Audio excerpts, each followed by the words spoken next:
you at the park with your friends, waiting till the sun went down. Smoke came out and you turned thin. Call me when it's 10:30. Sneak out of your window again. Burning rubber on the pavement. Bottom of the bottle again. Thinking of where you went. Laying on the floor again. It's easy come, it's easy go. Back when we're together, back when we're together. You know that I can't let you go. We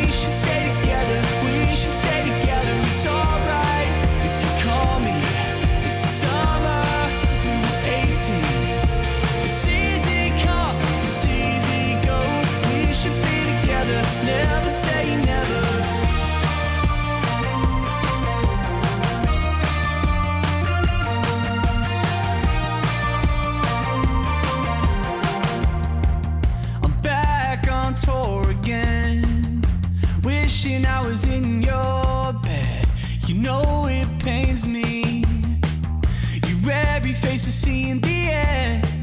You're in the crowd, you're in my head. In my dreams you chase. If you want it, I'll be calling. You're the one who keeps me honest. I'll be waiting, I'll be waiting. If you want it, I'll be calling. You're the one who keeps me honest. I'll be waiting, I'll be waiting for you, babe. It's easy come, it's easy go. Back when we're together, back when we're together. You know that I can't let you go. We should stay together, we should stay together. It's alright if you call me. It's the summer, we were 18. It's easy come, it's easy go. We should be together, never say never. If you want it, I'll be calling. You're the one who keeps me honest. I'll be waiting, I'll be waiting. If you want me, I'll be waiting. You're the one that's still debating. If you want this, if you want this, yeah. Woo!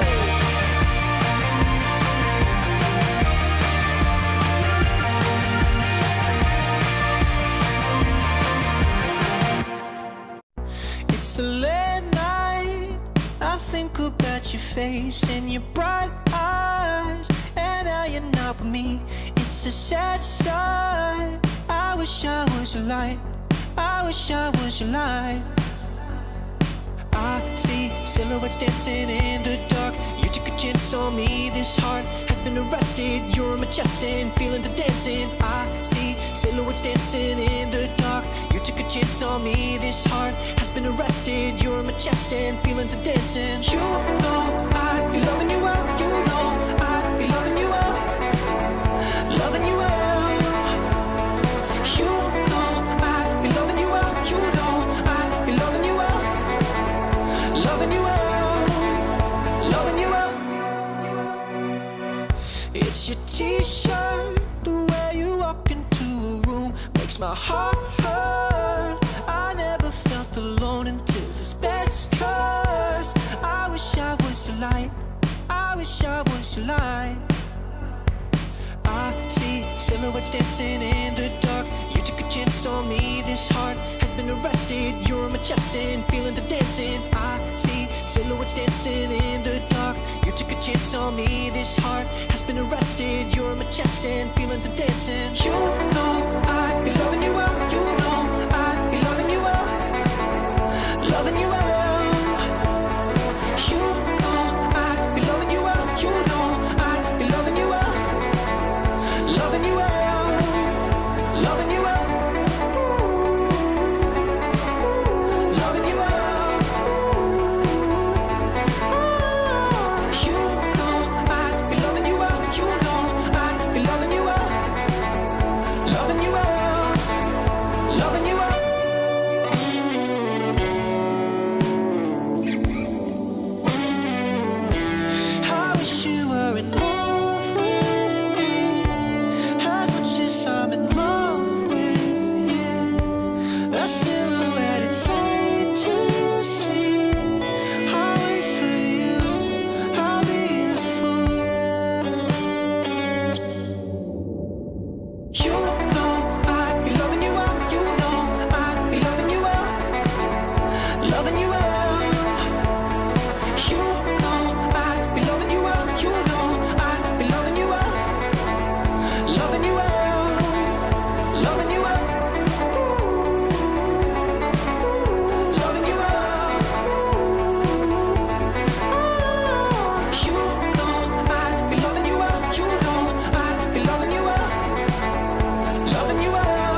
little, stay a little, stay a little, stay a little longer. Let's just try. Can we talk about it for a while?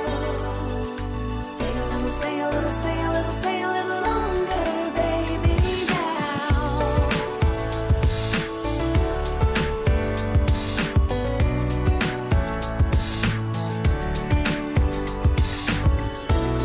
Come on, come on, come on, come on, come on.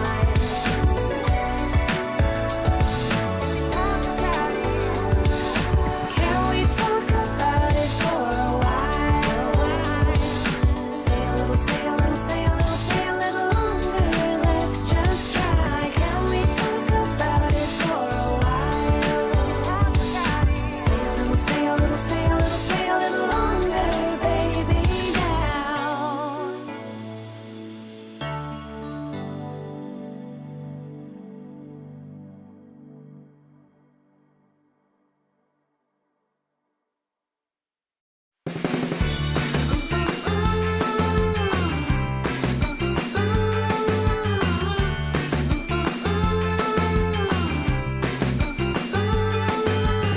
I need your love every day.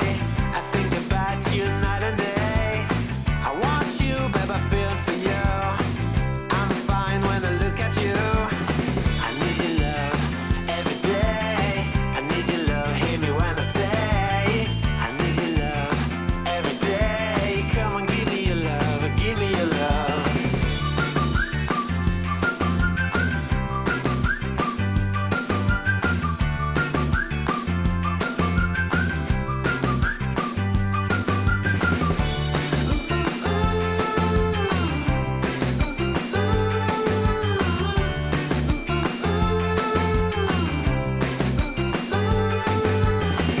Baby, baby, when I'm here with you, you know I'm fine, you know I'm crazy about you.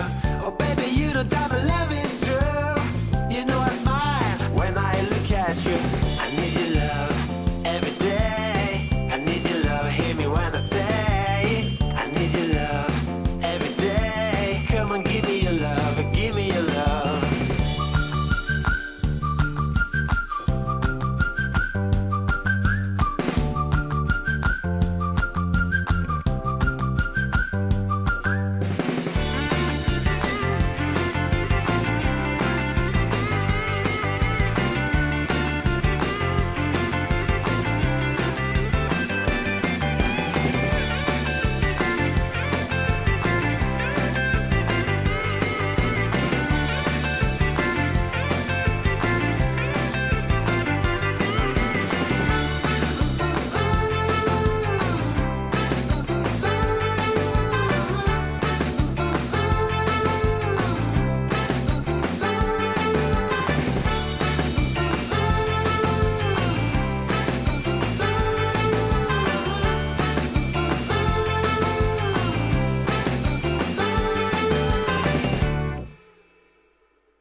Count to 10 and I'ma let you go.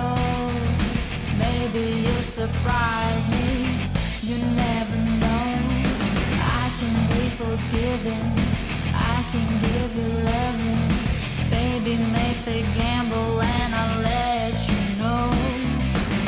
You talk, honey. I'll make you sing, baby. You keep your secrets, but I'll break you down, break you down. 'Cause I've been there, baby, betrayed by every lover. I know the game, you're all the same. You think you're winning, baby. Don't be a fool. You ain't got nothing on me, playing it cool. I know you're nervous, honey. You think you're special, don't you? So many came before you. Don't be a fool. You ain't got nothing on me.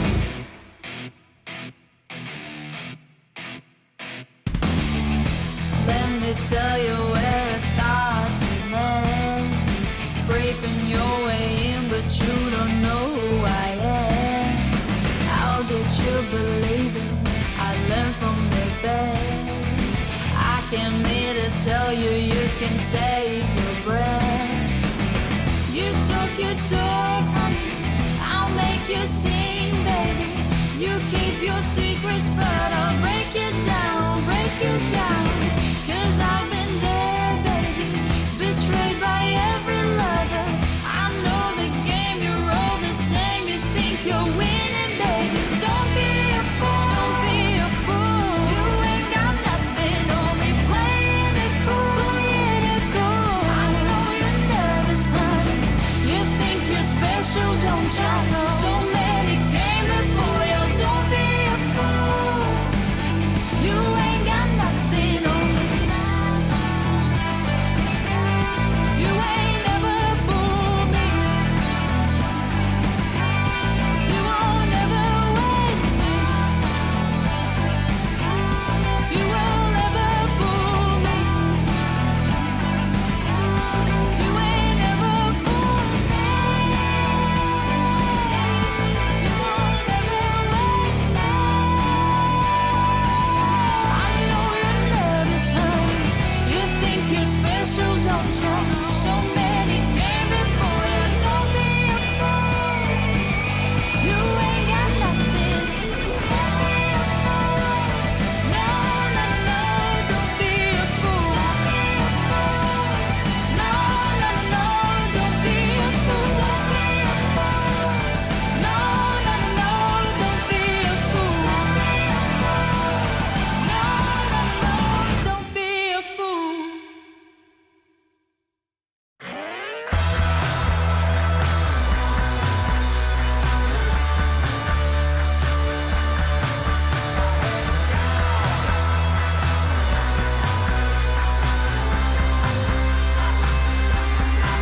My head's gone, yeah, it's miles away.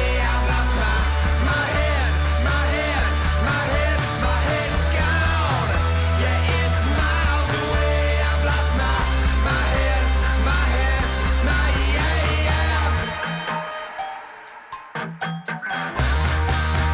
No shame for moral corruption, no blame for social disruption. You're deadbeat and your dead eyes do nothing for your poor disguise. My head's gone, yeah, it's miles away. I've lost my head, my head, my head, my head's gone, yeah, it's miles away. I've lost my head, my head, my yeah. Abject humiliation, convenient constitution. Do you sleep when you lie? Your soul is all but sacrificed. My head's gone, yeah, it's miles away. I've lost my head, my head, my head, my head's gone, yeah, it's miles away. I've lost my head, my head, my head, my head's gone, yeah, it's miles away. I've lost my head, my head, my head, my head's At some point in every gamer's life, there's a question to be asked. Do your clothes match your hobby in any situation? Or do they just represent what you dream of? No matter what situation, there's always the right way and the wrong. The only real question is, which are you going to choose? Decide for yourself.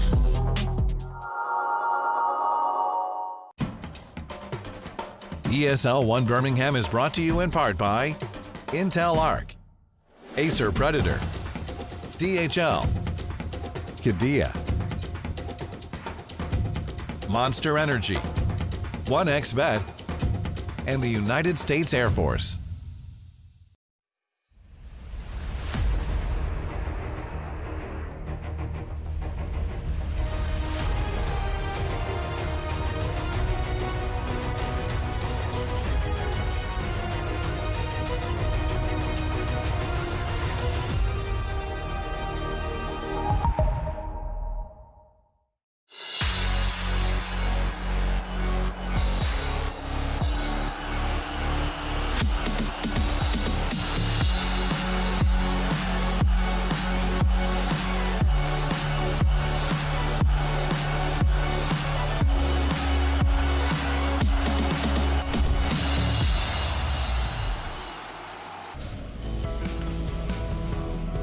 Welcome back to ESL 1 Birmingham, and welcome to last day of the group stage. It's coming down to the wire. Neither group has a team that is eliminated just yet.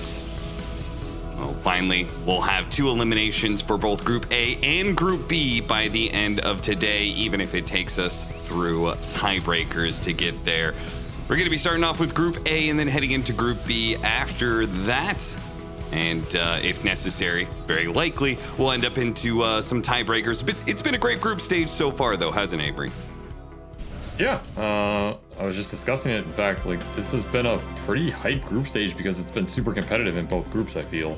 And there's been a lot of upsets. Like, there's been a lot of teams that I myself expected, okay, yeah, they're maybe put up some fight, but they weren't going to be like fighting for top of group. And here, if you look at Group B, Heroic, OG, Tundra in the top 3 right now. Spirit, XG, and Gaiman struggling to not get eliminated. Like, that is probably the opposite of, I think, what most people expected on paper. Not that those teams are weak, but, you know, it's Group B is just super tight right now. And then you're looking at Group A, and Betboom and Liquid eventually rose to the top, but that was not without G2IG claiming that top spot for a bit. Talon's 4-4, which I think a lot of people didn't expect. And then it's Falcons, who are at risk of elimination here or risk of those tiebreakers and have maybe looked a bit shakier than people expected. So, yeah, I mean, you have NA at the bottom. Maybe that's like, you know, you can't have everything be a surprise, but outside of that, been a pretty exciting group stage, and it's going to come down to the wire here because only the top 2 are going through in that upper bracket, which is what you really want out of this. Yeah. So there's probably gonna be some tiebreakers here and probably some heartbreakers as well. Yeah, you see any team that has 4 or less wins is still with the possibility of being eliminated. Of course, some of those teams that are like 4-4, they can also, if today goes well, end up in the upper bracket. So nothing has really been determined just yet. The teams that have no control over their fate would be the teams that only have 2 wins so far. If they get the 2 wins today, it means their best score is 4-6, in which case they would still need some other teams to bomb out today and then end up in a tiebreaker situation for them. So that's basically what Shopify Rebellion is playing for today, as an example. They actually are going to be matched up against another team that they have to 2-0 to drag them down, and then another team has to also be losing to get a grand total of 4-6, and we get a 3-way tiebreaker that they can try and crawl themselves out of. But some of those teams you will have seen in some of the previous tournaments and have been doing quite well, and this tournament is quite important as it's not only just about the money, though the money is always important. As I've had a conversation with a player recently who had his woes aired about the prize pools of late. $300,000 is pretty good money for first place, and that's what they're all playing for. But they're also playing for those EPT points, so that way they can get themselves to the bigger tournament at the closer to the end of the year, Riyadh. The Esports World Cup, all of these points, the EPT rankings is what's going to determine who gets that direct invite to the Esports World Cup. Nobody wants to have to play through those qualifiers. How competitive I feel like the field of Dota is right now. Like, you're looking at the top 10 to 12, 13 teams at any given time. That feels as though it's getting closer and closer. Teams are getting a bit more organized, a bit more structured, figuring out what's working for them. It's not just a free-for-all anymore of like, okay, you have Falcons, you have XG, you have Gaiman, Liquid, whoever at the top. It's not a free walk in the park. These teams are gonna have to show up to actually make it. That is a lot to play for and a lot of time to play for it as we go throughout this year. So I expect further improvement from a lot of these teams. And if you're struggling right now, like Gaming Gladiators is, or like XG is in this tournament, like, it takes one bad run and suddenly because you have bad runs and you are in that upper spot of those EPT points, somebody leapfrogs you because you don't get those points, which means it goes to somebody else. So it's going to one of these Tundra OGs, whoever, I mean, not OG, but going to one of these teams, and that means they're going to leapfrog you pretty fast. So you can't just take a break necessarily and rest on your laurels here. And as you and I have talked about before, that happens, and all of a sudden, all it takes is one bad tournament. Somebody starts thinking maybe they need to change the team, and the roster might be different by the end of the year than it was at the start of it. But here on this stream, we're going to be covering the match you can see there at the bottom. It's going to be BetBoom versus Liquids, who can turn our eyes on that match right now. All important match for BetBoom, as they would love to be able to. I feel like this team needs a win, man. They are a team that has had some decent placements when it comes to tournaments, but the skill, the reputation, there is so much behind this team that has not come to fruition just yet. They've yet to be able to score the big win, and maybe if they can at least tie out with Liquid today, then they can be in a position where they will at least be starting in the playoffs in a good position and be in the upper bracket. If BetBoom and Liquid end up tying, then they could still potentially end up at a tiebreaker with anybody who is 4-4. As they might end up in some sort of 6-4 scenario, but at least they will bare minimum make a tiebreaker for upper bracket. If they lose, well, they're definitely out of contention for bottom 2, but very likely they will end up in the lower bracket, which is a dangerous spot to be, considering the playoffs is kind of brutal, just back-to-back games. You have a long slog to get through. I guess the one thing going for them is they're very good at Dream Leagues. So if they bomb out, they can go back to another Dream League and farm some more points, second, third, second in the last 3 Dream Leagues. But like you said, they have yet to claim a trophy here with this organization. And that is a big question mark. Like, where is the first place for this BetBoom squad that is always in that top 3 but can't get the first place finish? I mean, their results are great, right? 5th, 6th at TI, 5th, 6th at Riyadh. Like, they're solid, second, thirds at all these Dream Leagues. I feel like they're almost becoming Liquid-esque, and how much consistency at some point drives you insane with the consistency. Are we getting to that point? I don't know, but I do think they look a lot more solid with Miro. They have more flexibility, so I think they have a good shot today. And Liquid, of course, have been peak consistency for the last year and a half. Is maybe they bombed out at some Dream Leagues when it comes to the LAN events, grand final appearance after grand final appearance, and yet no trophies lining those cases. Struggle to be able to get first place, and we've actually got a video talking to Liquid about those troubles and whether or not ESL 1 Birmingham is going to be the tournament that changes it all. Team Liquid, the best at almost being the best. Despite countless second and third placements and some slightly worse results sprinkled in, Team Liquid is a roster that seems to consistently be one of the best teams in the world, but never quite makes it the whole way. With the classic Liquid team we've all come to love, Mickey, Nisha, Boxy, Insania, and a relatively new player to the roster, 33. We've yet to see their roster change pay off. Maybe they still need some time to get their new playstyle in order. I mean, it's only been 5 months. Will they be able to achieve the gameplay flow required for greatness, or will they freeze under pressure? Sorry guys, that was a bit shit. Anyway, maybe ESL 1 Birmingham will finally be the event to win for Liquid. Or maybe we will just have to look forward to another top 3 placement. Good luck, boys! That's right. This team has got a whole lot of second places, which is still the second best place to be in the Dota 2 scene. I mean, it may drive them crazy, the fact they're not getting any first places, but I think there are a whole lot of other teams that would trade places with them in an instant. But they desperately want to be able to claim a win. They feel like they're cursed right now, and it's not doing them any favors that they're continuing second places with a new addition to the roster in 33 and a new captain. So let's get into our opening match here of BetBoom versus Liquid. Game 1 just about to start.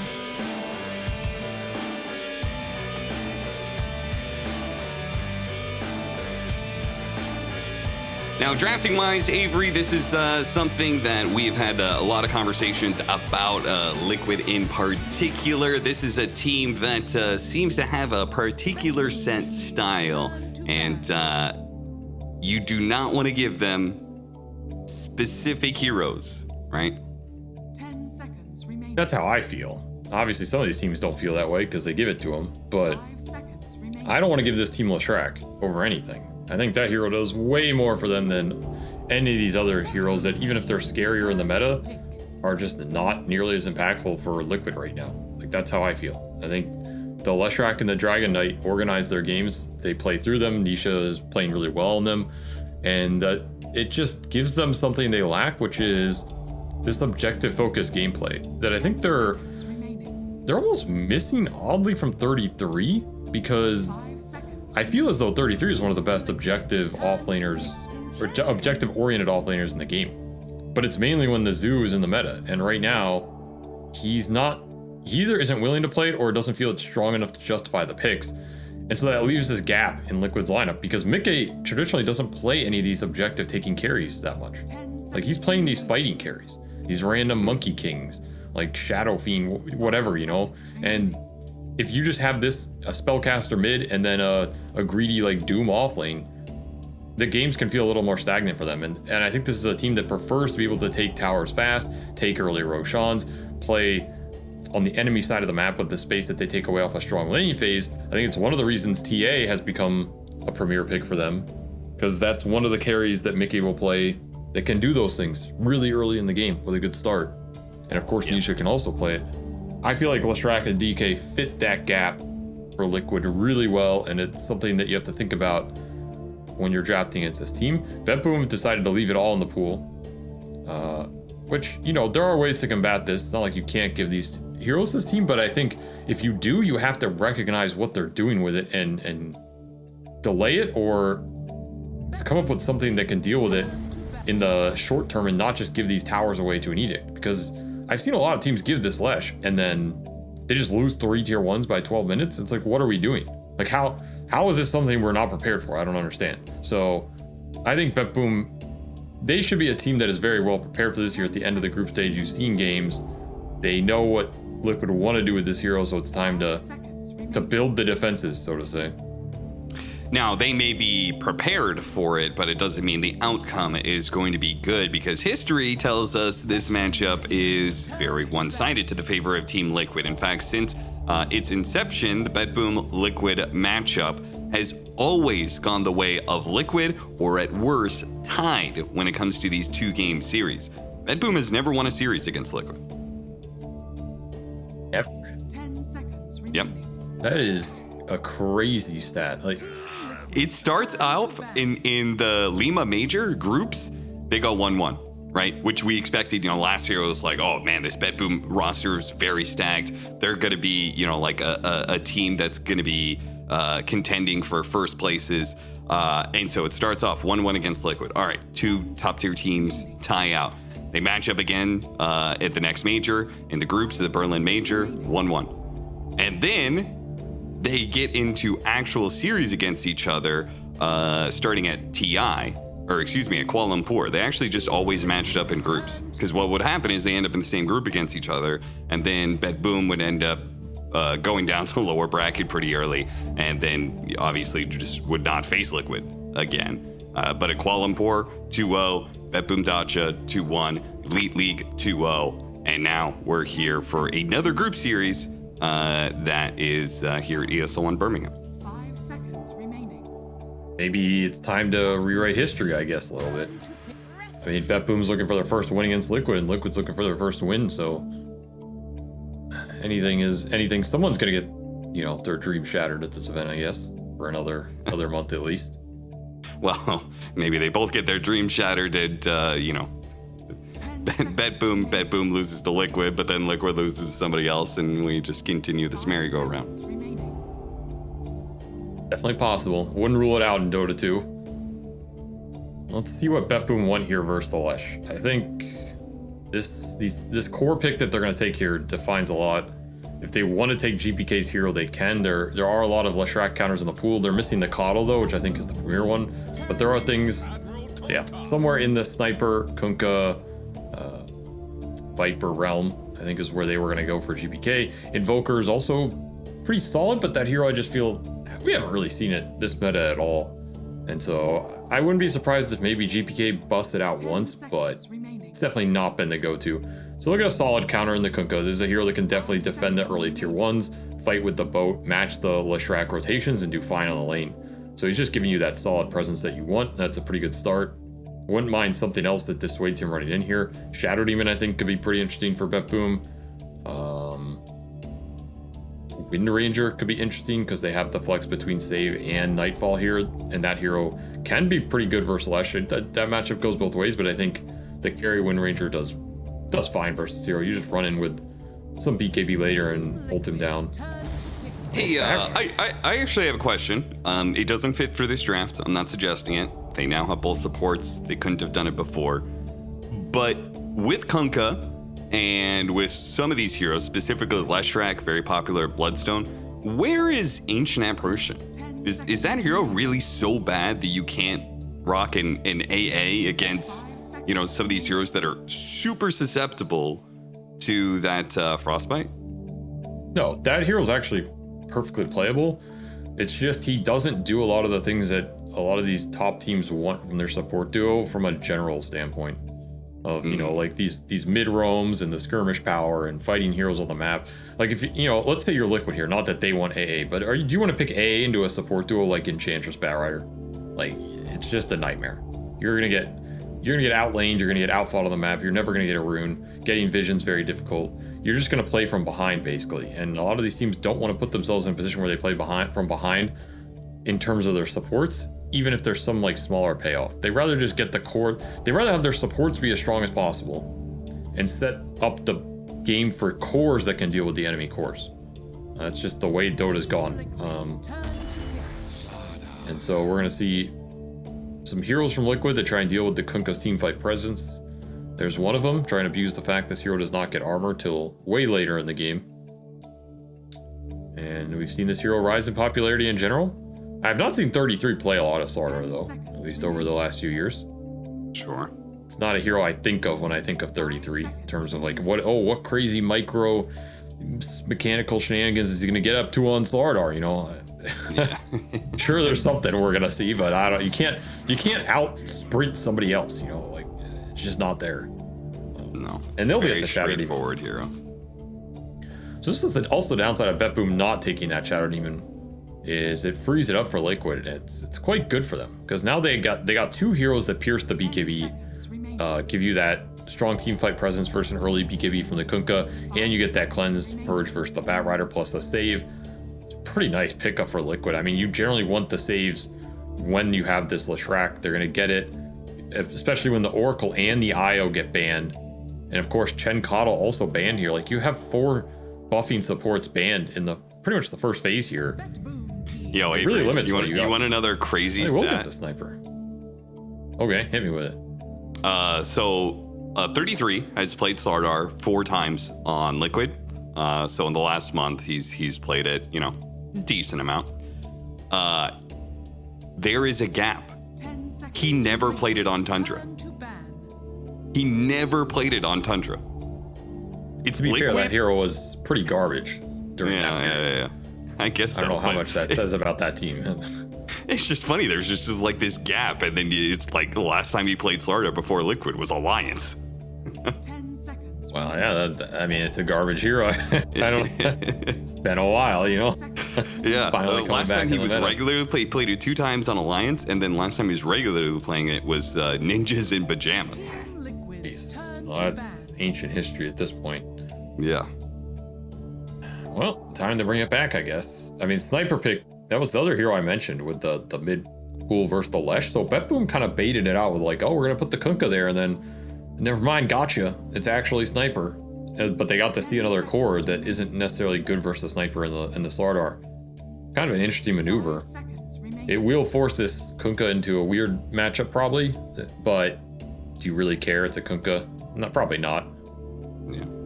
So I like the Sniper Pick. I think you have a decent setup around him. You have mid-roam potential, super heavy mid-roam potential here for BetBoom, which is another thing that can really shut down a Leshrac strategy. If BetBoom start getting the Bat and the Enchantress into mid early, you have Shrapnels to fight around. That's a deadly lane for Leshrac, and right now it's looking difficult for Liquid to combat that. They need more side lane pressure to prevent that roam. But even then, you're stuck in a bad one-on-one with the Lesh. So I think BetBoom have definitely addressed this pick. Now, whether the Leshrac still goes off for Liquid, I don't know, but this is about as good as you're going to get in terms of a setup of dealing with them. You have Dispel, you have Teamfight, you have a Pipe Buyer if you really want it, you have BKB Pierce in the Lasso, you have a mid matchup that's good versus him, you have roam potential. This Leshrac's game looks very difficult if Liquid can't accelerate it somehow. I mean, they could get a really fast carry to try and help him fight, but I like the Lifestealer ban. I think that was like perhaps the best carry to do that. I don't know if there's many other carries that help the Leshrac fight. And I think that's what BetBoom are trying to think of. Like, what is that? You know, there's something like Faceless Void here, but it's not necessarily helping the Lesh. It might just be scary in the late game. But you do have, you know, Enchantress, Kunkka. It's not some ultra free Faceless Void game. What are some more mobile heroes? I think you want a carry that gets on top of Sniper, right? If you could address that threat, then Leshrac has a lot more free game. What heroes are that for you? You like Monkey, Weaver? I mean, there's Phantom Assassin. We haven't seen a lot of it. It is there. They're going to ban the Monkey, which is the other one for Mickey. Look at the Morphling. I mean, they're kind of just banking that Mickey doesn't play Naga, which is true. Like, he doesn't play it. But this is kind of a hell of a Naga game. If somebody give it to 33 and have Mickey play Slardar, right? It's like pretty tempting. I'm telling you, they're going to do that at some point. I guarantee you. They're going to catch some team with that. I mean, like the Phantom Lancer, also pretty interesting here. Because if you can't enable the Leshrac with your carry pick, then just pick something that 1v5s the game. But they'll try and enable it. So they'll go the Luna. This is the fighting carry for Mickey. Kind of the last one left in the pool. And they'll just try and ball up with the Aura and kind of fight through him more. The Lesh is going to take a little bit of a backseat, but you do have really fast group objective taking between Slardar and Luna here that's going to power through the towers, power through the Roshan, maybe just accelerate this game faster than the Morphling Sniper can come online. I think that's the general game plan.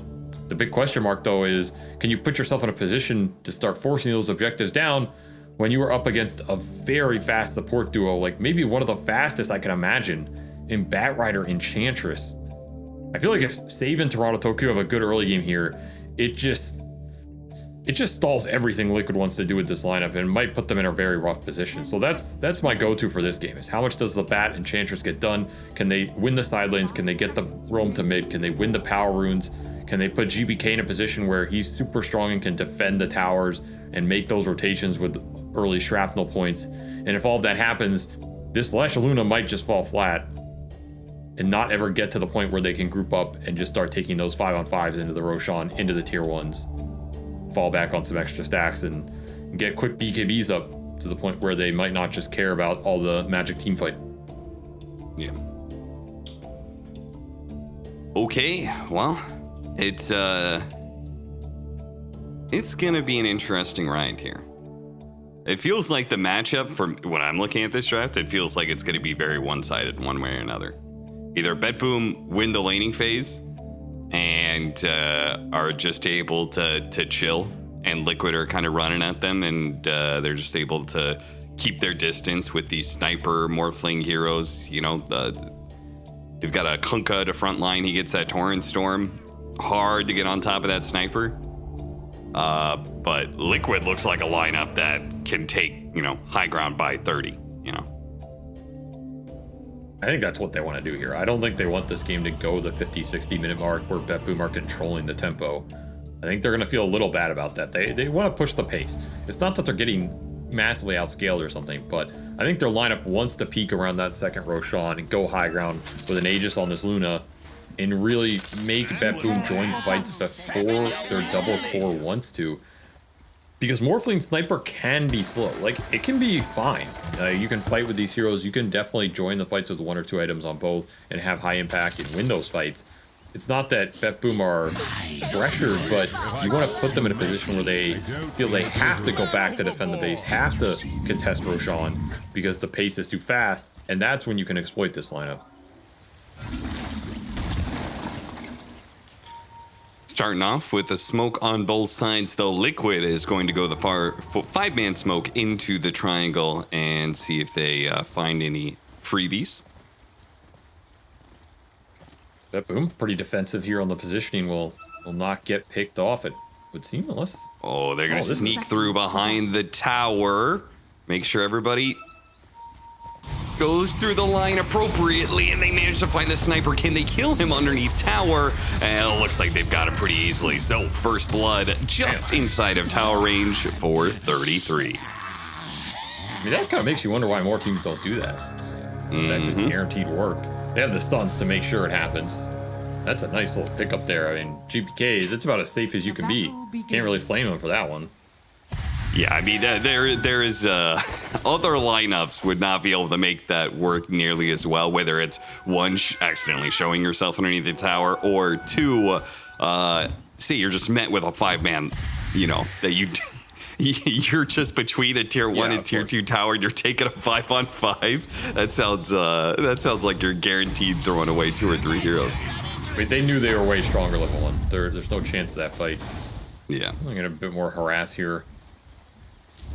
So we're looking at the early wave advantage for Liquid for sure. Like, they want these first 2 minutes to go really well in the side lanes. That's one of the ways you can punish Morphling, especially this Morph Enchantress lane. They don't really have spells level 1, so I'm gonna get some work in if you can. Get the Slaughter up to some fast nulls, bracers, whatever, 33 once here. Same thing for Mikke. You want him to get some good early waves so you can get to that level 3 first in this lane and abuse that level 2 aura as fast as possible. If you get level 3 in Luna lane versus level 2, you're gonna win it versus anything. So these first 2 minutes, pretty pivotal for Liquid side lanes if they can execute them well. And mid is just, you know, I mean, get what you can, Nisha, but over the long run, it's not going to be a fun one for him in the isolated one-on-one. Yeah, it's already starting off pretty poorly as GPK 5 denies in for this initial wave or 2. That is a good start for a low base damage hero. Getting the quack. Oh, Nisha set that one up for him. GPK happy to see that. Gets the D ward as well. Man, he's smoking it early here. Yeah, he is getting a lot now. Gets the range creep deny as well. Very nice. Save and Insane are playing on the side of the lane right now, and just something to beware with a long-range hero like Luna. A Bat Rider's got to be careful because that is not a simple 1v1. The Luna can always join in with the Lucent Beam and then close that gap for a couple right clicks. And as you said, once you get to level 3, those right clicks start hitting real hard. A minute about cosmetics, Austin. I was waiting. Do you see this Toronto Tokyo guy? Like, you see what he has on this hero? Yeah, he's like he has the dire type base. Red, yeah. Yeah, he has a modified Chinese burning cosmetic. He has every immortal plus Crimson. This has got to be one of the most decked out heroes I've ever seen in my life. This is like $2,000 in cosmetics on an Enchantress that I feel like he rarely plays. Why? When the loading screen was on and I was talking about their draft, I almost said Lena. I almost said Lena because that hero is just so on fire. Glance value, my ass. This is an Enchantress from hell. Like, what is going on here, dude? This is just out of control, but I guess another discussion for another time. And we'll see what he can do with all of this. All of these fancy clothes. Do they actually mean anything? Are they pay to win? We're about to find out in this series. As Liquid don't have anybody close to matching that. I mean, Nisha's running a Leshrac set from 2021 or something. Like, this is a brutal cosmetic matchup for sure. And if we learned anything from Crownfall, it's that hats matter. They matter a lot. They matter to the player base, that's for sure.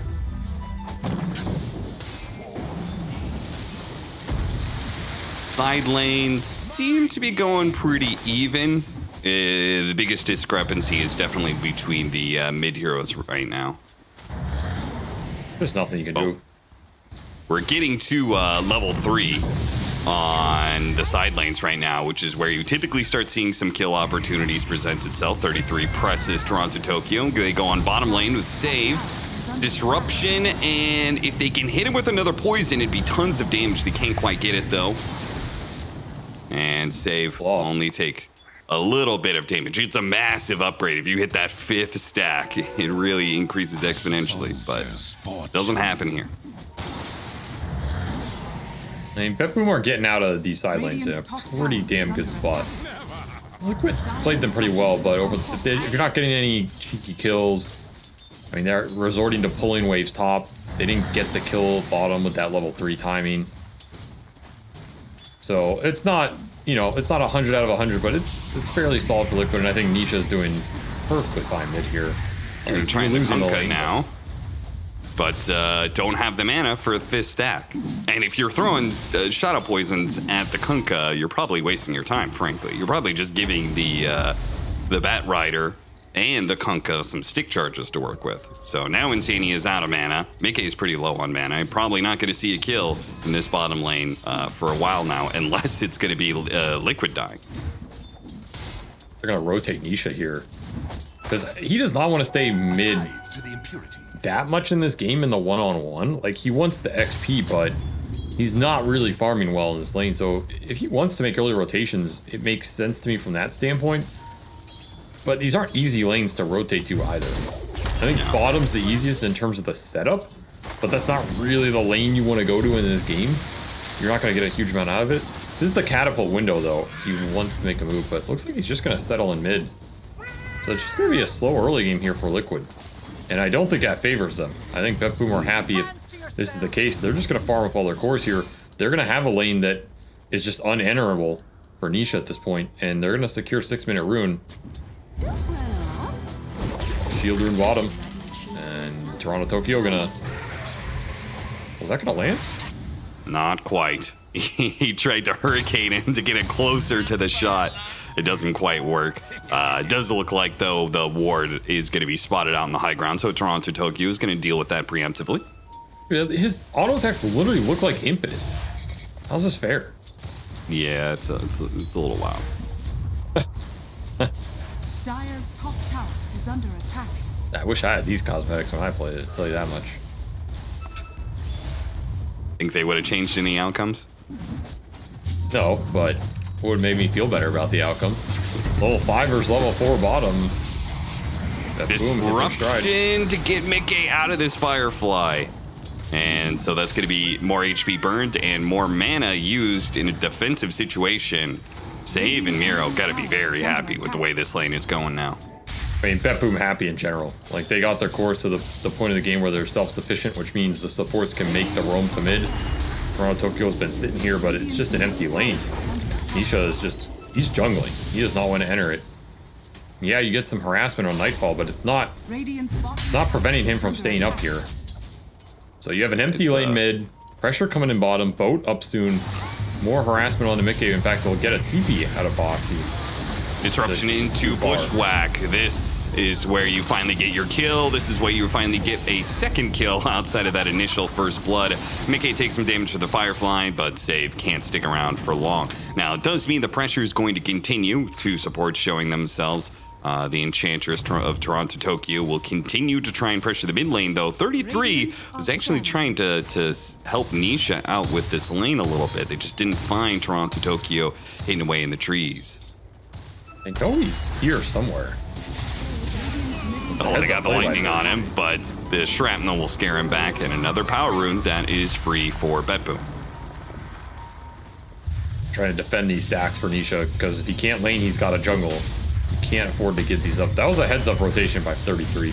Could have been a lot of damage done there by Toronto Tokyo, but instead just gets thwarted. They secure the stacks for Nisha, and now he has a game. He has a decent game off of a rough lane. And they protected their tower from the roam as well.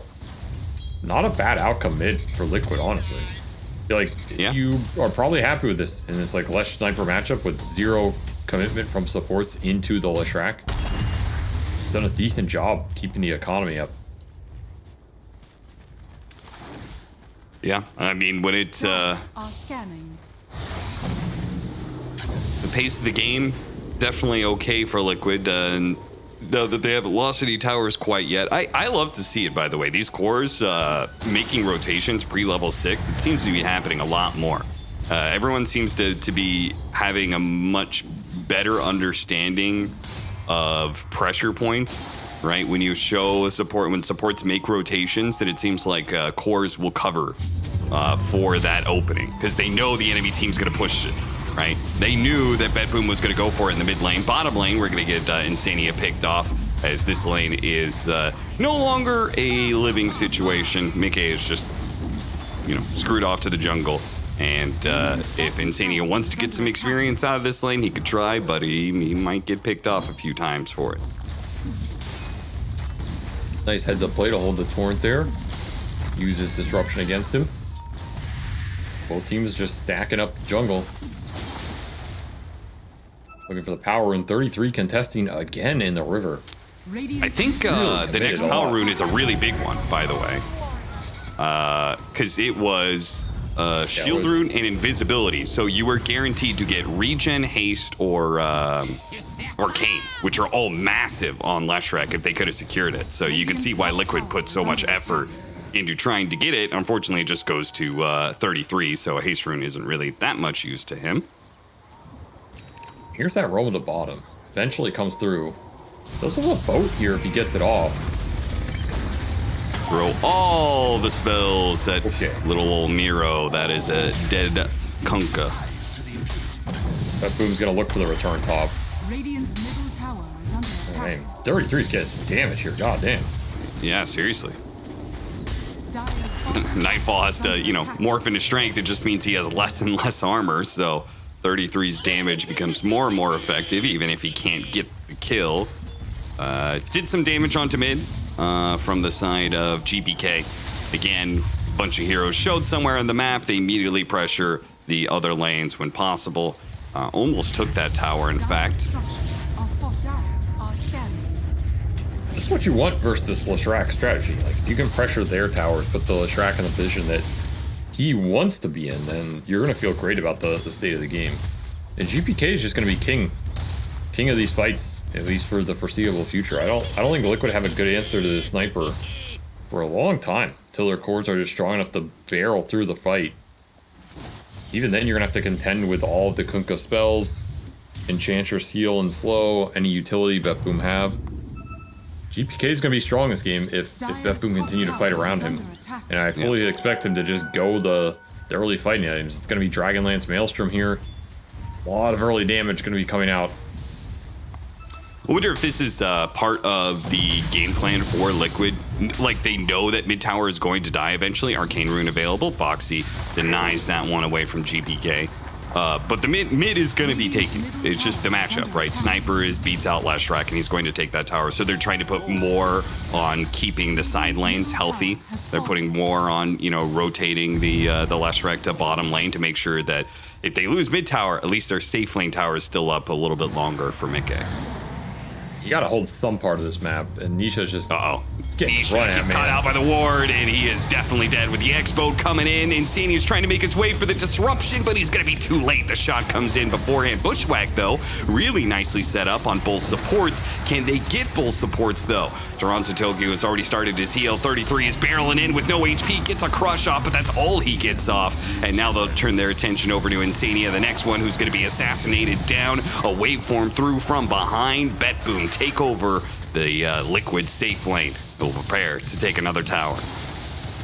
Just not a fight Liquid are going to win if the Lesh goes down first. Just no way. The Slardar is absolutely worthless in this type of early exchange. We're seeing him try and gap close the sniper. It literally just cost him his life. I mean, the second GPK shows up anywhere in this game, you got to get the hell out, man. You just don't have the heroes to contest with him. And this early game, it was... I don't know if it was good enough for Liquid to be happy about where their draft's going to be in the next 10 minutes here. This looks tough. Isha's going to have an uphill battle ahead of him. 33 was the sacrifice in the laning phase. This is a hero that can play from that position, but it's putting a lot on Mickey in this game. He's going to have to show up. And he can carry some of this game with Slardar Amp accelerating the Roche, giving him the extra physical versus these heroes. But he has to play these fights really well. You can't afford too many deaths on the Luna here, given how much they're committing to him in terms of the ancient stacks and what the lifting he's going to have to do here, because he's going to have to go up against a farm Morphling, a farm Sniper, and a Kunkka that is right now farming the ancients. So Miro is also potentially going to be pretty big here. I mean, to be frank, I just don't think the matchup is good, right? The Luna, like, if Luna has all the farm, if all their hopes are on the Luna, that's not a great hero for killing a sniper, right? Like that matchup goes more to the favor of the sniper in that he keeps the distance and he puts single-pointed damage on the Luna and threatens her before she gets close. Like you kind of needed 33 to be having a good game so he could get on top of the sniper and be more than just a crush. So we'll see if 33 can ever get to that point. He's going to be farming away some jungle creeps, but sitting lowest on the net worth when it comes to the cores right now. It is not a great start for Liquid.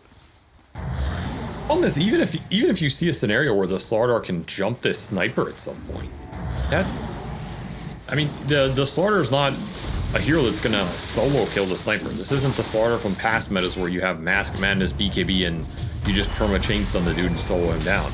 Like, you can do small pickoffs like this and you feel great, but the Slardar jumping deep to find the sniper doesn't set the damage up for the Lesh or the Hoodwink nearly as well, because he's going to be very far back in the fight. The Luna can't just instantly gap close with him. The Leshrac can't gap close with him. So that's something that Liquid are going to have to address is, okay, yeah, maybe you got the amp on the sniper, but can anybody follow it up with the Slardar if he goes in? And if you can't play for that, then you have to just kind of fight through the front line here, which again goes back to you just need the Luna to be really strong. So Mickey can just fight through this Kunkka, fight through the Morphling, chunk them down with Eclipse and amp. That seems more doable to me in terms of the strategy. Well, I will say, yeah, I agree that Slardar is probably never going to be a 1v1 threat to kill the sniper. I do think if you get like the BKB Ags, you blink on the sniper and then you just stay on top of him, and he just can't do the damage back to you, right? Especially once you have the Ags. I mean, yeah, there's a world where that can be the case. I think this sniper is going to deal some damage.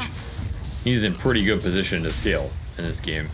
There's also going to be an Enchantress who can purge your sprint, throw out some impetuses into you. He first revealed his Blink Dagger, and they... Man, 33 die. Oh, almost got him on the Bushwhack. An attempted TP out. Boxy, a lot of damage coming in. Still have the Adaptive Strike from Ninth Falls. So they get not just one kill with that Blink Dagger reveal, but a second one as well. And now they're going for Nisha. Nisha, oh, Bet Boom is playing fast now. X back into the Torrent. Nisha's dead as well. 3 kills in a row for Bet Boom. It goes from 5-4 to 5-7 in just 30 seconds. And the tip into Miro. That was a really nice rotation by Miro. Just to make that read, he can get in there and get that X. Only a level 3 X. Just a good play call. They get rewarded for it. Still pick up a Wisdom Rune here later on. And Bet Boom coming here to play in game 1. I mean, this game's looking pretty much how they wanted it to go. They didn't get all the early roam action they wanted, but they still got that mid tower off the one-on-one. Liquid couldn't really sway it. And now they're just stuck in this game where you're going to have Morphling, Sniper, Kunkka all farming. That is what Bet Boom had to have wanted from this draft, right? They want a game like this where Nightfall is just jungling, GPK is incredibly strong, your tower is up at the 20-minute mark, this mid-tier 1. You can just fight around it forever off the back of this sniper. It's going to be an aggressive move from Liquid, but look at the break. They just smoke him up on top of a Watcher. So Bet Boom are set up for this one. They're going to give up Enchantress right away, but this is still a fight that they can win. They're going to get the X, pull back onto the Slardar. That's going to be their target, GPK, assassinate, put some damage and finish off Nisha while they also go for the Slardar to get a second kill. Oh, Blink out of the disruption here, and he's got a sprint, so should be able to get away. Oh, turn around, Nightfall! Oh, no! He stumbles into Mickey's Eclipse. What a turnaround from Boxy, seeing the opportunity to hit that Bushwhack, and now the hunted become the hunters. Liquid now going to try and chase down Bet Boom with a beautiful Bushwhack once again from Boxy, but there goes the lasso, stopping the damage up. Mickey, disruption goes out. He can't pull him anywhere. They're still chasing after GPK, but a concussive grenade gets him back, and now he's away from Mickey. Now he's turning the damage back onto Luna, and now the hunted that turned the hunters become the hunted again, and Liquid will get wiped in the fight. Yeah, I told you, man, you get on top of this sniper, it is not just game over. GPK is hella strong this game and shows it there. Tanks a huge amount of jump. They got the Luna on top of the sniper, but it just doesn't matter. Early grenade paying huge dividends here for GPK as he can recreate the gap. And especially with what happened on the rune, Nisha, he got a little baited by this DD rune. He takes it. You can't blame him. You have to pick that rune up there. But then Nightfall gets the waveform on him and basically solo kills him with an assassinate. So there's just no Leshrac in this fight. Yeah. And that's a huge loss for Liquid. They get the Morphling kill.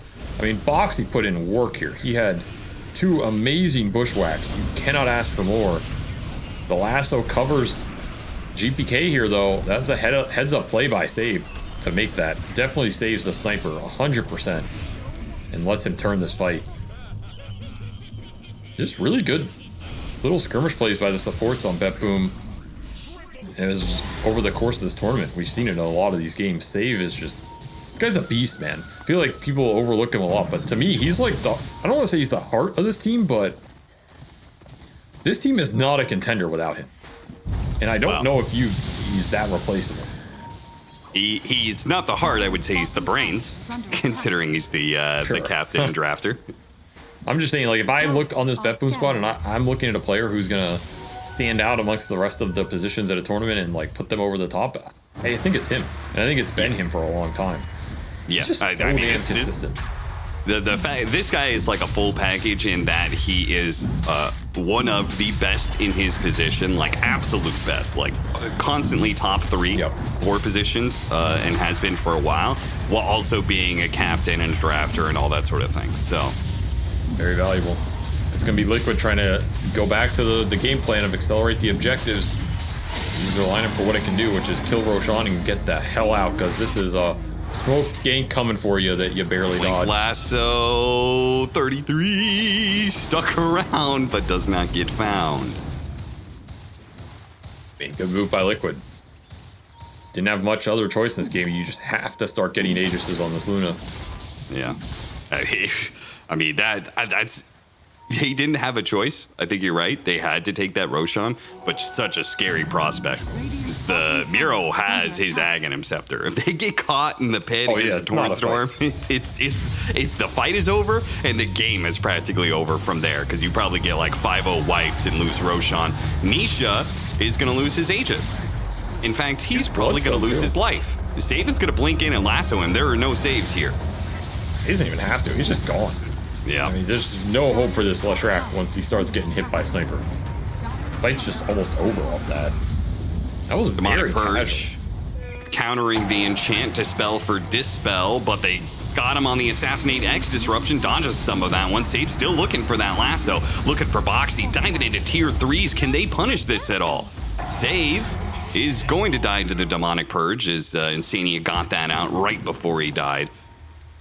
A little too greedy, looking for the +1, just as we praise him. Still, I mean, it's BetBoom just running the map. That was an Aegis that did nothing for Liquid except get Nisha killed twice. Set him back even farther. I just don't know what the recovery path is for this Leshrac. Like, BetBoom really did a ridiculous job of shutting this hero down. Liquid just can't help him back in the game. They don't have the heroes to do it. Slaughter Amp doesn't help Lesh come back in this game. The Luna Aura doesn't help him come back in the game. So how does he join these fights and have impact? You know, he needs a lot to be cleared out for him to be able to go in. Maybe it's just BKB. Like, if you get BKB Shivas, that's your timing. I can see it with those items. It's pretty much what he has queued. He has BKB, Blink, Shivas. If you get all of them. I was going to say, I think a Blink Dagger would go a long ways. I'm not suggesting that is his next item, but just to try and be an offensive threat. Like, jump with the Slardar on the Sniper. Because frankly, this matchup will always be terrible for you, so you just have to be, you have to go on the offensive. Nisha dodging the X behind a singular tree, but they will smoke him out pretty quickly here. Bushwhack goes out. They do manage to get the lasso. Oh no, they don't get the lasso. They blow up the Bat Rider and he gets the disruption, saving Nisha's life. What a turn of events there. Wait, Nisha. Oh, demonic heal goes off. He's okay. He stays alive. But that was crazy. BetBoom hit the initiation. They went on the Leshrac while getting the lasso on the save. They played that correctly. It's just the Bat Rider got blown up by the Eclipse, so the save was free to get the disruption off. And their damage just also wasn't there. Like, you're looking at the dots on the map, Nightfall's super far away. He's not even in this fight. And GPK, he's committing on the Lesh, but the Lesh was healing off of Toronto Tokyo and the Miero here. So his damage is mitigated, and then he just has to get the hell out. So it's an awkward dive for Bet Boom. But damn, did Nisha play that well. That little tree, fogging them for just that extra bit, really paid off there. Yep. Massive. Head back into the game where Boxy has been ganked in the mid lane. Who's just trying to push in a little bit and gets found pretty easily by the X from the Kunkka. Solo Tormentor action. Gets save a shard. That's a great shard. Radiant's middle tower is under A attack. little extra buyback cost, never hurt. BKB is done. Save's gonna run into 33 here. He does have lasso. 33 gonna be pulled in. Is he gonna die? Get off the BKB? No, he just dies. 100-0, man. Whew. Nice pickup. I mean, look at all the dire vision on this side of the map. There's a reason Save's playing here. This is just all Bet Boom's control. Trying to shut down the ancient farm from the Luna. And BK gets Heads up greedy. idea. Oh, the glyph on 12 HP on the tower, which means other people can TP after this.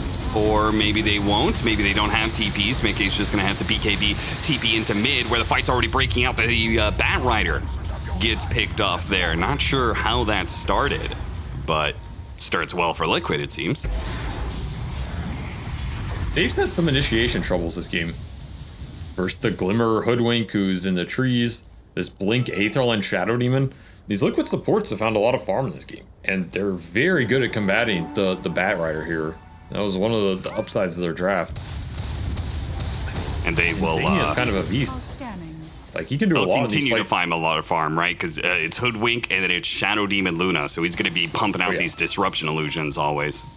Shadow Demon's always a strong hero, especially when you get the items up. Radiant's He top has the tower items is this under game. attack. Cleanse on top of it. 33 has to What use he can do. BKB, but he may still die. The Assassinate is not quite enough, but the damage from Nightfall is take a hero, take a tier 2. Radiant's top tower. No rest for the Wicked, it seems, is Bet Boom. Shake off the pick off on save and say, that's all right. If you can't get the initiations, we'll find it some other way. Get a glyph out of that. Structures are fortified. We're gonna stay here. That was the Shadow Blade for GPK paying off. Oh, they are so This is close a to lot of BKB power on damage. Leshrac. They really do not want to go back right now, but they have to. Or maybe Yeah, they they're gonna don't. give it up. Maybe they give up a lane. This is an early lane to give up for a lineup that wanted to be pushing Bet Boom at this point. Another glyph. Radiant's top barracks are under attack. Okay, BKB done for the Leshrac. On. Can they catch these heroes before they get away? A long-range bushwhack snags Miro.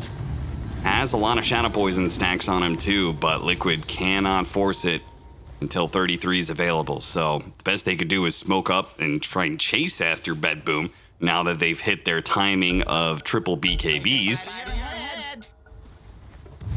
Radiant are scanning. But Good as it's gonna get. You gotta make this Yeah. Leshrac BKB work. There's Well, no way around it. about as good as it can get. It could be a little bit better. It could be 33 having a BKB available to use. His is on cooldown after that death. And to be honest, I don't know if it really matters. Like, he's gonna go and stun amp some dude, and that's his job. The chase continues. And BKB that's from not what they Miro. want. Disruption to dodge the boat. Miro backs away. Torrent Storm still intact. Nightfall The has his BKB flying out. He's also hit this timing. initiation around this war. Disruption goes off. Bushwhack doesn't quite hit him. And Mickey. Mickey is already so low. Nightfall's going to commit for the kill. They've got it easily. Now that Mickey is dead, it's up to Leshrac to try and carry this fight. No chance in hell. Not against GPK's sniper. Another ridiculous find from Save. And they're gonna try and clean some extra heroes up here. Fox might get out. Yep. Nice little Radiant's bushwhack. middle tower is under That's attack. just Nightfall being able to commit with BKB though, off that last. That's why they go for Mickey there. They know it's a guaranteed man fight, and Nightfall's probably gonna win that with his own BKB timing. He has Vlad's to back himself up in the one-on-one. Mickey just not enough HP to live during that eclipse. Maybe he could turn that around. That's very close. They don't have disruption Wonder, for him either. Yeah, was Disruption still on cooldown, you think, from the that's earlier why bit? Steve went there, because he knows disruption on cooldown. I have like a 5-second window where if I get this big core lasso, there's no safe turnaround. He's just stuck in there. We can all in him. It's a good call. Which just Worked means out for fundamentally Bedboom. Liquid just played that wrong, right? If Disruption's on cooldown, you can't be pushing into a potential high ground ward. Yeah, that ward's a hard ward for them to go that deep on. I think Mickey played it a little too casually. I mean, forcing that fight I don't think is bad because you have to take fights with your timings in this game. You're just gonna fall farther behind in terms of the scale. Like you need to get Nisha activated at some point. Nice. I don't mind that fight, but that was a little too deep.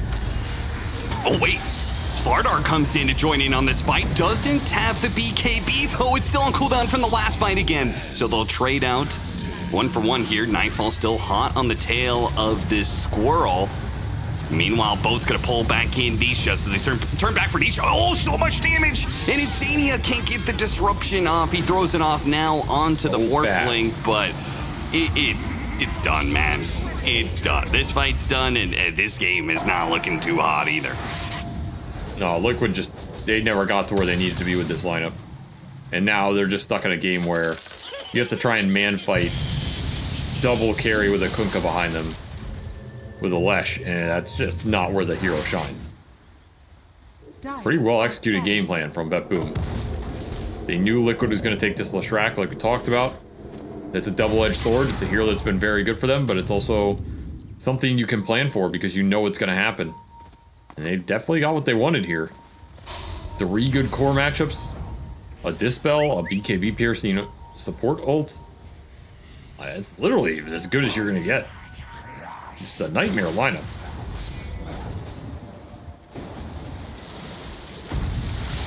All right, well, this is really the do or die moment for Liquid, who is currently bleeding out, contesting this next Roshan. They can't win this fight, then you have a very easy high ground ahead of you for Bedboom, I think. You have to just YOLO in here, man. You don't have a choice. I feel like the way they're taking this is already not great. They're running straight into the Enchantress Kunkka. They get the crush, though, out from 33. Half his HP gone in an instant, though. And now Mickey trying to back away from Nightfall, but the damage is coming in. And BKB disruption goes out, but it's all too late. He's going to come back with no HP left, no Satanic to heal him back up. Nisha's trying to keep his own HP high with a Bloodstone, but the backline's already gone. He just has to try and hide away. He doesn't have TP. He's got to hide here for 30 seconds. That's probably the game. I think if you're not getting this Roche, it's insurmountable at this point. Way too many items that make the Leshrac's game way too hard. Nightfall's gonna have a Scotty off that. Like, I don't know what you do versus him at this point. You don't have the control. You don't have the man fight capability. 33 scouted and routed. Get behind him. Stop the lane pulling shenanigans, and Nightfall will take the high ground. Hyper pick was pretty nasty. Like they kind of baited him a little bit with this Kunkka. You're thinking it's this Kunkka Lesh matchup, and then you just throw this curveball. You get the sniper. Is a hero that's gone down in priority, but kind of just gets left in the pool and is still incredibly strong if you could fight around it, which they had the supports to do that. Honestly, just a really well set up lineup from Bedboom here. Came together, they got all the power runes for GPK and get Nightfall his signature Morphling at the end. I mean, that's just the cherry on top. Yeah, I mean, I think it's not the worst position, like drafting wise, the start of this game. It's not the worst position from Liquid's point of view, right? Where it's like, okay, we need to win our lanes and snowball. That's something that they excel at. But I think in this matchup specifically, Bedboom putting a draft forward that puts Liquid in a position where you have to win lanes. And Bedboom is a team who is very good. They're one of the teams that can contest the Western European teams when it comes to the laning phase. You know, I think that that's a formula for success right there. A good point. I mean, it is one of their strengths, so they play to it. They know they're probably not, like, if they go in this game and they know they're not going to get run over in the first 10 minutes because their laning mechanics are just that good, then you can play this type of lineup with a lot more confidence. Knowing you're going to get to the point where the Morphling and the Sniper come online, you know GPK is going to have a good time mid. But he had a good time mid because Liquid can't help the Leshrac, and they can't help the Lesh because the side lanes never snowballed for them.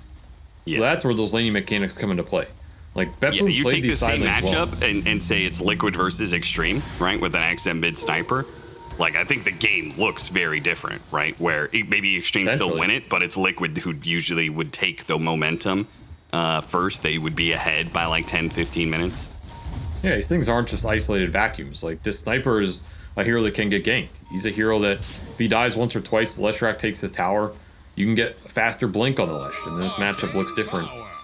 These things just can't happen if the side lanes aren't as crisp and they don't snowball for you and you don't have the support freedom. But Boom just played those lanes damn well, set themselves up. And despite all the net worth Liquid found on their supports, it's just not combating these core matchups right now. As GPK with an Alpha Wolf behind him. Satanic finish is going ham. Got the lasso. Pulls back the Shadow Demon, so Mickey doesn't take any damage from that initiation. They try and go on to Nightfall, but Nightfall with his BKB and morphing into strength is doing all right, and the Enchantress is destroying them. Sniper and Enchantress, oh, big damage. Wait a minute, Conda plus the shot from Boxy does manage to take away the Aegis from the Sniper, but it's only the two of them alive now, and a second Sniper to contend with. Now it's only Mickey. Mickey, alone in his base, will call the GG, and Bet Boom. A chance to be able to win a series against Liquid presents itself, and a chance to secure themselves as top dogs of Group A. Heading into a game 2, already up with this one game. Very nice victory for Bet Boom. 35-minute victory. Crushed it in the first 20 minutes of the game. Just kind of guided through into Roshan, into high ground fights. I mean, they really did set up well for this. I think drafting-wise, they put themselves in a very nice position. We're probably not going to see the same Leshrac first pick scenario. Not with the Sniper available, I think. Yeah, I think they might ban a little differently. They might enable it a little differently. Yeah. But I think they still have faith in the hero, but this is how you deal with the hero. You present him really tough scaling core matchups that he constantly has to try and gap close, or he's losing the physical battle to. All three of these cores present problems for the Lesh. You look through the itemization here, and it really tells you that Bet Boom were prepared for this pick more than just the heroes. Like, you have a Scotty buyer and a BKB. You have a BKB Scotty carry and Nightfall. This is what you want versus the Lesh. You have a long range physical damage hero in the Sniper with Dragonlance, Grenade, Satanic. Just a huge amount of annoying problems. You have a Blade Mail offlaner in the Kunkka with a sustain mechanic and another BKB buyer, right? Like, everything here just makes sense from an itemization standpoint to make the Leshrac's game as hard as possible. And Nisha definitely suffered. Maybe there was some clutch pick that could have helped enable the Lesh into this lineup, but I don't know what the hell it was, and I don't think they knew what it was. Just a draft that caught them off guard, and it'd be interesting to see if they go back for game 2, what adjustments they make. I'm interested to see that, honestly, if they feel confident in it still. But Bet Boom firing on all cylinders here as they make a statement. That's right, a statement indeed, but the statement hits a whole lot harder if they can actually win a second game in a series against Team Liquid. Because again, the previous matchups in these group stages have been 1-1 all the way, so we'll see if history repeats itself or if Bet Boom break those shackles of history. We're going to go to a break and come back with game 2 of Bet Boom versus Liquid.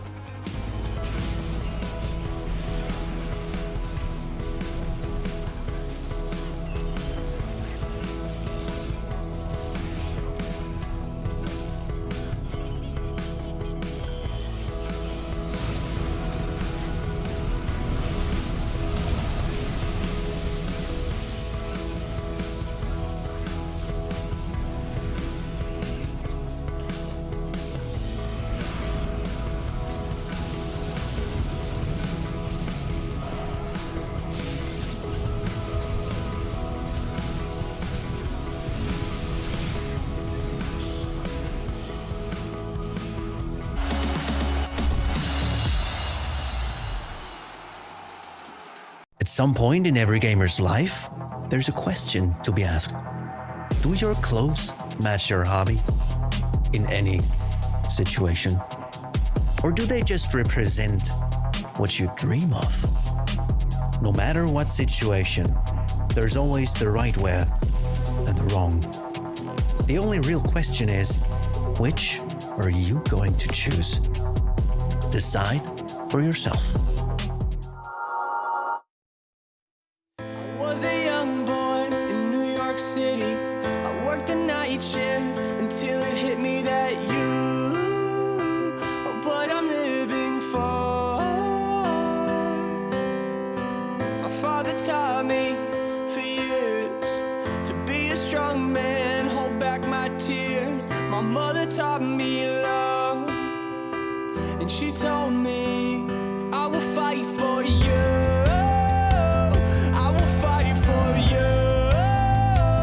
I will fight for you. I will fight for you. I will fight for you. I will fight for you. I will fight for you. I will fight for you. Everything I do it all for you. I will fight for you. I will fight for you.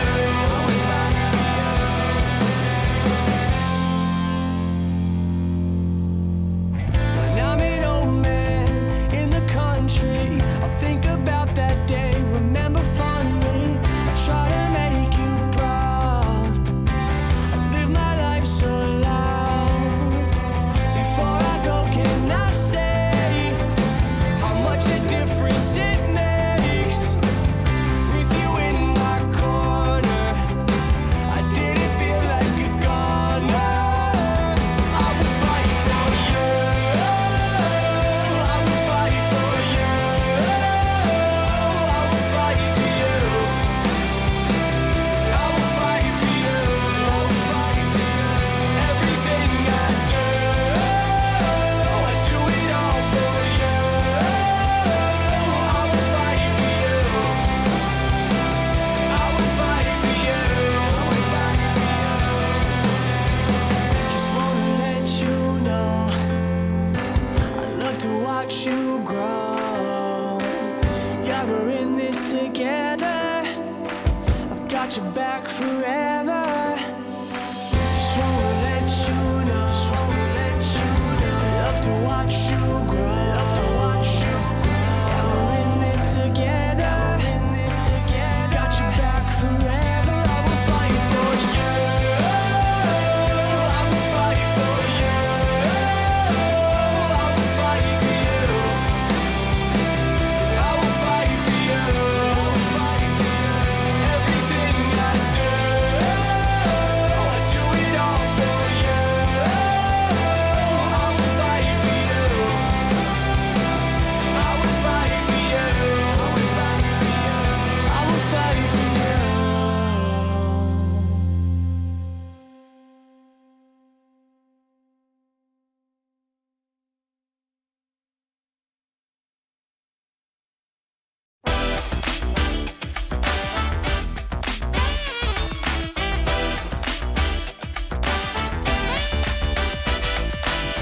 Really got it going now, yeah. Picking up the day. We take it up to overdrive now, moving all the way. Shake it up, we come together. Shake it up, we're doing it like we do, like we do. Waking up, what goes together. Shake it up, no song, just clapping hearts, love, vibes, and we're giving it what we want. Just me and my sisters, make it all worthwhile, all worthwhile. Gonna come together, gonna rock them out. Just me and my sisters, make it all worthwhile. Gonna come together, gonna rock them out.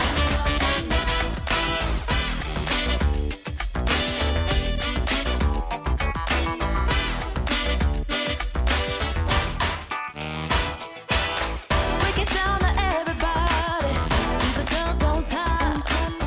Living life just like a party. Having fun non-stop. Shake it up, we come together. Shake it up, we're doing it like we do, like we do.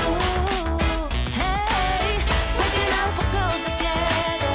Shake it up, no song, just clapping hearts, love, vibes, and we're giving it what we want. Just me and my sisters, make it all worthwhile.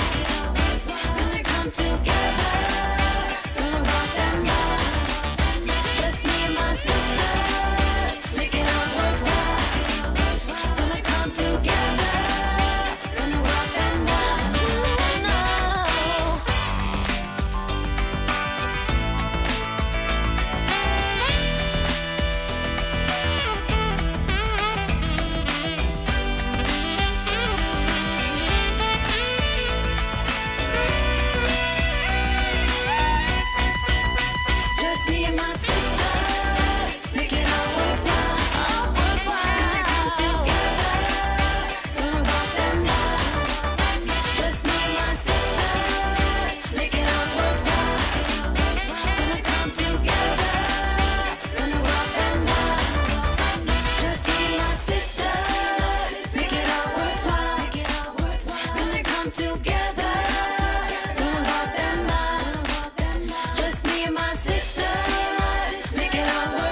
together, gonna rock them out.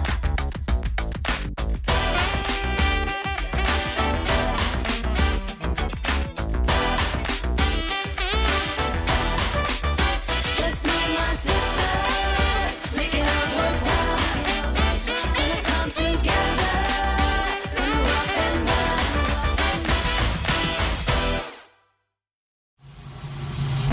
One, I wanted you, I never wanted to be the third person you'd be searching for. I had 5 reasons in 1996, 7 minutes in this heavenly sin. I'm picking you up, I made you a mixtape, I played you, I'm calling you up. Meet me at Twin Pines Mall. The future's in. Back to the future. I'll never lose it. I'm at your door. Back to the future. I'll never lose it. I'm at your door. Ate my heart for lunch. We're just 90s kids. And there's 10 reasons that you hated this. I could count the ways that I love you so. Every petal from a bouquet of roses.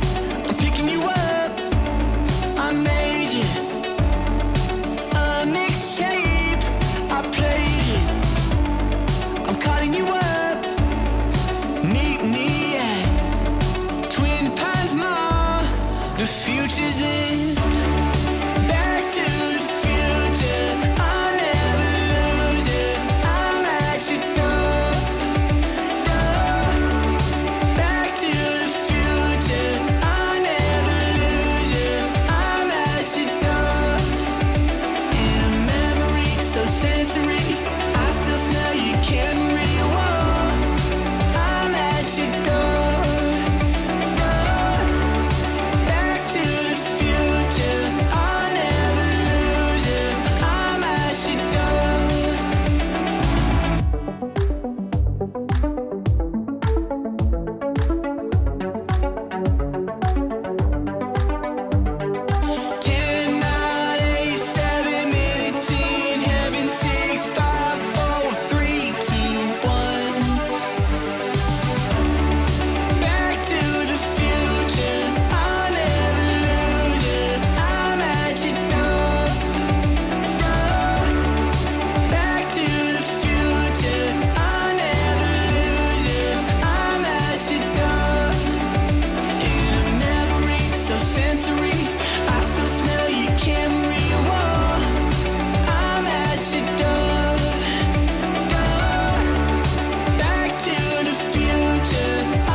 Welcome back to Bet Boom versus Liquid. We are heading into Game 2 after Bet Boom managed to take down Liquid a notch in the first game with a pretty emphatic victory in just 35 minutes. Again, this is a matchup that Bet Boom has yet to be able to win a series in their history, in their matchups against Liquid over the last 2 years. And they finally have a chance to be able to rectify that mistake. But it's also something going for Liquid. Their momentum in this tournament is quite high, and they have yet to lose a series here at ESL 1 Birmingham. They have, at worst, tied every other series that they've been to. And so this is a chance to be able to perhaps right 2 wrongs in a way, Avery. guess though, or these teams just tie, and then who wins the tiebreaker if they tie? Well, I think that specifically comes down to whether or not there is a third team. And then that is a tiebreaker for position, and then we get a three-way tiebreaker and all that sort of thing. If it's just the two of them, then I assume that it comes down to score to determine, individual rankings of who's first and who's second, and therefore who gets seeded against who when it comes to the upper bracket playoff matchups. Interesting. All right. Well, I mean, I guess they don't really care if they're in the top two together. So maybe a draw is like in some ways good for both of them, probability wise. But yeah, they're both looking for the win here, because you're gonna feel a lot better about exiting this group stage as Liquid if you don't drop your last series. Yeah. And I think dropping it to the top team in the group also just feels a little bad. It's like, oh, we beat all the riffraff, but when it came to the one good team, maybe we dropped that series. So this is an important game. Maybe not super important in terms of, not getting eliminated, but important for your team morale and your confidence going forward. And like you said, BetBoom, they've just never beaten this squad. It's like, is it time to finally do it here? There's also a possibility that Liquid don't end up in the upper bracket if they don't win this next game, right? Because they'll end up at a score of 5-5, and if G2IG, Talon, or Falcons, any one of those teams 2-0s their opponent, then that means they will leapfrog over Team Liquid and take second place, and Liquid will have to start in that playoffs from the lower bracket, which I think significantly decreases your chances of being able to win the whole tournament, right? Which is what Liquid came here to do. There are very few teams that have won majors from the very bottom of the lower bracket. Very difficult. And only a couple teams that have ever even gotten there, especially the really big lands like a TI or something. So a bit more doable here, but it is no easy task. And Okay.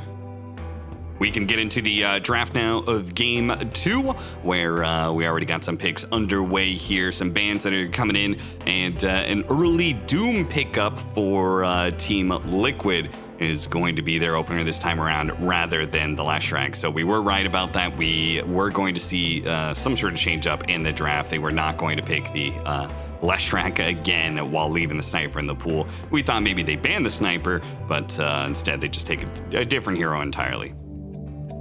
I mean, this was a hero that BetBoom banned, and a lot of teams have been banning versus Liquid as well.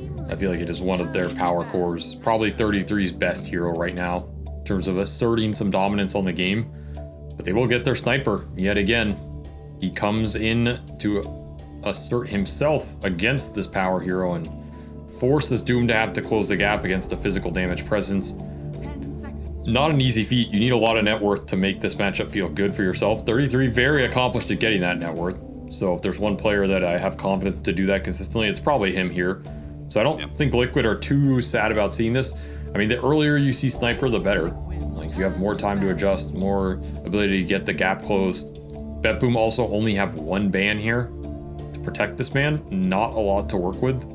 So Liquid should already pretty much be thinking about what cores they want down the line in terms of this Sniper matchup. Are you going to go for that Monkey King on Mickey that we saw get banned? That has had some success against this hero, but also a very volatile hero in itself. I mean, we haven't seen anything like the Spectre, or these Lycans, these weird niche picks that are gap closers. I just don't think we're going to see them. I don't think we're going to see that Pudge counter again. So really, what does it leave you? It leaves you the Monkey King. It leaves you like something like Weaver. Could be interesting in that regard. Sven could be interesting. Lifestealer, because you can infest a mid-mobile hero. Like these Lifestealer Storm lineups can be pretty good versus him, but they're a little bit out of meta. I would probably lean towards like the Weaver Monkey type hero for Liquid, because I think that type of hero gives you the gap close physical damage dealer that can deal with the sniper, and it's a hero that Mickey is very comfortable on and fits their playstyle. So that's why it's I would what lean. we thought we were going to see at the end of the draft in Game 1, right? But instead they went for the Luna, and it clearly was not good enough to deal with GPK's sniper. No. But this time around, they'll also get a mid matchup that is a bit more formidable. That game they had everything set up for the sniper to succeed. They got a 4th pick, they had a free matchup, good supports that roamed and protect him, a team fighter that could buy the ores if they needed it, but just had boat rum. Now it's Liquid who are going to get the Kunkka. set their carry up to be able to go deep in that fight and be tanky. And isn't a hero that can be obnoxious for sniper. You just like walk up and X this guy. He's not very fast. And sometimes he just gets caught. You can force out the early BKB, and they'll get some BKB Pierce on top of that with a clock. It's this triple melee hero off the first 3. Something maybe BetBoom can exploit here with some AoE control or just some melee punishers. Is Clockwork It is even a good lot of against these teamwork. heroes? Like early on, yeah, you kill the sniper, but he gets concussive grenade pretty early on. And then that changes the matchup of Clockwork versus Sniper. Enchantress has this heal over time that combats the battery assault pretty well. It's plus still the good. creepies running around. I mean, most people like Clock versus Ench. It's one of the supports who can fight her in an isolated situation, kill her later on. It's also a vision hero for the sniper. You hit this guy with a rocket flare, can set up some of the fight. It's a good follow-up support too. Like, we think of Clock as an initiator, but if you find the sniper with a hoof stomp, if you find him with an X torrent, and then you can go in with the hook shot cog afterwards, that's a lot of chain stun time from a very long range that should be pretty guaranteed. I like that aspect about it. But I agree, the Clock's not necessarily giving the Kunkka Doom what they want here, which is kind of like damage follow-up. You want these heroes like the Phoenixes, the Wind Rangers, the Hoodwinks of the world to make those melee initiators work to their full capacity. And it'll just be the Wraith King frontline here from BetBoom. So trying to present some heroes to put in between the sniper and these 3 melee dudes, and Wraith King's pretty decent option in that. They know this Doom is going to be played by 33 to 99%, so just secure the good carry to offlaner matchup here, why not? Time to get some range heroes for Liquid. Yeah, I mean, the Alchemist, I feel like, is always tempting versus Wraith Kings. I think that matchup's just like borderline unplayable, but it's a 4th melee hero and it's not great versus the sniper. It can be okay. But then you're going back to like this monkey weaver type hero. Does it look good with their other 3? I don't know. Not really. I feel like they want the Luna again, honestly, but then are you just stuck in a similar situation where you don't have the gap close carry versus the sniper and you feel bad about that? Yeah. But you kind of need something like this Luna here to make this ball and these melee heroes work. Tough position. Maybe this Clock just made this pick feel worse. And it's not looking amazingly hot right now. Yeah. Okay. I mean, what can you do, really? I don't think you had much option. I mean, there was something that like Saberlight said, we asked in that post-game interview, right? He talked about how the advantage of running kind of the same thing twice. In some ways, you know the mistakes that you made in game 1. And we did. That is true. We did talk about how game 1 could have been different, right? One of the big problems is BetBoom is so good in laning phase, you're probably not going to get a lead over them early on, so you're not going to get that snowball, and the sniper hits into his mid-game stride against the Luna. So Liquid, maybe for some reason they think it's going to be different this time around. Maybe it's the Kunkka that gives them the extra team fight, the better matchup, as you said, in the mid lane, rather than that Leshrac. That they feel like it's not the Luna versus the sniper will not be a problem. Because really, it was the sniper versus the Leshrac that was the real problem in that game. It's just, compounded by the fact that Luna couldn't address the sniper the best. I feel like Luna enables the rest of their lineup, but it's not some crazy Luna game to me. I don't think Wraith King Sniper are like the 2 cores I see, and I want Luna there. It just doesn't, but Luna's Luna. Like, they pick this hero because it gives their lineup the 5-man action, the strong laning, the Roche taking that it needed. It does all those things reliably and gives you some strong momentum. So I understand the pick. It can definitely work here. And like you said, they got the experience out of game 1. Mickey had a pretty decent game that time. He was in the top position. He was doing some decent damage in the fight. There just wasn't much that came together in that lineup as a whole. But I think you still want one more pick to kind of tie this together. And I assume it's Boxy playing this Clock. But then, like, what is Insania playing here? Is he... You're not going to see this last hero either, which is the annoying part. Like, you can't really pick some cheese 5 like an Undying or something. Though maybe they're still considering that. And if you play this Clock 5, it's not a hero that Insania is wanting to play, which is why I just don't think he's going to do it. And I don't think Insania wants to play something like a Phoenix here. There's the Oracle option, but... I was going to say the Oracle. I was thinking about the Oracle. I was like, what would help them push through when they get that damage threat? Like, really bad Oracle. Wait, why is it so bad? They don't have any hero to go and kill the Oracle very easily, right? I mean, they have Tiny, which is, you can toss them back, you can toss someone on the Oracle and Avalanche both of them. And then their lineup is just all physical right click. Like, you have Ench, Sniper, Wraith King. These types of lineups just beat Oracle, because your Fate's Edict is useless. Sure, you can False Promise the Luna, but he's still just getting hit, and it doesn't change the situation of the fight, really.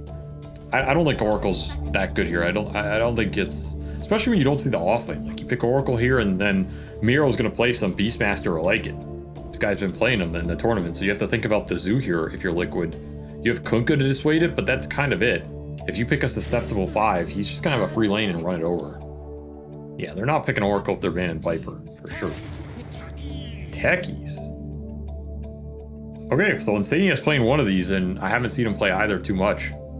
So he'll have to step up here.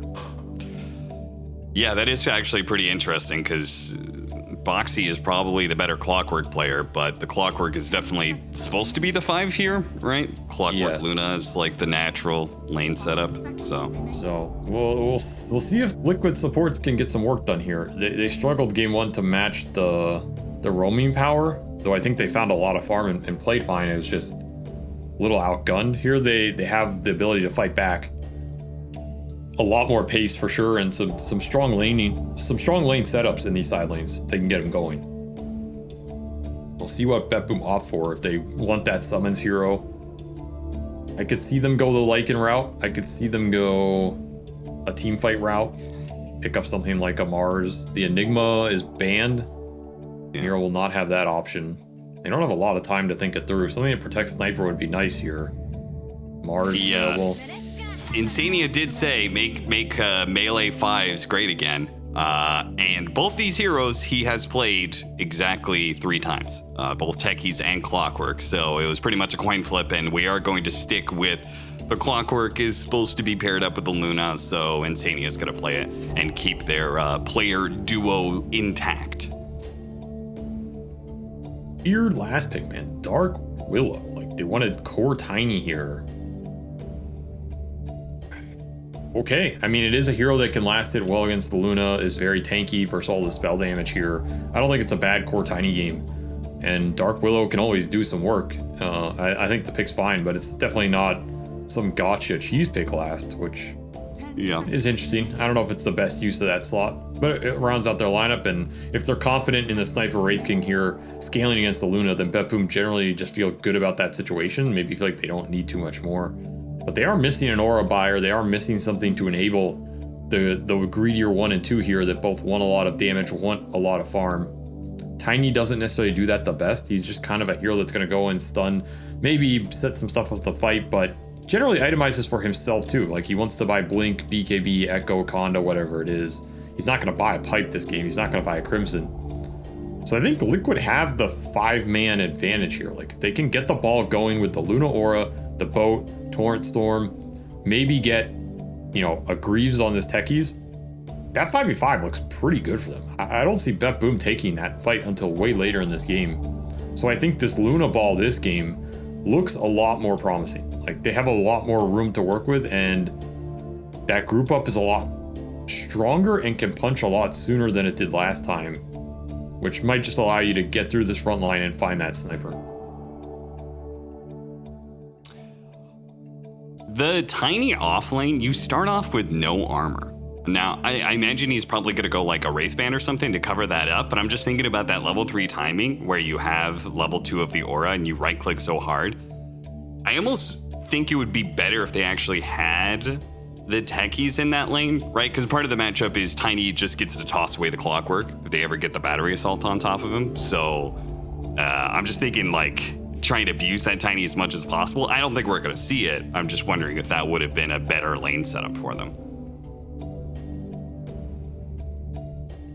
Maybe, I don't know. It's really comes down, I think, just because Liquid supports play very specific heroes and they have very specific ideas of who they want on those heroes that just dominates any sort of lane setup anyway. Ultimately, though, I feel like a lot of this game might just come down to like the Liquid roam. Can they get their heroes active early together more than that we saw last game? Like, can they rotate this Kunkka with a boat to maybe kill Nightfall at one point? Can they get the Clockwork involved in a gate rotation top, kill Enchantress, pressure the tower, get the Doom snowballing? Like, these small moves that they're not super obvious to me, but if they happen, I think could really help their lineup a lot. Because again, you want to exploit the fact that BetBoom are just trying to play multiple carries here with no aura buyer, that if you fall behind, it's going to be a real struggle to come back in those 5-on-5s. So you want to put them on the back foot. Yeah. Okay. Well, draft is done. We have our assumptions of what's going to happen. Let's see how it actually breaks down as we head into game 2 of BetBoom versus Liquid, and see whether or not BetBoom can finally get a series win over Liquid. If Liquid's finally going to lose a series here at ESL 1 Birmingham, and who's going to end up going into a playoff upper bracket position between these two teams. As of course, need to be able to start off with a quick buzz. Also a pretty important game for Liquid in terms of, like, you don't want to pick this Lesh and then lose the Lesh and have it get exposed, and then second game not repick the Lesh, which means you have shown you know, not necessarily you lose confidence in it, but the idea of countering it is viable. Pick a Doom, your other like big strat, and then if you lose with the Doom, then like where does that leave you, right? It leaves you in a position where teams are going to look at you and be like, all right, we can give them the Lesh and beat it, we can give them the Doom and beat it, and maybe that opens up some bans, and then suddenly you don't feel so good about this first phase.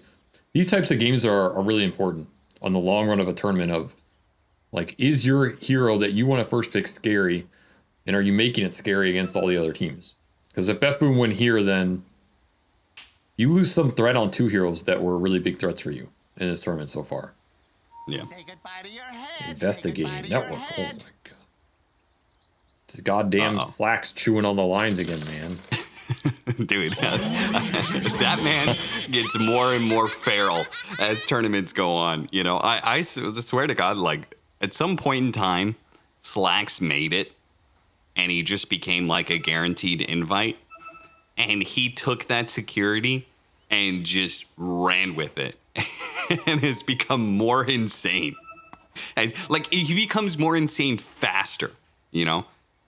You know what I mean? Like, the tournament starts off and he's already like, like what did he did the jump scare to XM in that one interview. Was it XM or XXS or somebody? It was one of the Chinese players, and he was just XXS. Like, yeah, it was XXS. That's right. And it was like that jump scare out of nowhere. Dude, I was mad for him. Normally I love Slacks' content, but I hate when people jump scare. You know, it's just obnoxious. This group stage interviews, and this guy's already, you know, I'm just, calm down, man. Jesus. I have a full feeling that after that interview, XXS just walked like to his manager, and he's like, I want that man off the premises. Please remove him from the tournament.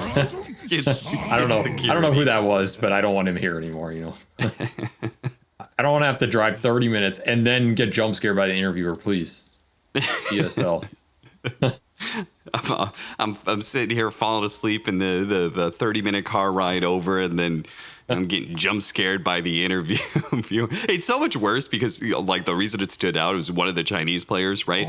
So he may not be understanding what Slacks is saying when Slacks, so it comes as a complete surprise when all of a sudden he just screams out of nowhere. He got it for sure. But I respect that, you know. You got to make these players open up, get excited a little bit more. Esports interviews are pretty hit or miss. No. You got to jostle the feathers every now and then. Keep people on their toes.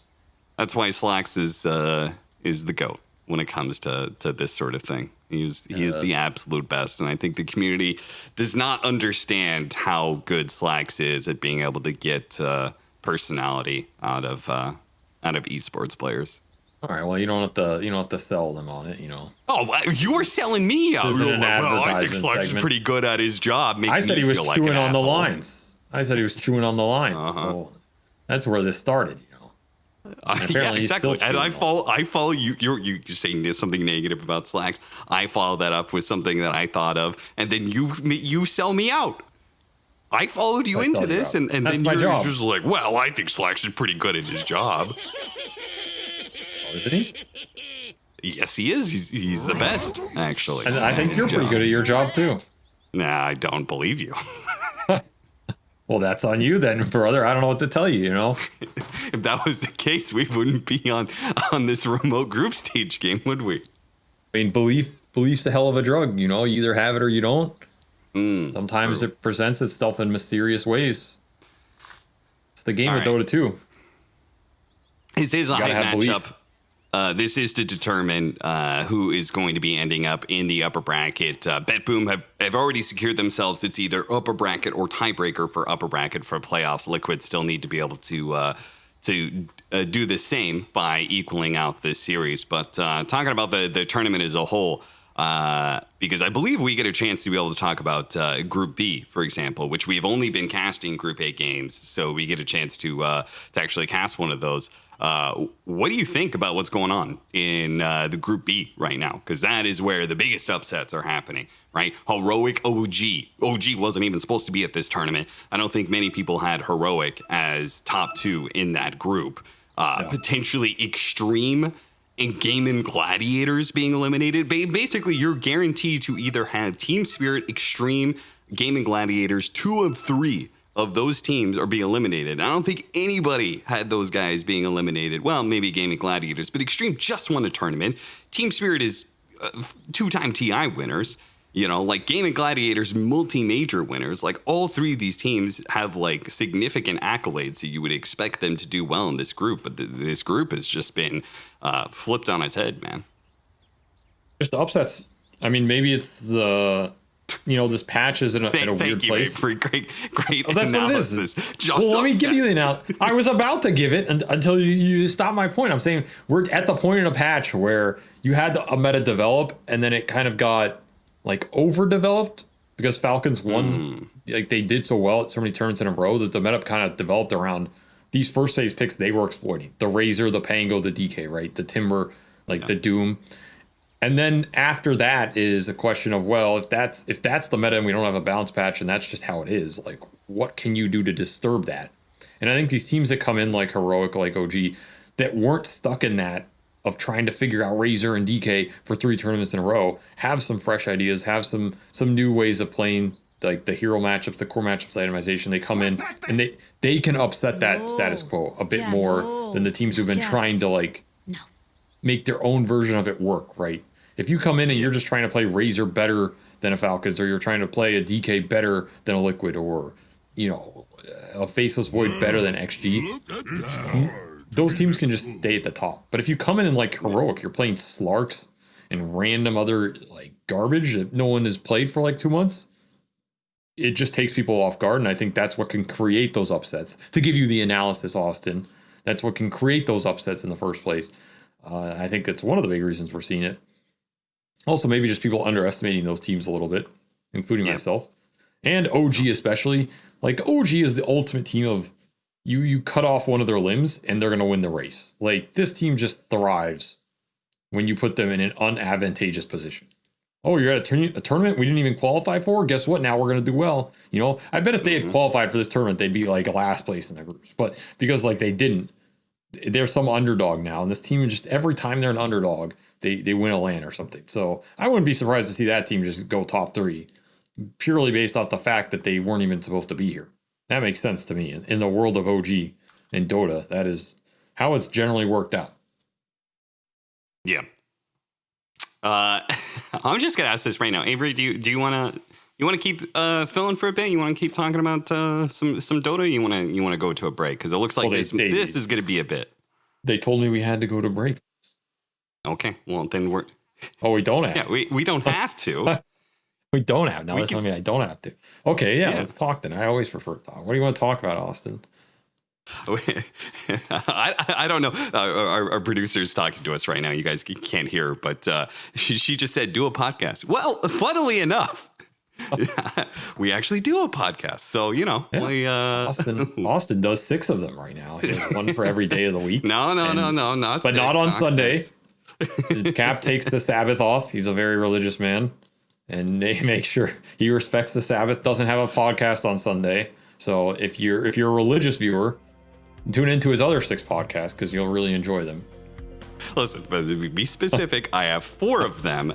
I don't have 6 because that would be the 6 Infinity Gems, and I am Thanos, and I will have claimed the Infinity Gauntlet. You know, I thought it was 5. It's 6 now. No, there's one in the. Oh, that doesn't count, dude. That's inflation. Back of the hand. Like, I don't know. That's inflation. What do you mean that doesn't count? There's 6 Infinity Stones. Whatever, man. But he like always had one of them, right? Isn't that the lore? I don't know the lore. I don't know Marvel lore, honestly. Like that lore is just it's not good. It's not good. It's not like Dota lore. It's bad lore. It's not like Dota lore. Of course. Exactly. Dota lore. Crownfall. You know, Dota lore is just it's great, dude. Dota lore is great. Like you have people like Sniper. His lore is just he's a dude with a gun. Like that's great. You know, that is well thought out, deep lore. You can base an entire event on that. He's just a guy who's really good with a gun. That's yeah. I think we need more of those guys in Dota too. We need another gun character. That's what Dota's missing. We just need shotgun hero. You know, like I guess we had Morphling for a while, who literally has the shotgun taunt. That's actually crazy now that I think about it. That's in the game. That his taunt is he just turns into a shotgun. Nobody's ever like commented on this once. You know, that's true. The most K-Kona thing I've ever seen. But it's also interesting that Ice Frog or Valve or whoever, they incorporate a lot of memes. If you thought about the memes over the history of Dota, they actually put a decent amount of them in the game. Like that, for example, like the shotgun Morphling, oh, now it's a taunt, you know? The Tide Hunter Watermelon, now it's a taunt. Yep. I feel like that's just how they make a taunt. They look at the meme for the hero, and then they make it a taunt. So I don't know, maybe Techies should get a taunt that's just like, we all suffer together, and he has a Goth Arcana. As he made everybody miserable for 10 years. I mean, maybe they'll give Shinkyu and Slacks, probably the only 2 people who wish this, and they'll revert to old techies. They'll revert to old techies, and then they'll come out with the emo techies Arcana. That hero was an abomination. I'm glad it's gone. It's never going to come back. I'm glad it's never going to come back. At least I hope it's never going to come back. You know, I think that's the way it should be. You have your times in life where you can enjoy making other people miserable, and I think people like Jinky and Slacks. Wait, no, hold up. I'm not just gonna let you sneak that in. And now it's gone. You don't get to just have a time where you make other people miserable. What are you talking about? It's not something that every person has. First of all, nor should you have that. Second of all, what? Okay, I'm gonna be honest. That's something I just said and didn't really think about before I said it. But now that I'm thinking about it, and I have to defend it because I said it, that's evolution, baby. You know, evolution doesn't care. Has their asshole phase. Yeah, it doesn't. Evolution doesn't care about being nice. It's about being a dick, so you can rise to the top and overcome everybody else. And that's Dota. Dota is an evolutionary game, Austin. You have to continually evolve, continually press your advantage, overcome the competition, and rise to the top. The cream of the crop rises to the top, Austin. And that's what we're talking about. That's what Dota's about. Is Dota about winning, or is Dota about beating your opponent? Okay, then why were Liquid Gaming, Gladiators, and Spirit the most successful teams last year? Because from what I've seen, they're all very nice people. Yeah, from what you see, you can watch a vlog. These vlogs are all like, oh, I respect Gaming Gladiators. Very, very well played match, sir. Well played match. And then behind the scenes, you know, we've been at these tournaments. You walk out, they're spitting on each other's shoes, flashing the other van's tires so they get late. You know, that 30-minute ride for Jinkyu probably took so long because someone probably slashed the goddamn tires on their van because they all despise each other. You talk to any Dota player, they hate other Dota players, man. They just pretend like they like each other. It's some kumbaya family, but they despise each other. That's why every time a new player gets brought on a roster, what do you hear? What do you hear, Austin? Whenever a new player is brought on a roster, I'll give you a chance to guess. I don't know. This guy's gonna lead them to, I don't know. I don't know what I hear. Okay, so the first thing you hear is like, oh, this guy is great. He's awesome. He's fitting in really well. And you know why they say that? Because it's prefaced with something else. It's prefaced with, I thought this guy was a piece of shit. That's what it's always prefaced with, right? There's always this implication of like, I never would have played with this guy. He was a dick. He was an asshole to me. Yeah, Quinn is actually a great teammate. Exactly. You know, it's like there's this perception. But the second you get him on your team, then it's like, oh, he's a great dude. I love him. We get along super well, you know? I go to this classic OG. They get Tomato, right? In the second Tomato's on OG, you know, you get Seb on your pod, one of your 8 podcasts. He's going ham. He's like, he fits in super well. He gels nice. Great lad. We're super stoked about him, right? And then like 6 months ago, you know, oh, Whisper, Tomato hate each other. Never going to play with each other again. You know, like OG has no respect for Tomato. Whatever the hell it is. Dota players don't like other Dota players until you're on their team. Then they love you. See, I thought you were going a slightly different I thought you were going a slightly different direction with this, which was, since this guy joined, the team environment is great, implying that with the previous guy, the team environment was terrible. That's what I'm saying. The second the guy leaves the team, then the implication is always like he was the issue. He was ruining the team environment. Unless the exception is that the guy retires of his own will. Okay, you know, if you go the Matumba Manor route and you gotta leave, there's, you know, okay, then it's all heartstrings and we wish him the best and it's my old friends reuniting. But if you pull a kit track and you just bail, or you pull like a, you know, an Eternal Envy and you kick some dudes, it's all bad blood, brother. It's all bad blood. I'll see you 6 years down the line. I'm gonna go to the gym and get swole for like 5 years and meet you on that land, and we're gonna see what's what, you know. It's brutal. It's a brutal world. Is that why you're working out right now? You've got somebody you can't wait to see on land? Yeah, I gotta fight Lelis at some point. That dude's goddamn jacked, so I gotta catch up. Oh, shit. I mean, you can't really talk people in Dota if you're scrawny as hell, you know. I mean, that doesn't stop most Dota players. In fact, the most prolific shit talkers are frankly pretty scrawny dudes.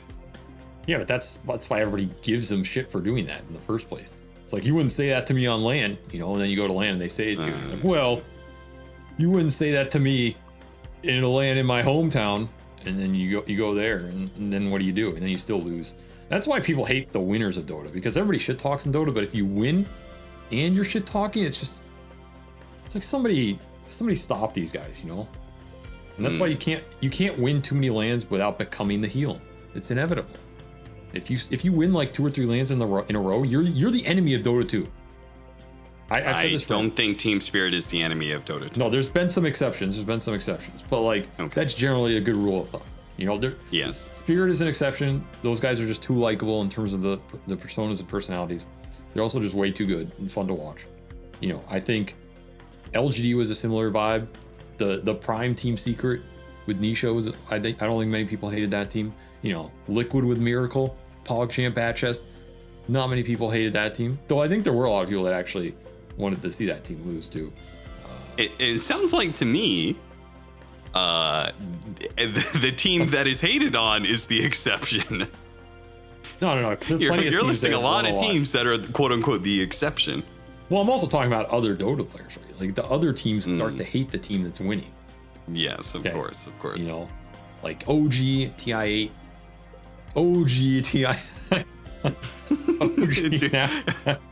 Wait, OG TI8, not OG TI8. I mean, nobody considered them winners in the first place. It was after they won TI. That's why they hate it. Yeah. That's still one of the craziest things. I'm sure you weren't supposed to win. Yeah, people were so salty about that one. Oh my god, I've never seen the Dota scene so salty about a TI win as TI8 OG win. And when you say community, you're talking about the pro players. Yes, I'm saying the players at that TI behind the scenes, because they deserve. Yeah, like if you guys think that the whole fluke thing, the fluke moniker for OG was purely a fan thing, that people made up? No, there were a lot of people inside of Dota that were quite salty about OG's win. I was there 5,000 years ago when OG won that TI, and I can tell you, like, I heard from at least 6 or 7 people at that tournament that I've never heard at another tournament since, that they were gonna quit. They're like done. Like, OG won, they're crying. They're like, there is no point playing Dota ever again that this team won this TI, because the feeling was that their perception, which was entirely incorrect, obviously. And now I think if you ask those same dudes when they look back, it's like, of course they were a dynastic team, one of the best ever, super fun and cool to watch. You know, they wouldn't say that now, but the feeling at the time was like, the previous TI winners, you had all these teams that people felt deserved to win, or maybe not deserved, but had the pedigree, maybe, for lack of a better word, or like the prestige of being a winning team. And the pro players did not feel that about OG at the time. So when they won, it was like, who are these goddamn scrubs, like, miracling their way into a TI victory, you know? And obviously now that's like a completely foolish perception. But goddamn, I had never seen so much salt in my life as at that TI. It was so salty. People are just like, there's no point in playing Dota anymore. I'm like, what are you talking about? How does this make any sense? It's like so much salt. And then what's funny is that TI9 also had a lot of salt, but for the exact, it was like the other side of the coin, where it was no longer, oh, these guys are like, they fluked or whatever. It was, is this just what TI is? It's just going to be OG showing up and winning? It's just because they were so dominant at TI9. And as competitors, OG just looked so crazy.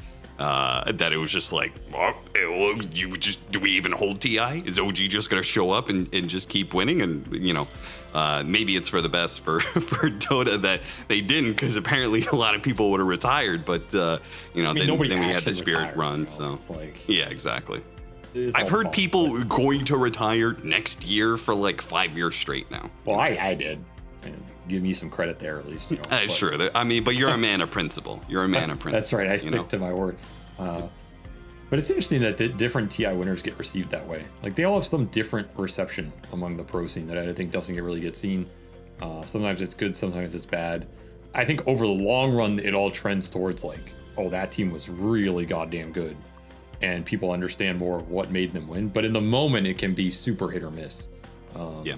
Sometimes overblown, sometimes underblown. And there's always a team at TI that people want to win. That's the other interesting part. There's a team that all the pro players want to win because they generally feel like that's the safe team. Like, if this team won, nobody's going to be too upset, you know? They're deserving, they're like good dudes. I don't feel bad about it. They're not from my region. I never played with the dudes. Those are big factors, right? If it's some team that everybody's played with and it's from your region, that's like the worst case scenario. You know, it's like, I'm going to have to watch all my ex teammates win a TI without me. It's like, that is, you know, I've done that for a few years now. It feels a little bad, but there's always a thing. Yeah, you really came into casting and then just immediately you watched Baking win a TI, you watched Quinn. We don't have to talk about that. But I'm saying, like, usually it's a Chinese team, because I mean, maybe not for the other Western teams. Yeah, for the Western teams, you know, usually there's like one Chinese team left that has a really good shot. Like, usually it was LGD. And then maybe there's 6 or 7 Western teams. Like the TIs that LGD was doing really well. That usually was the case. Like, the top 8 was usually 1 or 2 Chinese teams, including them, but they were the obvious favorite. And then 6 or 7 Western teams. You have some upsets like, like these Azure Rays and Aster, who did well at Singapore TI, for example. But generally, there's like one Chinese team where all the Western teams are like, okay, if we can't win, I hope they win that shit. So then I don't have to watch one of these other dog shit Western teams win this, win this TI that I couldn't. Like, they're just praying this Chinese team wins. And they have not won in a while, actually. It has been since, what is it, TI 6 now? Wings were the last Chinese TI champion. Yeah, actually first. Yeah, they did them dirty, and they paid a pact with the devil, so to say. It's kind of insane. I mean, obviously they've had very good finishes, but they are searching for their victory. I mean, that is like a crazy, like, Wings happens, the whole Ace debacle happens, Wings gets dismantled, and ever since, China hasn't won a TI. Yeah. Karmic justice, really. I mean, yeah, absurd. Though, to be fair, I don't know how long that Wings roster would have lasted. Not that I can like confidently speak on that. Obviously, nobody knows. Only they really know, and even they don't really know. You just don't know how Dota teams go. Most Dota teams have like a 2 or 3 year life cycle in general. To be honest, like even if you're a really dominant team and winning, almost no Dota team lasts longer than that because at some point you run into a rough patch, you get patched out of the meta, things struggle, the leaks start to come through, people get too cocky because you won, they build egos, like people just get sick of each other, you're around people a lot, and then that's just going to create friction. So you have like a 2 or 3 year life cycle. They had like a year, so they were on the short side of that, but that team had a lot of conflict in it. They had a lot of turmoil. I don't know how much longer they would have been able to use that to find success. It's not an easy way to do it. It is a very powerful way to do it, but not necessarily an easy way in terms of long-term sustaining. Whereas I think the way that a lot of Dota teams function now is a bit more sustainable. Particularly a lot of these European teams, I think, have very, very stable team setups where people aren't, going out behind the stands and punching each other in the face to get the draft in order. Those days are a little long gone. Well, mostly long gone. Yeah, when was the last time you punched somebody in the face? Well, I never punched somebody in the face. That was Jack Chen's job. Legendary manager KBQ of G2IG. Yeah, I made him punch people in the face. But, that's what a manager's for. You got to get the manager to do the dirty work. And that's the dirty work. Sometimes you got to take somebody out behind the stands and lay down the law.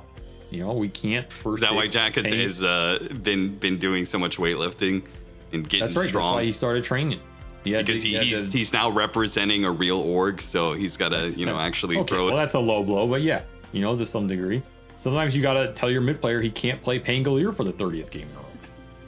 And like sometimes he doesn't want to listen to reason, right? He doesn't want to play a real hero, but somebody has to tell him no. It's enough. You can't just play Pango for your entire career. And well, apparently you can. I was wrong, but somebody has to be able to do that. And that takes a firm fist. I have a question about that.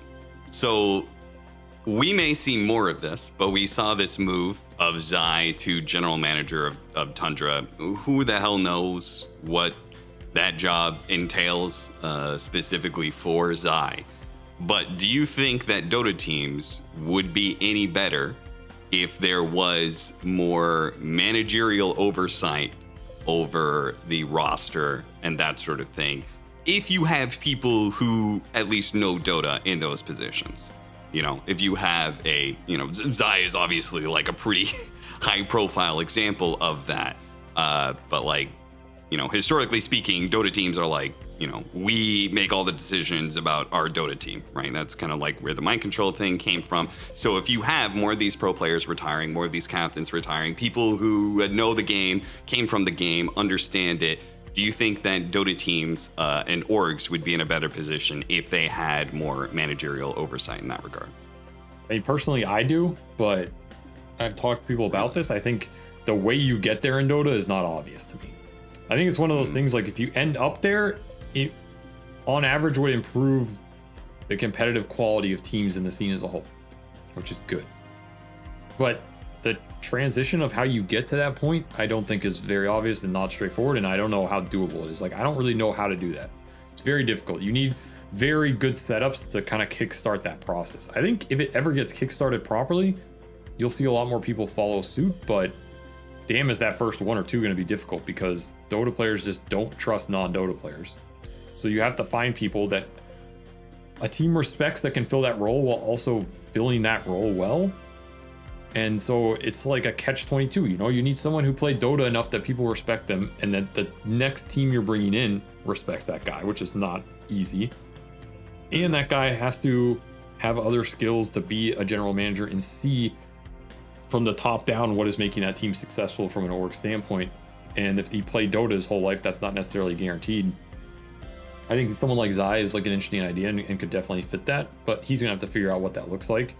And I think Zai is a good example because his success in Dota was recent enough that people respect him. Like, you could probably bring Zai into any team currently, and that current team would respect him. That's not necessarily true forever. Like if I go back and bring, I don't know, past TI winners in, right? If I bring, I don't know. I mean, whoever I name is gonna sound like a flame, you know. But if I go back and bring like a TI4, TI5, TI3 champion in to an org as a GM, from a theory standpoint, that should be someone players respect. But that's not true for every team. Like that's a personal rapport or relationship based thing. Some teams. Okay, I've actually got a really good example. Universe, right? I think very similar to Zai. First of all, had the same role, but also demeanor wise, right? Like nobody really hates Universe. A lot of people like him. Nobody really hates Zai. A lot of people like him, right? But the history, like he's just an older version of Zai, right? Yeah, like are people, if you bring Universe into GM your team right now, are people going to respect his Dota knowledge of the current game? No. And I think Universe would say that. Like, he hasn't played Dota in like 5 years, but like even if he kept up, there's that doubt. So something to figure out for the scene, but we have figured out how to keep slacks off the internet lines, everybody. Yes, welcome to our filler podcast. Thank you. We have locked slacks in a bathroom apparently, which means that we can now continue the matches. That's Thank right. God. Game is unpaused and we are ready to go. Just to recap, we are here in game 2 of BetBoom versus Team Liquid. BetBoom, having won the first game, are in a position where they're either upper bracket or will be in a tiebreaker for the upper bracket. Team Liquid need to be able to win to have the same opportunity, right? Either in the upper bracket or a tiebreaker for the upper bracket. If they lose, then it's up to the other matches that are currently going on to determine whether or not Liquid gets into that upper bracket, or if they have to play a tiebreaker, or if they just end up straight up lower bracket. On potentially as Nightfall gets battered into oblivion. And that's a first blood for 33. That is not the hero you wanted to give it to. The Liquid are really happy to see that. 33 with some extra farm. If you're Liquid, you love to see it. And also extra experience for the clockwork. Every little bit helps, right? Level 2 and level 3 are so important to this hero. We'll see how effective it is, though, in this matchup where he's going to be dealing with potential of Tiny Toss. So that's what that top lane looks like. Mid lane, we've got the Sniper versus Kunkka. Very different matchup than the Sniper versus Leshrac, which you can already see Nisha's trying to take advantage of. I think maybe his ego was a little hurt from that last game, man. Nisha has had some rough games lately. And I think this guy, you know, probably still wants to show that he is the S tier mid that everybody thinks of him as. 2 missed torrents won't help him there, though. To be fair, he has had his hero very early picked in a lot of these games. Yeah. Which is giving people potential for these counter matchups. And some of these matchups are just 100 to 0, like Sniper Lesh. Like, I don't care how good Nisha is. He's not outplaying that matchup. Just not happening. So maybe a TI. Like a TI, you can actually outplay those matches. But at a random land, it's not doable. Yeah. Sania gets beat up here, man. Not an easy lane for the clock. This is a lane where if Tiny Dark Willow just play on the wave, way too much HP and really good right click early to just beat into the clock, who has limited armor this early on. This is a tough lane for Liquid, honestly. Like Dark Willow Tiny is this lane I don't think actually loses to almost anything. They just have way too good of like damage stats early. Dark Willow has one of the best BATs. She has really high base damage for her support. And then Tiny just sits here with 1,000 HP regen and hits like a truck. It's like, I don't really know how you beat this lane. So I think Miro is going to freeform up here for sure. And we'll see how much Liquid can get done on the other lanes where I think their prospects are definitely better. First blood for 33 means he already has Bracer Null up. And he's just going the fighting build with the early Infernal Blade. Taking it to him. Looking good for him. Yeah. We'll see. I mean, if they get level 3 and he goes level 2 Scorched Earth, which, you know, it's 33, so maybe he's more likely to get Devour. But if he does do that, and having a Techies in his lane, they have a ton of damage between that duo. They may try and get another early kill.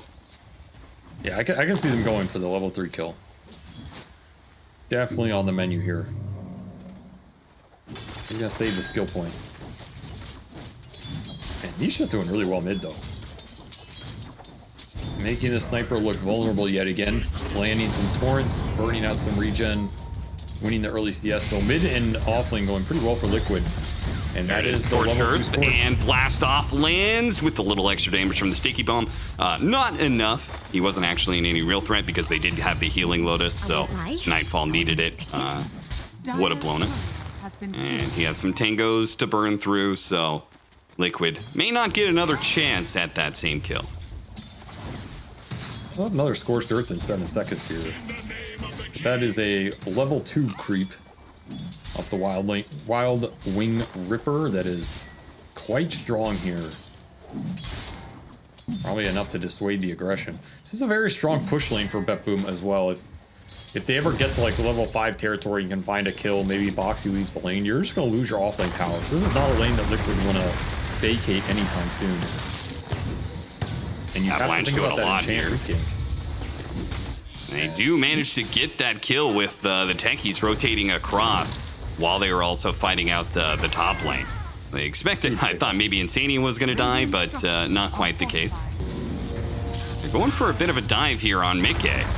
Another avalanche. They go for the kill on Insania. Had some stick charges. Bramble does land, though. They're going to turn back with a battery assault, try and do what they can. Damage returned, but nobody in threat of dying. In fact, Mickey may not be able to man-fight this one out. He throws out the Lucent Beam. Miro's going to make a run for it. Zave is going to keep the damage on him, but Miro does actually die. Mickey, he's going to try and get around. Oh, through the tree. Turn around. Lucent Beam. He gets the double kill. Mickey, what an outplay. That is a brutal way to end that exchange for BetBoom as Mickey just puts them on roast and toasts them with some mechanical outplay right there. That's a big win for him because that lane was, I think, the hardest for Liquid. He just gets a double kill under the tower, gets salved up. He's level 5 now. 3 points in the aura also means we hit this nighttime. He already has 3 points up. Huge amount of extra right click for these heroes across the map. The Dark Willow coming to bottom lane. They just given up on trying to continue to win that lane now that the Luna is level 5. Making the rotation. They trade 1 for 1, but they do get the Doom kill, which is pretty important for BetBoom. And they kick Boxy out of a creep wave as well. Mid lane being dove.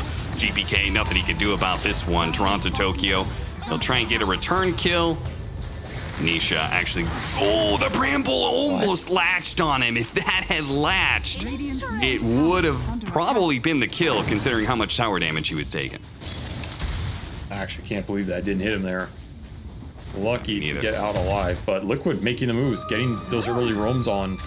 That's 2 kills into the sniper. This is what you want. Set the hero back, and then he just doesn't function nearly the same as we saw in that game 1. A lot of good early presence here from Liquid, making this support duo work, getting that Luna aura up online. He got tossed under the tower though. Oh, runs into a Bramble underneath that tower. And he does have Lotus and Wands, so he's probably fine here, but walk away a little worse for wear. See if they can get the battery assault kill turned around though. Gets him inside. Mickey has to keep his distance though. He wants to throw out another Lucent Beam. GPK actually gets the kill on Nisha while we were watching that one. Dark Willow does manage to survive. It looks like Toronto Tokyo gave up his life to make that mid-kill happen.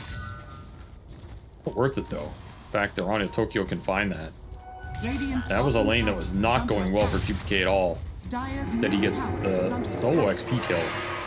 Really recovered his early game there, and they'll split the Wisdom Runes. So this ends up being a pretty even early game across the board, all things considered. Both teams making some moves. Liquid showing a lot more life here in the early game for sure. Yep. Which is good for their Luna lineup. They want to enter that mid game with a lot of momentum, especially with the high levels on Mickey. Could prove nice down the road if he can get some ancient stacks going, just accelerate out of control. That's where this hero is the most terrifying. Level 3 battery assault is online for Insania with this move from Nisha and Boxy. They get the X on Miro. He is surely dead. They're going to hit him with the combo here. Toss up to try and make sure he doesn't get boated, but he gets pulled back by the X into that boat and will die. So, again, more movement from Liquid, keeping a fast pace here to try and push BetBoom over the ledge. 8-minute power rune. That's going to be snagged by GPK. An illusion rune for him. Nothing major. 33 is like in this base. He's just getting farmed. Yep. He gets left alone a bit, but he will get Doom up pretty fast here. That first blood start, already up to phase, plus his double stat items. He's going to be able to threaten heroes in this bottom lane.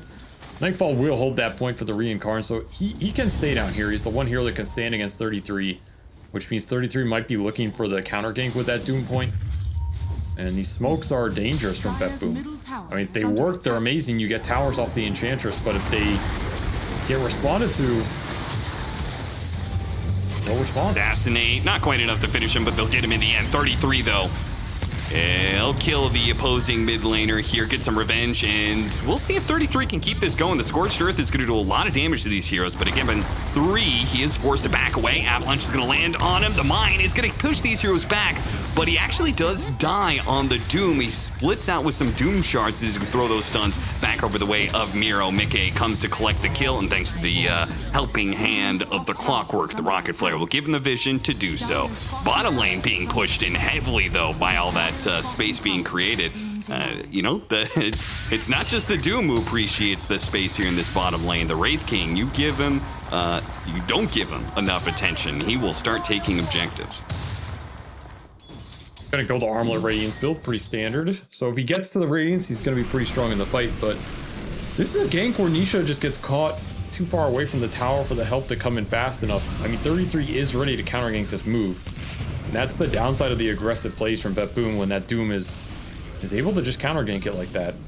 This was a fight where Mickey comes in way later, but it's another factor is you're doing this during the nighttime when the Luna's really strong. Just a tough gank for Bet Boom to come out super ahead on. Even though they make it work, they find the cores. One on Nightfall here. Wait, I'm not sure what that was. Back over to mid lane though. Nisha takes some damage, but does get a regen rune into his bottle. Yeah, there was a bit of miscommunication there between Boxy and 33. 33 wanted to go on the Wraith King, I think. See if they could burn out a reincarnation without a big spell having to be blown. Smoke back into mid lane though. Nisha, Insania, Boxy looking for the GPK kill. And they'll find it. If Bet Boom do not have a save here, the best they can hope for, I think, is maybe a turnaround kill. Wait, the Terrorize is going to come in. That creates some space, the Loosened Beam, but they get him on the Rocket Flare now. The Eclipse goes off. It's saved, takes a bit of damage, and that is enough for them to get the kill, though it looks like Insania dies in that last tower shot. So some trades, but still to the favor of Team Liquid, who just bring more heroes to the mid lane than Bet Boom does. Power of the fighting carry. Mickey has done a lot more in this early game than the Wraith King's been able to contribute. Just nature of the hero and some small outplays on the lane set him up really well, but that's pretty good involvement from Mickey. Especially considering their lane was like not the easiest to win, so he's in a really good position. They also gave all the Ancients to Nisha, that's why that Kunkka's net worth is so high. Oh, look at this. Nightfall made this move through the portal to try and pressure this tower, but Liquid was already set up for it. Nisha and Boxy were making the rotation with additional TPs in. They're going to outnumber Bet Boom at the start of this team fight. Will they be able to get the Wraith King out on his second life, though? Slowed down a bit by the Sticky Bomb. Liquid's not sure if they can continue to take this fight and chase or not. They will back off. And Bet Boom does the same. Does manage to get that tower denied. That's actually 2 towers they've denied away from the Wraith King, as Nisha did get the offlane tower denied as well when he TP'd down there. It shows in the net worth. Look at these Liquid cores. They're just pulling ahead in all these fights. That's a great fight for them. They're not too sad that the Wraith King gets out. You put that ult on cooldown, it's going to set him up for another kill or dissuade Nightfall from pushing farther up on the map for a decent amount of time. Another solid rotation from them. 33 showing once more he can be very active on this Doombringer. Is not afraid to fight early with a hero that is generally seen as slow and greedy.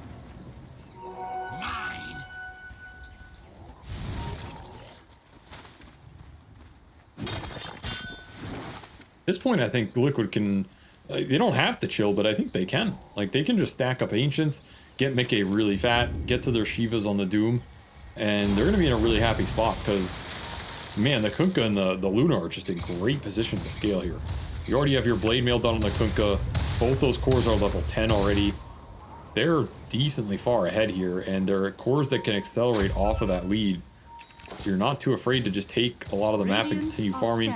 The last move you'd maybe want to make is, you know, for these tier 1s, if you can get the tier 1 mid or tier 1 bottom, open up more space for the Luna to just excavate, you're gonna be really happy with that. But that is also something for Liquid that can happen just based off of BetBoom making a move. Like, let's say BetBoom try and gank somewhere, try and make an aggressive play with the tiny blink that they just got on Miro. If Mickey's bottom, he'll naturally just get the tower off the fact that BetBoom are gonna make this gank. This is another tough gank for BetBoom to land. This is pretty telegraphed.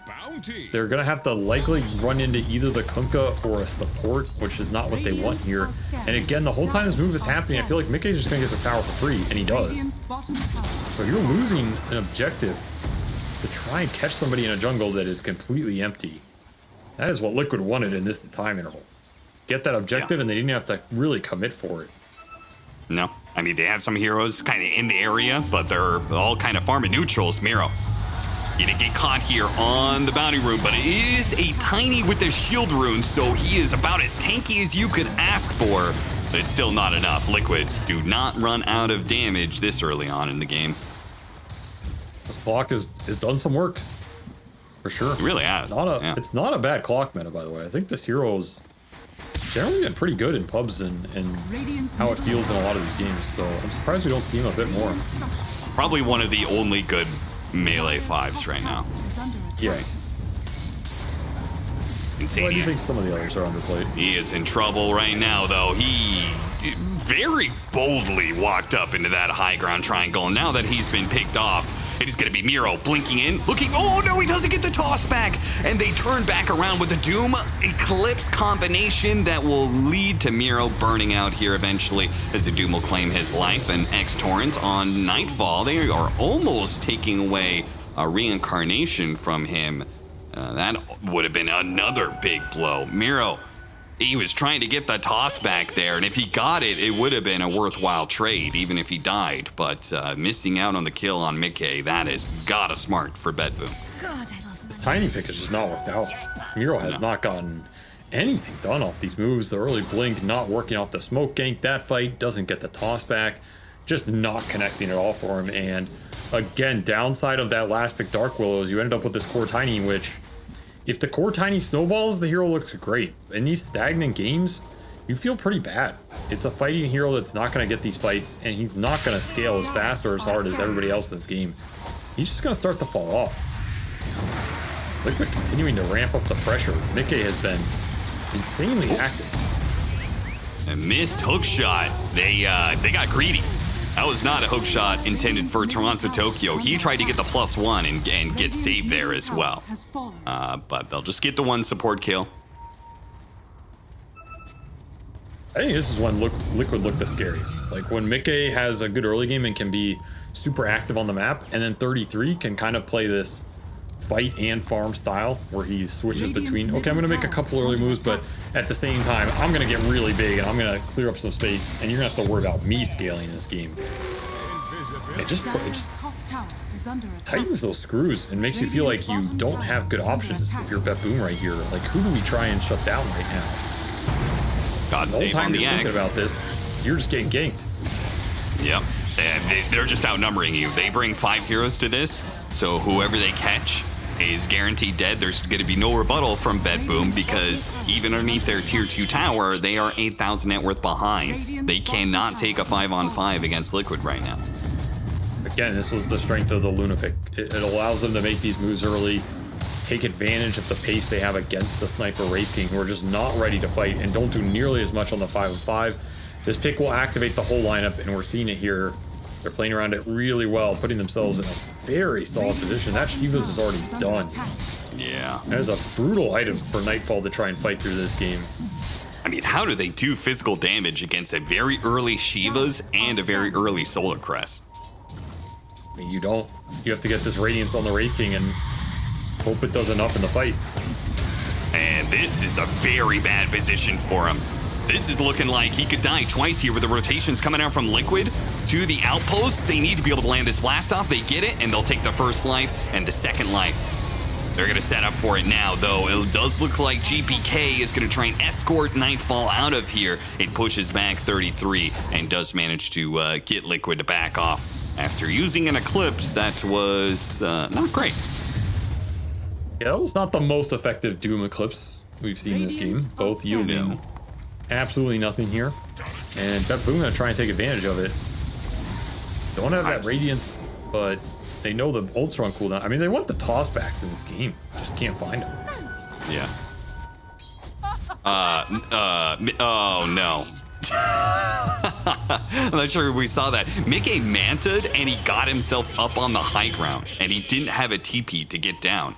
So Insania had to use cogs to pull him back down the cliff.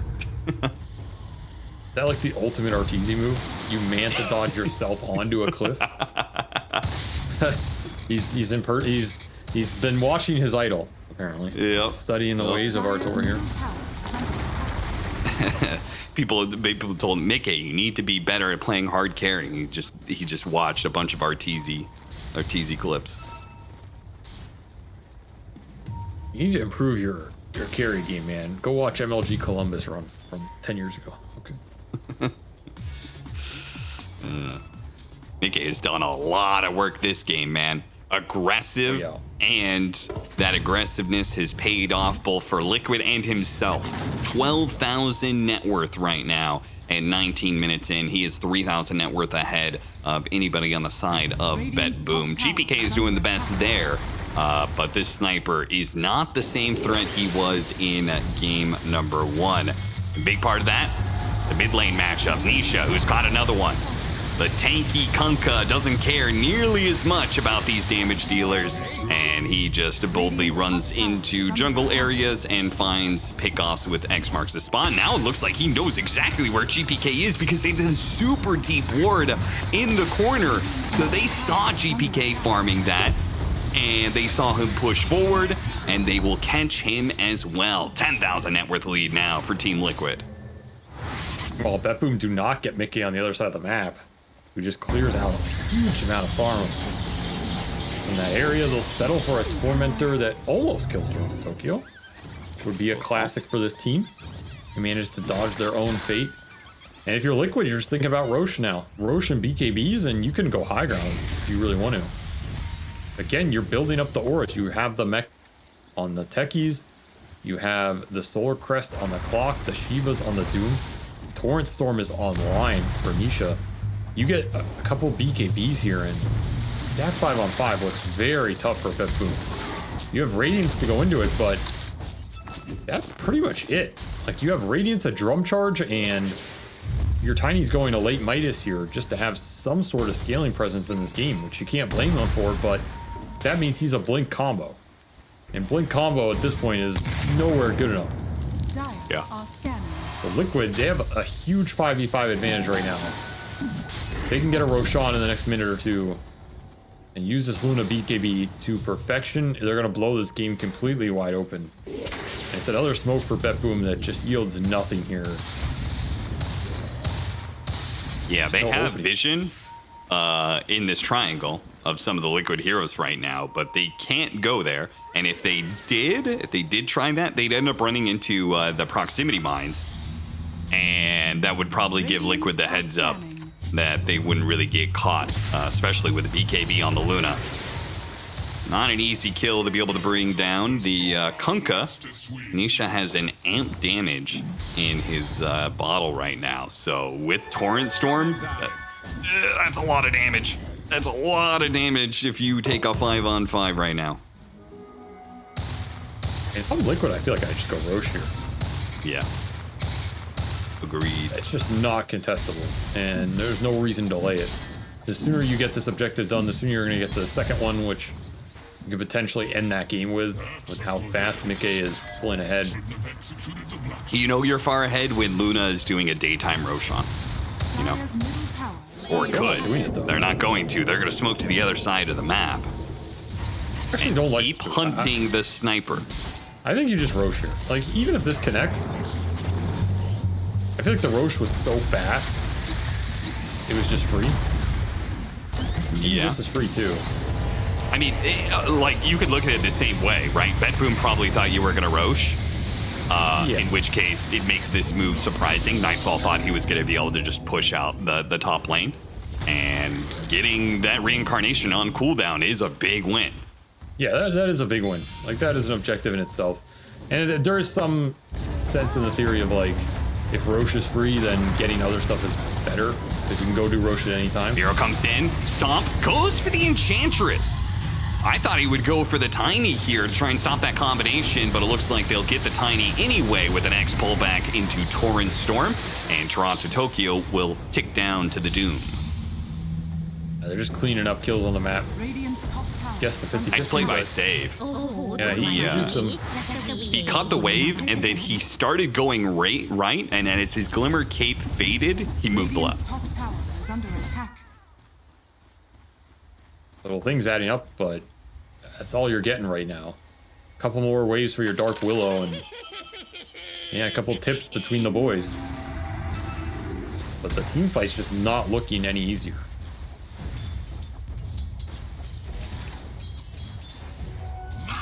Looks like Liquid are just going to wait for the nighttime Roche.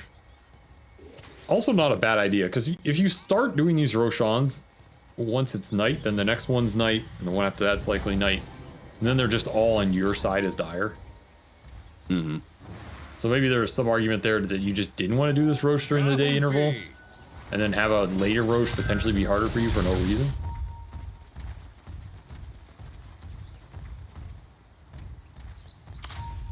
I decided to take a quick peek here on how the other matches are going. And G2IG and Falcons both won their first game. So if they both win the second game, we can end up with a 4-way tiebreaker for upper bracket, which would be pretty spicy. So this may no longer be the battle, for these two teams to secure upper bracket. We may just end up in a 4-way brawl for 2 spots. A big game for BetBoom if they can somehow win it. Really. Yes. That would get them out of that nasty situation. But it's looking grim, honestly. There's some comeback potential here, but I feel like it's just off the back of Nightfall. Like, him getting a BKB and doing a huge amount of work in the fight. And that fight probably comes down to Miro finding some crazy tossback on the push from Liquid. Because you gotta feel like they're gonna push with this Aegis. Like, you have BKB on Doom, you have your auras up, have your big Torrent Storm. You're gonna have a BKB on Nisha as well, I think?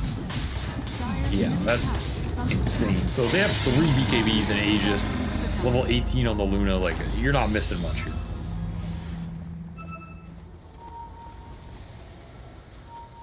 GPK, he was bold enough to try and... Okay, got him on the X. Jeez, I was gonna say, where? I thought he already had him on the X, so that'll force out the BKB. It's part of the reason why GPK was up there. They don't have any way to stop that BKB TP out. So he that is always free. That's why he was... Oh, that's true. I was thinking in my head, well, Doom doesn't stop TP anymore. I forgot they had a clockwork. Yeah. The value of the little goblin. That's true. Even though he's not a goblin. And that's also true. He's a Keen. But he was originally called Clockwork Goblin. Make sense, Austin. Copyright issues. That's how it makes sense. Oh, okay. Valve didn't want to get sued by Blizzard. Yep, damn lawyers. Ruined another hero. True.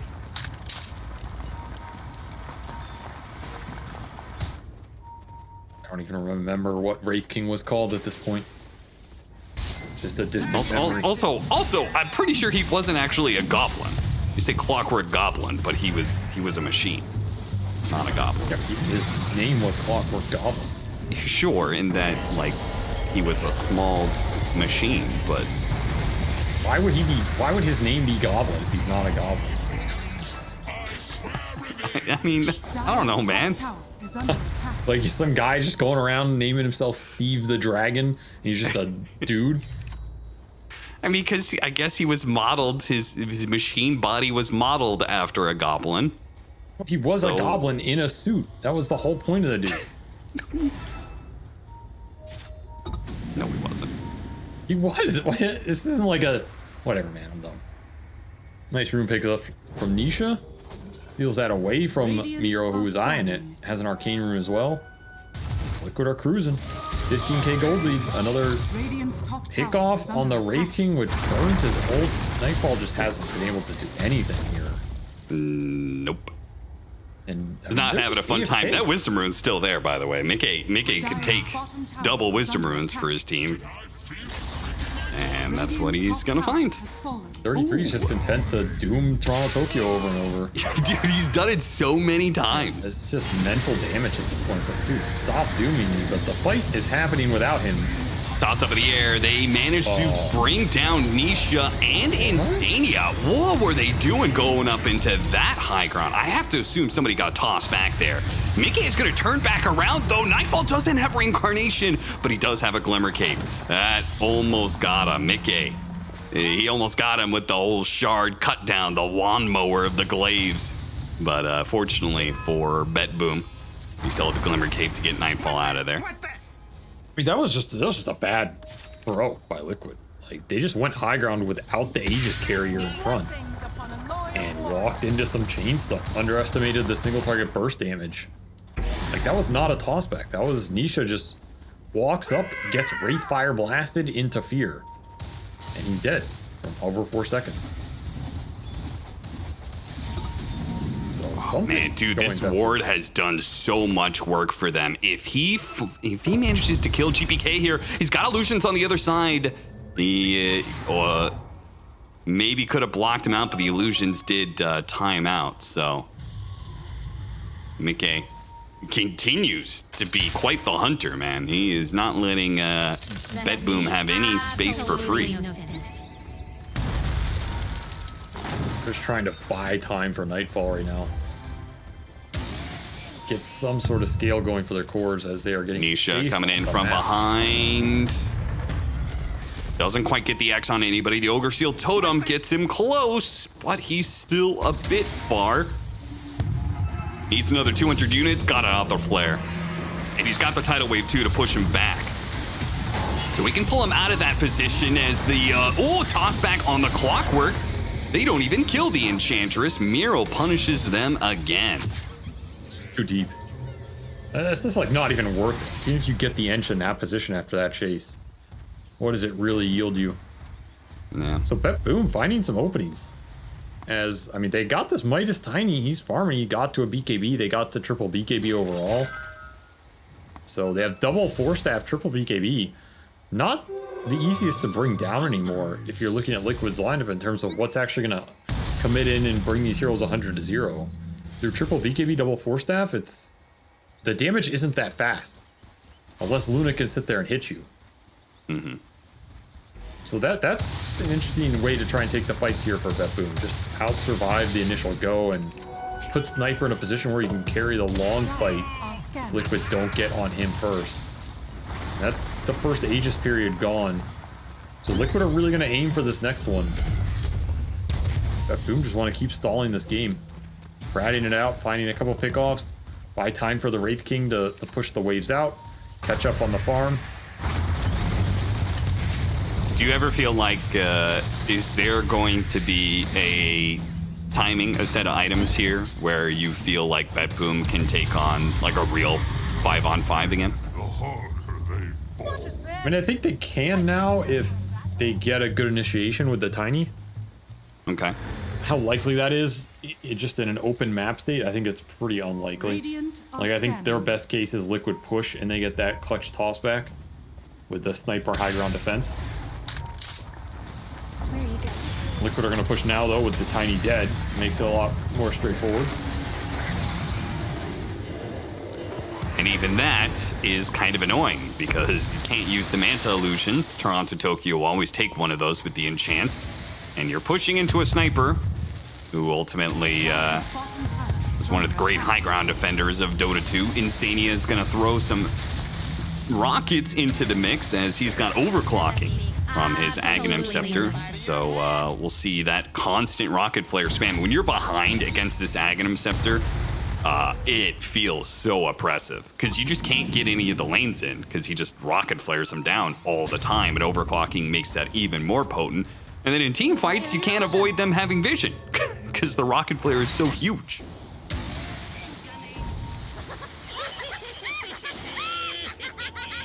Maybe this Wraith King axe could be interesting in this game. You're talking about items that allow Bet Boom to take the 5-on-5. I feel like that's the big 5-on-5 item. Like, he's going to finish up the AC here shortly, but if Nightfall can get to one more item past this AC, finish up an Ags on the Wraith King, and just keep people alive for longer, they have a lot of low cooldown spells that could be pretty impactful. If you get an extra 5-6 seconds because you live longer and get another round of spells off, maybe that's enough frontline and fight time for the Sniper and the Wraith King to clean up. Kind of see that. I think that's like the big timing here for Bet Boom. Nightfall, just AC into one more item. You try and fight off that. Liquid are going to try and get as much as they can right now to prepare for this next Roshan. They're just farming up some Octarines. Octarine done for 33. Nisha building his own. Honda done for Mickey. Still a huge amount of damage coming out in this 5-on-5 for Liquid.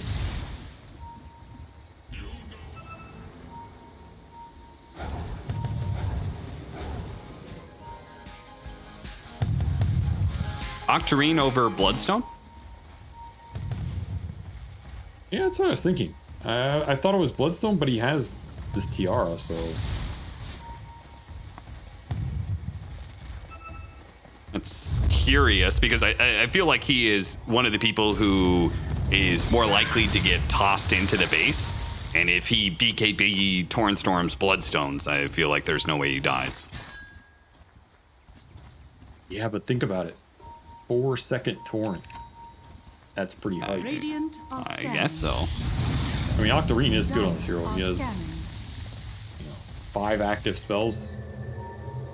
McKay Damn strong. dodges a big smoke gank that was coming his way. They had a successful scan on him in the triangle, but he backed off. His instincts lead him out of the trap that Bet Boom had set up. And he'll join his team here in the top lane where they are currently waiting for Roshan. Bet Boom wanting to get something off the map will take the Wisdom Rune, look at Tormentor, it's not there. Maybe they take a tier 2, but ultimately they're going to not be contesting the big objective. This one's way too hard to contest, I think. Dire's bottom tower You're never going to get a good toss back here. Yeah, it's just tough. I mean, again, you're playing for the high ground defense if you're Bet Boom. You don't want to throw away some garbage fights and just leave that opening complete. So you won't even get that fight when it comes. 33 on a TP here. Hoping to catch somebody, but he's going to land in a bramble. Save. What are you doing? What?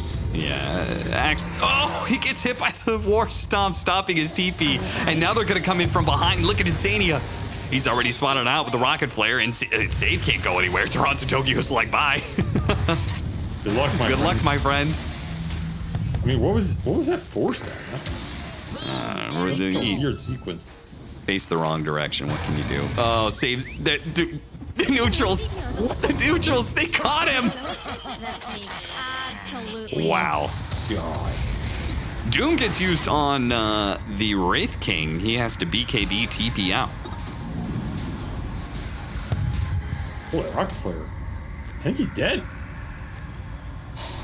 5 HP. He is. Oh, he loses the reincarnation. What a snipe from Insania. Actually got him with the whole Rocket Flare in the fountain. Wow. Wow. Hell of a throw. Man, that's a 100-second cooldown, and this is your Aegis cheat period. If I'm Liquid, I'm thinking about going high ground. I got my Octarine finished on the Kunkka. He's got an amp damage rune as well, which is just nuts on this hero with the cooldowns on everything. How much magic damage he's putting out. 4.5-second torrent. I feel like it's go time. Scary high ground, but this is your best chance to force it, I think.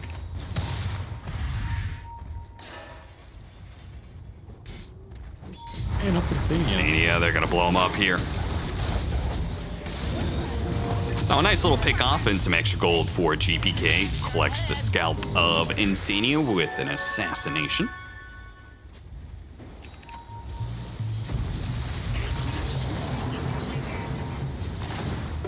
I mean, why not go high ground? I guess is my question. Toss back too scary. Another one. Right, but isn't it scary forever? Like, what in your lineup changes that? No, Avery. We've already talked about this. You just never go high ground, and you get a bigger and bigger net worth advantage. And then eventually something happens in the game, and you kill the enemy. And then you farm some more, and then something happens, you kill the enemy again, and eventually you kill them so many times they start running out of buybacks, and then you go high ground. That's Dota 2 nowadays. You don't win at 30 minutes, you win at 55 minutes. Minimum. Okay, but what if we just go high ground? Okay. Well, I mean, don't blame me when Liquid end up throwing this fight.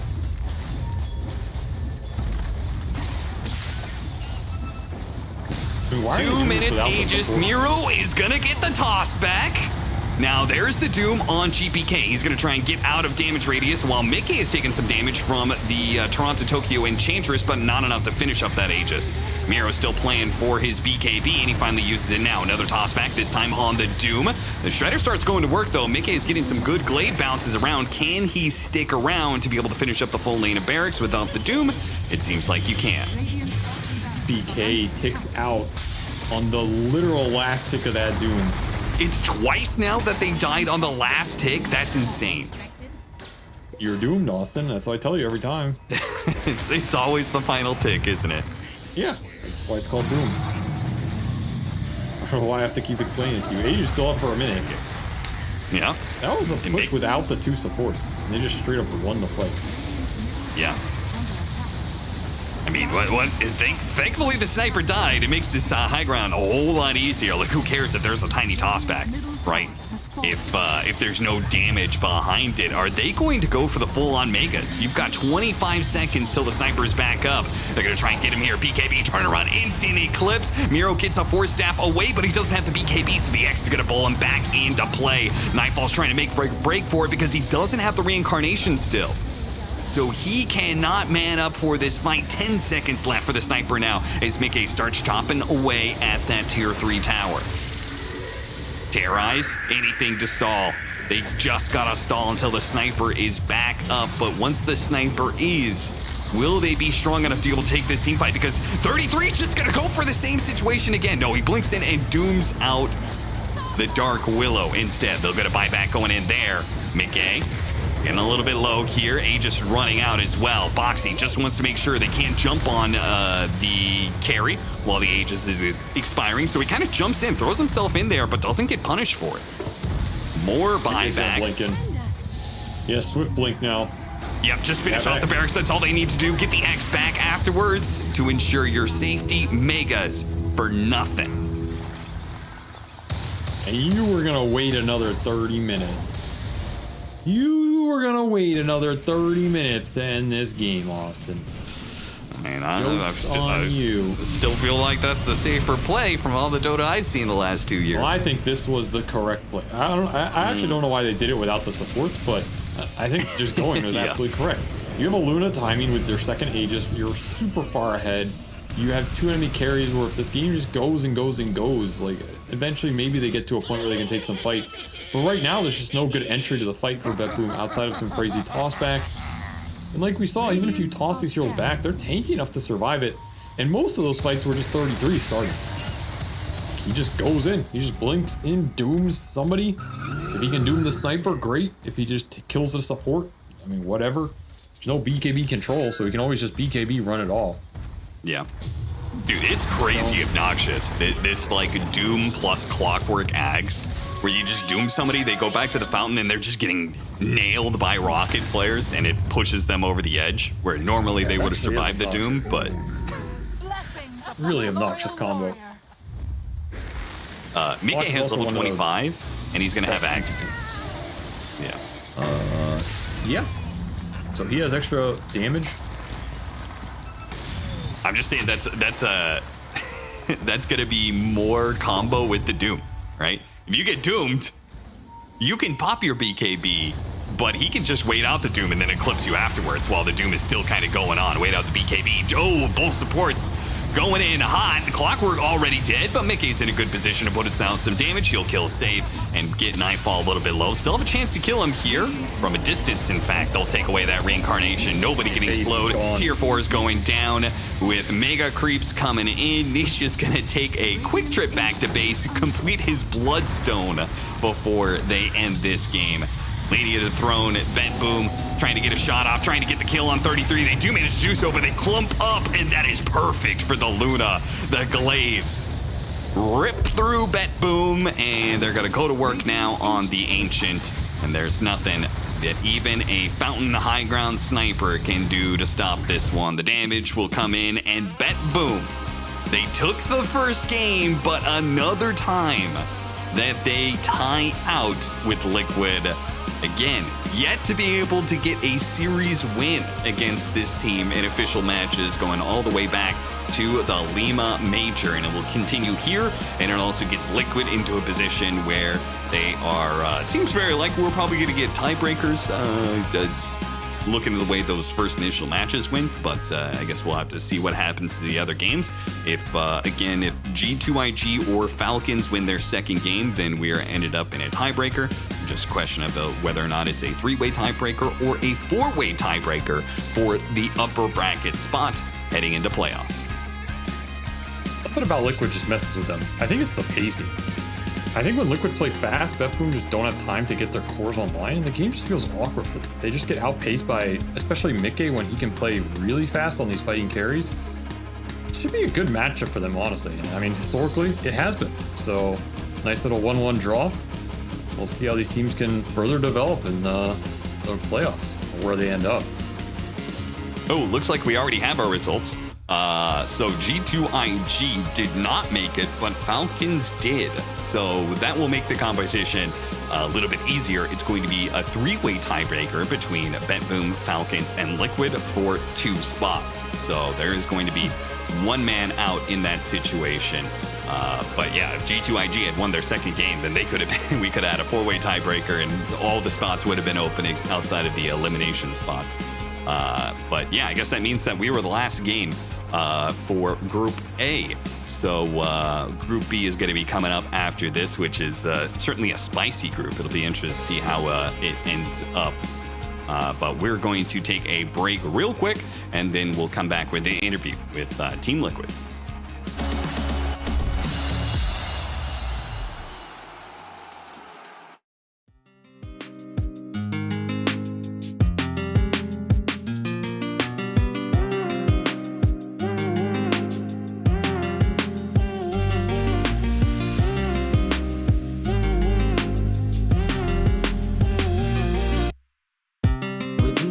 Open-minded, I'm not the one that I used to be. Phasing in and out, acting all crazy. Yeah. Turning my head inside out, I'm spinning my mind till I'm upside down. Out of the head, any doubts, stand out in the crowd. Throw a salute just like a leader. Yes, you're a leader, and I'm not gonna lie. When I'm with you, with you, with you, I'm feeling crazy when I'm with you, with you, with you.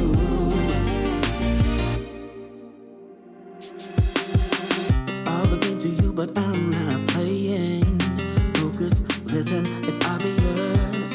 Fight for me and I will fight for you. Yeah. Turning my head inside out, spinning my mind till I'm upside down. Out of the head, any doubts, stand out in the crowd. Throw a salute just like a leader. Yes, you're a leader, and I'm not gonna lie. When I'm with you, with you, with you, I'm feeling crazy when I'm with you, with you, with you.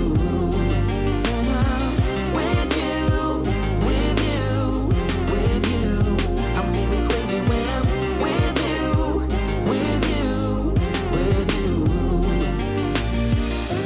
Yeah, I'm about to lose it to you, baby. Girl, you really make me go crazy. You make me go crazy.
the secrecy. What's behind that little smile that you're giving me? Oh yeah. Come on and tell what you want. Yeah. All your fantasies. Know you wanna be with me. I gotta make you mine. I gotta make you mine. Ooh. I gotta make you mine. I gotta make you mine. Oh, what you want, what you want, what you want, yeah. What you want, yeah.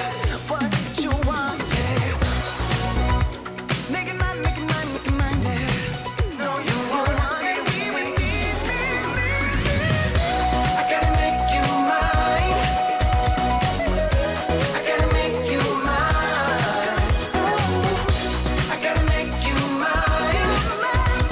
I gotta make you mine.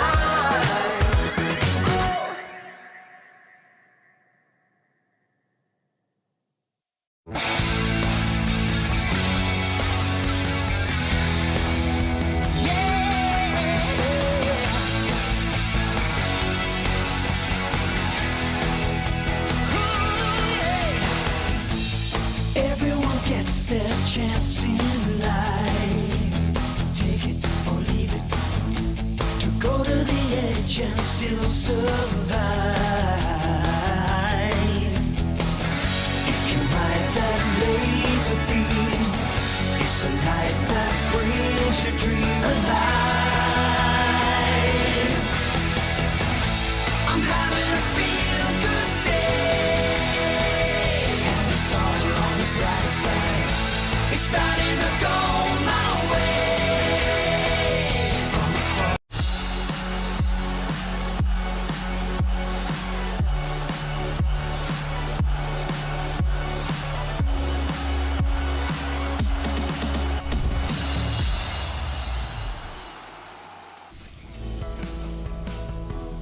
Welcome back, everybody. Bet Boom versus Liquid is concluded, and we ended up, like we always do, with a tie between these two teams. So the ending result means that we are in a three-way tiebreaker between Bet Boom, Falcons, and Liquid, but we didn't really get a chance to be able to break down that game to Avery's. We've got a little bit of time before we get the interview with, I believe, 33, who's going to be joining us. What did you make of that game two? I mean, that was a very different outcome of events between game one and game two. I think it shows the power of a Luna lineup, which is something Liquid are probably going to go back to. And they've done a lot over the years. I think it's honestly the best hero for Mickey from a strategy standpoint, because it's the fighting carry that still scales, but enables the rest of the lineup. So he can have a strong laning phase almost guaranteed with that hero, make the rotations, join the fights early, get the ancient stacks, get the early Roshans. Like, that's how he likes to play. And that hero just fits it to a T. Oh, I believe that means we have 33 on the line. 33, hello, can you hear me? Yes, hello.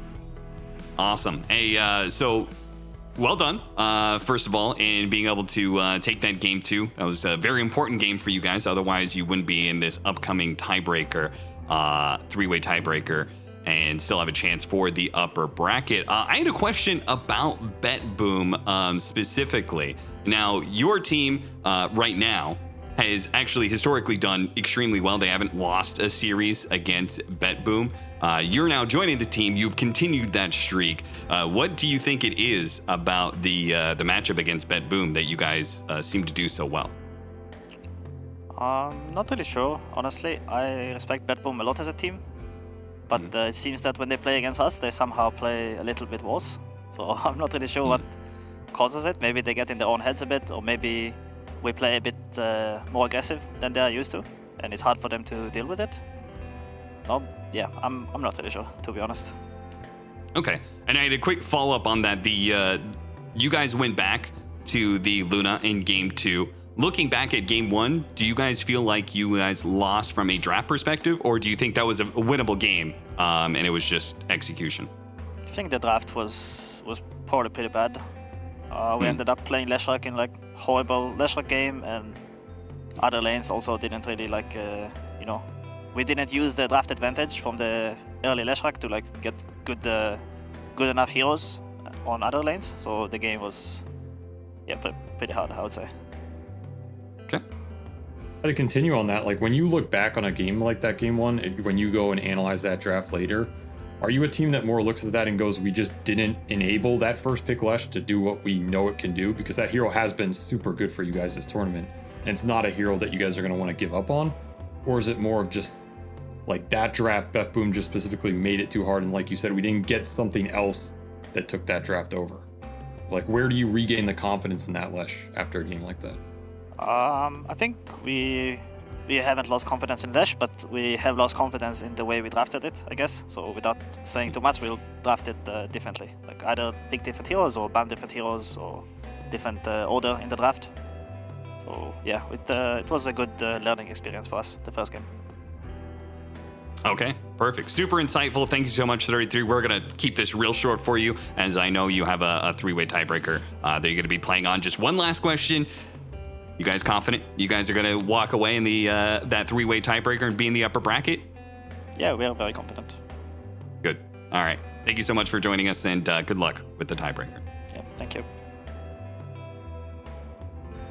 It was, of course, 33, the new offlaner for Team Liquid, and seems to have slotted into Team Liquid pretty nicely. They've got some modest results this year, but it does feel like they, when they come to these LAN events, they always feel like a good contender. And we'll see whether or not they come through the tiebreaker, because again, getting into upper bracket, it goes a long ways to be getting yourself into that grand finals position that Liquid is going to be fighting for. Nobody wants to start in the lower bracket and have to make that slog all the way through and play that many matches with elimination on the mind. But that closes out the Group A games until the tiebreaker later on. But we have Group B that we still need to determine where the tie lies, because it's almost guaranteed, I think, that we end up with some sort of tie somewhere, whether it's the upper bracket or the elimination matches, and we got to get to those. So we are going to take a break and then come back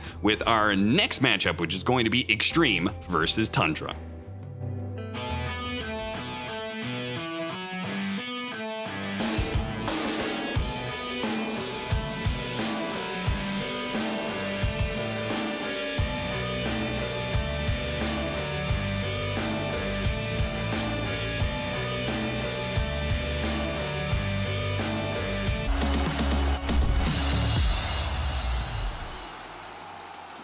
At some point in every gamer's life, there's a question to be asked. Do your clothes match your hobby in any situation? Or do they just represent what you dream of? No matter what situation, there's always the right way and the wrong.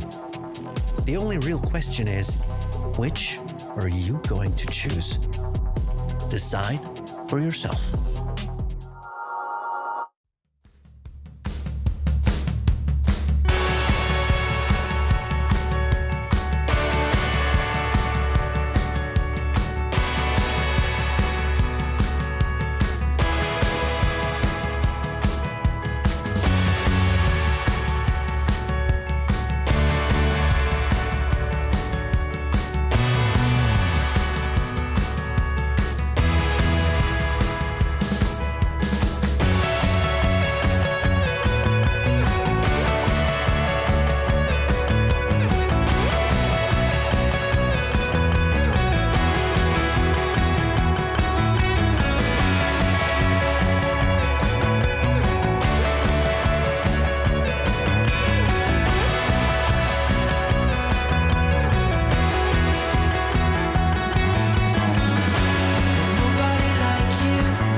York City. I worked the night shift until it hit me that you are what I'm living for. My father taught me for years to be a strong man, hold back my tears. My mother taught me love, and she told me I will fight for you. I will fight for you. I will fight for you. I will fight for you. I will fight for you. I will fight for you. I will fight for you. I will fight for you. Everything I do it all for you. I will fight for you. I will fight for you.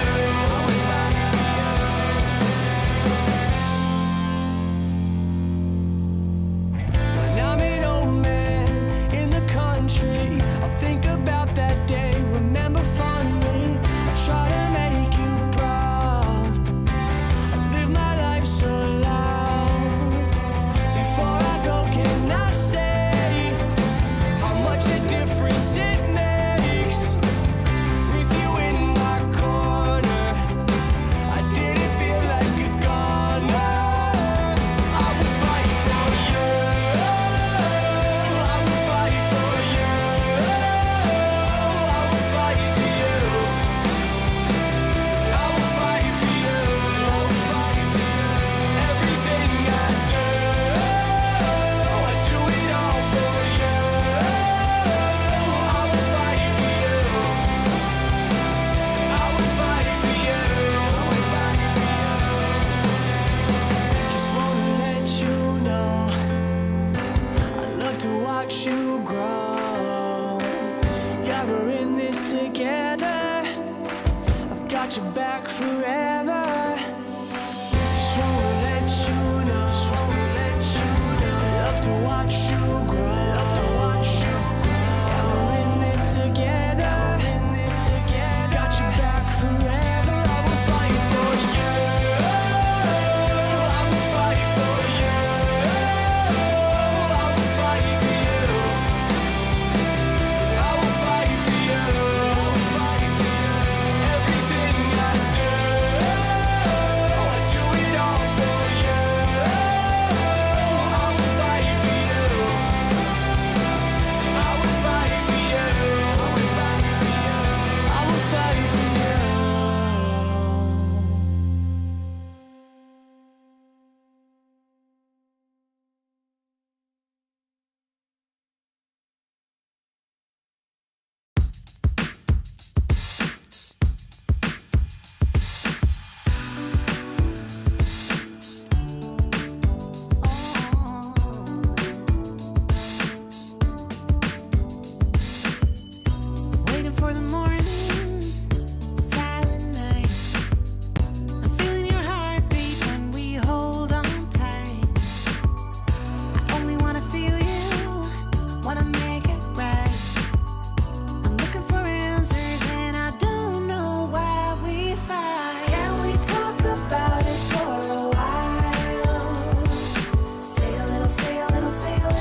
And another round of tiebreakers. This time we're going to be looking into Group B to close this group off, or probably more likely set up another round of tiebreakers, as this group is incredibly close, as the bottom team still has a chance, just like it was with Shopify Rebellion.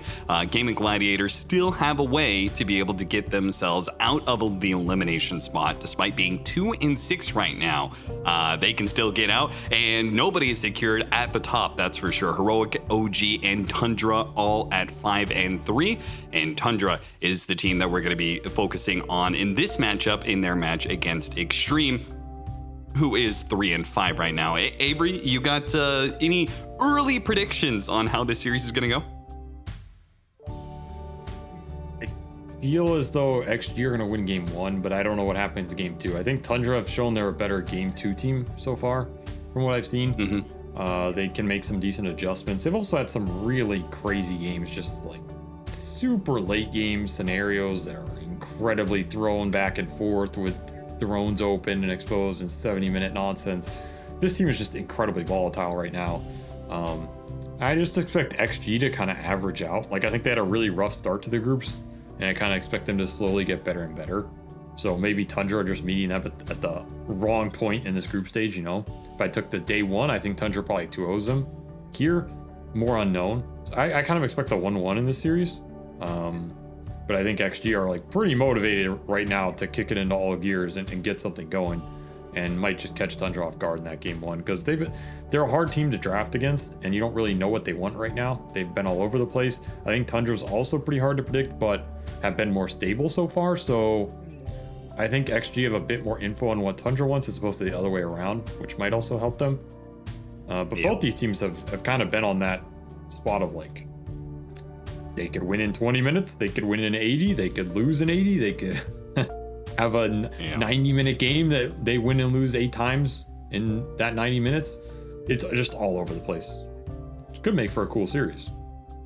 Yeah, it certainly could, and looking forward to that series. Extreme, I mean, they were on quite the run this year. I mean, Kuala Lumpur, they managed to do so well there. They get the upset at Elite League, taking down the top dogs of Falcons, and come into this tournament and might just get eliminated in the groups. It's a crazy change of fate for a team that was potentially set up for greatness, and we'll see whether or not they can still aspire to greatness this deep in the hole in this group stage with a 3-5 score. We've got a load of video about Extreme and their team in this tournament.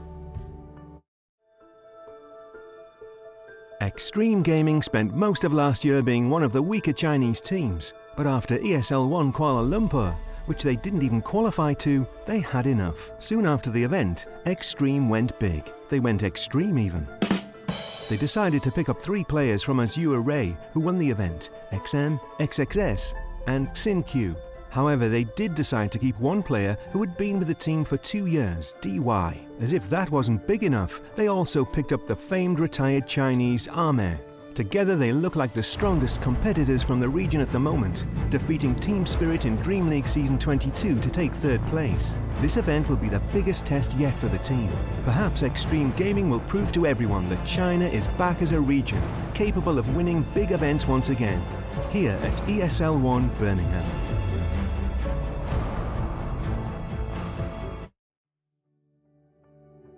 And fortunately, we had that video to correct me, because of course it wasn't Extreme that did so well at Kuala Lumpur. It was Azure Ray, but that was basically Extreme with the same 3 members carrying Azure Ray is over the finish line there. And now obviously this is like an upgraded version of Azure Ray, because DY is probably one of the best supports you can ask for in the whole world. And you've got the legendary carry himself, Ame, putting together a lineup that has won tournaments.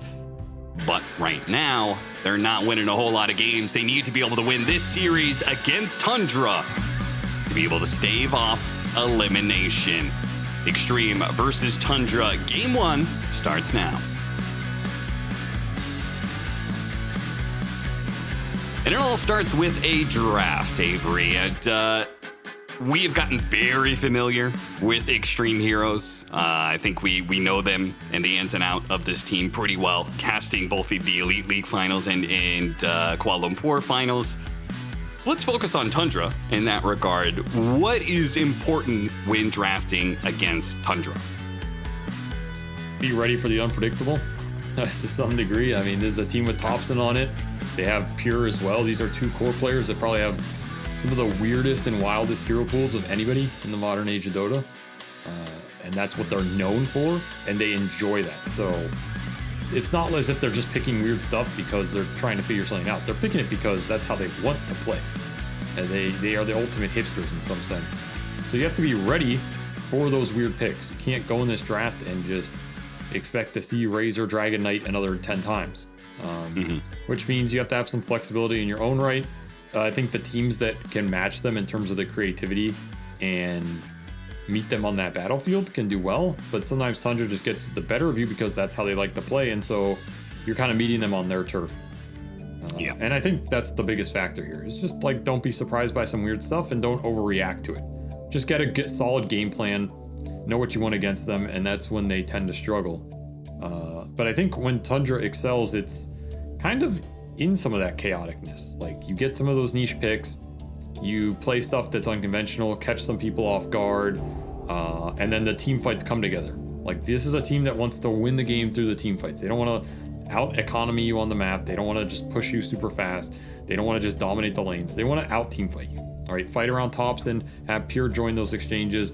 Put Toby on a big team fight stun controller like the Centaur, like the Brewmaster they've gone back to. This is a team where, hey, Brewmaster first phase ban. You're not going to see that against a lot of teams here, but Toby has been so destructive with it that it's gotten them to that point. And if you look at the other bans here, Monkey King, Disruptor, Luna, these are all fighting heroes. Like Monkey King, Luna, fighting carries. Disruptor, super aggressive support. So XG are already kind of expecting this like really strong aggressiveness. And guess what? All those bans leave Chen open. So XG would rather give Tundra Chen, arguably what is considered the most broken support in Dota right now, and put it to the test. Because, I mean, maybe they haven't played this hero in a long time. So the downside of it being first phase banned every game is like, when do you get the opportunity to play it? Tundra are going to get the opportunity, and they feel like maybe they have to take it because you don't want to give it to XG here.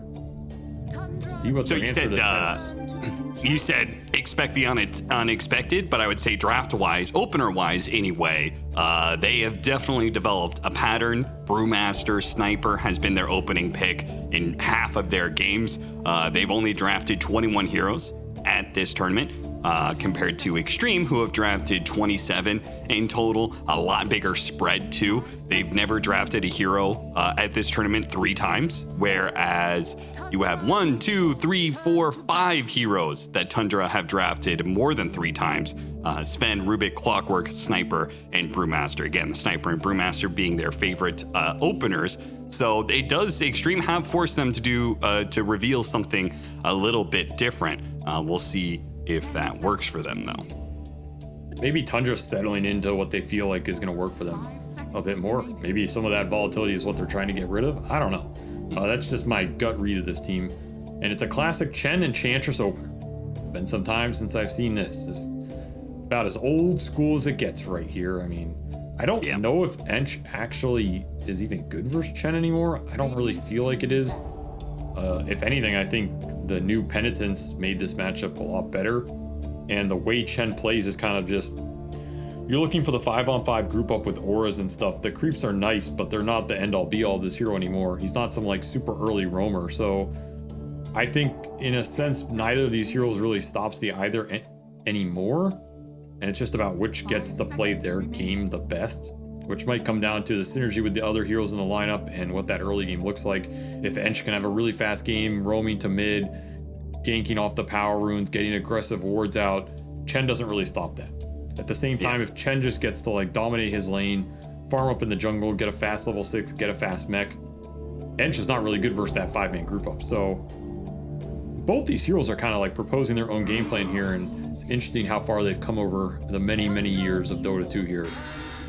So when it comes to your theory of the Chen, maybe Tundra hasn't played it that much or isn't that good with it.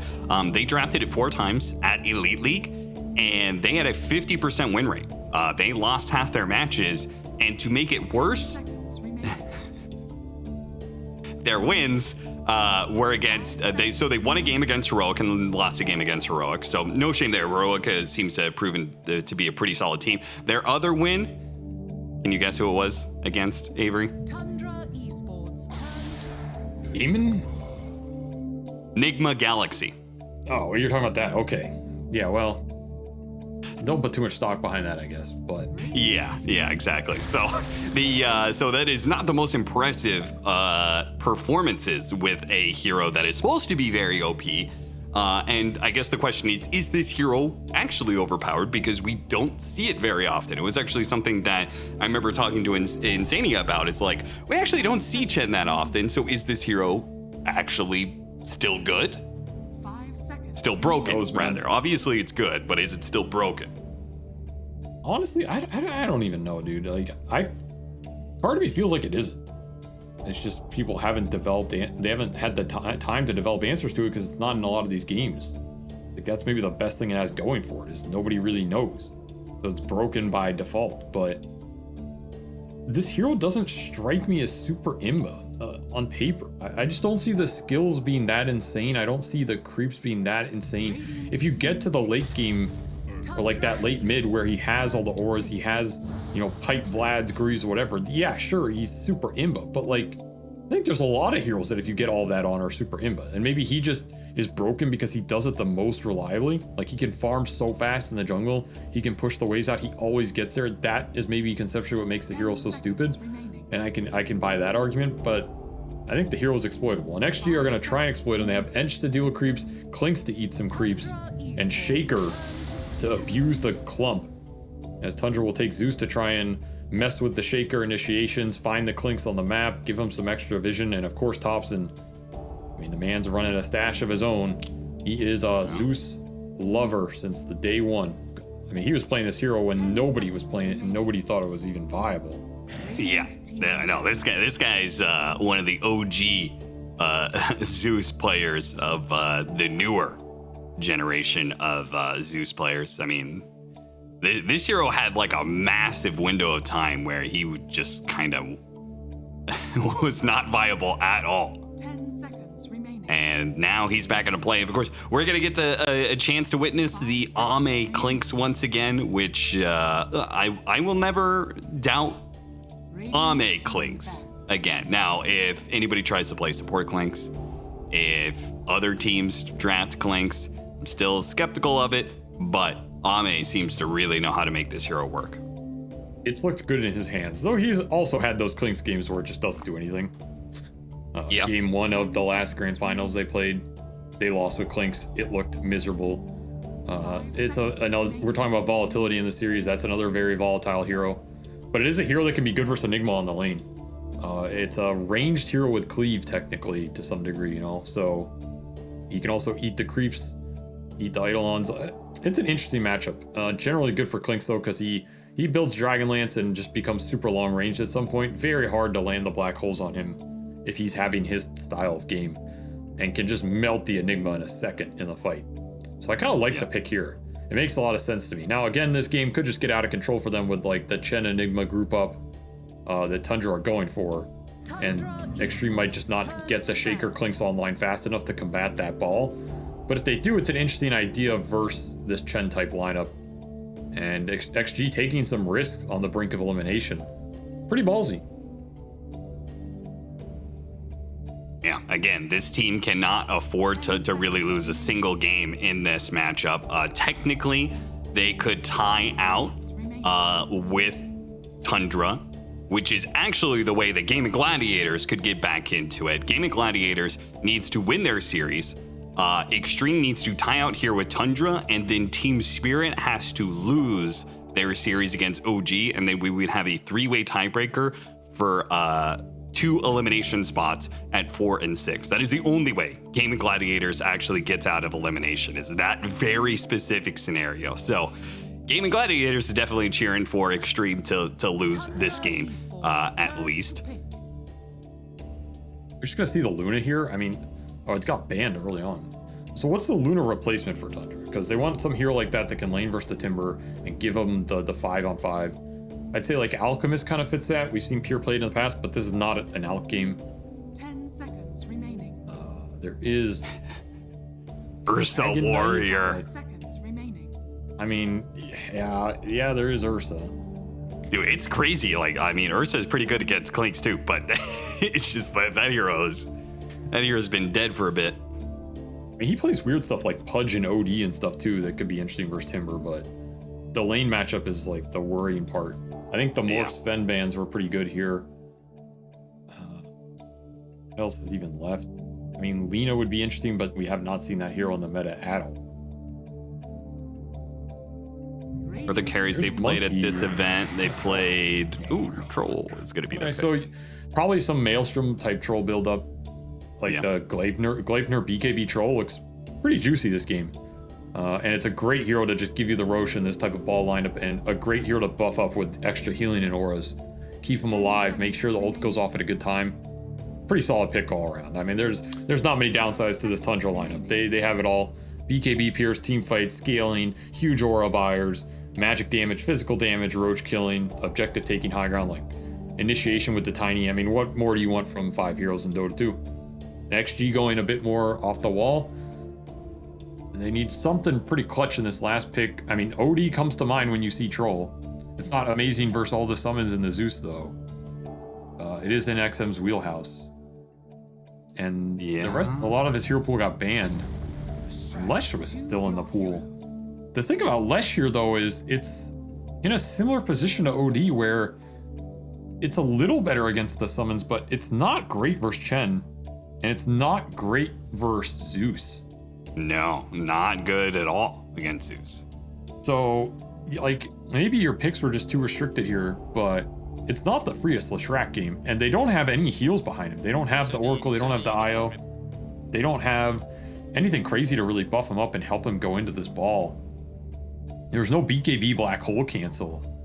I feel like I'm favoring Tundra here. I think the lineup just looks too stable, and they have too many problems XG are gonna have to answer, so the execution here has to be really crisp from XG, and I feel like they need a big game out of Jin-Q. He's gonna have to hit some really clutch Echo Slams at some point in this mid game to turn these fights, and maybe just have a really good laning phase with this Timber Shaker. This is one of those double melee lanes that can pop off sometimes and just get those surprise kills, but you're going against Troll Chen, like it sounds tough, man.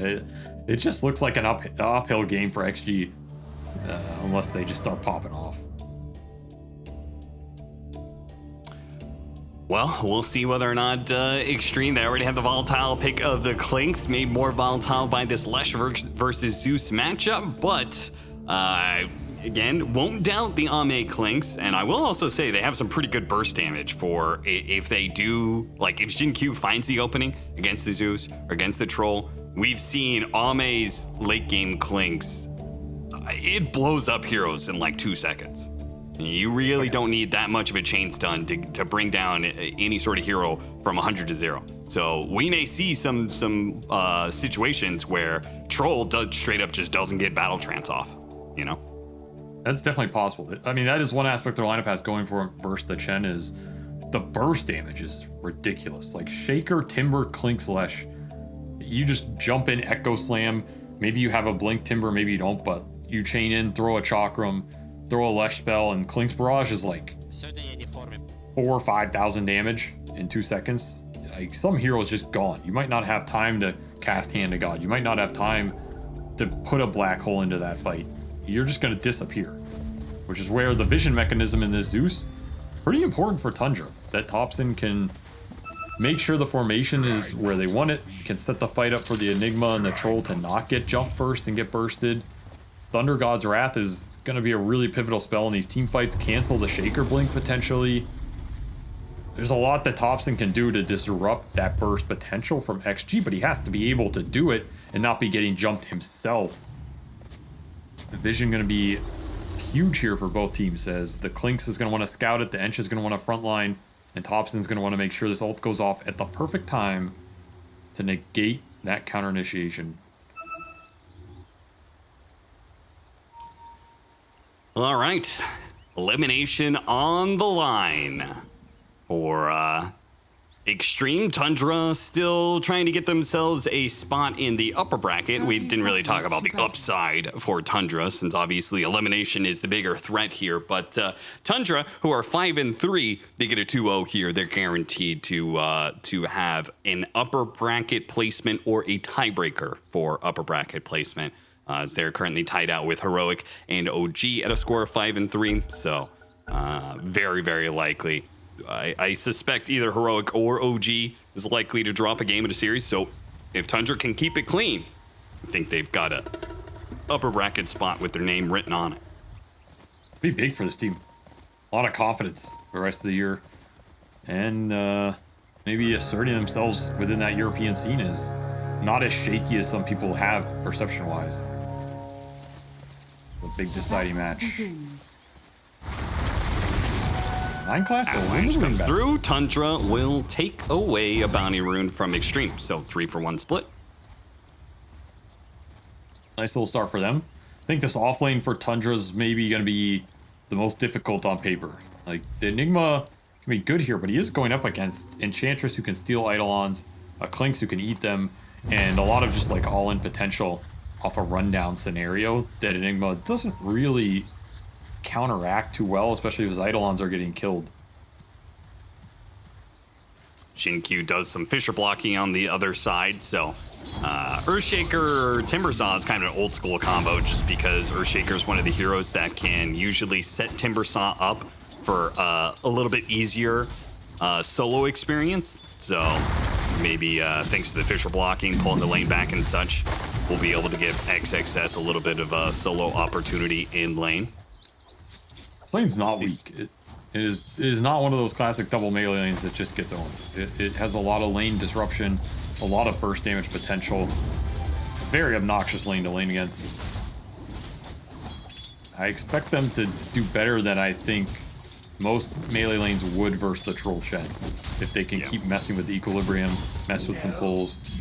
Though Jin-Q does give this small camp here, and it is a ghost creep, which will pay off for Whitemon over the long run if he wants to keep it alive.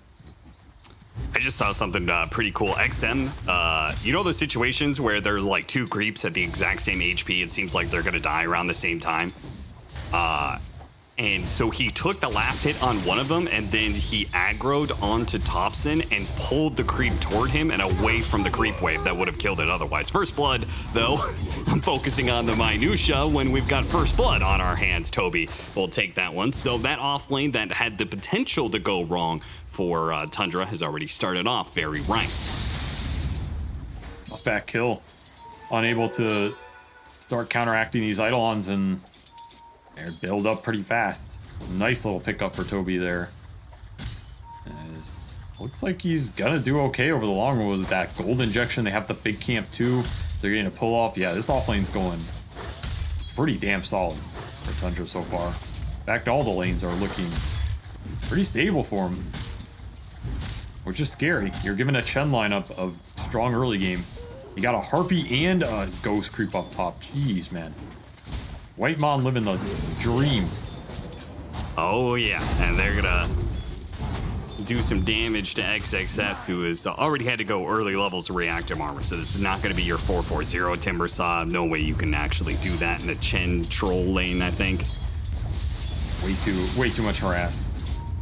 This Harpy's gonna do some damage over the long run. Jin-Q will steal it, thanks to Fisher stunning up the Chen. Dyer's courier. Oh, got a courier too. That floats right on by to XXS. I need some small wins here. This is not a team in XG that's gonna go down easily in this lane phase, even if things aren't going perfectly for them. It looks like Toby wants Urn on the Enigma, so an aggressive Enigma build.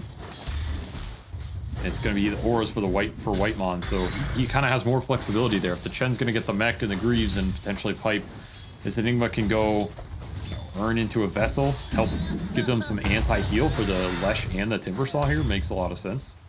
And that mid game's going to be really strong for them. Dyer's top tower is under attack.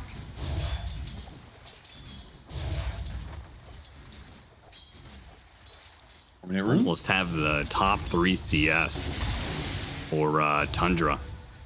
Enigma is a little bit farther behind, but he also has 5 denies. Not to mention, well, I was going to say not to mention the demonic. I forgot demonic summoning doesn't kill creeps anymore. Structures are fortified. Nope. Does have that first blood gold though, so Yeah. he's doing just fine. All 3 lanes going well for Tundra here.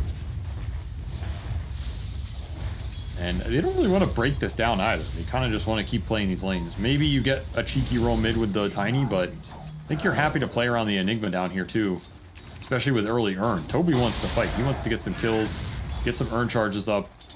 Maybe he's trying to all in this Enchantress, so would not be surprised if Tundra just play the lane straight up. You can rotate Whitemon through the gate. That's another move they have, but that's about it. The heart. On the other side of things, definitely expecting Extreme to move around very soon. For the 6-minute power rune, I'm expecting both DY and Jin Q to rotate towards mid. Right, because that is the one advantage that they do have, is maybe a little bit better fighting over runes and a little bit better ganking for the mid lane, especially since they have Fisher stun. Nice toss back. Ame being blocked out by Eidolons and heroes alike. It will go down. That's a huge kill. You got the 2 Urn charges to work with now on Toby. Yep. You have Catapult pushing in. You're gonna have another Eidolon summon up. This is a huge pressure point for Tundra. This is where I would not mind that gate rotation from Whitemon, because now you have the opportunity bottom to make it work super well, and you have the Clinks TPing back into this. If there's not help here for XG, Tundra are just gonna break this lane open and break this game open off this move. Oh my god, double Mud Golems coming in. Are gonna toss some shards around, that's for sure. 9 class still going for the toss back on Ame. Got him, throws him over to Toby. Ame trying to make a breakthrough through the trees. Oh, and a Zeus ultimate added on top of that will surely ensure both kills. Maybe not, actually. The Fisher may have just saved Ame's life. Whitemon gets a bit low, but will survive. The shards are still being thrown out. If he gets the toss here, if he has vision, he'll get him. Yes, the small golem gets thrown in. A shard golem anymore? Oh, he's out of ammo. They're all on the cooldown. 9 class is going for the avalanche. He catches up, hits the avalanche, and gets the kill. Ever so barely. It took every single bit that 9 class had to get that one. He will die in exchange for it, but well worth it, man. They just did some serious damage to Extreme and to a very important hero. We said that a lot of this game is going to bank on Ame's Clinks, a very volatile hero. And it seems like that volatility is playing against Extreme right now. This hero's just so susceptible to numbers in the laning stage. Like, Clinks is awful. He's a terrible trialing hero. And basically the same principle applies, is if you bring numbers to him, he does not deal with them well at all, because his early levels are just, they're trash. Like, he needs level 6 to 10 to become a real hero. So if you fight him during this period, like, he throws a tar bomb on you, and I mean, cool. Like, what does that do in these multi-skirmish exchanges? He's gonna get the gen kill, but Ame's just gonna die for this one. Thompson, he's gonna try and get both of these here. Needs a little bit more mana. And nice body blocking. I mean, the way Whitemon is playing this Chen right now, it doesn't look weak, that's for sure. It doesn't look like a team that only had a 50% win rate with it at Elite League. They look like they're pretty on point. Whitemon's a good Chen player. I think his bottom lane just opened it up, though. Like, the way that 9 class and Toby played this is just set everything up in this game. It enabled that rotation. It gave him the opening on the Clinks with the first kill. Thunder God's Wrath just opened it up even more. And Ame has been super punished in this early game. He is sitting at level 4.5 at the 8-minute mark. And probably wondering where the hell he's supposed to go right now. Now, I'm pretty sure we've talked about this, and I think you hate it. We're going to see the Battle Fury build for the Troll in this game, rather than the Maelstrom, which would have been more effective against the Timbersaw, at least, for sure. Yeah, I'm not a fan, but, I mean, you get a fast Battle Fury, it's still a fast Battle Fury. DY tossback, 9 class, just finding all kinds of openings, these tossbacks, man. He's killing it. This is getting out of control for XG. Tundra's just running away with this, and they have a lineup where if you give them this start, like, they are never going to look back. Yeah, maybe Troll is a Battle Fury, but he can afford to go Battle Fury because he's going to have so much early fighting power between Phylactery, Zeus, Mech Chen with Penitent, Toby with Fast Vessel. How are you going to fight these heroes when they start manning up for objectives or do an early Roshan? Even an early 2-man Roshan with just Chen Troll is potentially here for Tundra. Yeah. You're nowhere close to the Shaker Blink. You're nowhere close to, you know, some big fighting item on one of these cores. And like, what is Ame gonna do here, man? He's just killing small hellbears. Level 5, hoping no one finds him. And guess what? They found him. Another death for the Clink. Out of deathpack charges, another kill for Thompson. And this gets so much worse because like they're putting a lot of pressure on the Clinks and such, but it's also getting Thompson so far ahead that I don't know how XM gets to play good Dota here, because I think the Leshrac in this game looks good if it's ahead and he has like Bloodstone, he's running into the Chen army and the Enigma Eidolons and he's just Bloodstone healing up. But I think there's a real chance he just gets popped by Thompson by this early Phylactery pickup and the early Spirit Vessel that Toby is going to have. I don't think he is going to be able to join those fights. I mean, maybe he can go like, I was going to say some Yule's build because it is a good Yule's team, but you just don't see it on Lesh anymore and it doesn't scale. You need the Bloodstone, but you're building the Bloodstone into the Vessel, into the Zeus, and it does feel bad. Actually, we'll get some tower pressure here. We'll start a push of their own with the Ench. Something Chen doesn't respond to too well here. Here wants to defend it. And Pure not afraid. Yeah, the fact he can says something. Gonna lean Thompson up there as well. He's farmed. Really farmed on this Zeus. Well, time to play for Blink Dagger timing. Jinkyu, he's working on that 900 gold right now, but a wraparound from behind. Toby with the Eidolons gets in front of Jinkyu, and they'll punish the Earthshaker for trying to take some farming time there, and that'll also put Toby over the edge to get his Blink Dagger right now. Yeah, just a perfect move. Natural move after this tier 1 bottom goes down. You make that mid-rotation. Punish the support for trying to linger there. And just an easy tower push for this Chen Enigma lineup. Mech already done for Whitemon. Game has looked very crisp so far. And yeah, that Blink done for the Enigma already. A lot of extra team gold off these objectives.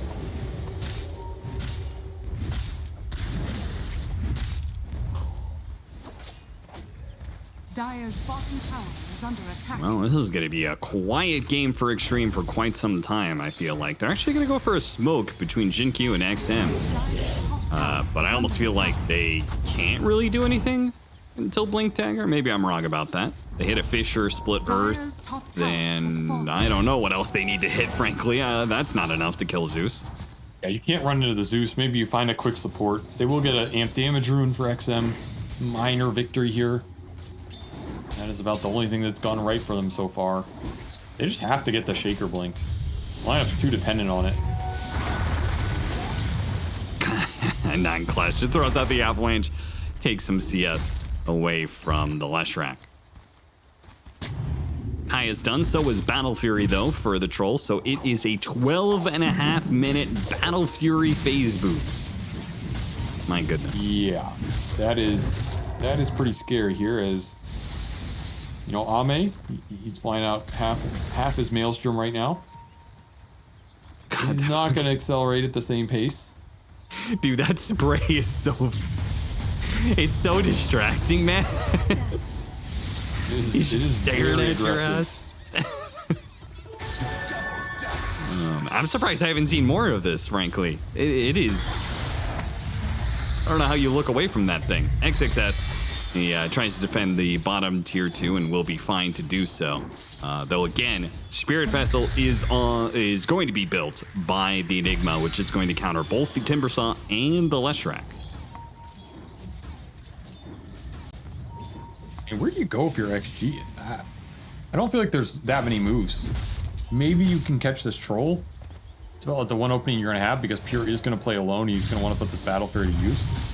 But you're going to have to just find him with like a Fissure into Split Earth connection, and then you have to do it through potential Hand of God, which is coming up for Whitemon here. It's just not an easy task. And until you have the Shaker Blink, I don't think you can make the smoke play into the Zeus. So XG's moves are very stifled right now. Oh, a smoke. And the trees are cut down too, so they push forward just a little bit. They'll see Ame. They see him now. They're just gonna blink on him. I assume just straight up black hole him. Chaining the disables a tad bit. It gives him an opportunity to get off the death packs, but all it means is that Thompson will collect the kill rather than Toby or 9class. And again, there's just no move XG can make to make up for these deaths on the map. They just have to accept them. Tundra know this. They should continue making the aggressive plays, the aggressive smokes. Farming up with the Chen. This is where Chen can pull ahead of every other support in Dota. When your team's ahead, they're making moves, and you get the farm on Chen, it's the dream. You just get insanely fat on this hero. That is what happening. I mean, Whitemon is climbing the net worth chart here. Yeah, he has mech. He's gonna get pipe. He'll get Greaves, and you're gonna have a damage problem. We talked about the potential for the Clinks to be able to burst down heroes. It's not gonna be the case when you're this far behind and you're matched up against a Chen with a huge amount of heal to put in. The problem this hero creates, if you mess up these games a little, Chen has a good start. The hero's just terrifying. Also, I forgot, but wait, Tiny, 9class? He wants to get the toss and get away. He tossed him over the cliff into the troll. What a toss from 9class. A TP in from Tundra that enables it, and they'll collect both these kills, both of which Pure will secure the last hit. A double kill for him. And the D ward. I mean, that is just a disaster of a move for XG. Get nothing out of it. Waste the Echo Slam. Doesn't even connect on the Tiny. They're going to get the Timber as well off some Centaur Stomp. It's beautiful map gameplay from Tundra here. Clinks versus Chen. How much is that matchup a counter? Yeah, you can eat the creeps, but Chen also has this crazy divine favor, which when he levels it up, gives a hero a ton of armor. 18 armor. Isn't that going to be really bad for Clinks? Yeah, I mean, it's bad for everything. Part of what makes this hero pretty dumb is his scaling is just out of control. Like, he just scales better than almost any hero in the game in terms of an actual support. Making your cores invincible is a pretty good spell in Dota.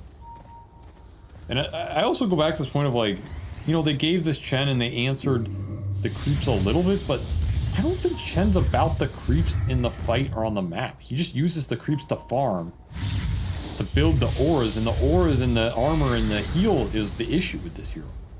That's the part you have to figure out if you want to beat Chen, and we just haven't seen teams figure that out. And I don't think you eating one of his creeps is going to change that situation. So you're right, XG are going to have damage problems here, which is where it comes down to. You got to land these like big Echo Slams. The Shaker is the hero that can make up for that, that can turn that group up against Tundra, chain stun the Chen, let you 100 to 0 him before he pops those auras. And the blink is done for Xinkyu. He does manage to find it in this game. See what he can do with it here. Not an easy position to have to try and find an opening. But if Tundra plump for an objective, it will give you that chance. Yeah, I'm pretty skeptical of it because I feel like a lot of the Earthshakers I've seen over the last year or two from a support position, even when they hit that Echo Slam, it just doesn't seem to do enough damage. Heroes just have too much HP nowadays. So I feel like even if he does manage to catch the Chen army or the Enigma or something, it's that by itself will not win you the team fight. No. The other issue here is like Tundra can just farm. They don't have to group. They can just get the next set of items, which, you know, like BKB on Pure. They can get a pipe on the Chen if they can get a BKB on the Enigma. And then all this spell damage you have on XG, it just doesn't even reliably win you that fight anymore. Blink done for 9class as well means you can also interrupt that Shaker blinking You going with the Shaker, the Tiny just goes in and avalanches you, and you're not chain stunning anybody. Smoke up. And up to the top lane they go. Now, nobody important is really here from Extreme. There's no cores farming up here. It's just DY Enchantress being a nuisance. Well, I say that. 9 class TP's in, and DY isn't even going to be found. But Tundra, this is a 2-for-1. Or maybe that's not quite the right phrase, but you know, if they don't get a kill, they'll get Roshan. It's all the same. Very fast Roche. Very easy Roche. You can scan it all you want. It's not going to change the situation. They're going to gate and look for Ame bottom. I love when teams do this. Here. Thunder God's Wrath is going to reveal Ame. They've already got him. They're going to get more too. They're probably going to get Jinkyu as well. Jinkyu trying to blink, but he is spotted by Thompson. Thompson doesn't have a lightning bolt though, so that was still on cooldown. Couldn't stop the TP out, but they got the bigger kill. That's going to be the carry. Love when teams are confident about their Roshan take and go hunting for more. Well, this is turning into one of those Clinks games that XG fans did not want to see. The hero is either firing on all cylinders or getting fired upon. And I don't think we're going to see the Clinks in game 2. One of those games.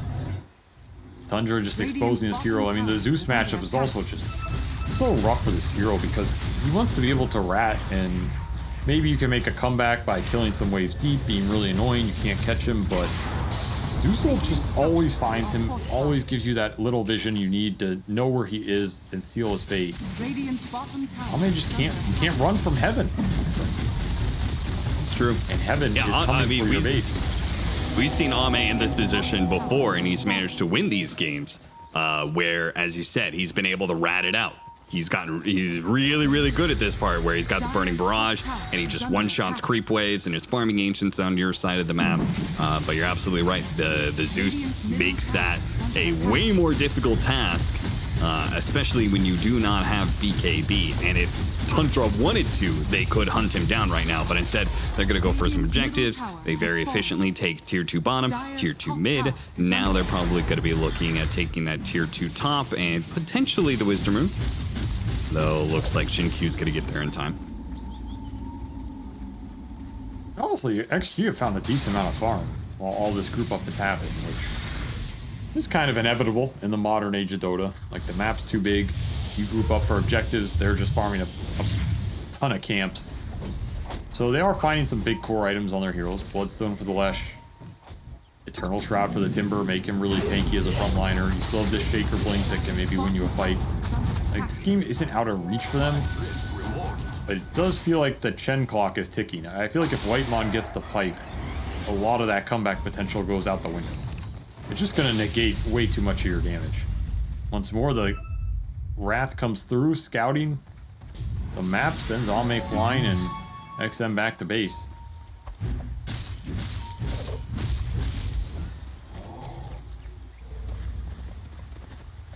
Ame has completed Gleipnir. Does that change enough for Extreme that they are willing to take a fight? It seems like they're setting up for it with 3-man smoke behind the last track. They get jumped upon though. 9 class hits the avalanche immediately. Great fast reaction by him. They still need to finish up this Timber Saw though. XXS trying to get away, but the Zeus lightning hands will go to work thanks to his Shard Manta build that he's already got, and they eventually killed DY's Enchantress. Eternal Shroud too.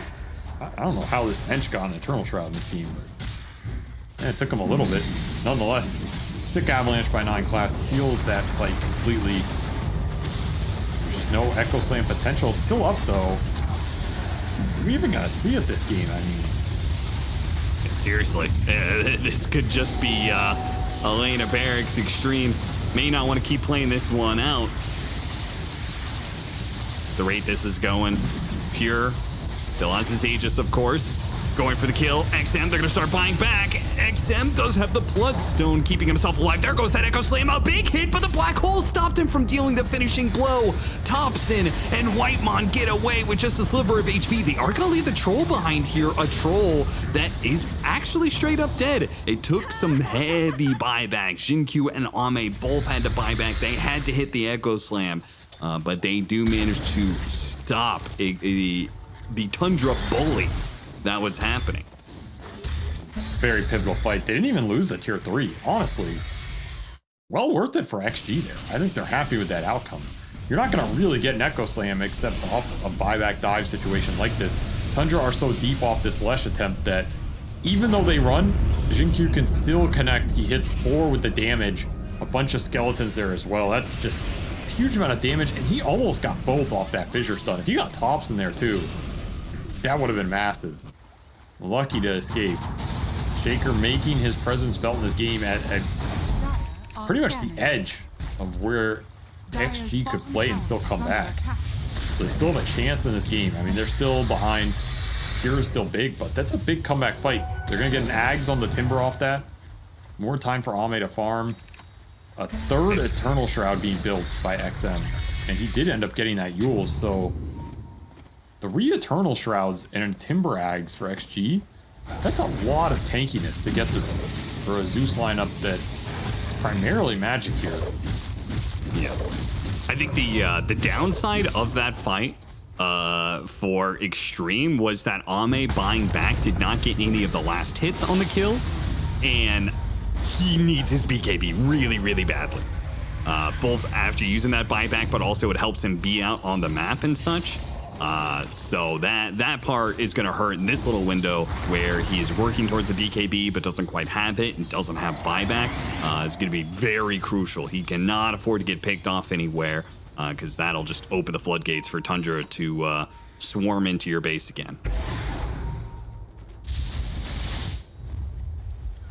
The pipe is done. So that to me is maybe the biggest item in these recent set of items for Tundra. If Whitemon can survive with pipe and mech, hand of God just sitting in the back, that is where Chen thrives. This is a really good pipe game. Now XG still have the burst. They still have that potential to just cut through it. They can find the jump. Looking at the rune. Fisher, Splitter, chaining the stuns.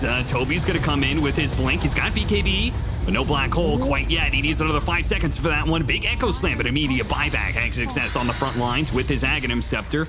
Wants Tundra to go on him while XM is low enough that he's got to get back. It is Thompson running at him. Bear Dude, he will not stop. He's just full on sprinting at XM, and he might actually catch up to him here. This lightning bolt hits XM. Oh, he leaps over the cliff right on top of XM and finishes him up. Damn. Thompson had his mark from the get-go, and he wouldn't let anything stop him. Dude, Octarine did so much work there. This Heavenly Jump, 10-second cooldown. Let them chase people down. Oh, they're going too far. Yeah, he went in too deep. They're going to have to use a black hole here.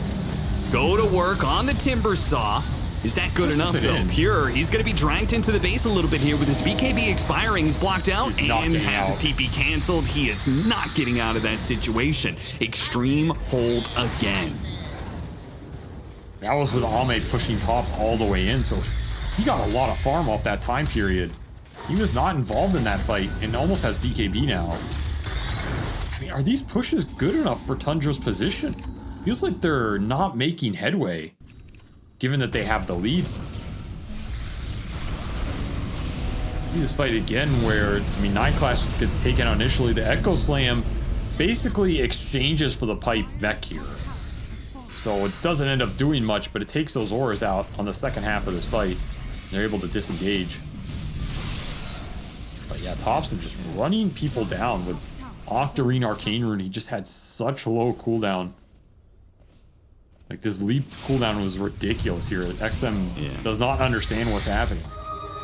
Again, that chase started from the other side of the river. Thompson, I could see Thompson like make eyes with XM, and he's like, I'm coming for you, and chased him down that entire way. Between the movement speed, 10% movement speed off of the Manta style, and then the 15 talent, and as you said, the Octarine, which means he's constantly heavenly jumping. He just has this this near hasted movement speed at all times.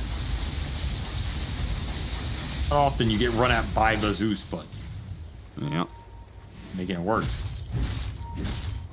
I will say Pure has looked pretty susceptible in these fights for how farmed he is. Like, he has this BKB period where, okay, yeah, he's killing a hero. And these base fights have been into buybacks, which are tough for him. It's very tough for a troll to just power through all that. But I honestly thought he'd be a bit more tanky with 3,000 HP and the Chen Wars behind him and some heals and Pipe War and all this. He just gets melted. And he's getting chain stunned by the Shaker. The Shaker's been more annoying than I think he had a right to be in this game. And this is a hero that still scales pretty damn well. I mean, it's Earthshaker. Yeah. It's also a DY, good. right? The Enchantress, I think, is doing a lot of heavy lifting. And this is why Extreme was able to win the tournament that they did in the first place, and why they have very good placements in most group stages that they play in. It's because they are able to find a way to play the map when they're down. So when these Western European teams, with the general European teams, you know, take the laning phase and take the first 20 minutes by storm, Extreme knows how to rat out the map and get farm on all of their heroes, and DY is probably the best example of that. I mean, this Enchantress is fat, man. The supports have found a lot in this game, and it's keeping them in it.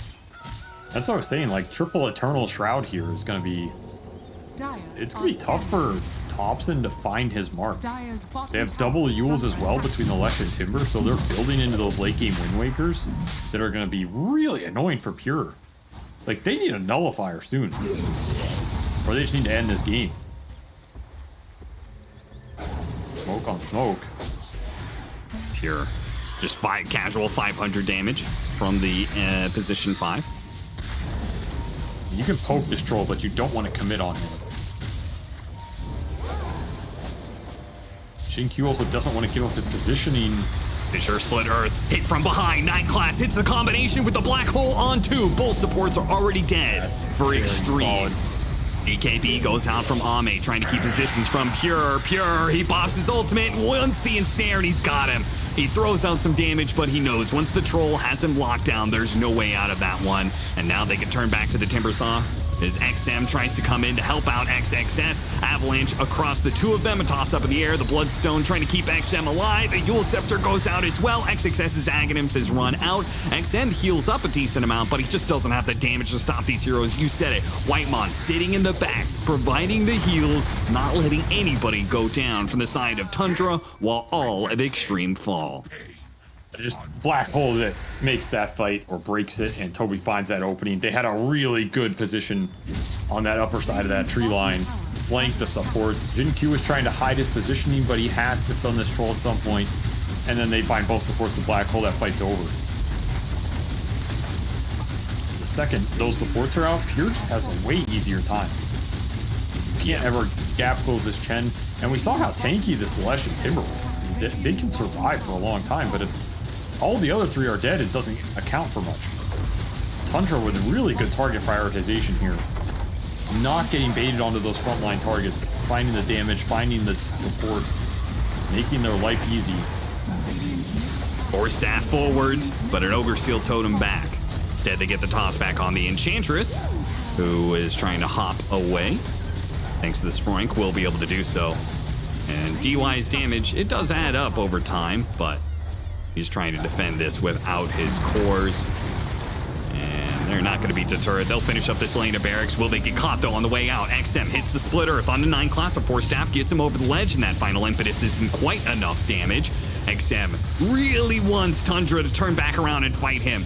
They need to get something out of this. They've lost too many objectives to just let Tundra walk away with no casualties. A Gleipnir catches Toby. BKB immediately going out. He does have Gem. 9 class thinking maybe he needs to go for a toss back. Not the case here. They spot a high ground ward, so they toss Toby away just to make sure that Extreme doesn't find the initiation off of that ward. XG finally unable to hold this Chen onslaught as Whitemon has powered up Greaves' pipe online. I mean, the only thing they're missing really is Vlad's here. They didn't do Roshan. I forgot that this started around the Roshan gave it pit. up. And they won that fight so hard that they're like, well, we just go into their base. It means Extreme have a chance to be able to take Roshan themselves, so they are going to be very grouped up for this. They have to do this very quickly, otherwise the Black Hole's going to come in and grab them all. Even with the Aegis, they may not win this fight. Let's grab the Aegis and the banner. Fisher goes out, blocking down 2. XXS puts himself on the front line with that Aghanim Scepter ready to go. XM chasing after these heroes. Need to have a catch. They're grouping up an awful lot. Toby, he has a Black Hole. He doesn't have BKB. He doesn't want to go for it just yet. They got the pick off on the Tiny. Damage adding up on Pure, already down to half HP. Thunder God's Wrath being used, getting a little bit of vision. Toby still needs 15 seconds for the BKB, so they're just going to cut their losses. Leave the supports behind, get the cores out of here. Extreme, despite the very poor position that they are in, managed to put this game in a winnable territory. They are only down 7k net worth. The barracks situation is terrible for them, but they have an Aegis, they have a banner, which will help decrease some of the pressure here of the barracks. Oh, like Hunter just forgot the Roche was still there. Yeah. It's like, oh wait, we never did it, guys. We just took Raxus instead, and then by the time they try and go back there, XG made the faster move. What a heads-up play. Gives them another chance in this game that they had no business getting. That was Tundra's Roshan through and through. So now you have 4 minutes left on this Aegis to farm up, try and get another set of items. Could be big items. Yeah, they get to full out Daedalus. Ame gets closer and closer to that one-shot territory. Still looking for these Wind Wakers. They're looking for the refresher on the Shaker. These could, the Daedalus on the Clinks, those are all the huge items for XG, or if they get there, then this game it's winnable. I just realized they don't have a Shivas yet with the Leshrek Timbersaw lineup. Yeah. Leshrek's going back for the Shivas now. I think the magic resist was more important than the armor here. Yeah, that's fair. Maybe a reason Pure didn't opt for that sort of hybrid build with a Maelstrom in it. He has enough lightning behind him.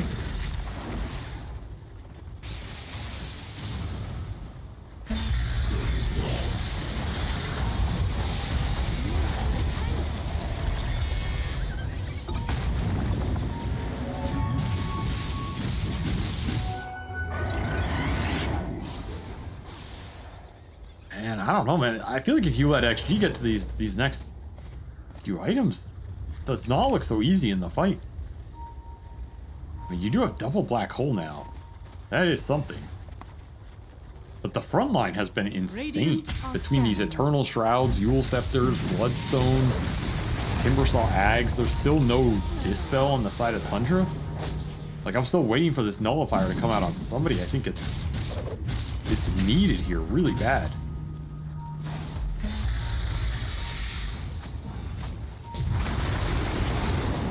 Toss back into Pure.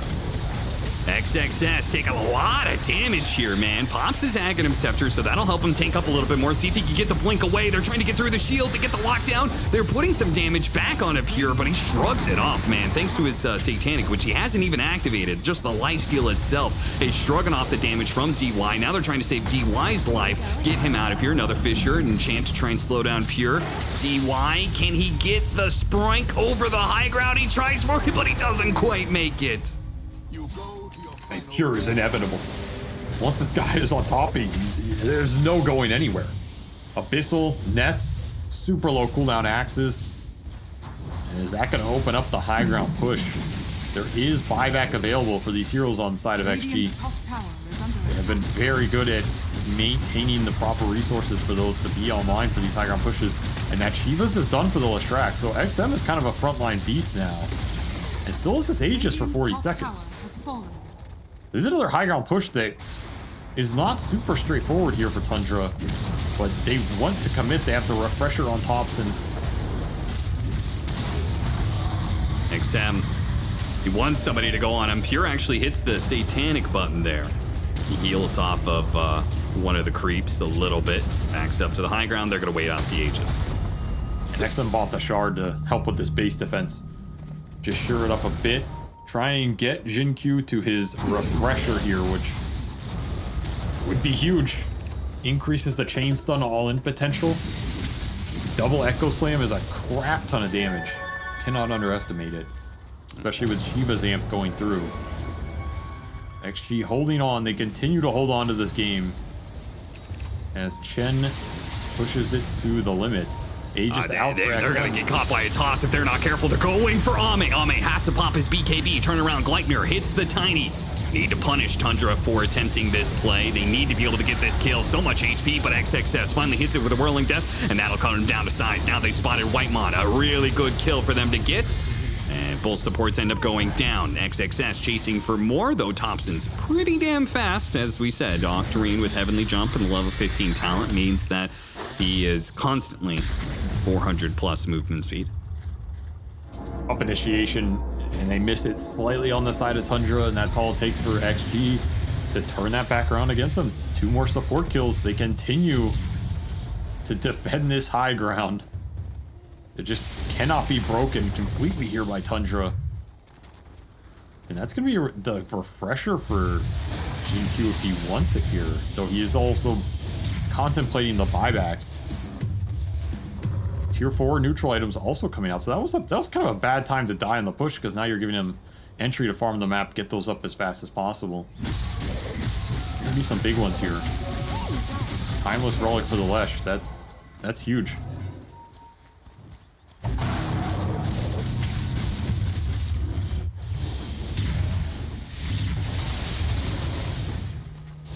Here's looking for this 25 talent.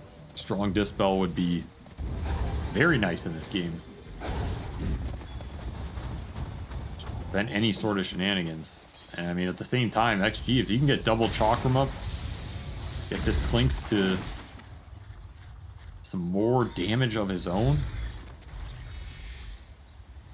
Yeah, the level 25 talent on Clinks, I think is it's always overwhelming or underwhelming. When you go the multi-shot, you either are in a position where the multi-shot just destroys everybody in a team fight, or it doesn't really add any damage because you're just hitting one person. I mean, the strafe one's definitely a more reliable talent. It's not a bad talent. Which I don't even know if I like that. Like, a lot of times Clinks is so burst focused that I feel like getting a second strafe can also be pretty underwhelming. The thing is, these fights are going on for a long time. There's a lot of sustain on Tundra. Radiant I feel like you probably take multi-shot, but I don't know. These 25 talents are always pretty weird on these heroes we don't see a lot. Hard to get a feel for what they exactly look like. Still have this double black hole threat, which XG you're gonna have to think about. Still have the toss back threat from 9 class, and you still have Timeless Relic Zeus now with the Refresher Ag. So double Thunder God's Wrath, double Nimbus. All of this amped up by a Timeless Relic and a Phylactery. It's a lot of burst damage. You could DY. Spirit Vessel on him, but they got the toss back on the Leshrac, straight into the Nimbus. Now we got off Bloodstone. He's being pulled out of position here. Pure's not going to be able to hit him with the melee forms. He's up the cliff, actually. Now a second black hole with the Wind Waker and Ghouls. The dodge dodges a lot of the damage here, but it's still a little bit of black hole. A toss up in the air. Oh man, XM is still pushing through this, but finally Pure managed to get the cut down. But XM, an Echo Slam in the back. Shinkyu, it's a double there. Can they push through this with the buybacks? Pure has to pop his ultimate. Leaning into the Timber Saw, trying to heal himself back up, and he can actually kill the Timber Saw with that damage and get away. But does not get away. A Fisher on 3 sets up XM to hit the Split Earth onto 2. He pushes to Whitemon, gets him. They just need to keep these heroes from being able to get away. Shinkyu blinked in past Pure. Wait, are they letting Thompson and Pure get away? No way. Fight on the edge for Tundra there as 2 black holes get out. This XM buyback just dissuades the follow-up, and you got to be thinking about this Roshan, because that Roshan, it's spawned. It's up right now, and if you're Tundra, can you afford to give it away in this game? But you don't have the black holes to contest it, and I don't know if you're winning these fights without the black holes anymore. XM is just way too tanky on the front line. He takes so long to bring down. Wind Waker came through clutch as well from XXS. Saved XM, which meant he could use his Yules to dodge that second black hole. They gotta get some heroes here. They gotta back up this last track. Ame's finally here. You can start putting damage on the Roshan. But some heroes are respawning from Tundra. You know they're gonna contest this one. Thundergod's Wrath gets him some vision. Pure just goes for it, blinks in, but immediately a hurricane bike out of the cliff from Ame. They've kited out Troll. This Troll is dead, man. Where was the BKB? To go for the initiation, doesn't pop the BKB, gets kited around perfectly by Ame. It doesn't get much better than that. Night Class goes for a TP out, and Jin Q misses the Blind Fisher. So they will not get any more punishment, but they kill Troll, and they get a Roshan. And you know what the Troll says? He says, go crazy, but go crazy. That was too crazy. It was too crazy, man. What was that play? I mean, XG just read it or what? Because they all backed out of the pit the second he went in. Yep. If he played straight on Ame, because Ame's in that pit, that play works out amazingly. But to not pop the BKB on that ult, to commit in like that blind, they had the Zeus ult, so he saw a little bit, but XG just kited it out too damn well, and XM uses him, and then at that point, you have sunk your own ship. That is a 34k net worth hero that gets nothing done in a Roche contest. Another Aegis going the way of XG here. This game has just gotten out of control for Tundra. You now have the level 25 on Clinks. You have the level 25 Edict explosions on the Leshrac.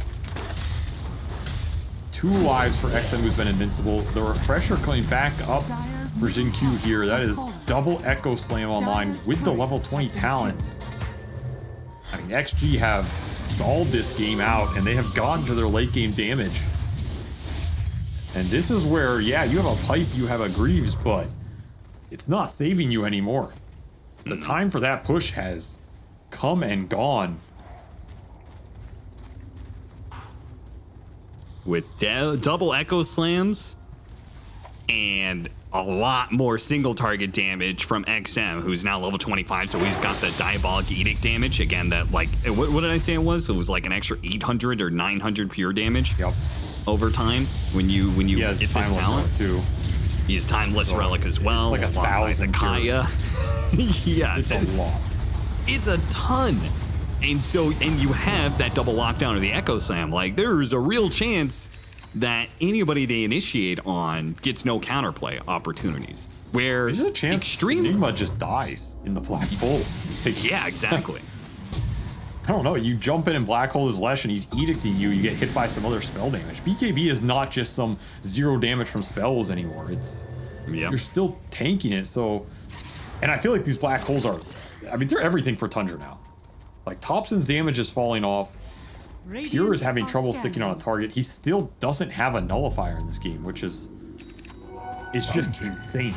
Like, I don't know how he can play the fights anymore into these Wind Wakers, into the Timber Ags, which still has value. Refresher Shard on XXS, by the way, so he potentially has 2 of those. It means you need these black holes to land. They have to find big core kills with double black hole on Toby. He has his Ags, he has a Timeless Relic of his own. These black holes hurt, man. They are massive. Yeah. They're gonna mess you up. But there is the counterplay always for Extreme. There isn't that counterplay for Tundra. Extreme have all the Wind Wakers. Exactly. They've been in this position before. I know how to use them. 9 class dodged it. Pure. On Refresh. XM on a bunch of heroes, but Ame's in trouble. Ame gets away with the BKB invis, gets out of the hands of Pure ever so barely, while XM is going to work right now. He jumped onto 3 different heroes, hits the Split Earth onto 2, forces out the BKB on Toby's Enigma. Now they've only killed Ame so far, but looks like they got Night Class as well. They get him. Ame does die though. Got the toss inside. Ame gets picked off in what was looking like a free fight for Extreme. How did he even end up all the way over there? I don't know. Some super aggressive move on the backside of that fight from Ame on very low HP because Pure got him low off the initial jump. Again, the lack of nullifiers is really hurting here as all these save mechanisms just stall out that Pure jump. They'll have 2 black holes up here. So XG, you gotta play it. You gotta play it safe. You do have an Aegis on XM for another minute. Dude, XM, Bloodstone on the creep wave. XXS jumping in. Gotta be careful, these heroes grouping up too much. Do not want to get both your Wind Wakers black hold here. Pure is living life on the edge, man. If you get that low, Jin-Q might pull the trigger and just echo slam you into the dirt.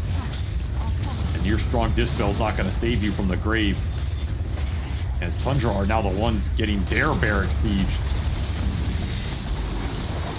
Thompson is not doing anything anymore, man. There's too much magic resistance built up. Oh, yeah. They constantly have maxed Eternal Endurance. The Eternal Shroud is maxed out at all times, and it's going to be a full lane of barracks. Now, is XM going to be able to get away here? Looks like they push back Pure, and Wind Waker backwards. Pure's going to chase after him.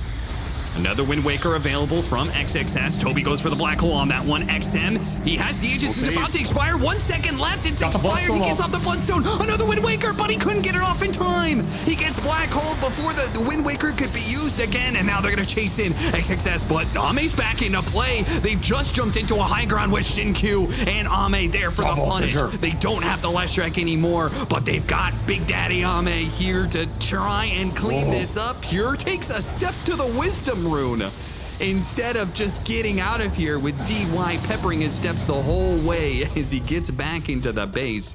Extreme will take and hold this fight. They will not get broken by that push out from Tundra, but they end on relatively even ground.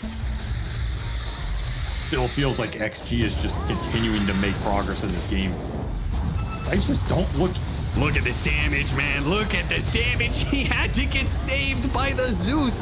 He tried to finish off with the Echo Slam. It wasn't good enough. Not quite. And now Pure, he gets the punish. Another Wind Waker going off XXS. XXS is in some trouble. He's got a Wind Waker of his own, trying to dodge, keep away from Pure. Pure's damage is ramping up, though. He's finished off one. Ame's in trouble. Turns around. BKB. Look at the damage raining in from the multi-shots, though. And now he's keeping his distance from Pure as well, while XXS is chasing after Pure. Pure doesn't have his ultimate. He only has a Satanic, but he has nothing to hit. He's getting kited around everywhere, man. He cannot touch any heroes.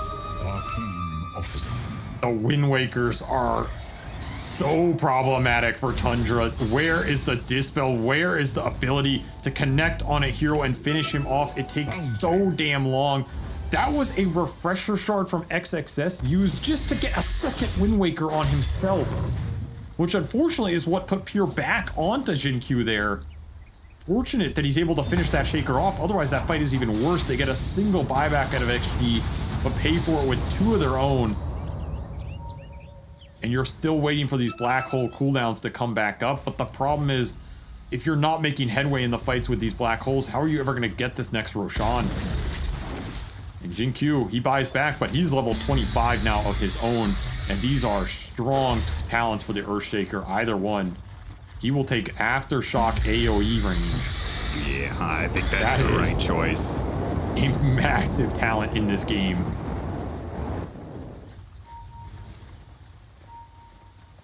Oh man, Tundra, I mean, this game was theirs for the taking. They, once upon a time, had an 85% chance to win this game.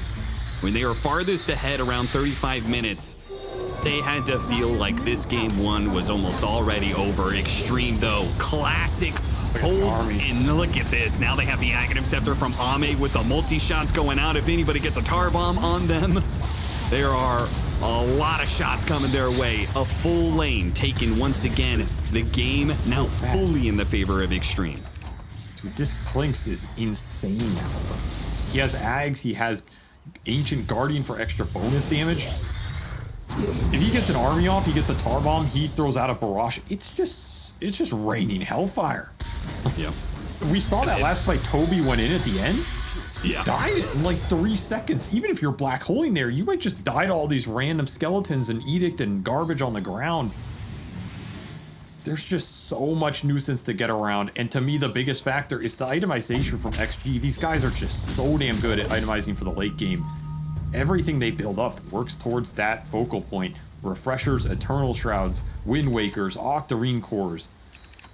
And all of it has made Thompson's life a nightmare. I've never seen a hero go 12-0 and 18 and feels so useless. Yeah. I mean, that is Zeus. Like, this hero just doesn't have itemization pathways to get around magic resistance. There's nothing Thompson can do about it. He just has to accept that all of his damage is getting reduced by 76% across the board and try to power through it. When you were saying that, 12-0-8, I thought you were talking about the troll at first. Because it feels like both the cores are kind of countered by everything that Extreme is rocking here, whether it's the Eternal Shrouds or the Wind Wakers, but they have an answer now in the Nullifier. It's just not going to be here fast enough to contest the Roshan.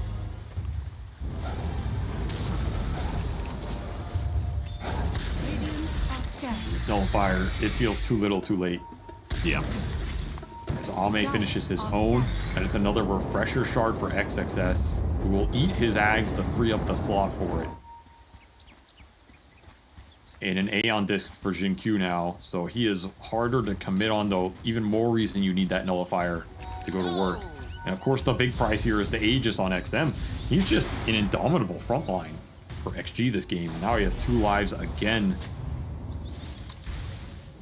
You're gonna need some heavy black holes in this late game. Yeah. And it feels like you gotta find multiple targets. This is why we said, do not doubt the Ame Clinks, because it's not just Ame, it's Extreme as a whole. They know how to push these games late when they get run over. Ame knows how to make this Clinks look like one of the scariest late game carries in the game, and they are team fighting beautifully around each other when elimination is knocking on their door. Trying to shut this out. Extreme, get a Fisher onto the Zeus. Pick up if they can get it, hop away. Obi looking for his opening with the black hole. Wind Waker gets one of those heroes out of there, but it's Leshrac in trouble. The Leshrac, the Aegis, but look at the damage coming in. Ame is doing so much. Tobey seeds himself with the Ethereal coming in from a Thompson just in time. Pure goes for the TP out, nothing to stop it there. They kill Thompson. They get 1 black hole out of Tobey. A win for Extreme, but not an overwhelming one. He wanted 2 cores there. He only got the Lesh. XXS able to get out in time, and that makes all the differences. Yeah, you commit a black hole, but that's Aegis. Have to get out with everybody. That is Thompson's first death of the game. He does have buyback. Managed to bail out his Enigma. Fisher, a poke. Pure taking so much damage, man. Pure is gone. Now he has a buyback to play with. I guess he assumes, I've got to save the ultimate for my second life here, but you better get something done with it. Throw out the black hole. It only caught the Timber Saw here. More Yules up in the air. Okay, XXS does go down. Shin Q jumps in immediately afterwards to try and finish off Tobey. Hits him with the Echo Slam. YXM battling up against Pure. Pure just cannot do the damage. XM, he is indomitable. You can't. Oh, maybe you can bring down this guy. Oh, wait, he got it in the ethereal form. And Pure couldn't finish him off. And now XM does indeed. You just can't touch this Leshrac anymore. You can't stop him. You don't have the damage. You can't put Extreme down. Not with their Clinks. They will make the comeback in game 1 and stave off elimination once they need to do it again. Of course, the stone cold expression from Ame. He's like, yeah, that game went about how I expected it to. An easy Clink stub. I told you guys this hero's broken. I don't know, man. This hero's just so volatile. Like, he ends this game 10-9-10. Was it a good game for him? I don't even know, but he gets the win. And honestly, just the late game team fighting and itemization usage from XG is terrifying. If you go up against this team and the game goes late, it just feels like they wear you down. One fight at a time, one buyback at a time, one high ground hold at a time. They always have just enough in the economy to make it work. And Tundra, they had the Chen, they had the push lineup, they had every opportunity to close this game out, but I go back to those 2 Roshans they lost, those 2 Aegises that they gave to XM. One they could have taken, but they opted to go for Raxes instead. And the other one, they were just not in a position with the black holes at the timing to contest that. Came back to bite them in the ass real big here as XG pull a rabbit out of their hat in crunch time and get a huge dub against arguably the most broken hero of some very solid itemization. Triple Eternal Shroud to negate Thompson. You can have a 12-0 and 18 Zeus game. We don't give a damn because you're not doing anything once we get the magic resist up. It's crazy to me because it feels like from like 10 minutes when they're so far down, they had already figured out how their comeback was going to come through. Right? It was Eternal Shrouds, then they work on the Wind Waker, like they deal with the Zeus with the Eternal Shrouds, then they pick up the Wind Wakers to deal with the Enigma. I mean, they seem to have that plan of action. Comes like 30-40 minutes down the line, but it felt like they had already figured it out at minute 10 when the game looked, frankly, almost hopeless for them. And that's why you can never count out Extreme Gaming, especially when they have elimination on the line like this. They do not want to be going out in the groups when they just won a tournament. So they fight on, and if they win a second game against Tundra, they have a real shot to be able to get out of that elimination spot. But that happens with the game 2. We're going to take a break and come back with that game 2 very shortly.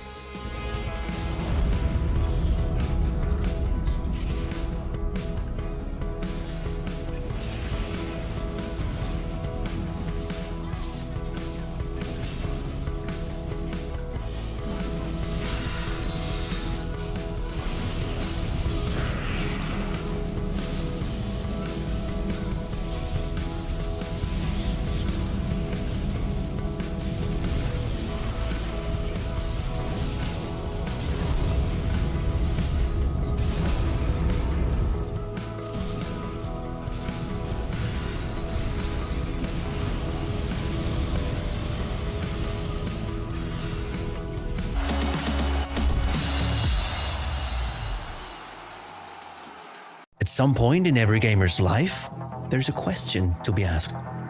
Do your clothes match your hobby in any situation? Or do they just represent what you dream of? No matter what situation, there's always the right way and the wrong.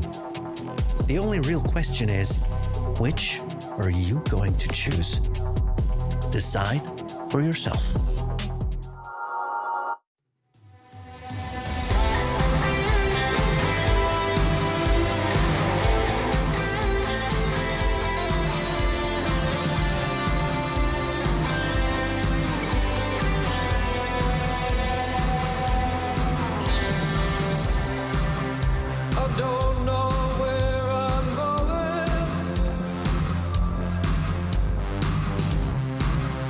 But I know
ticking by.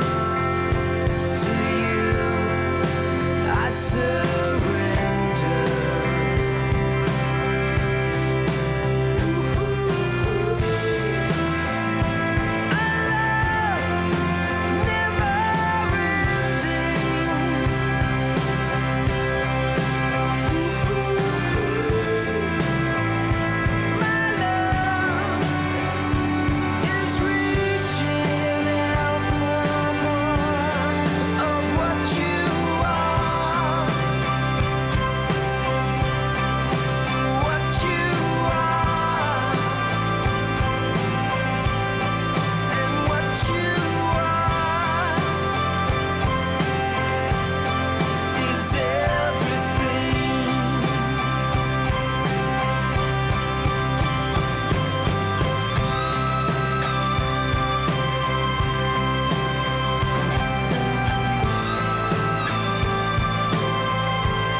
Welcome back. We are heading into Game 2 of Extreme versus Tundra after Extreme just made an extremely fun to watch Game 1 comeback and keeps themselves in a position to get out of that elimination hole that they got themselves in by just having a terrible day 1 and day 2 in the groups, but they're beginning to turn things around. And if they can get the 2-0 over Tundra, they won't have completed the turnaround. At best, they're still going to be starting in the lower bracket in the playoffs and such, but even still, they may end up in a tiebreaker situation. Depending on how the Team Spirit match goes against OG.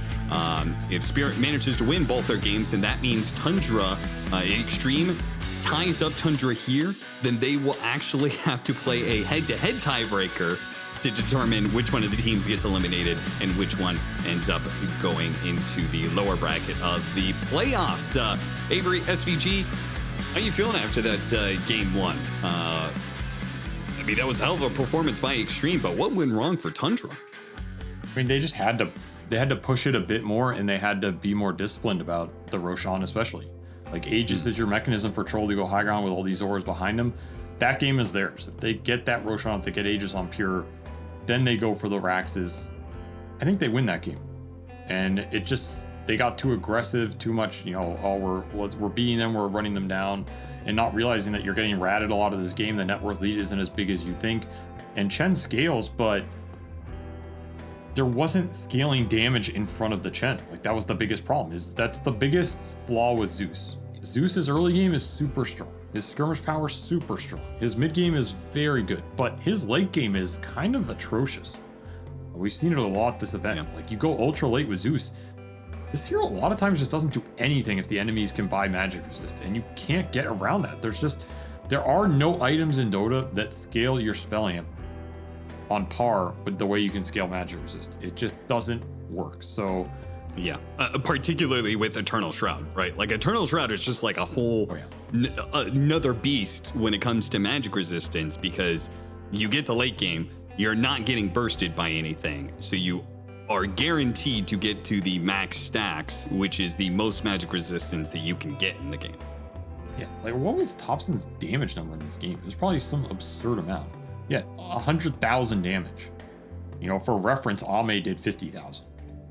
So like, he's doing all this damage. He's 12-0 and 18. He's destroying this game, but it is not a Void Spirit. It is not an Ember Spirit. It is not one of these hybrid scaling heroes where, you know, if he's Void Spirit with 6 slots in that game, he is gonna delete heroes no matter what you do. Zeus is just not that type of hero. He gives you the early game, he gives you the phylactery buildup, he gives you the tempo, but then you have to translate that into advantage and fast gameplay, and you can't throw it, because the second you throw it away, you just lose that core. You lose that core presence, and we're gonna have the same trade as XG are laughing about it. I mean, I don't know how much they should be laughing, because honestly, I feel like Chen did some work against them there. Like, did not look weak. It did not look like they really answered the Chen that game. They just kind of outplayed Tundra. You looking at the numbers from last game real quickly, you said 100,000 damage dealt by Zeus. On the other side of things, damage reduced. The 3 Eternal Shroud players, DY, 55% of his damage was reduced, 71% on XXS, and XM had 61% reduced. I would have to imagine it's not the physical damage that they're reducing most of the time. That is going to be all coming from those Eternal Shrouds against the Zeus. So he was throwing around damage, but over 50% of it is probably being blocked out constantly by the magic resistance between those 3 different Eternal Shrouds. 10 seconds remaining. Like, one of the worst feelings is when you feel like a god, you are playing a god, and you can't do anything. Well, it fits the lore. Zeus was a god, and he's now in mortal form. Just we saw that transition in real time. Well, maybe Thompson's gonna opt for something with a bit more kick in the late game, if he felt that way at least. I might go back for it too, because he did have a tremendous game. I mean, it wasn't that he played poorly or anything. He played amazingly well that game. Had some really clutch E-Blade saves, really nice positioning in the fights, good scouting ults to find his clinks. Like, Zeus did work there. So, I mean, again, you can't really pin that game on the draft. I think draft was 100% fine for Tundra there. It's just some execution down the stretch that it's what we've seen from this team. Like the late games are really clowny for them. And maybe it's just the shot calling isn't all on the same page, or it's a little too chaotic. I mean, Pure is a crazy player. Like this guy is balls to the wall. He makes some huge plays. He makes some huge throws. If he's their leader and captain, maybe that's just like kind of imbued in the team. You have to take the good and the bad. In that game, XG just got the better of them. I mean, XG are also one of those teams, like you said, that can crawl their way back in these games and are very good at winning games they have no business winning. So that is a very explosive formula down the stretch. But they're in the same situation again. And now XG are going to make probably some adjustments here because I don't think they liked how that game went. I don't think they liked how that draft went down the line. I like the Luna ban though, because again, that was the carry I think Tundra would have wanted the most down the stretch there, for sure. And so they're going to take that Luna ball out that could amplify this Chen and see what they go for. If they want to go for that Clinks, they want to go for that Shaker type strat again. I think the Shaker did work. It took a while to come online, but they don't have the Timber to give him that laning presence anymore. So that combination is out for XG. Extreme, very motivated to be able to win this game 2, but for the Tundra side, motivation wise, they still have a chance to be able to get upper bracket even after that loss, because it looks like Heroic, there's a Heroic match that's going on and also the OG match, and Heroic lost their game 1 as well. So if they both win the next their next game, then they could still end up in a tiebreaker against each other for upper bracket. But scarier part being, of course, that Tundra could still drift into elimination if they lose this matchup, go 5-5. They would be tied with Extreme and may end up being tied, end up in a 3-way tiebreaker with Team Spirit as well for that 1 spot of elimination. I'm in on the line to some degree. Time to show up. See what they got up their sleeve. See what Moon Meander wants to go for here. And they'll go for solid, steady Centaur. Though we talked about it a lot. This Centaur Kunkka exchange is, I mean, it's a fairly even one, but I do favor Kunkka just because I think the Kunkka scales better. And I think that mid-game punch it's strong. Like that Torrent Storm X control for the Centaur is no joke. It's a hard hero for the Centaur to go into. If you try and jump someone else and the boat comes through, they're rummed. Suddenly you can't burst that target. You can't escape with Stampede because there's an X. It's not the easiest matchup. They will get a Rubik to try and turn some of those spells back around against them. Looking a little low damage into the Kunkka, so they're going to need some high damage cores to finish off this draft for Tundra, which they can get here. XG are looking probably to ramp up their team fight again. I think their idea is they want to just have really something that punishes the group up with the Chen. It was Shaker last time. What is it going to be? And it was, I mean, Shaker and Timber both were pretty effective. The Lesh was also pretty effective with all the Bloodstone healing. These are the types of heroes you want to punish the clump. What's left? Are you confident enough to go the Shaker when you don't have that Timber Saw with it? You go the Clinks again. Clinks. Jeez, you're matched up against Centaur, who doesn't have a ton of armor, and the Chen again. Yeah. But, I mean, sure. Maybe they are confident in this Clinks. The early games have been really rough for it. And again, the Chen can easily make this gate rotation into that Clinks lane with a Centaur Rubik lane. They have all the setup and stuns to start those types of fights and set it up for the White Mon rotation. So you're in the same position where this early game for Clinks is looking scary, but they will run it back. They will get both the pieces here. So now it's a huge question of what you want with that last pick. Do you want an offlaner that helps the Shaker lane? Do you want a mid that gives you more scale? Jinq feeling confident about the Shaker. So confident he will pick it into the Rubik. Not an easy matchup, especially in that mid game when you give away the Fissure. In the late game, it gets a bit better, but the short term, scary Shaker game. And now Morphling can also turn that Fissure against you. So double Fissure turnaround potential for Tundra here. Pretty nasty if they can get it off. And this is, I feel like, one of Pure's signature heroes. Like, this guy wants to play Morphling every game if he can get his hands on it. Yeah. Radiant team ban.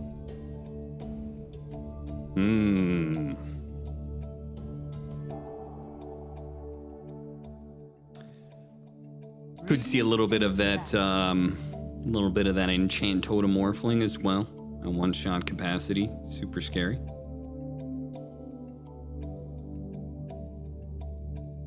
It's the damage they need too. It's a lot more scaling damage as well. And it's going to be Tundra who picked first out of this phase, so they're not going to see where this Kunkka goes. Could be offlane Kunkka with some shaker blocks. Could be the mid Kunkka. What is Thompson going to play here, man? I mean, there's no Monkey, no Zeus, no Lesh, no Sniper. Kunkka's not the easiest hero to counterpick mid. I mean, there's like OD that comes to mind, kind of a hipster hero that might deal with him a bit. There's that Void Spirit I mentioned, but that Kunkka matchup's pretty rough. You know, I was thinking about the Void Spirit from the get-go when you're talking about Thompson heroes that maybe scale a bit better. The first thing here that came to mind was Void Spirit. Yep.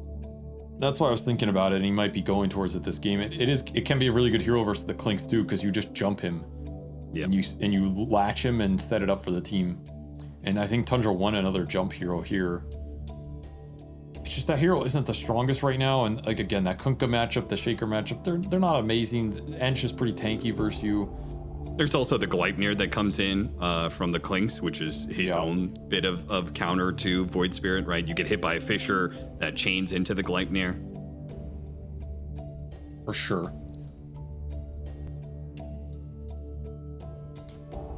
Man, it's gonna be some weird hero for him. I could feel it coming. I can feel it.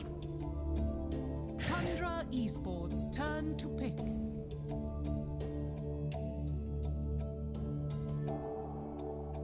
Well, they're going to ban away some of these. They're not sure if it's a mid Kunkka or an offlane Kunkka. The Earthshaker makes them afraid of certain offlane ranged heroes. They're going to ban away the Viper. The Coddle is going to be the mid hero for Tundra, so it is a weirdo.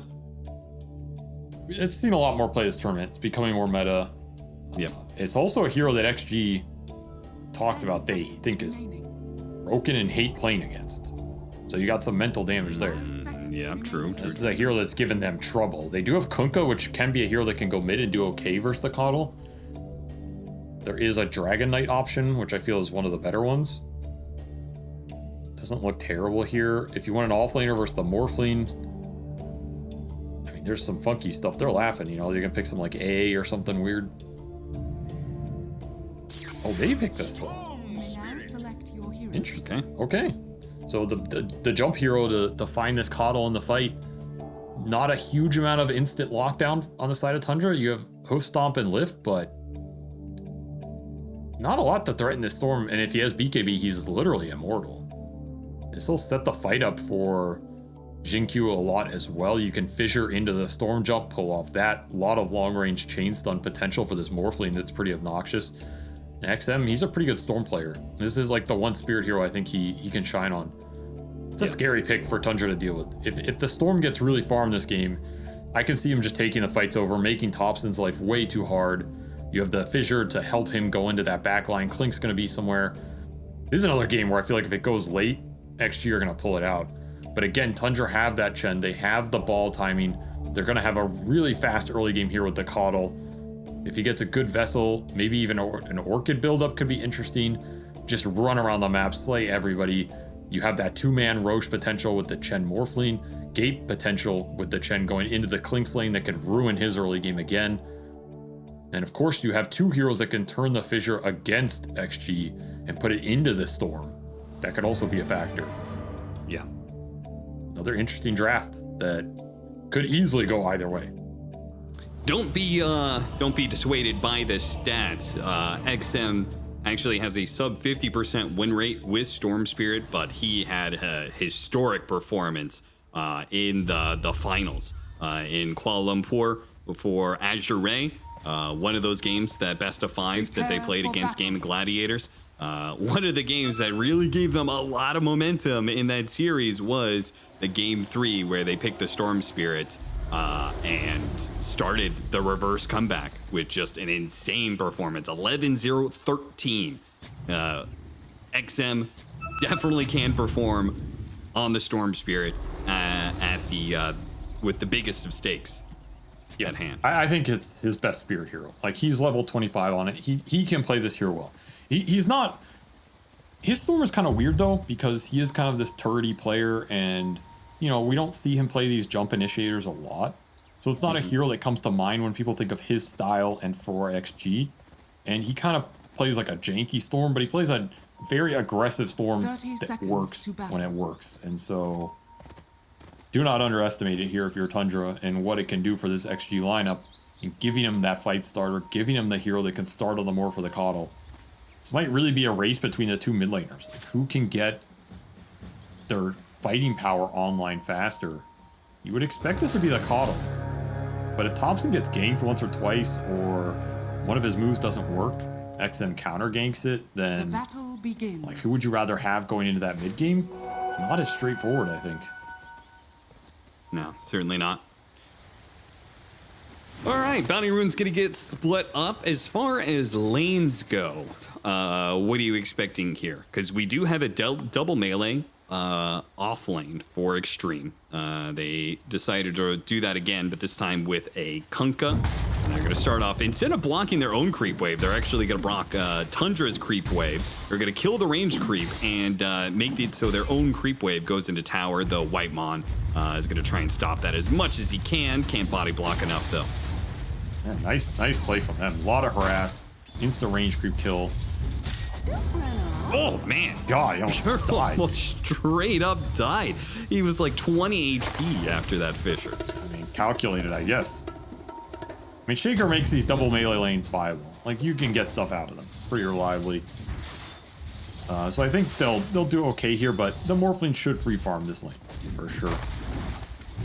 So this is another interesting aspect of this Shaker Chen matchup. Like, if one of the things these teams are afraid about with Chen is his laning presence, you know, how do we lane burst Chen straight up? Well, Shaker doesn't lane him straight up. He just pulls waves, straight equilibrium inbounds, can block the small camp while doing all that, be really annoying. Those types of things are obnoxious for Chen. It's a way to get around to get the courier kill. Sounds like a good post-game interview question if Extreme does win the second game. I think so. It is something that I feel like a lot of teams just forget about, that you can do this stuff, right? And that's where I'm saying you have a hero like Chen that has these broken aspects, but there's always creative ways you can get around them and mitigate his strengths. It's like Undyne, right? You know, if you go up against Undyne and you sit there with a strength hero and hit him in the face, Undyne's the most broken laner in Dota. But you can also just not do that. You know, you can pull waves, you can stack up and not play the lane as much and recover later. You can snipe couriers, you can gank mid and make him have to rotate and feel bad. Like, all these little things add up and get you through the peaks of these enemy heroes, and sometimes they don't feel as broken as a consequence. So I like the creativity coming out from the Shaker pick and the idea behind it.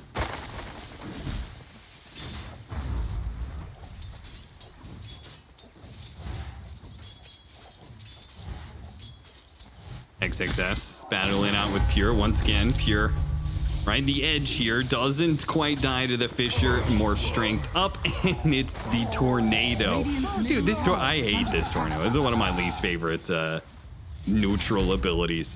The fact that you don't even channel it anymore. This dude just throws out a Tornado and just lasts forever in lane. Yeah, I mean, Chen's just broken. What can you do? You know, I don't know why you give this hero away. Can't even lane at all. What can you do? I mean, this is still a very strong lane if you get caught in those situations. You'll secure Pure the Lotus, but overall, I think XG are pretty happy with how this lane phase is going. They're finding some decent farm on XXS. Yeah, you give up a kill, but TS is still looking good for their cores. And XM has done a very good job mid, mitigating the regen damage early and just securing every creep with these renders. Thompson, I don't think he's having too much fun in this matchup compared to what Coddle can do to a lot of heroes. Yeah, I would have thought this matchup would have been better for the Coddle, just because Storm Spirit usually plays a lot more like a melee hero. Yeah, but he has that guaranteed lane shove and secure power. Very good water rune abuser, but XM's played it well for sure, and this is good for XG. As it's going to put him in a strong position. Thompson is stacking the jungle a little bit.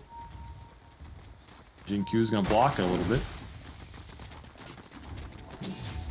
That's obnoxious. Do you think, Dude, when Thompson sees that, he's gonna be so mad. Like, why is this guy blocking my mid camp at 4 minutes? Like, what is wrong with you? Go do something. Ame gets a little low. I have a question about that. Do you think that when Thompson goes back and sees the camp is only double stacked, not triple stacked, do you think he will think that he messed it up? Bottom lane still going at Jesus. These guys on a sliver of HP. The tar bomb isn't quite enough. Everybody getting super low. Nobody quite dying for the second kill of the game. I think he is gonna think it's a sentry. I mean, he might just think he messed it up, but your first instinct is they block the camp. They will find Ame again. Yeah, they finally get it. And somebody had to break. DY is going to be able to get... Oh, not quite! Alpha Wolf! Didn't hit him. Alpha Wolf. It went to the wrong target. Did not get the return kill, though this laning phase is still better for Ame overall. I mean, he's CSing pretty damn well down here. I'm gonna force Toby back as well. Actually, now Toby's dead. All right. Finally got a return kill. It's a nice cheeky kill by Tundra, but the lane overall it's been a struggle for Toby. Enchantress Clinks, that is not an easy lane for the no armor Centaur. And Jin Q is just 2v1ing this guy mid. Yeah, I mean, if Thompson thought the first block was a sentry, well, he's right now. It is a sentry now. Again, this is like, you know, if you don't want to play the Chen straight up, get creative and find ways to make your presence felt elsewhere in the game and make Whitemon feel bad. Maybe you put the Chen in a position where he feels like he has to follow the roam.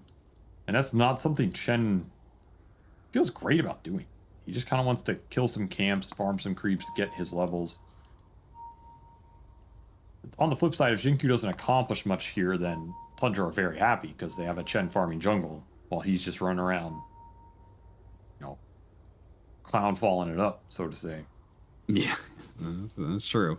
And XM is yeah, and that potential for him to make a play is now open now that XM, I mean a play outside of blocking neutral camps, a play that results in a kill is available now that XM is level 6. So something to keep an eye on. He's got a full mana pool too, so there is a chance that he makes a zip over to shut down this Kotal. I mean, all in all, definitely a better laning phase for Extreme than it was in game 1. Yeah, this is a real threat to fissure into the storm jump on the Coddle. Thompson just dies every time. And we already saw, like, he ferried out these sentries. Or he ferried out a sentry from Whitemon. Some economic damage there. Shinkyu got out. So he's making some, again, these small things. Small little victories for XG. Giving XM a really good game here, though. Like, he is top of the CS, top of the net worth. Opening up a gap and probably going to get the 6-minute power rune. I don't think the Coddle's contesting it. This Storm's going to be strong in this game. He has the new no talismans, which help him as well. Now, Extreme did try the Storm Spirit a couple times after that best of 5, where they played the Storm Spirit in game 3 and managed to get the reverse sweep over Gaming Gladiators in that finals. They played it once against Falcons, which, you know, Falcons was at BetBoom Dacha. That's where Falcons started their very dominant run. They went on a crazy series win streak starting at that tournament. They lost that match, and then they also played it against Team Spirit at Dream League Season 22, lost that game. And then they tried it again at this last tournament, Elite League, where they did manage to win against Quest in a 50-minute game. So they seem to have this MO of drafting a Storm Spirit game once a tournament. Not a common hero for XM, but one he is perfectly willing to pull out, and they're looking for that 6-minute power rune. Gotcha. Big rune mid. Catapult's still up mid as well. It's going to force this wave against Thompson. Yeah, they're not even going to try and contest on the Tundra side, which is probably smart. If any supports go there, the Storm Spirit's just going to zip on them, plus whatever support is sitting there. So this was guaranteed, I feel. Yeah, Ame. Now, the TP is going to come in from the Storm Spirit, so he's going to get the punish here. The question is, how much of a punish? Is he going to kill anybody? 9 class? Looks like he's going to die. XM low enough mana after that he's unlikely to go for any more kills, but we'll see off of the Invis rune. They're still drop the Sentry and chase after him, but XM has plenty of mana left. And we saw this one coming from the draft. Like, this Chen move was just free for the taking. Whitemon makes it, has some good creeps as well. Harpy goes again. Still here, they're behind Thompson right now, but Thompson is going to be able to get the kill on DY. Any heroes that join XM here could be a master kill on Thompson, but Thompson's healing himself up. Running low on mana. He offered the high five. Where's the Fisher? Ame will come in. Jinkyu takes the last hit. He was offering the high five to Thompson. Ends up dying to Thompson. Thompson tips him for that little 1-on-2 fiasco. I mean, I guess XG defend this tower. Kind of an even move overall. Maybe not what Whitemon wanted out of all that though, which was like a clean move into the Klink's kill, into what happened last game where Ame comes back and you kill him again and take his tower. That would have been the chef's kiss, but XG are willing to devote more resources to that now and defend the tower. Ame gets a turnaround kill. So this game is still very even across the board, and I mean, if you're even out of the early game against Chen, you're probably content with that. Again, you have an Earthshaker here, so you're not really looking to win the early game with an Earthshaker. You just want to get his items. Also, XXS is... I don't know how the hell he ended up over here, but he can't TP out. Yeah, he was cutting waves and taking neutrals. And if he could separate himself from 9 class, he actually maybe could TP out, but 9 class is too fast, especially with slowdown here. The Thompson's bringing the Solar Bind, so you're right. He stays unable to TP away. Telekinesis finally used. And XXS will finally die. Damn while. It's going to force Pure to defend mid because it took so long. Also, another power rune for XM. He should get all of them this game. Yeah, none of the good power runes so far. So the good ones, the spicy ones, are coming up. The Arcane rune and the Regen rune are in rotation and coming up. So ED as well. Yeah, amp damage is another massive one for Storm Spirit. Yeah.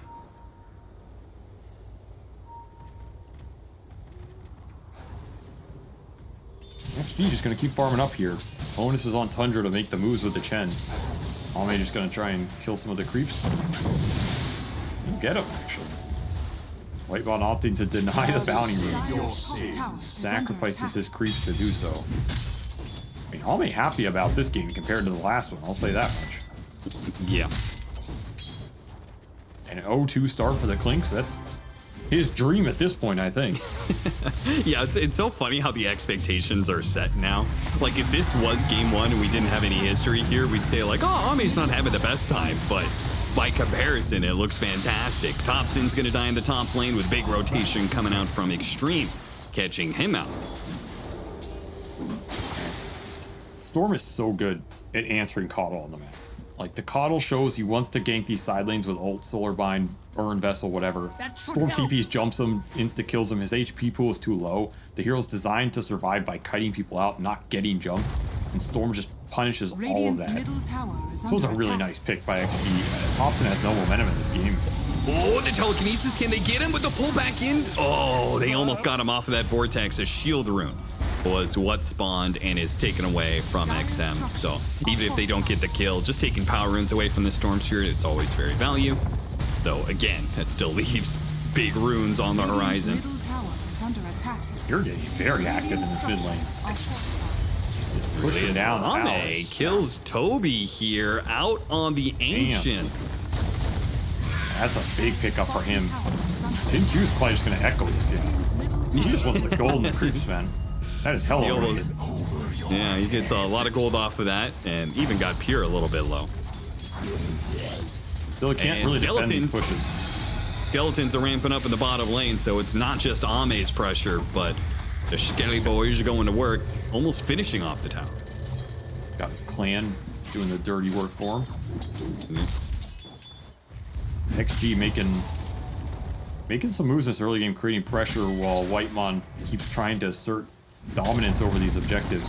Next move for Tundra is definitely going to be the Chen into this bottom lane, kick the Klinks out, try and take this tower. If they can get Thompson involved in that play, they'd be super happy about it, as he does have his vessel done. And he needs to gain some momentum here. This is not the position you want that mid coddle in. 1-2 start for him with a lost lane and some camp blocks. Feels a little bad. It is a great start for Pure's Morphle. Fisher comes out, hits the Chen plus his army, and they'll take one of those creeps away. On trying to make this move. He really wants this tier 1 down.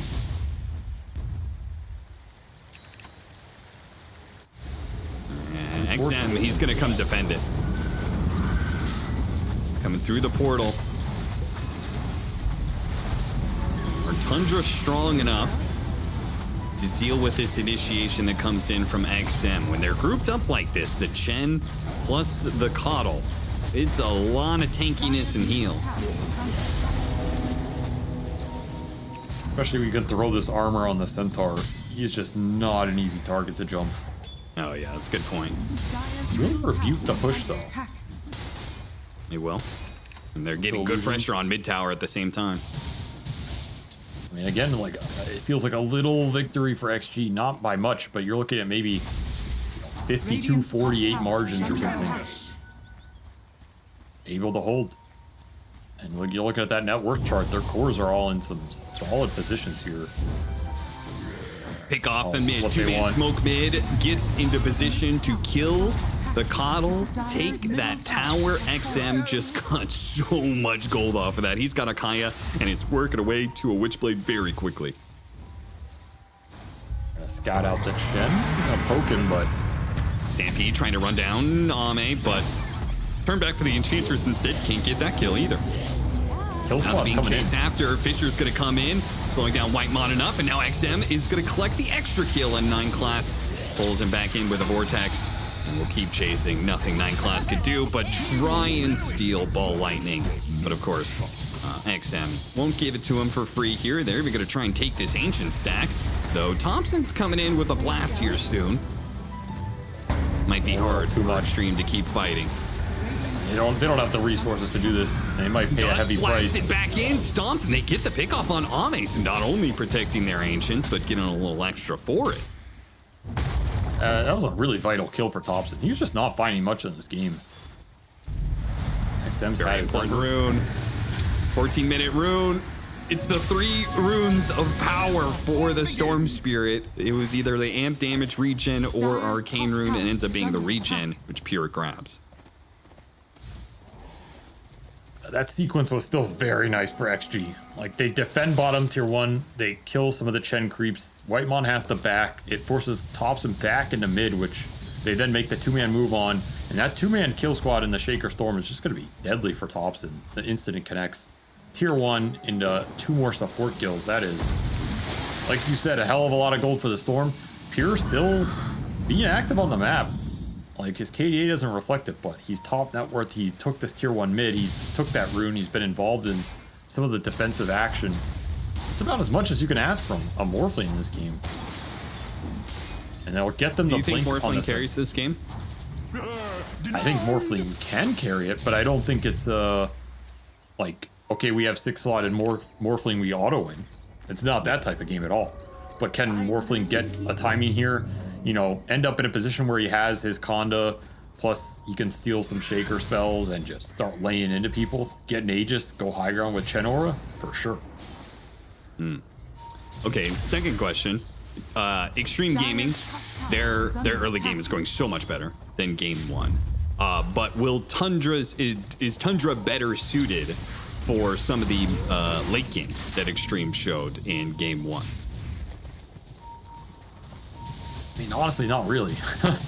Okay. I think they're gonna lose late game pretty hard if it goes 60 minutes again and XG are on even footing. Yeah, I just don't see this Coddle scaling into that part of the game. I think he just gets jumped every time, and there's not much you can do about it. I don't think Centaur, Rubik, Chen are doing enough damage to just wait back. Like, this lineup is meant to hit a mid-game peak and just barrel you over. And Thompson is going to go that Orchid. I was wondering if that was going to be the build-up. If you go the Orchid here, you have a big opportunity to shut XM down in the fights and counteract that jump. But then you have to get that value out of it. Like, you have to make that work. Find the Chen. Big connection. Just walks right into him. Stampede will actually get the Chen away. Fisher put on the other side, but it doesn't matter, I don't think. He'll get him anyway. Even the X being put to use. XM is going to be able to clean up the army as well. So Chen's going to come back and be a very weak hero. One of the biggest downsides of Chen. You get picked off like that, you lose your army. You're not just a dead hero for 30 seconds, but a dead hero for like 60 to 90 seconds because you got to recoup your army. They're just getting picked off right now. These are not support deaths you can afford to give away. Like, you need to have as little deaths as possible so you can maintain the net worth lead or evenness going into these 5-man group ups. Because every time you group for that, the Clinks is going to rat the map. The Storm is going to wrap the map. You're going to fall behind in net worth pretty fast if you're giving up the rat, giving up the kills, and you're not taking objectives. That's like the worst case scenario. Whoa, what is this? Q walks up to the Ancients, and Pure was farming them. They're rude. Very rude. Surprised he didn't echo that back just to... If they were low, down. I think he would have for sure. They're going to re-smoke here. Like, this is a shake or blink. They want Pure. If Pure comes down this cliff, he's gonna get one shot. He shows himself. my God. The smoke breaks underneath the ward, and Jin Q is too afraid for his life. He blinks backwards. If they had played it just a little bit more patient, they had a kill on Pure for sure. But now he's morphed up strength a little bit. Tundra's behind him. Smoke, they're actually baiting him out. A bait that Extreme will not bite down on. Not yet, anyway. So instead, they take it. Stomp into Torrent. Waveform over the top. The Fisher tries to stop it, but XXS is already dead. Orchid means there's no boat there. So even if you go in with the Shaker, it's not saving XXS in that situation. Thompson gets a good connection here. Gets some more earn charges. And Tundra finally able to put a good move together, though. They spotted Thompson for a second there. XM was making his way to an amp damage rune, turned back around because they thought they had an opportunity to kill Thompson. Gotta be careful about these aggressive moves. You don't know if Alme's scouting you, and if he's scouting you, you get fissured, you get jumped. You're just gone, and it's very low committal from XG. Radiant's bottom tower has fallen. Simultaneously, though, XM does need to be careful with his aggression, at least until he has his Yule Scepter to counter the Orchid from Thompson. Radiant's middle tower is under Man, attack. Pure is just... he's very farmed. Can Tundra use it for anything? Like, I feel like the only thing I can really do with this morph is just go into the Roche with him plus Penitence. Kind of let him solo it up. He does have Vampire Fangs here for the lifesteal. Option exists. Yeah. Radiant's middle tower I is mean, under it feels like attack. an option they need to take. At some point, yes. It might be easier when this switches to day, just based on where the vision is on the map and Sure. lanes they've been pushing in. Maybe that's a consideration. This Torrent Storm is up for XXS as well. So if you get caught in that pit, it'd be nasty. But again, you're playing Chen. Like, you have to play through what the Chen wants to do in Dota, which is farm jungle, get auras, and use those auras to make sure you can force objective-based fights where the enemy has to go into your timing. That is what auras do for you. You can't get that going. They're not some infinite scale mechanism.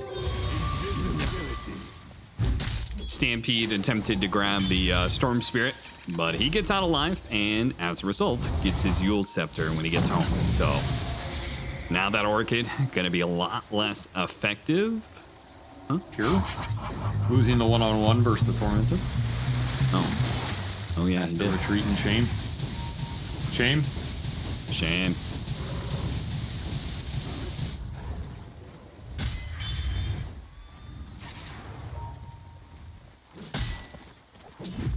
Dire are scanning. Big move from XG here. Basically 5-man smoke with the Clink's invis off the map.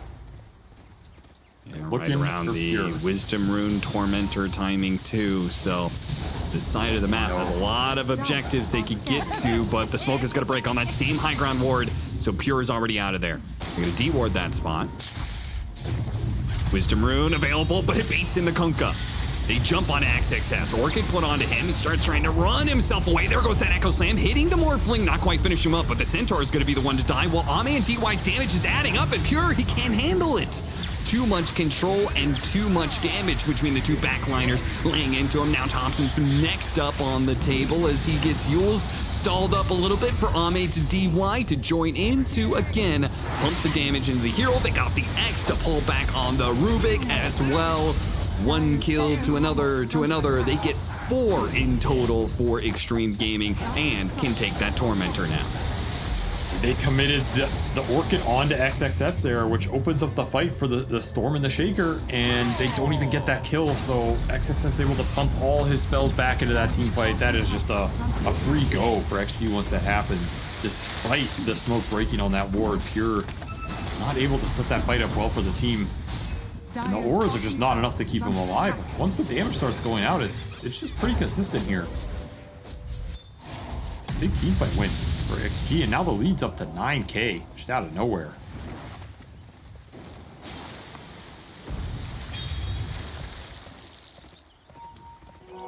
Man, Tundra might feel real silly as we'll watch this team fight again. Tiger on ward. I guess thinking similar situation where they had that fight in the jungle where they think no boat, right? The Orchid on Kunkka means no boat, so maybe we can actually kill him. But Jin Q, he gets in there and I mean, these heroes are just lined up. For DY and Ame, they practically don't have to move.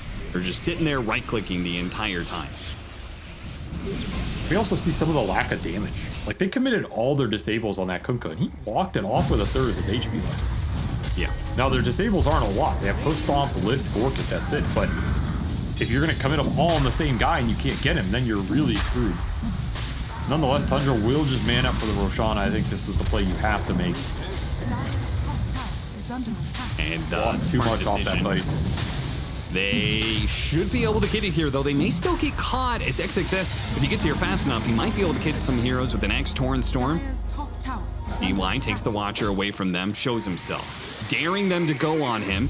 And I think Tundra is going to oblige, but again, XXS has all this team fight. Is there anybody here to back it up? Ame coming in from behind Gleipnir, throws out the damage onto Thompson. Doesn't get that much done, though. Whitemon gives him the extra armor, only gets Thompson down to half HP. Now Ame's the one who's being jumped on, and he dies. XM, now he's going to have to be the one to carry through this fight around the Torrent Storm, but he only get the pick off on the support.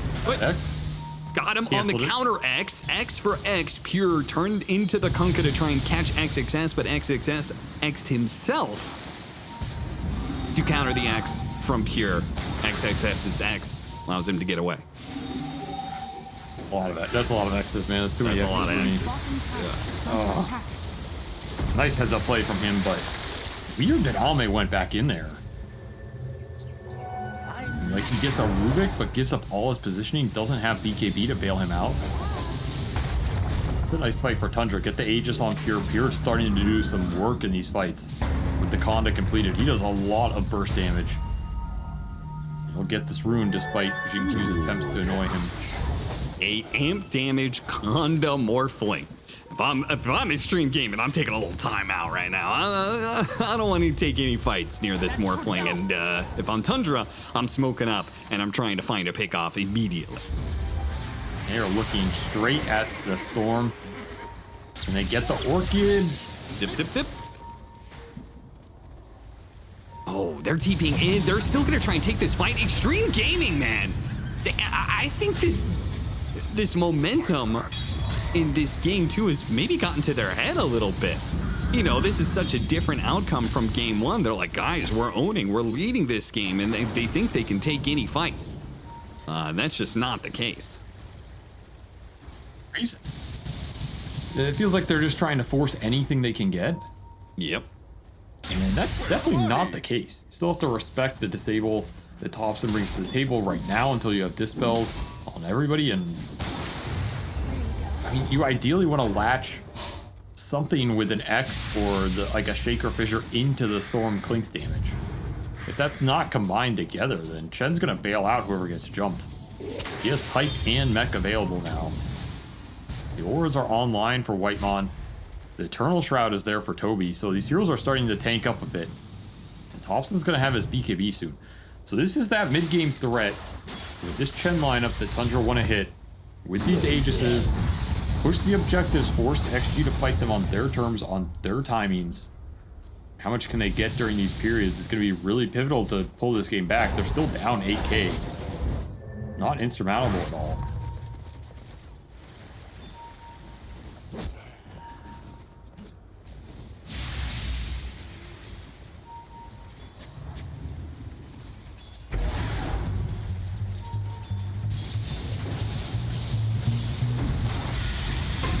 Orchid. The X is gonna pull him back soon. XXS has to use the BKB to try and survive through this one. The Fisher goes out. Now the Torrents are in both, but Pure gets the final hit and to claim the life of the Kunkka.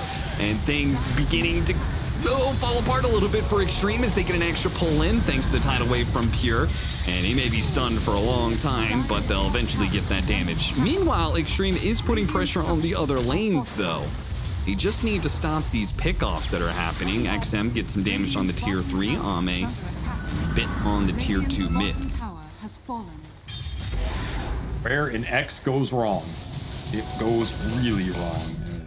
Once more, the kind of casualness of these plays from XG costing them a lot of their lead here. Cut in half by Tundra over the course of this Aegis. You can keep swinging that totem, buddy, but it's not landing on much right now. Tundra strike back in this game. Very strong Aegis period for them. All of the backup Pure just being a beast in these fights. So much damage. He's so high level. He's level 20. Ripping through them. Something about the way you describe that. When an X goes wrong. When XXS X goes wrong, an XXX production. Dire's top tower is under Hey, chill out there. Chill out there, pal. That's not what I said. Don't put those words on me. That's on you. Blink's almost level 20 here. And Tundra, off of this. Oh no, the Morphling gets a little bit countered. A Torrent goes out though, stopping some of that damage. Pure goes for the BKB, TP out. Oh, they could not afford. He does get X for the BKB, outlast that one. It just by a second. It was a little close, yeah. I mean, another aggressive move by Pure. Yeah. High risk, high reward. Is it worth trying to burst an Eternal Shroud Enchantress by waveforming into the enemy base? I don't know, but... Yeah. I mean, I can feel it because we did kind of say the, like, time is limited for Tundra. I think you do have to have the mindset of, like, go big or go home, you know? I guess. You just want to do it in the right way, which is like you get these Aegises and you kind of push with them and force XG to fight you straight up, where the Chen can dictate those damage exchanges. Now your Aegis is gone, which green light for XG to start making plays again. They're gonna make them. They're just maxing the Eternal Shrouds again. It's an Eternal Shroud Storm. Dire's middle tower is under attack. Yup. I mean, you said he's a little bit of a strange Storm Spirit. He does some things a bit different, bit more of a brawler, and we're gonna see that here with the Eternal Shroud. So they have double BKB, double Eternal Shroud. I mean, once again, just making Thompson's like hell out here, man. Playing these magic damage mids, and XG are really putting him in a bind. How much he can impact these fights. The ultimate Thompson counter. I guess so. I mean, he plays so many magic damage dealing mids. On the high ground, Smoke's gonna break. Pure gonna dare the high ground situation. They try and jump onto him. He's already morphed into strength. Telekinesis lands onto the Storm Spirit here. Hit the stomp as well. XM, he's actually dropping here with a pull into the vortex. They actually got him. The tidal wave comes a bit too late to bail him out. And Ame didn't find much of an opening. Oh, wait, the Echo Slam. It lands on. They go for Pure. They got him off the Torrent, and the damage came in from Ame. Enough damage from the Burning Barrage, and the difference is, if Storm Spirit dies, they can still play through Ame, but once the Morphling is gone, it all falls apart for Tundra. Absolutely over if the Morphling goes down. Like, there's nobody pulling that team fight win out of a hat. And, I mean, XM almost didn't die. He had Yules up. That was a very clutch Vortex pull by Pure at the perfect time to seal his fate. But like you said, it's just still not good enough. There's not enough in the tank to take the extended fight, and Ame's just on the back lines, forcing the early mech heal out of Whitemon. He still dies to the skeletons. Really nice position from Ame, and of course, the second you try and escape from the fight, Jinkyu's gonna lock you in there. Tundra struggling in the team fights this series to build momentum off them. They're back down 10k. I mean, where do you go from here? Because now you need the next Roshan. Not a question of can you get it on Tundra, it's you have to get it if you want to win this game. Yeah. Daedalus is almost done for Ame. We saw how much the Daedalus can change the game for this Clinks. Once you put all of these items together, it's the Daedalus that is the finishing touch that gives you that one-shot capability. And it is just around the corner. Just needs 300 gold for it. So it's going to be up for this Roshan fight, which, whoopsies. 9 class got a little too close to that Tormentor and got one shot by Pure's own Conda adaptive strike play. At least he got the shard. Help him recover. It's true. Spend that 30 seconds ruminating on what this Aghanim shard is going to do for him in these fights.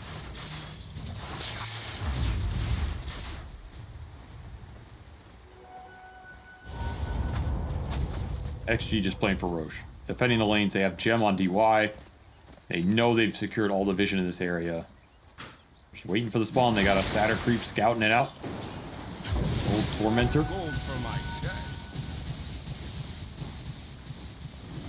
It's a matter of Tundra having to assault the position. And the burst damage for Ame is starting to get there, man. First damage is there. In the late game. Yeah. XXS's frontlining capabilities have increased with a Bloodstone. Plus, he's going to have that level 20 talent soon. So, even more torrents to come. I mean, how do you approach this position if you're Tundra? You can't really create pressure elsewhere. A little too late to do that. And you can't really just run anybody in. Like, are you just hoping Toby hits a crazy hoof stomp here? Is that what it's coming down to? Kinda. Hey, did you mention Jinkyu going the Octarine? Yeah, so you're... Dude, the spam that is gonna come out. Fissure and Torrents. Non-stop. Very soon. Like level 20 there, plus Jinkyu completing an Octarine. You're just gonna be you're gonna be hit by a Fissure, and then you're gonna get Enchant Totem stunned, and then a Torrent Storm's going out, or a Torrent, and a boat. It's just gonna be non-stop, man. These team fights are gonna be hell for Tundra to play. They have a very small interval to get what they need to get done in that team fight, which is burst one of these big damage cores. And I think it has to be Ame or XM. And then you have to do it in a way where you still have resources to take the fight. So the stuns have to connect. The hoof stomp has to connect. The lift has to be there. Steal a fissure. Is the Ame? Oh, 9 class went for it. He didn't quite get it though, and now Stampede isn't gonna get him far enough away. Wait, the jump in. Storm Spirit gets Orchided immediately. Yules it off. 9 class getting the tip. He tipped early on in game 1 when they are leading so badly. And now Ame, you can tell, they've got this game 2 in the bag right now. And he wants 9 class to know it. You're gonna put up a fight. You just finished Butterfly. Insane damage spike for him.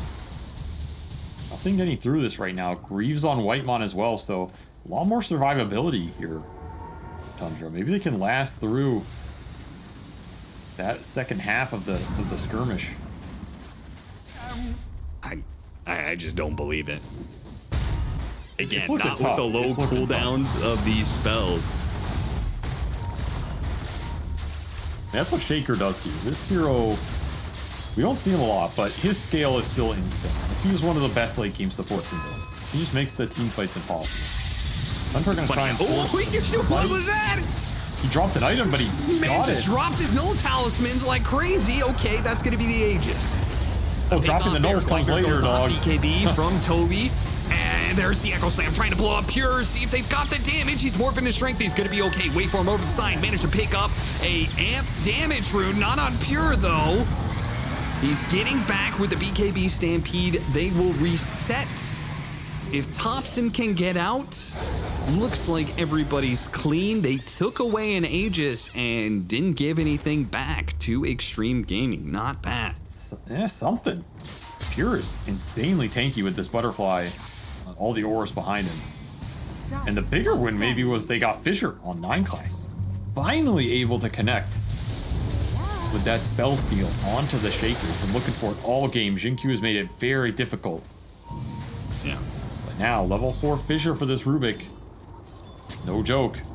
Gives them a lot more control, a lot more chain stun potential, which is what they really want in this lineup.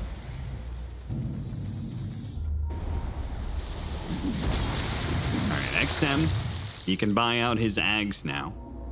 But he is still reliant. He's also got Timeless Relic. He is still reliant on the Yules to protect him from the Orchid and such, which is where that chain stun may come into play, right?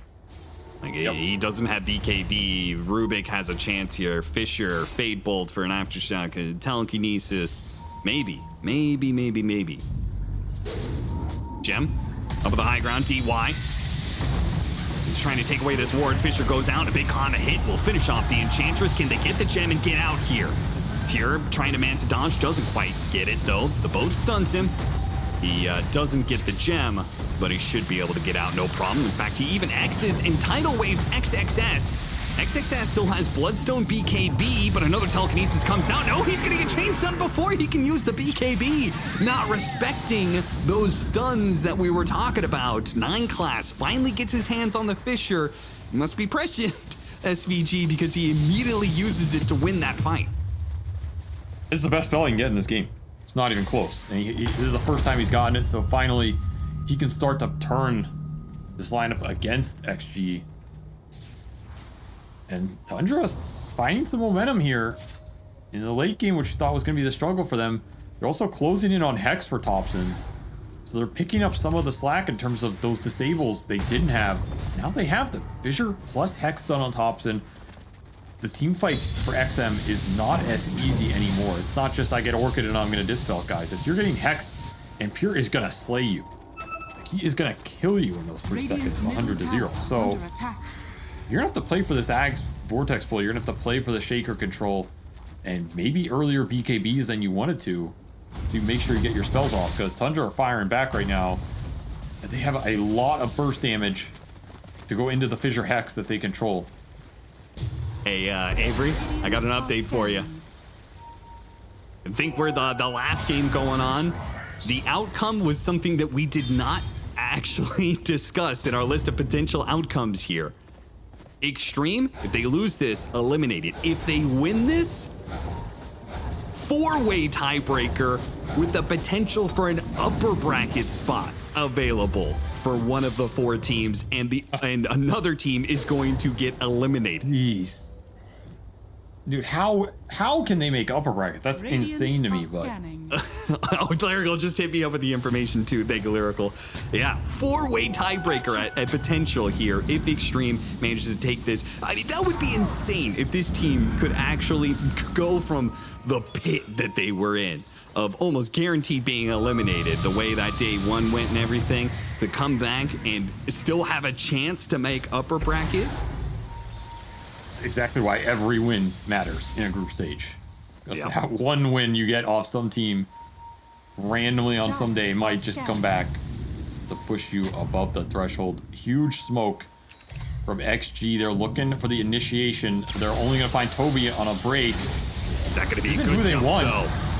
Got the sight onto XM, but he's walking away. Pure's chasing after him. They got the Orchid, but the Yule Scepter goes off. Can they finish him off? XM makes the jump away, sit back, forth, wave boom through, and Pure starts making a run for it. They did not get their mark. A Fissure comes out, blocking in. Pure, he pulls him to the other side. Another scythe going off, but the heals coming in are actually keeping XM perfectly okay. Now Pure is out of damage. He's full on morph strength. He goes the waveform, but they pull him back in with XXS. Oh my God. And now he's dead with no buyback. The brutal chain stunning off this Morphling at the end with a vengeance. double Hex goes out on XM. He survives through all of it. I think that was a greater Lotus that DY put on him after he jumped in. Like, the balls on this man to make that jump with nothing left and gets bailed out by a Lotus or something. Stolen Torrent Storm on 9 class that fight, but it came out on the backside, so he wasn't able to get anything done with it. As Toby just gets 100 to 0 through a Martyr's Plate, through an Eternal Shroud. It doesn't matter. XM field himself 9 class though. Quick reactions, gets the telekinesis and defends himself. And now the army is here. Ame, you gave this man his clink. You ganked him in the lane again. But Ame Clinks is inevitable. He is level 25. He is here for your base. He's here for you. There goes the sight. XM able to deal with it easily. 9 class, too much damage. He goes down. 30 seconds left for the Morphling. Now 45 on the Rubik as another Fissure going out. Spotting an opening. XM tries to push it, but he has total freedom in this game, it seems. Even with the Sight device, they still do not really have an answer to him. They can throw some stuns around, but 3,000 HP with an Eternal Shroud, they just do not have the damage. They don't even have the damage for DY's Enchantress with the Eternal Shroud just being the answer to Tundra in Game 1 and Game 2. They can't do any damage, man. Not without Pure. Pure coming back into play, but immediately gets fissured up by Xin-Q, so he doesn't get a chance to grab anybody while they're still in the base. Pure had to go his own Hex here. He cannot just... He didn't feel like he could go for raw damage. It felt like they needed a bit more control of his own for when he goes in and claims a target. So that also hurts your damage potential. Though it gives you more openings on the Storm, the Clinks, the Shaker here, if you can find them. So far, it has been XG finding Tundra in these late game battles. Out-scaling them, out-maneuvering them. And is that it is indeed a full refresher for Xin-Q here. He is so farmed all of a sudden. And the benefit of that Octarine build is you got the mana to use this bad boy. That's true. Last, like, Game 1, when he picked up that refresher, he was kind of all in on just double Echo Slams. But now he can throw out spells constantly. I mean, this is the 4-player just dream right here. Earthshaker in a game where you get Octarine Aether Refresher. He might be he might have the highest damage potential in the game right now. He can land everything on a couple targets. That is something that Tundra are gonna have to think about, because he doesn't have to commit either. He can just spam the stuns from afar. DY raking on the front line. Yeah, he puts himself here on this high ground. He can sprint down to the low ground if he's gone on. Roshan going to die. Tundra not going to be able to get in the pit in time. The Aegis. The spoils go to Extreme Gaming. And Tundra Shard have to walk away and play for another high ground defense. Double Vortex Pull into double Echo Slam into double Boat, double Torrent Storm. I mean, what? What are you doing now, Tundra?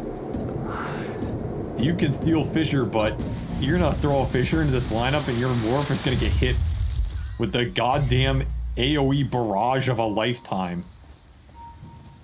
Also, how do you stop the Megas from not being taken? I don't think you can. I don't think you can. I mean, he almost has his Aghanim Scepter too, which, you know, that, like, when he showed it off in Game 1, it was like, okay, the buildings just are gone and there's nothing you can do about it. And there's the it's coming in right now. Yeah, it's already done. I mean, this just feels like an inevitable push. It's not a question of can you win this fight. It's a question of can you survive with anything right now. Because they're about to unleash this orbital barrage on your ass. And you're about to feel it. The army's already put out there, and there goes the Storm Tier. Grab on 2, pulls them together. No Echo Slam to follow it up, but it does get the kill on 9 class. And immediate buyback there. While Pure's getting hit by constant Torrents, and now the Echo Slams comes in to finish him off. Another buyback, a second Echo Slam for Xin-Q as he hits another 2. X-Spot on him, but another grab from XM, grabbing another 2 after 2 with the Torrent on top of that one. Coming in hot with a vote going in. It's going to be the Centaur going down. 9 class is going to die back for him, and Pure fighting for his life on a second life, but he's going to get pulled. Dragging back. X once again, locked down by the Gleipnir, turns around, gets grabbed by the Vortex, disable after disable.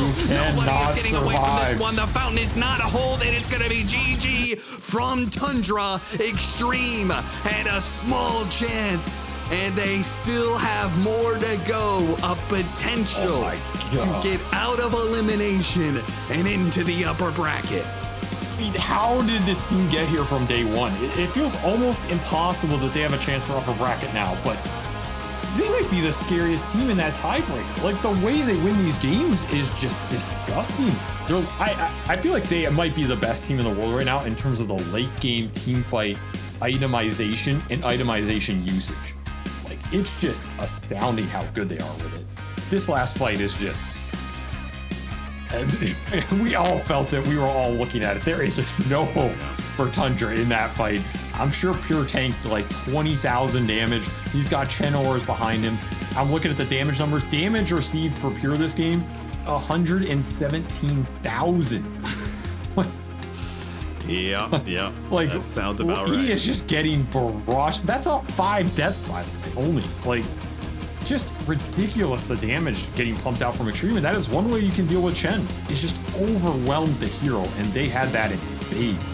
Once again, it feels like once these guys figure out what they need in a game to win it, they itemize down that path and they don't look back. They just go there and they put you in that space of like, you have to deal with where we're heading. And if you mess up a little bit, if you don't hit those timings, if your Coddle has a few bad deaths, if your Chen doesn't get that tier 1 bottom as fast, if you don't get those Aegises, you're in our world of pain now. That is not a place Tundra wanted to be this series, and they fell into it twice. A rough series for them to not clinch that upper bracket spot with. Yeah. They're going to be in those tiebreakers. They had total control of their fate. They could have gotten themselves to upper bracket through this series and this series alone. It didn't matter what anybody else was doing. They could have gotten that upper bracket spot. Instead, they're in a 4-way tiebreaker. And also, we started off this series talking about, the Chen. They let them have the Chen. And we said their Chen performances recently have not been that good. It doesn't actually seem like the be-all end-all hero. Now they just lost 2 Chen games in a row. I mean, you talk about a confidence killer right there. Yeah, it feels bad. You're gonna have to go back to drawing board with this, and XG may be feeling a bit more confident to play against it in the future if it really comes to it. Well, it closes out the series. Again, we end up on a 4-way tiebreaker between Heroic, Team Spirit, Tundra, and Extreme, with 1 spot for the upper bracket, 1 spot elimination, and 2 lower bracket playoff spots. We also have the other tiebreaker that's going to be coming up with the Bet Boom Falcons Liquid, with 2 spots for the upper bracket and 1 for the lower bracket. But all that is going to be coming up. We're going to take a break here, get an interview, and then we'll start with the tiebreaker matches.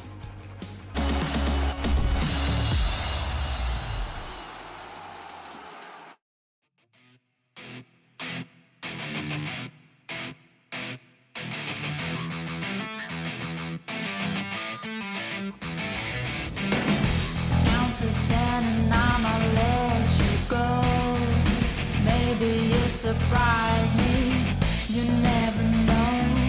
I can be forgiven, I can give you loving. Baby, make the gamble and I'll let you know. You talk, honey, I'll make you sing, baby. You keep your secrets, but I'll break it down, Cause I've been there, baby, betrayed by every lover. You think you're winning, baby. Don't be a fool. You ain't got nothing on me playing it cool. I know you're nervous, honey.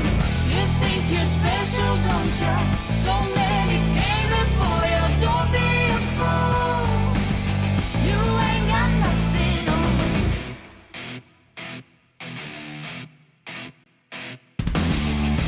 Let me tell you where scraping your way in, but you don't know who I am. I'll get you believing I learned from the best. I came here to tell you you can save your breath. You talk, honey, I'll make you sing, baby. You keep your secrets, but I'll break it down, Cause I've been there, baby, betrayed by every lover. I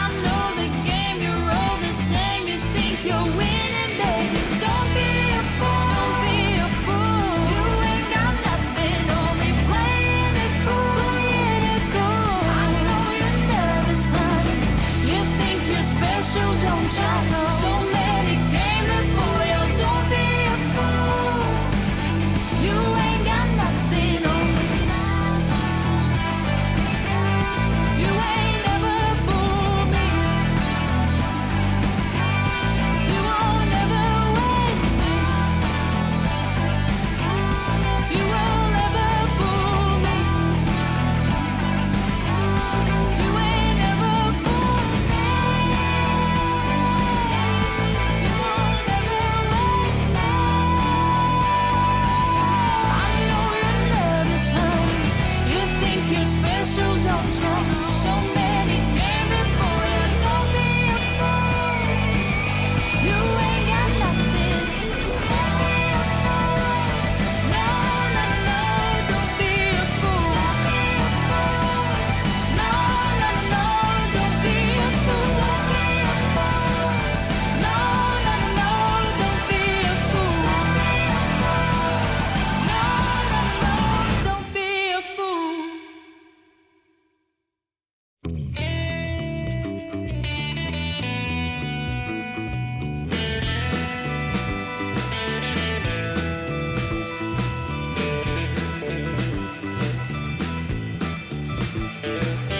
Hey, I'm gonna get you there. Speed like wind without a storm. So come and get it while it's fresh, while it's warm, yeah. The water in the storm beneath the purple tree.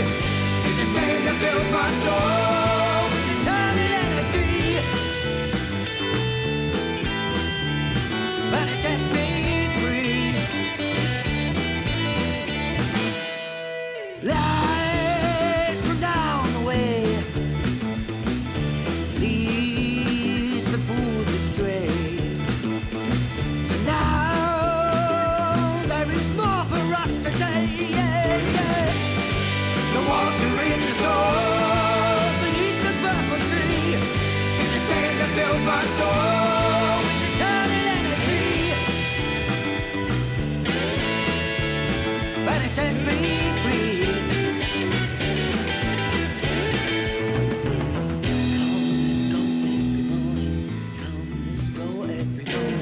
Come, let's go every morning. Come, let's go every morning. Come, let's go every morning. Come, let's go every morning. Come, let's go every morning. Hey, yeah. Woo. Oh, yeah. Hey. The water in the soul beneath the purple tree. It's a shame that fills my soul with eternal energy. Looking faced by its shadow, the sea locks me out. And now I'm free, yeah. Hey! The water in the soul beneath the purple tree. It's a shame that fills my soul with eternal energy. But it sets me free.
for more.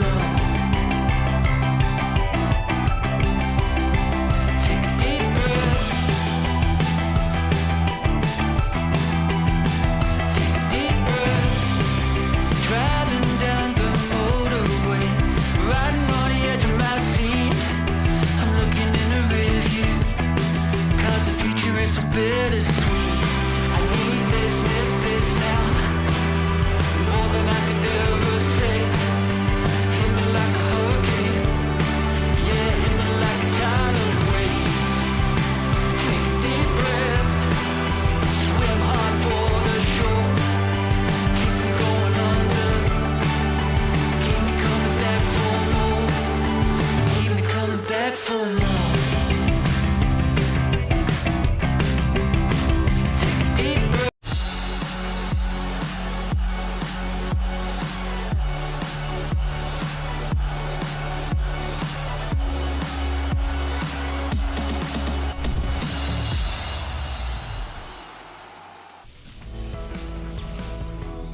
What a series. Extreme Gaming managed to pull through against Tundra.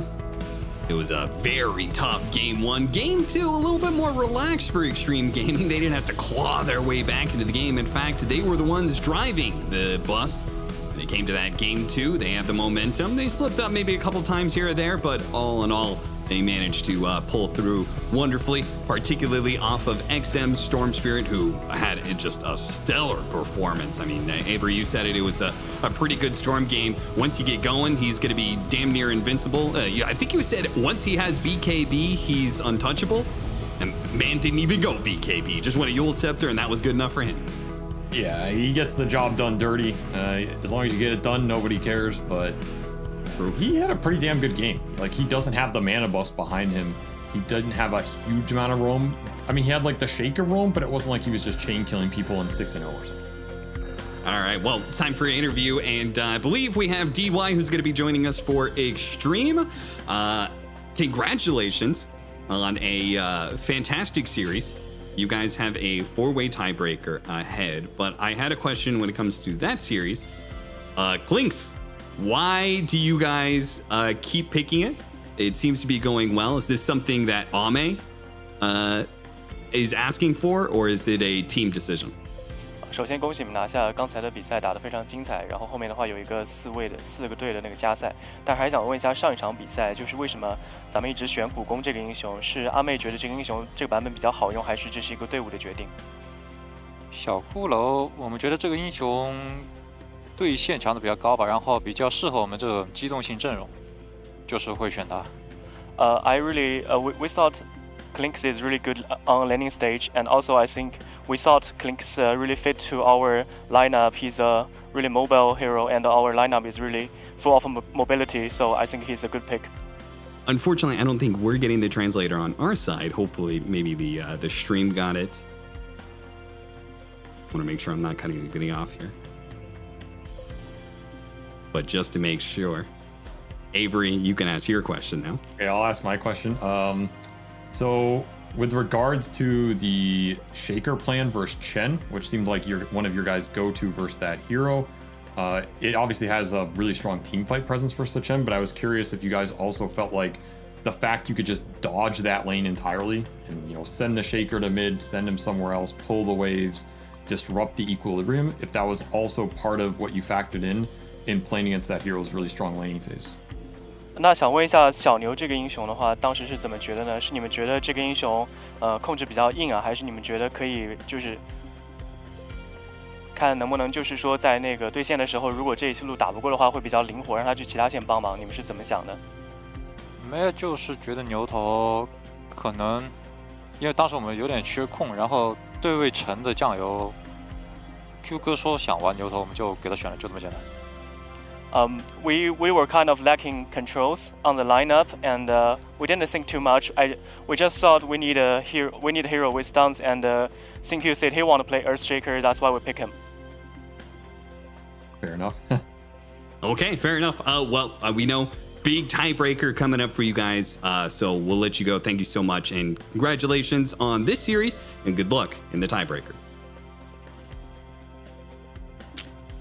great interview as always with DY and Extreme Gaming.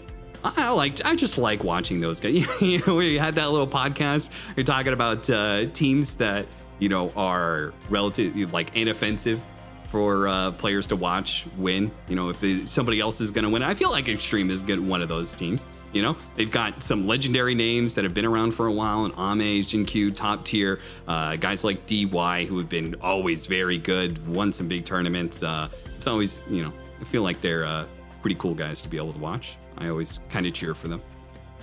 I think they're players that people have watched grow up in the scene for a long time too, like XXS, and people felt like he's had multiple stages to his career, but the growth has been there.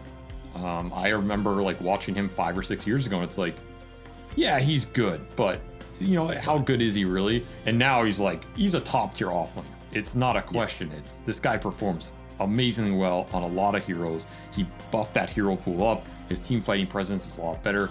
And yeah, I mean, Jinkyu, you can't help but love this guy. You just watch him play, the way he plays. I just want to stun some people and play Shaker. You know, I think there's like some super deep Chen strategy. No, just the guy just wants to play Shaker. So, okay, we'll just let him play Shaker, and he owns him. Just give me a hero with lots of stuns, or like stunned. You know, 500 IQ trying to think of like, you know, what the draft strategy is. Nah, man, just give me give me the big man with the big totem. All right. All it takes. That's going to close up this part of the group stage, but of course we have tiebreakers that are going to be going to, and so we are going to call it here. For myself and Avery, we're done casting, but we are going to be having Lyrical and Fear coming up next. As far as the tiebreaker matches production, if you could repeat that, what match is coming up next? Spirit and Heroic is going to be the next match on this stream. Lyrical and Fear will be the guiding hands for that series. So don't go anywhere. Tiebreaker should be very fun to watch.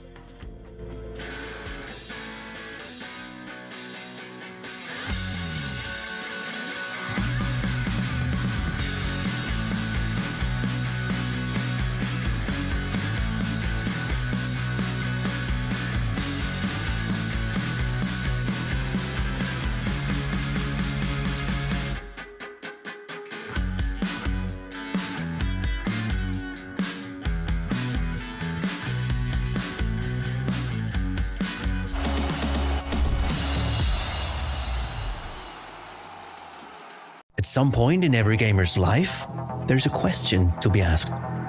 Do your clothes match your hobby in any situation? Or do they just represent what you dream of? No matter what situation, there's always the right way and the wrong. The only real question is, which are you going to choose? Decide for yourself.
So baby, come on, don't let go.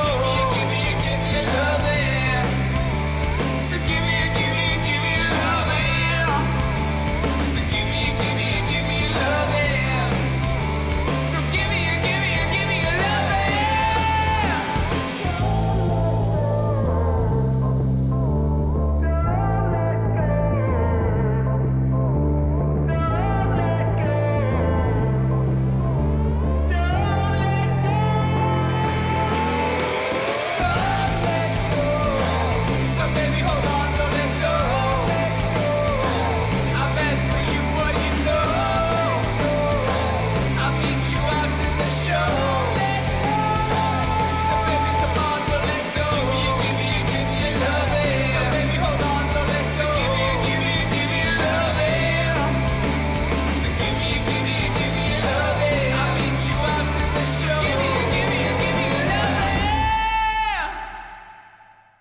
tune. You're the prettiest girl in the room. I know I'm not the only one. All the other boys want you too. Old jeans and those eyes. You don't even try now, do ya? I'm praying I'm your type. I'll be anything that you like. Baby, can we dance? Can I leave here with your number? Asking for a chance, baby, after the party, come on over. Come on, baby. Come on, come on, come on, come on. Make me feel alive. Make me feel alive. Make me feel alive. Oh, oh, oh. Baby, can we dance? Can I leave here with your number? Asking for a chance, baby, after the party, come on over. Come on, come on, come on, come on. Make me feel alive. Make me feel alive. Make me feel alive. Oh, oh, oh. And I know that you want me from that sweet look in your eyes. Do you wanna leave this party, baby? Go for a ride. I can be good, I can be bad, I can be anything you like. So come on over, come on over, baby. Make me feel alive. Sugar, sugar. Make me feel alive. Come on, baby girl. Make me feel alive. Oh, oh, oh. Make me feel alive. Make me feel alive. Make me feel alive. Oh, make me feel alive.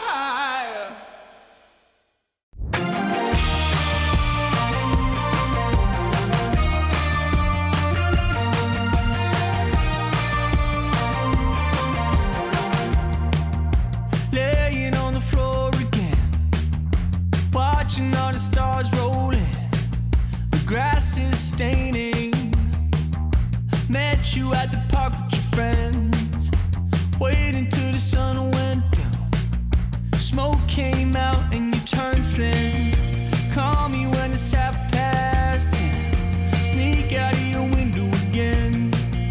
Burning rubber on the pavement. Bottom of the bottle again. Thinking of where you went. Laying on the floor again, again. It's easy come, it's easy go. Back when we're together, back when we're together. You know that I can't let you go. We should stay together, we should stay together. It's alright if you call me. It's the summer, we were 18. It's easy come, it's easy go. We should be together, never say never.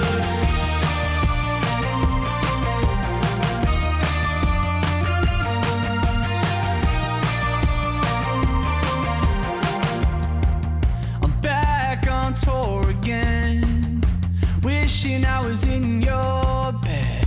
You know it pains me. Your every face I see in the end. You're in the crowd, you're in my head. In my dreams you chase if you want it. I'll be calling. You're the one who keeps me honest. I'll be waiting, I'll be waiting. If you want it, I'll be calling. You're the one who keeps me honest. I'll be waiting, I'll be waiting for you, babe. It's easy come, it's easy go. Back when we're together, back when we're together. You know that I can't let you go. We should stay together, we should stay together. It's alright if you call me. It's the summer, we were 18. It's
test me, turn me on, make me feel on and on, ready to fly to your heart, ready to fly to your mind. So let me touch you.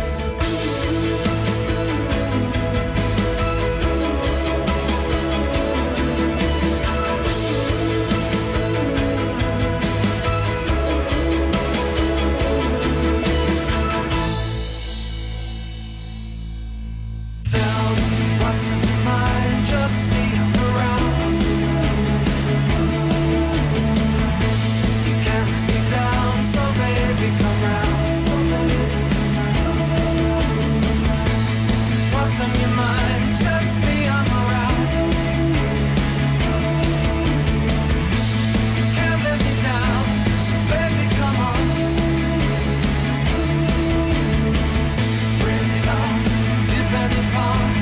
Don't be shy, you can test me, turn me on, make me feel on and on, ready to fly to your heart, ready to fly to your mind. So let me touch you.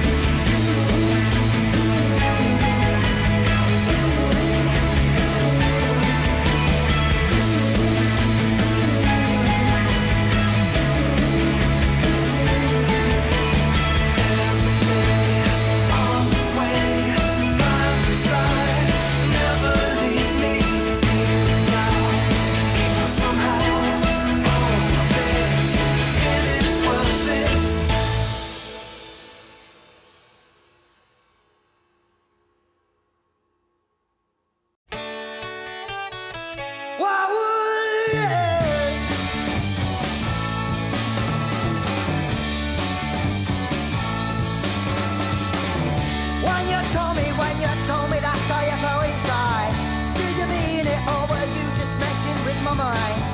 When you told me that's how you felt, did you mean it or way deep inside yourself now?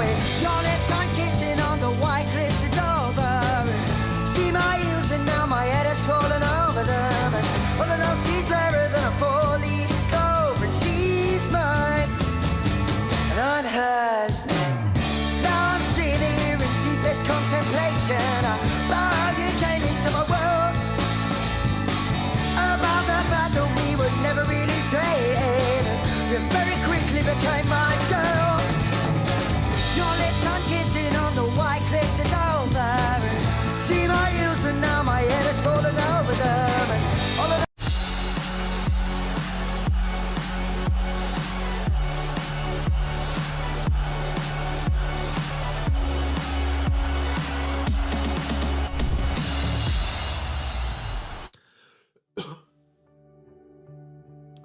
Welcome to the site of the rest of your life. That's right. This is where we're going to be going for the next 18 years of tiebreakers that are going to get played, because there are indeed 2 different rounds of tiebreakers that are happening today, and we're covering half of them over here on the B and C stream, where we've been watching Group B the entire time, so we figured we'd just keep that one going. Group A is where the other round of tiebreakers are. Fear, how you doing? You excited for 6 best of ones?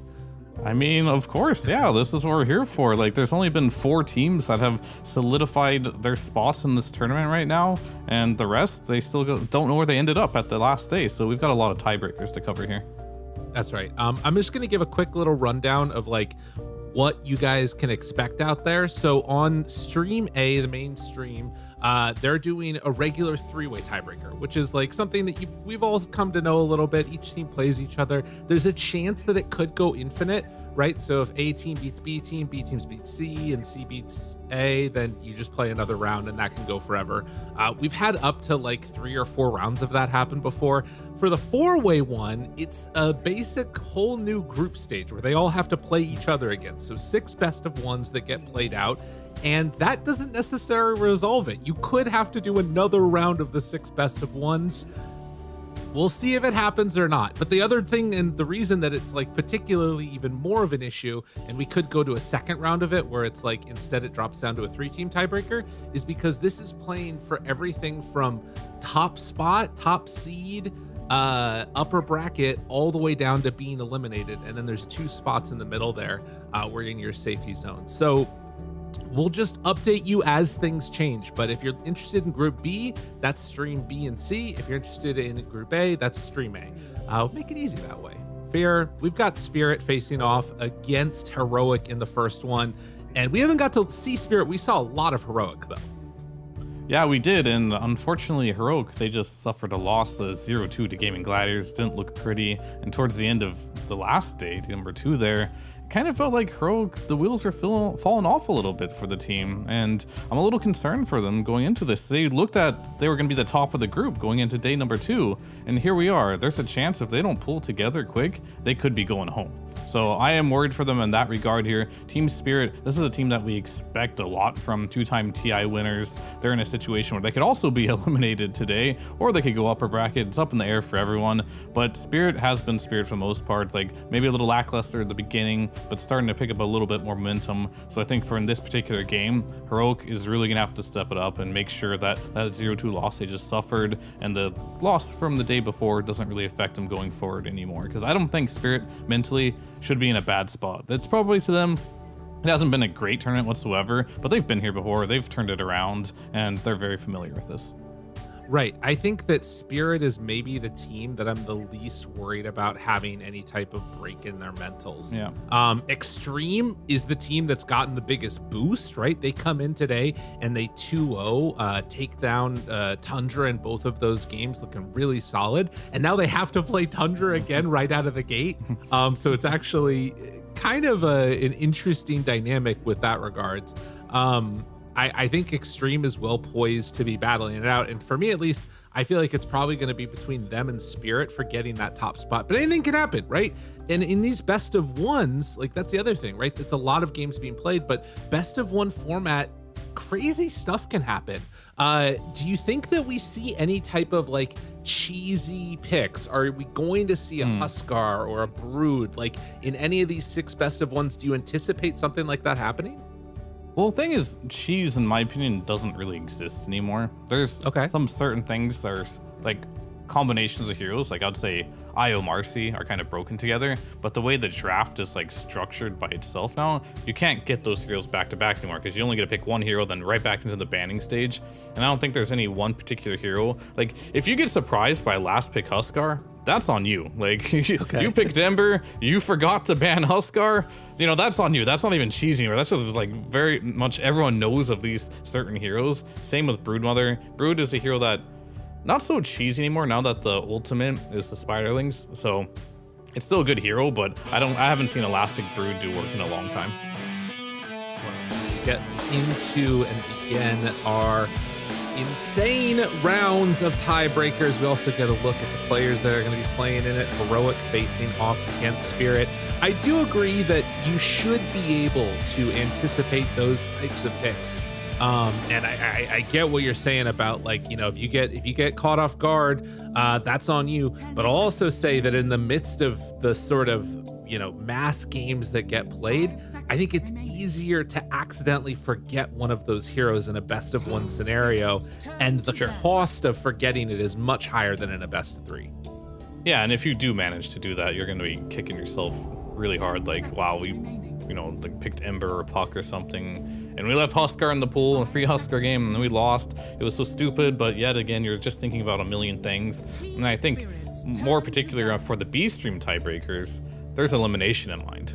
Or meanwhile on the A stream, like they already have like the eliminated teams, right? So at least you know if you're going upper or just staying into the lower bracket. But here, if you mess up too many times, you're out of the tournament. Right. It's just gonna be it. That's all that's gonna happen, and a tough one indeed. I want to see if Heroic changed things up at all in their initial bans. Now, this is a team that, you know, I feel like sometimes once you get to this stage in a tournament, the bans are kind of ubiquitous and the same across everything. Heroic, not the case as much so. You see that Team Spirit are banning out the Primal. Heroic have used Primal as their answer to Chen, but they still have not been banning Chen against these top teams. Do you think if Heroic give it to him, Spirit will take it? Maybe. I mean, Poshka will like playing it. He does like playing Chen. He likes playing Inch. So I think it's definitely something they'll consider. But when you play against each individual team themselves, sometimes you spend a lot of time thinking what will be the best hero to play against that team. And maybe they feel like Heroic is just really confident against Chen that they will take a different angle. So it's hard to say that they're just going to take it immediately no matter what. If it's in the pool, there's a chance they might. But we'll have to see what Team Spirit is thinking in the draft regards. They did ban a lot of heroes that are good versus the Chen right now, like Pango great versus Chen, Primal great versus Chen, and same with the Keeper of the Light.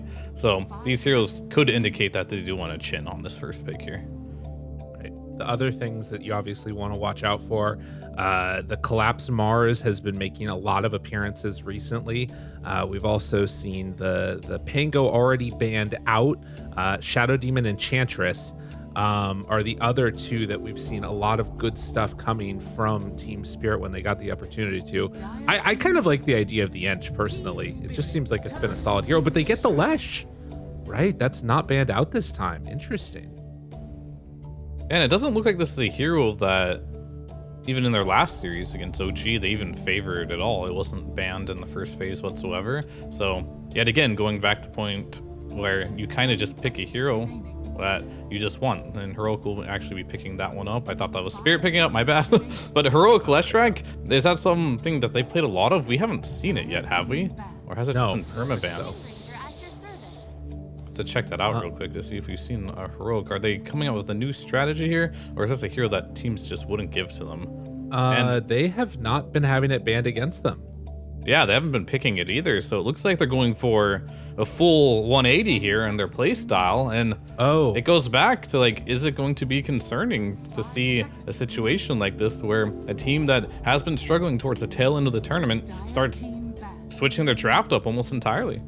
You know what it is? When they played against Spirit in their very first game, the game that they won that almost went 60 minutes, they first phased the Lesh. So that's the context surrounding this game. And in that match, Team Spirit, they decided to answer with a Razor pick. This time around, instead, they're switching it to a Wind Ranger. Yeah, that is interesting. That's the only Lesh they've picked this entire tournament. Yeah. Bottom there. Okay. And from there on out, people didn't even bother banning it. I mean, even Spirit didn't even ban it the next game. They lost to it. It's until the second phase I lost. Yeah, okay. So maybe this is just like, you know, let's go back to our comfort. Let's go back to when we're winning against Spirit, because this team did beat Spirit in one game. They drew in the group stage 1-1. And the game they did win, they did have a Leshrac. And this is Heroic's only Leshrac game so far, up until this next game they're playing in Spirit. And they'll pick it up again. So maybe just looking back at good memories, trying to repeat what was successful for them. Still lots on the line in this. And I think that in terms of like answers to Lesh, Wind Ranger is kind of a cool one. You can get out of range of some of the damage because you're so mobile. Obviously the focus fire, great at targeting down and bringing down one of these heroes that, you know, is the centerpiece of most team fights in the Leshrac, but is also a little bit vulnerable to the mass magical damage if Heroic can find a way to lock down that Wind Ranger. Yeah, and I think speaking of lockdown, maybe ban out some of the heroes that they had in that last match. They had a Bane with this Lesh, right? And speaking of lockdown, that is really good lockdown against that. So I wouldn't be surprised to see that Bane get removed here if they did their homework and thought that may have been a problem for that game they did play against Heroic's Leshrac and suffered a defeat. They could take it themselves too if they want. But yeah, Bane's a great answer because even if you don't get the grip, you can still just enfeeble, and that's mitigating Wind Ranger enough right there anyways. Yeah, Bane just makes Wind Ranger's life really miserable. You're just getting constantly slept, you're getting gripped, you're being enfeebled. There's just so many things that are very annoying. And they're gonna ban out the Enigma, they'll leave the Bane, but maybe Tusk is a hero that is very good versus Bane, because you always have that snowball save for the grip if necessary. And this is also another hero that Heroic had. They had Bane and Tusk supports with the Leshrac. Maybe they realized maybe the Tusk was more of an issue there, and if they do want to pick the Bane, well, guess what? Now we have Tusk to kind of deal with that problem. So they're definitely thinking about what they want to do here. kind of a cool answer there. The Pugna gets taken though. Okay, so a little bit of a defensive type of beat.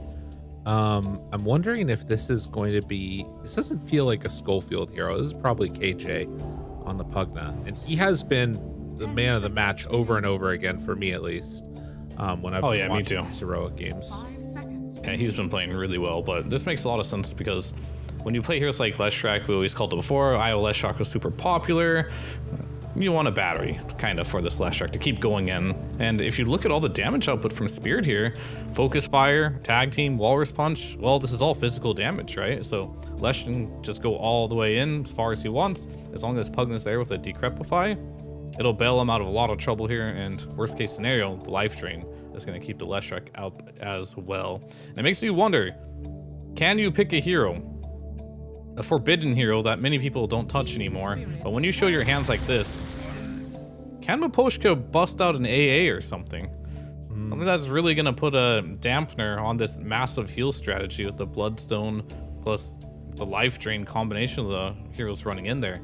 Maybe you can go with different routes, but I think Miposhka most likely has his eyes on some type of support that can do lots of damage, whether it's like a Phoenix, an AA.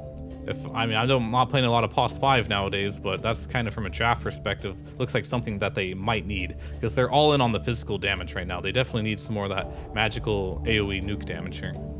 Right. When you were talking about, I mean, obviously you talked about the magical damage. When you were talking earlier, though, about that tag team combination, I forgot about the Focused Fire with tag team and how disgusting that combination can be. Yeah, any hero that they bring down, they're going to have to play Interrupt and get some saves in there because that kills just about anybody on the map. Okay. Rubik, I mean, he in some games can do a lot of damage. We've seen it time and time before. Stealing tiny spells is very nice on Rubik, just a long range nukes over and over. Same if you can get a Lesh stun. Pugna Blast is also great, and maybe if you're lucky you can get Life Drain as well. So this hero is a really good Rubik game. I'll give him that. It does kind of fit the criteria. Rubik in the right game can be good damage, but it has to be the right game, and so far from what I see, there's a lot of good spells here to steal, and it makes me wonder how they're gonna lane this, but I suppose it doesn't matter too much at the end. Whereas they do have a Lifestealer now, and I think the whole point of them picking Yatoru's hero right now, he doesn't see a ton. So it's like, okay, I'm gonna pick Lifestealer. I see Tiny, Lesh, and Pugna, all magical based damage heroes. They're not gonna do a ton to me in this game. So I'll just pick that up right now. And now we'll leave the flex open for whether we want to put this Wind Ranger in the off lane with the Tuskar, or if we can throw it mid and we'll last pick a Collapse hero. Either way, we have that ace up our sleeve because we have the overall last pick of the game here. And they're going to respond with Faceless Void for K1 here. And that is a hero that is very good against the Lifestealer. And potentially the laning stage, it could be rough though, and that's I'm a little worried about that because some of these games for K1 where he blind picks these Lifestealers and he blind picks the Faceless Voids, the way they draft these heroes like Pugna, Tiny, these type of heroes, they're not the strongest lane dominators in the game. So if he gets off to a bad laning stage playing against even like a Wind Ranger or whatever I guess you want to pick for Collapse Last, the world is his oyster on what he wants to pick against a Faceless Void. It could get potentially a little rough here. They're going to ban Doom out, and I think there's a chance they may even ban something like a Slardar out, because Slardar Lifestealer is one of those combinations where sometimes you just die before Pugna can even react to save you. It's just that much damage. Yeah, I definitely feel like any of that, whether it's Slardar or Bat Rider or one of those types of heroes can fit the bill. But like you said, it also could be the option of just taking the Wind Ranger off lane. I think that while this Faceless Void pick, like I think most people saw this one coming, it's a really good answer to Lifestealer more often than not.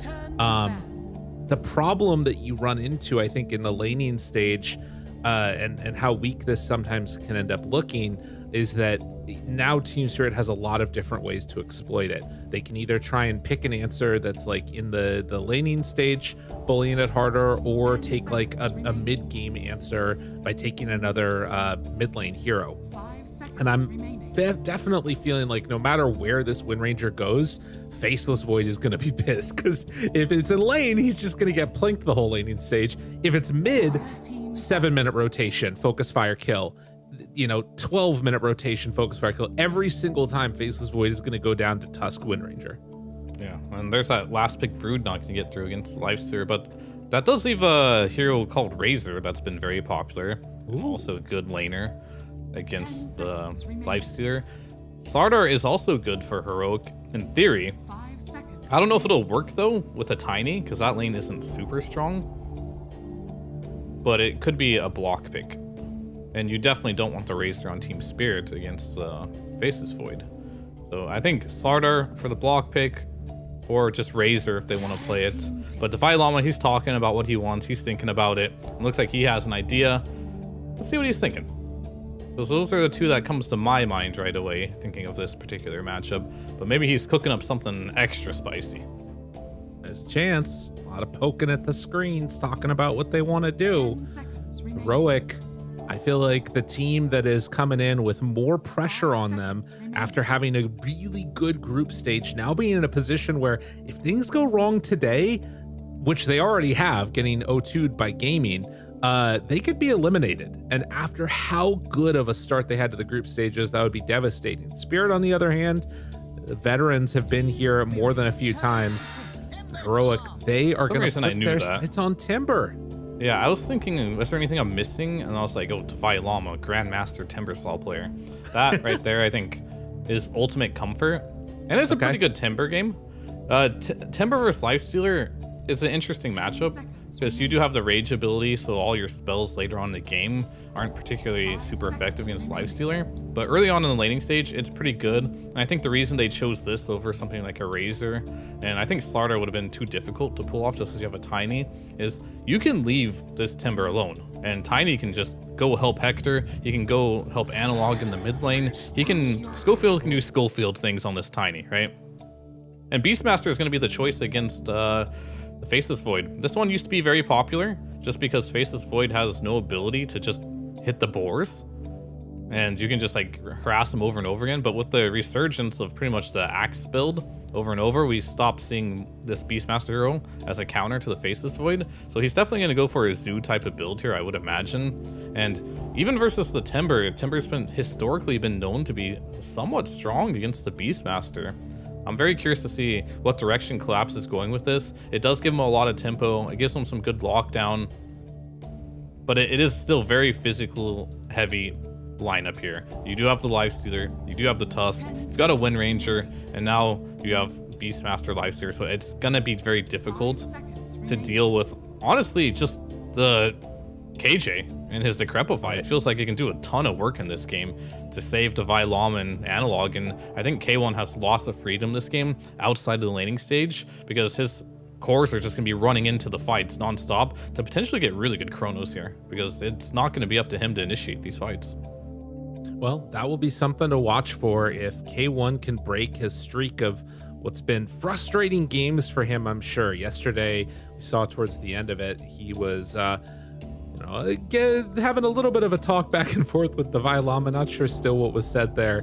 But regardless of all of that, it is going to be a best of one. And both of these teams wanting to get a win to try and stave off that potential of getting dropped down and out of the tournament entirely. Again, these tiebreakers, 4-way here on stream B and C.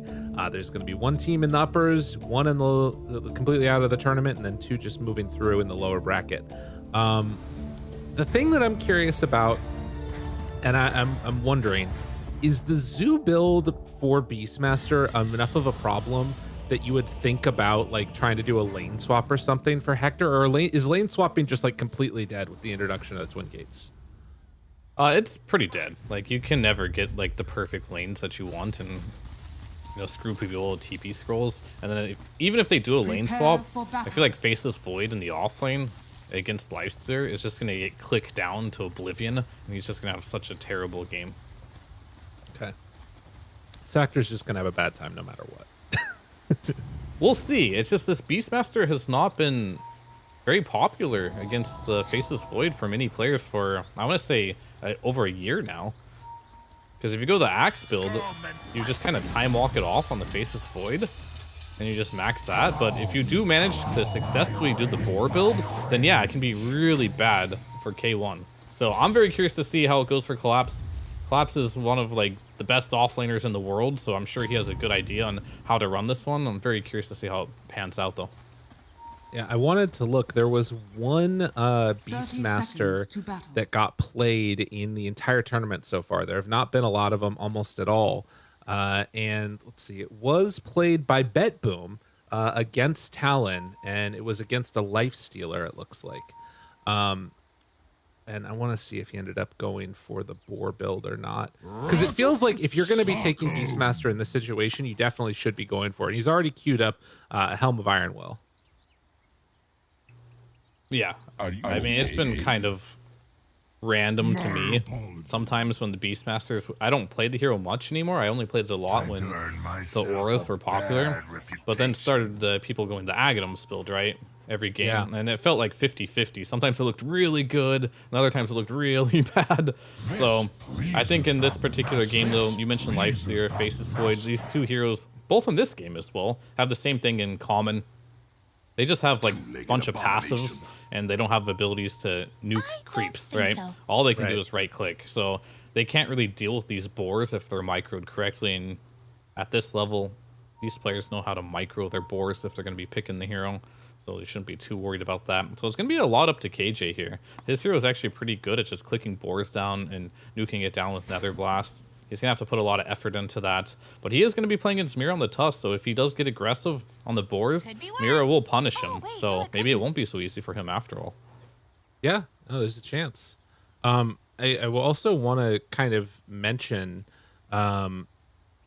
because there has been all of this change in terms of how long it's been since we've been seeing an answer. I'm imagining, tell me if I'm right on this, that time period, there was not like the Hawk adding extra insult to injury of getting roots on you as you're trying to like time walk away too, right? Yeah. That change hadn't been put in yet. So that's another way that it's like an even better answer sort of against Faceless Void, depending on if they get caught. Yeah, it's been give and take, right? Because the boars used to be a lot stronger too at level 1. Right. But now, yeah, it's definitely interesting dynamic because Void cannot deal with the Hawks and the boars.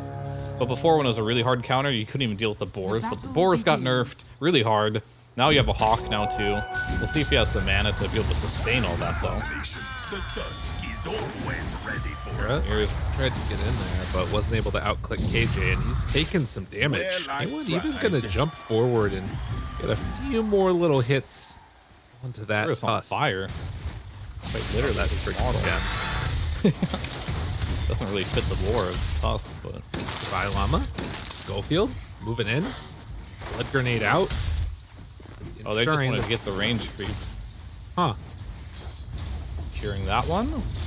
But will it be worth it though? Is if you get your other creeps denied here, perhaps not. But looks like it won't be so bad for him. Toro taking lots of damage here from the harass of the Llama.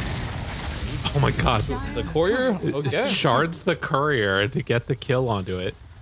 KJ's courier goes down. That had a sentry ward on it, so only one available is going to be able to unblock the camp if he wants, but can't reblock theirs. Well, he will get his small camp unblocked, so that is okay for now. Courier's only dead for 40 seconds, so not the biggest deal in the world. And they're on bottom lane here. They got their lane back in position the way they wanted to by cutting the wave there at level 1. I think they really just want to help the Timbersaw get his levels up as soon as they can.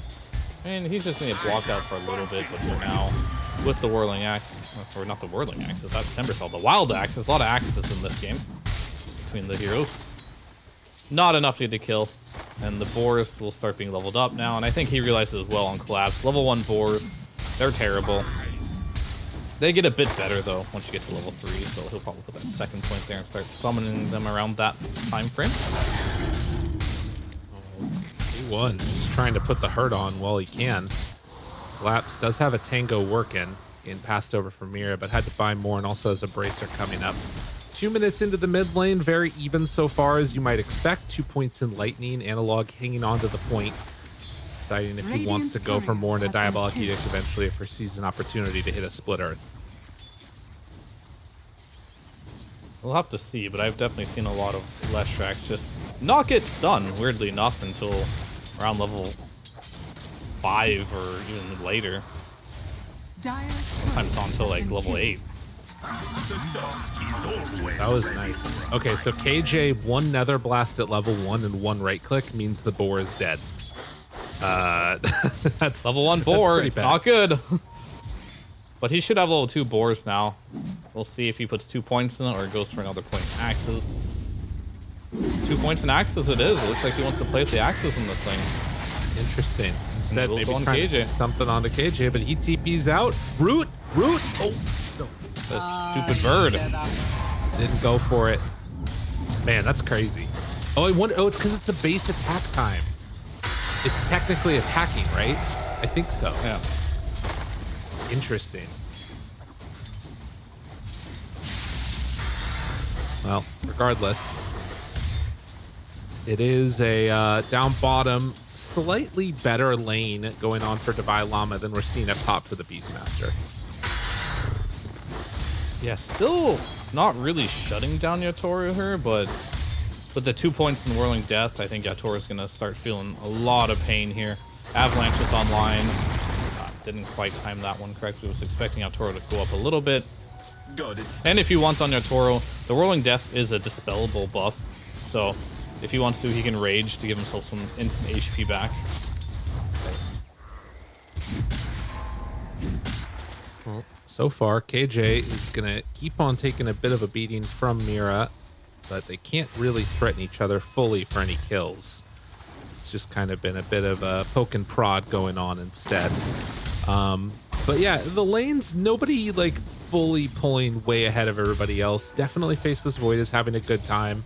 And so it's not going to be that shutout that we thought could potentially happen. It's going more for the axes on collapse, and maybe it's just not as good as it used to be, like you're saying. Yeah, and I would say like this lane, I don't see the point of the Beastmaster if you can't even win the lane, to be honest with you. So I think for Heroic, this is definitely a big win for them. I think when they picked this Beastmaster, they expected this lane to go a little differently than what it is right now. So good for K1 to get out of the laning stage here with complete free farm, honestly. And I think at this point of the laning stage, you got treads online for K1. You are not going to be in a situation where I feel like you're going to be pressuring this Faceless Void, at least not in the laning stage. Another connection there onto KJ. He just stands there and takes it. Not at all concerned as down bottom, getting somewhat low on these two heroes, but not dying yet. And Yatoro will just spawn going up as they're underneath the tower, lane, trying to though. get aggressive onto KJ. See if they can bring down this Pugna. He manages to get another decrep off, and now the avalanche rotation and the blood grenade turns into a kill. Collapse getting body blocked by Hector, and 2 going the way of Heroic. What a great rotation from Schoolfield there. If he wouldn't have came in with that avalanche, both K1 and KJ would have had some major problems right there. So bad turning to worse here for Team Spirit with this top lane. No TPs available though. Oh, they're not going to go for it. Walking. Toss away. Shards out. Analog. They still Focus have Fire still on. He needs that. Oh, he didn't get the rune in time. The slowdown for Mira. It was enough. Wow. And that's just the pain right there. Focus Fire plus tag team combination. Level 2 tag team there. And yeah, of course, Focus Fire, it lasts 20 seconds. So even though he used it way back then, it was still active. And she had that kill and Fire. Duration reduced. I mean, it wouldn't. I'd be okay with it. Wind Ranger's a disgusting hero. Absolutely. Regardless, a nice move into the mid lane sets up for a win. Wisdom Rune. Mafoshka's behind enemy lines here. Will he steal it away from Defy? Yes, he will. That's double. Damn. Big plays. That is Much what you needed. want to see for Team Spirit. But as collapse. a return, they may lose collapse here. Looking for it. Kill off that Hawk. KJ still chasing. Does have Decrep again. And they move in and they will be able to bring down Collapse. Schofield picking up that kill. So the bullying continues onto this last pick Beastmaster. And this is what I was talking about, why they probably went for this Timber last pick, to allow Schofield to do what Schofield does best, and that's just roam around the map here. Divine Llama, he doesn't care. He's like, I'm Timbersaw. I want to be alone. So feel free to do what you want to do on this Tiny here. And Schofield is for sure doing it, and he's doing it big this game. Yeah. You can see Lesh retreating back to the jungle, farms up a couple of stacks. No stun for Analog. This is, again, a bit of a scary spot. It's going to be an Arcane Rune. Oh, they tossed him back.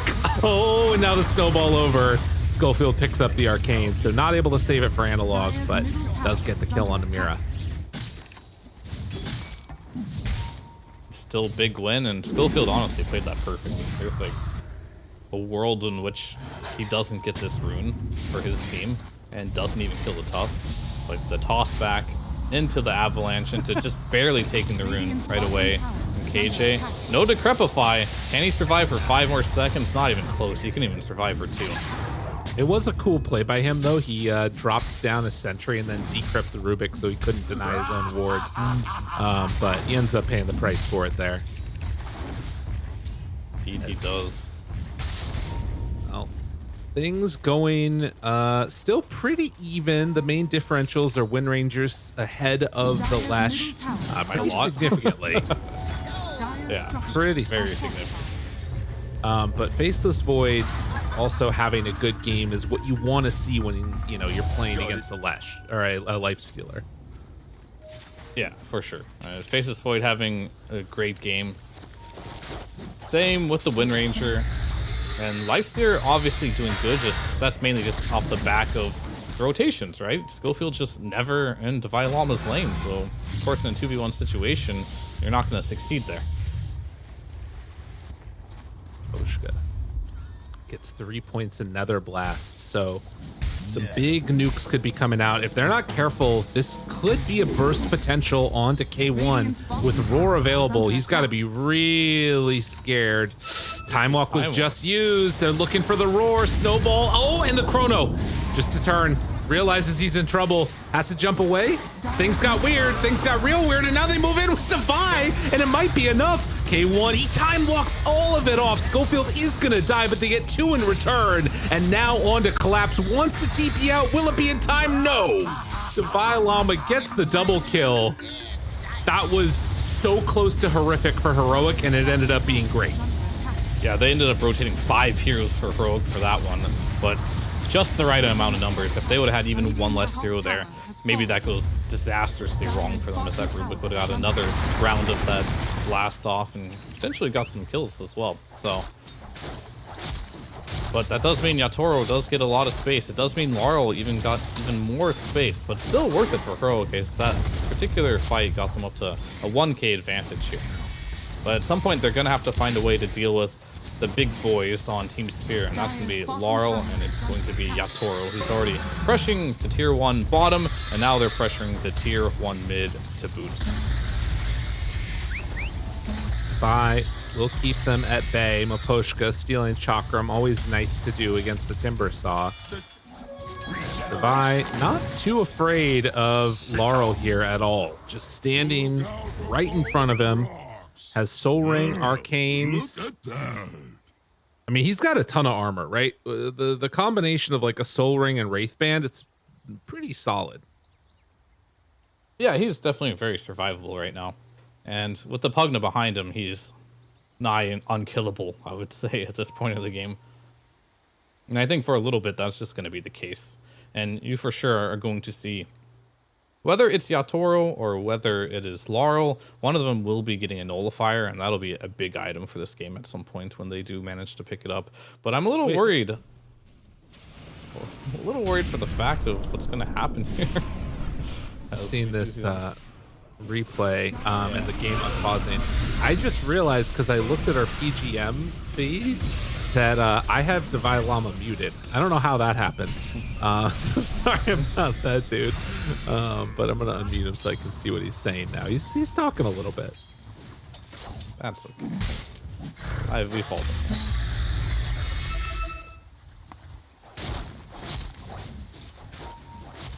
Meantime, K1 does have the entire Maelstrom done. And also 2 healing lotuses. So a little bit of extra survivability in case they do decide to all jump them. I will say with like an untouched Faceless Void in any game nowadays, those games just feel so much harder for the opposing team to win. Like this hero feels like it's the be all end all of carries right now if you're not playing like a fast tempo Luna or something. Oh, for sure. Once you get level 20 on Faceless Void and you're free farming up until that point, it is very difficult to not get kills in Chronosphere if you land them. I'll just put it that way. But yeah, Toro is keeping up with them, and Laurel's even ahead, so I think a lot of this game is going to be, A, can they recover on Collapse? Because Collapse this game has been pretty bad. But it's on par with how bad the Leshrax's game has been too. And these are 2 heroes that don't particularly playing from behind, but luckily they both have tools in which they can come back from behind. Right. The question for me is going to be for Heroic. They've had a good game so far. Are they going to be able to keep up the pressure and not just let it up? Because I feel like if they let up the pressure, it's going to just allow this Beastmaster to get back into the game here. It's going to allow this Wind Ranger to get to more critical items here. And I feel like that's something you don't particularly want to do. Maybe you want to go out and use this Chrono, put it on cooldown, go for a kill on either Yatoro, or more importantly, I'd say Laurel would be a good kill with this Chronosphere. Make something happen, because the map is going to start feeling a little small, as you've seen. Team Spirit, they've already taken 2 towers and they're going for a third. Well, and they did just miss on the Timber Chain, which means Divine Llama sticking around a bit longer. Let's get some separation there. Looks like he will manage to escape. But I don't think their tower is going to be able to escape, as it doesn't have the ability to walk away. Yatoro will take it down. And that's 3 quick towers, and Yatoro, he's going to gate to bottom. It looks like the call is to defend this. Nah, he decided not to. That's a crazy move. Yeah, Analog really showed. They thought about it, but decided against it here. You can see Devi, he's also up top, kind of giving some amount of farm over to Schofield. They really want to set this Tiny up for success. He's, what, around 700 gold or so away from finishing off a Blink Dagger. If he could get to that item, that's another really big window. And in the meantime, for Team Spirit, they want to take as much advantage of this space they've been given around the map as possible. Have a bottled DD for Laurel. Yep, Collapse just farming the jungle here. Yatoro farming the other jungle in the lane. Bottom lane is pretty much free pickings, but that's the most difficult lane to farm, so I think they're going to send Mira down there. So if you do manage to dive and kill the Tusk, oh well, who cares, you know what I mean? So he's going to take up that dangerous farm. If you just look at the state of the map here, you're just farming a little bit more at the current state of the game right now on Team Spirit. You're going to have to kick out Yatoro or manage to try and kill Mira here, because they're playing on 3 lanes and jungle right now. And even like in this mid lane, this isn't a safe place for the Lesh to even farm on Analog, because there's no tower to TP to help if the Wind Ranger decides to just dive, or if there happens to be one other hero in the area. But like we talked about, Schofield, he got the space. It's a decent timing on that Blink Dagger at 15 minutes now. Yeah, with Mana Boots, it's pretty luxurious, honestly. He's very farmed right now. And KJ as well seems pretty farmed as well, getting very close to his Aetherlands. I think the big difference is the gold on the supports here. On the side of Broke, they're going to hit a timing here. Blink Dagger online. Not quite there to the Aetherlands, but he's getting real close. And that's going to come before any items manage to come on Team Spirit supports. So now is a good window to go. They realize that. As you can see, their net worth lead is dwindling just a little bit because they're not farming as efficiently. But they can make that up with potential kills here. They try and go on Divide. Do they know this bait is coming, though? Ava toss back into the stun. They missed the stun.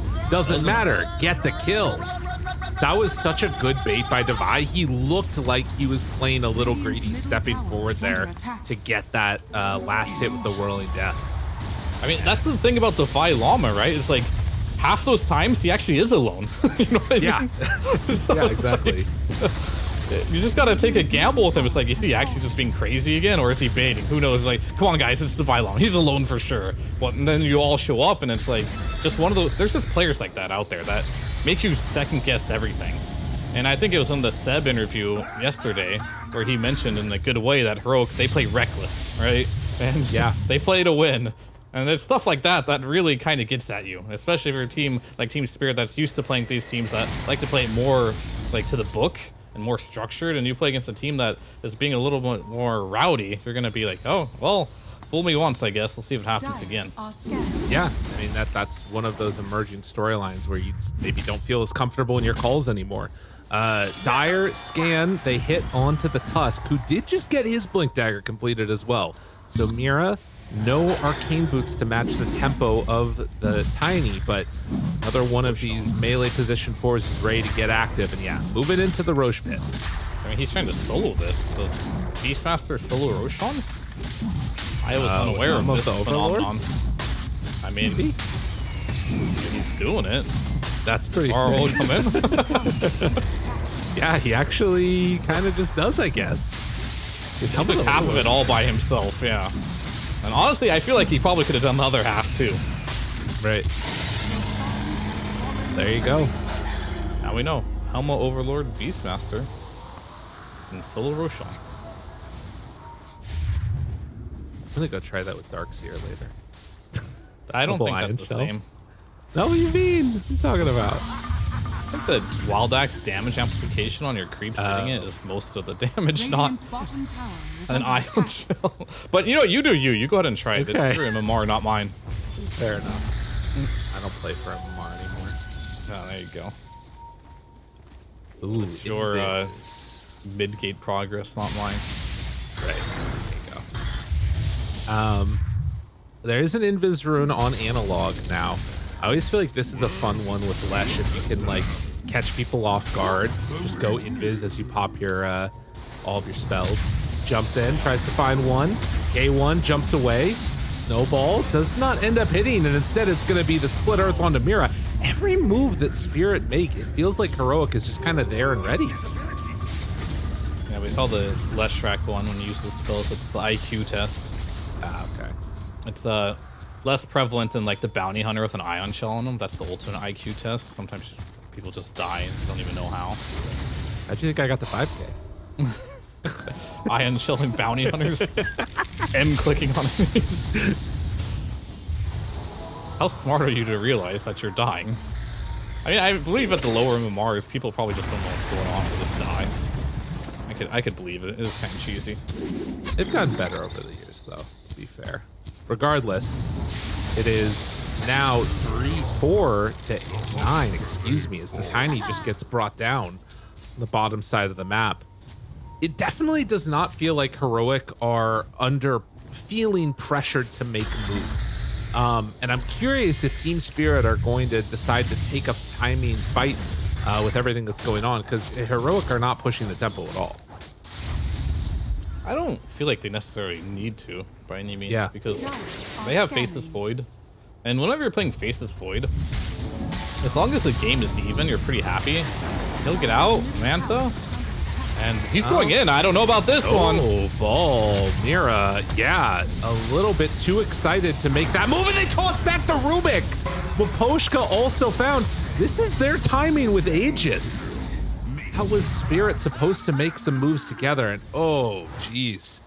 That felt like a little bit of frustration, because he gets the Time Walk off, and then you use your Gleipnir, and then he mantas that off. And then I feel like at that point, you're tunnel visioning, right? He's out after that. And you're like, okay, right. I guess I'm going to just go. You even see the TPs there, so maybe even Team Spirit and these potential tiebreakers feeling a little bit of pressure.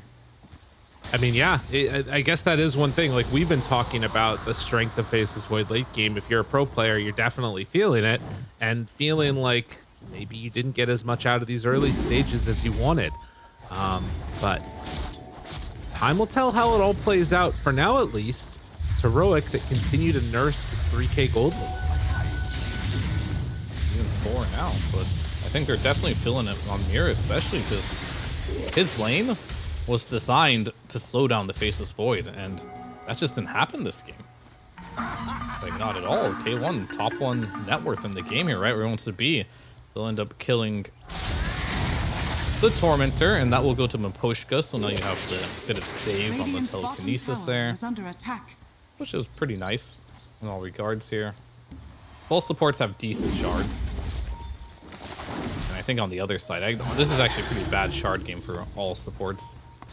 I won't say bad. I will say tiny shard is like one of the less desirable ones. Right. Not that it's useless. I mean, still, it's like a quality of life thing, right? Doesn't really change any team fights or anything. Pugna shard in the right game could be good, but with a level 1 ward here, no illusions, not the greatest thing either. Yeah. You work on farming? Probably a terrible idea. No, I've never seen it. It doesn't. I don't think it works on creeps at all. I think it's just heroes, right? Okay. Yeah, it's only heroes, so it won't even affect creeps. If you just do it, you'll just look dumb. It's life draining your ward. All right. They start to move up. This is a smoke from Heroic. They will catch sight of Miposhka briefly heading through the river. And that is another kill. Life drain your ward, quick. Quickly. AJ does have all your HP. He's also level 12. I mean, he's had a really good game. AJ's just had a great tournament overall. He's been solid. I mean, Schofield's level 13. He's like, the supports are quite far ahead here. And Schofield, he's already got the blink. He has the force up. I feel like every time I watch Schofield, he just builds all the annoying items. Like, he'll just buy a blink, force, duels, ghost scepter, you know, E-blade, Windbreaker. And that's like his go-to build. Just like being hard to catch and having some mobility and making you really work for the kill. I guess that's the best way to put it. Yeah. Well, it fits his playstyle too, because he's the type of player that likes to run in and die. So he's like, it's sort of similar to what we talked about with Devi earlier, right? If you think that you can just get a free kill on Schofield and then he lives longer and then the team comes in and like cleans up, that's the dream for them. Yeah. For Spirit, I mean, we've seen a lot of life stealers carry these games into the later stages. They also have this like Wind Ranger combination with the tag team and Tusk. What is their timing now? What are they like trying to do around the map? Is Analog going to get brought down there? No, he backs away. Oh, Faceless Void coming in with a Lincoln Spear here. And Nullifier is the item for Beastmaster. Oh, collapse, what a play! That was sick. You know how I mentioned at the beginning of the game that at some point this Wind Ranger or Lifesteer is going to have to make a Nullifier? Yeah. To kill him. Collapse is like, nah, I'll just get Nullifier as my second item. Yeah. So that is available for him now, but it's an interesting dynamic now because the Faceless Void, he has a Lincolns. So you might have to use this Nullifier just to pop the Lincolns at some point. But I think you need the Roar and the Nullifier, so you're gonna have to do some communication here with Miposhka perhaps to break this Lincoln Sphere. And they're gonna go in now. Aegis is down, Smoke is out, Lifesteer is inside of the Tuskar. Team Spirit, it's go time. I've seen so many Team Spirit games where it looks bad through 25 minutes, and then they hit this timing and things start to turn back around. Will this be another one of those situations, or are Heroic ready for it? Looks like they want to make this move, and Heroic just aren't giving it to them. They understand what's coming their way and are playing super defensively. Heads up play right there. Can they burst K1 if he shows from they see the couriers. They know exactly where they're going. Life Stealer still inside that Tusk. They re-smoke. I mean, they've got to be careful now here. They do have wards, so they can each play around their vision, but no, Heroic, they're just out. They TP away. That was such good presence of mind by Heroic. Yeah, that was very good discipline. They realized, both teams realized the same thing, right? All right, we're both on our high ground vision. Whoever leaves this spot will lose the fight. And so neither of them left their spot. They held their ground and did the responsible thing. And I think that is something that's like very indicative of showing how this game is going. And Yatoro, he does TP through the gate, and I don't know about this Schofield. Are you baiting? You might be. Blink Force Staff just running into a Lifestealer by himself at the moment. The teams are converging. Mira. Do you want to Get chrono hit this man? by the time dilation, and now they're onto him. Focus, but that did not hit onto anything, actually. Mira's just down. Yadro runs into everybody. They chrono just barely hitting onto the edge for collapse. They're trying to take down Analog with the lifesteal, but he does not have the control that he needs. They kill 2. Yadro will get a courier randomly. And now Laurel focus firing on the Timber as they try and run away. The Infest inside tries to escape. Not gonna happen. Yadro goes down. Laurel also in trouble, getting punched to death by a Timber Saw. The damage from Analog, all 5 dead. What a masterclass from Heroic. It definitely is here. They try to make the play, but they were on the wrong page on Team Spirit there. Half the team was running from the tier 2 tower upwards. The other one took the gate. Maybe that was their plan all along, but Heroic were all together at the same time there. The chrono goes off, kills the Beastmaster immediately. Schofield, as per usual in this game, just doing what he can. He tosses the Rubik back into the Timbersaw spells, gets the lifestealer at the end with the chrono, with the avalanche, into the toss. Man, what a game from pretty much everyone here on the side of Heroic. I mean, I'll say Analog's game has been a little bit quiet, but it's been just good enough. Everyone else is just having such a good game, it's hard to talk about them. Yeah, they're slaying. I mean, this is exactly what you want to see. And now, for Spirit, you're in this awkward spot where you feel the need to come and contest this. Laurel is running out. It's going to take him a second to get there. Will they be able to get to Roche in time? I don't think so. It's dropping too quickly. They're just a little ways away. Mir does have Blink Dagger. They're going to get close to it. Jump in, finding Schofield, but he got the Blink away. Or the Force Staff, rather. Schofield gets out. Now Collapse is in trouble. It's all falling apart. Can they salvage this somehow? Divine Llama, Gleipnir's there, but the heal coming from the Pugna on the high ground. Can they take down Divine Llama? He's living through it so long, and now they don't have enough left in the tank to deal with the rest of these heroes. K1 jumps in, wants to find a bash onto Yadaro. That is still 2 dead as Schofield also falls, but the time dilation, it's one bash. That's too all long. he needs. The slow. One bash. Will they get it? They get Thariswood instead. He didn't get a bash that whole time. Yeah, he really didn't, but it didn't even matter. The stun was there from Analog. It goes better than last time, but it's still not good enough at all. Out, not gonna happen. Yule Scepter lift up, and Maposhka going to die. 15,000 gold lead with Aegis in hand. Definitely scary, and that was a fight with no Chronosphere. So the next fight they go into, they gotta deal with K1's Chronosphere, and they just don't have the tools to deal with Chronosphere whatsoever in this game. And they're running out of defensive and offensive capabilities here. They tried to go on a Tiny and kill him with everything, and they still did not have the damage for that. They've just ran out of damage at this point. Which is weird to say when you're playing like a Wind Ranger, Lifestealer, and Beastmaster type of combination with the Tusk, but just the power of the items right now is just too much. The Pugna sitting behind with the life drain and continuously saving. If your Nullifier is ever on cooldown, that Decrepify will be there to save someone. Difficult game ahead for Team Spirit.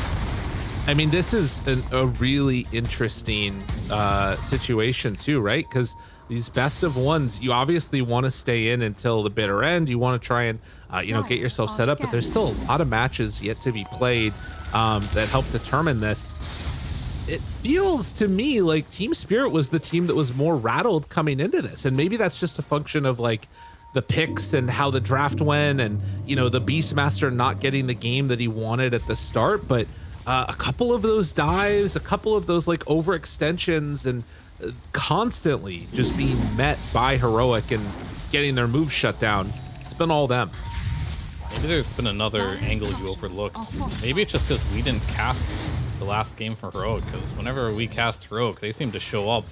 That's right. And play big. Back in their comfort here. It doesn't bode well for them for the rest of the tournament, because we're done after the group stage. Maybe they'll be too. Uh-oh. It's okay, at least for now, though. Heroic looking good. This is the Heroic that we're used to casting. The one that's in charge, making plays, winning games here. It's only one minor hiccup we saw from this squad. And you're always allowed to have one. Absolutely. On the high ground is Laurel, but Heroic standing behind Analog, who has the Aegis still in hand for 1:30. They're just going to Diabolic Edict, take down this tier 3 tower. KJ's behind, healing it back up. Ooh, threatening, but Manta's there. With the tier 3 down, do they go for more? Hector doesn't have Aegis, but does have that cheese. Yeah, I think he was just trying to spook a BKB from Laro there, but Laro doesn't use it. They'll play it nice and slow here, and do you need to go high ground here is the question. You are up 19,000 gold. You do have Aegis cheese. They'll just slowly go at it, see where this goes. Jump in, tries to burst them. Analog still fine for the moment. In and out goes K1. Lift up. Schofield's off to the side. The focus fire not turning into anything after the fact. Now they do still have Chrono if they want to do it. Drops it onto 2. Shackled. The shackle shot though, and Mira, is he gonna die? He will go down, and they're gonna find a couple more. Nice toss by the Lifestealer into the Chrono. And well, now that's a full set of racks, and they're going for more. Heroic want to close out this best of 1 in style. No buyback on Lifestealer or on the Beastmaster. They're both dead. That is just about going to do it, although they do get gold for buyback somehow on the Beastmaster. Still, tier 3 towers going down. Stands there for a moment. No Chronosphere, but still comfortable hitting away. Yeah, and this is for sure going to be Megas here. You got 30 seconds down here. You have no spells whatsoever to take out these 5 heroes that are still alive. So they're just going to play for their throne at this point. Absolutely. Laro going to pop that BKB. A couple more hits. The roar is there on to K1. But GG is called as Heroic take the first best of 1 in this series of tiebreakers that we're seeing. Yeah, and really well done by them. Their strategy was pretty sound here, and Lama and Hector, they seem to be best friends after these games, always exchanging some words. I do wonder what they're saying, but either way here, like their draft was good, but their execution was even better. I have to say Schofield had such a flawless game on this Tiny. His rotations were immaculate. The choice to pick this Timbersaw this year that can sit alone on the bottom lane to allow just the rotations from Schofield on the map was exactly what they needed here. Just allowed Hector to have a really good game. And I have to say, for Team Spirit here, unfortunately, a lot of this game did come down to this last pick Beastmaster, ending up 1-6-2, not winning the lane, not really being able to do much of anything. They're probably going to look back to this and kind of like think about, all right, maybe we gave last pick Beastmaster a shot. There's a reason this hero has not been picked up more than 1 time in this tournament. It's not super strong right now. They tried to make it work, but is this the time to be trying new strategies? These couple of these more losses and you could be going home. It's crazy. Yeah, and you pointed out in the draft, Schofield was the one that was poking and Devi was talking. They're both pointing at the screen. And I think it's exactly what you said, like that I need to be able to rotate and help out the Faceless Void when they dive. There's that one dive that happened. Everything else kind of fell from that. But we're going to head to a quick break. When we come back, we're going to have the next game in these best of 1s. Still waiting on C-Stream to finish up so that way we continue this second group stage that we're having here in Group B.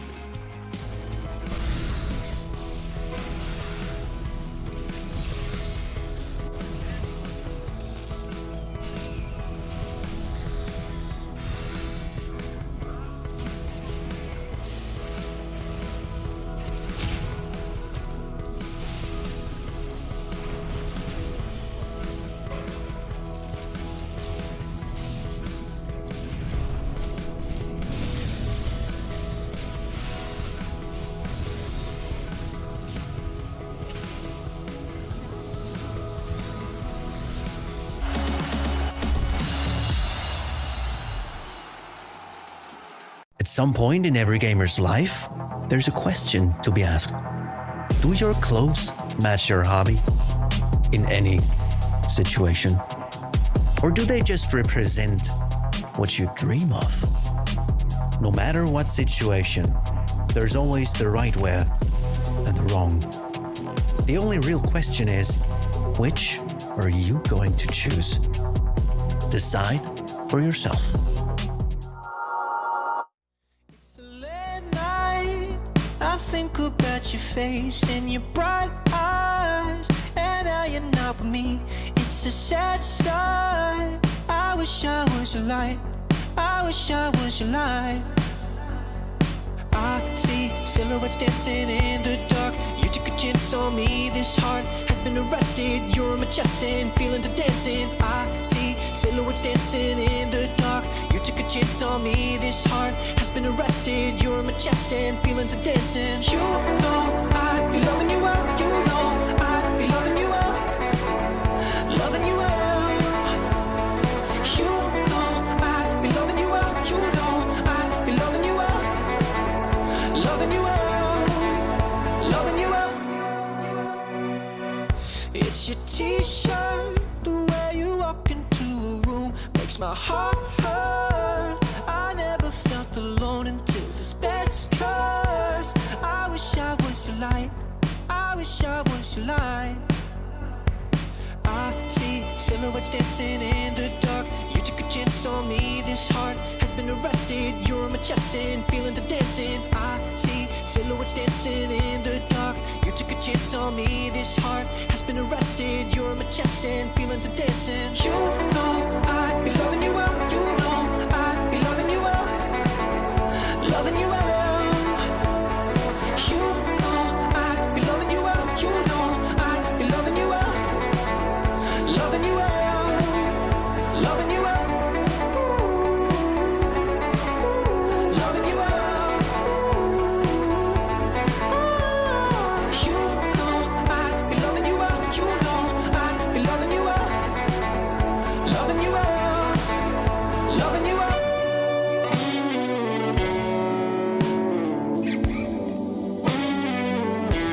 I wish you were in love with me. As much as I'm in love with you, a silhouette inside to see. I'll wait for you, I'll be the fool. You know I'd be loving you out. You know I'd be loving you out. Loving you out. You know I'd be loving you out. You know I'd be loving you out. Loving you out, loving you out, loving you out. You know I'd be loving you out. You know I'd be loving you out. Loving you out, loving you out.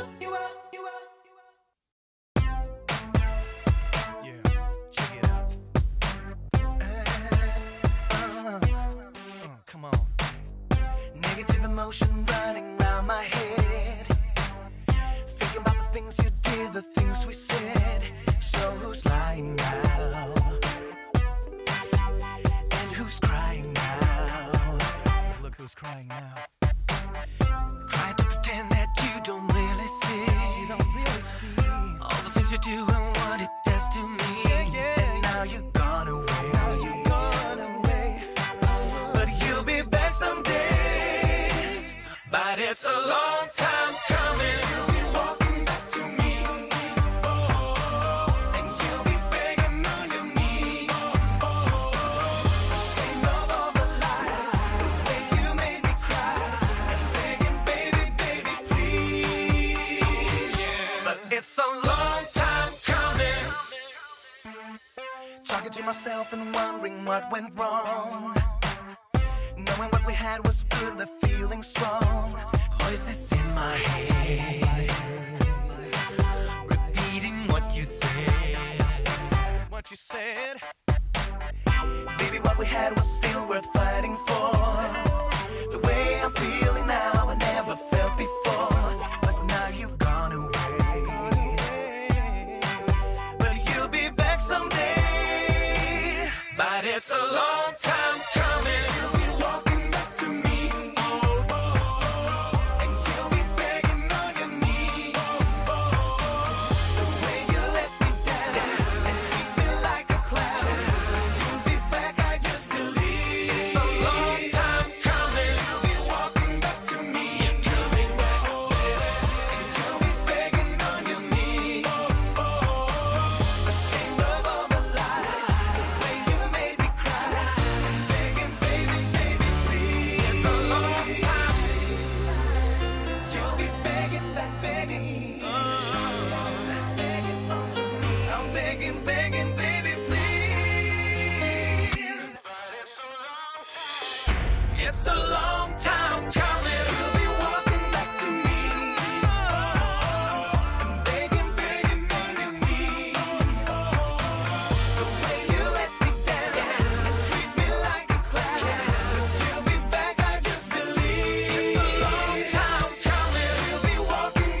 It's a long time.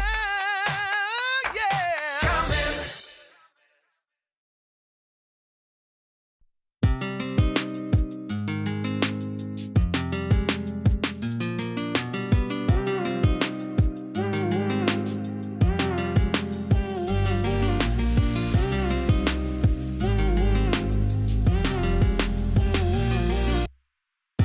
With you, I'm always open-minded.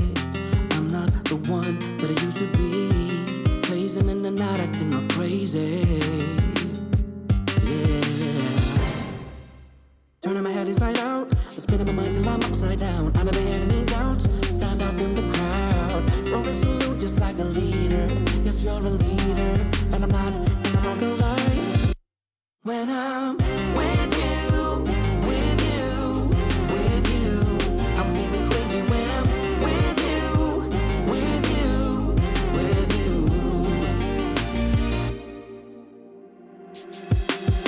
It's all a game to you, but I'm not playing. Focus, listen, it's obvious. Fight for me and I will fight for you. Yeah. Turning my head inside out, spinning my mind till I'm upside down. I never had any doubts. Stand out in the crowd. You're resolute, just like a leader. Yes, you're a leader, and I'm not gonna lie. When I'm with you, with you, with you, I'm feeling crazy when I'm with you, with you, with you. When I'm with you, with you, with you, I'm feeling crazy when I'm with you, with you, with you. Yeah, I'm about to lose it to you, baby. 'Cause girl, you really make me go crazy. You make me go crazy. When I'm with you, with you, with you, I'm feeling crazy when I'm with you, with you, with you. You make me crazy when I'm with you, girl, with you, girl, with you. You make me crazy when I'm with you, with you, with you, girl.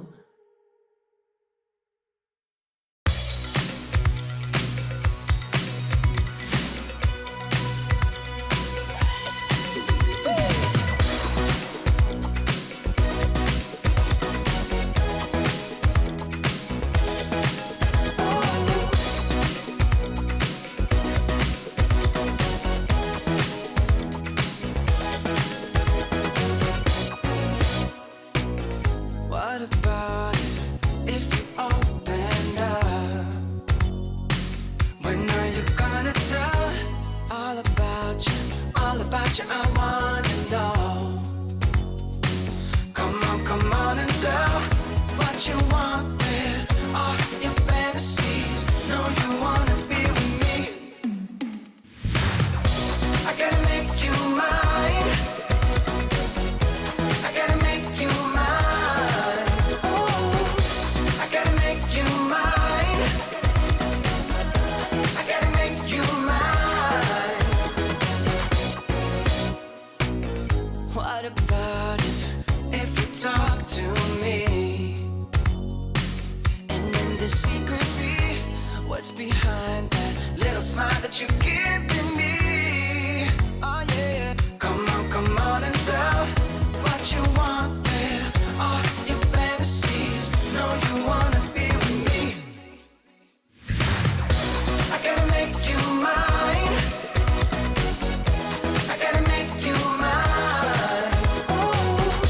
I gotta make you mine. I gotta make you mine. What you want, what you want, what you want, yeah. What you want, yeah. What you want, yeah. Make it mine, make it mine, make it mine, yeah. No, you wanna be with me. I gotta make you mine. I gotta make you mine. I gotta make you mine. I gotta make you mine.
Back again, everybody. We're continuing our coverage of the Group B tiebreakers here for ESL 1 Birmingham, where we get to look at beautiful dogs in the streets jumping up on fountains. It's a little bit nighty outside, and it's a little bit early morning here on the west coast of the United States, where both myself and Fear are currently located, which means if these tiebreakers go all day, we're fine with it. You know, we're hanging out like a normal day. Not for me. Not even afternoon yet. We got plenty of time. Absolutely. Got a burrito coming my way. We're ready. In the Group A action, there's also best of ones that are going on. Both of these streams are going to be having 3 best of ones, and we're into the second best of one for both of them also. We have a little bit of time now while we're waiting. On this stream, you're going to be able to keep an eye on Extreme facing off against Heroic. In the last time that these two teams met, Heroic were able to 2-0, and we got to actually watch those games. Yeah, we did, and it was like a very impressive showing as well from the side of Heroic. They ended up getting the Primal Beast. Both games, they gave away the Chen, they gave away Brewmaster, they gave away a lot of powerful heroes, I'd say. And these are some of the games where Hector really shined. They ended up last picking Appeal in one of the games, and he had complete free farm throughout the whole game. This is where they had their Coddle, and I think ever since that game where Analog played Coddle against Extreme, many teams are first phase banning it against them. So we'll see if Extreme Gaming has learned from that loss and what their bans are going to be. But there's also been adaptations for Extreme Gaming as well. For them to even get to this point, they're busting out Clinks for Ame against Tundra. So a lot of meta adjustments have happened. A lot of draft changes have happened since they last met, and I think day number 1 that was. So we'll see what they have and what type of preparation will get them in this match. Right, and that's the other thing is you talk about like the context of where were these teams when they met last. And it is kind of an eerily similar place in terms of the momentum, because Heroic had just beaten Spirit 1 game, and Heroic were coming, or Extreme were coming in having lost a series, and now it's the similar situation where Heroic win the game against Spirit, and now Extreme come in on a loss. Is history going to repeat itself? Is Heroic going to take them down again and go for the 3-0 sweep on top of the previous tournament's main winners in Extreme? But like you're talking about, the big change up has been like everything else that's the context of the heroes that are getting taken. And I think Extreme, that last match that they played against Tundra, if I'm not mistaken, it was a last pick overall Meepo, which is not one that you're always super anticipating.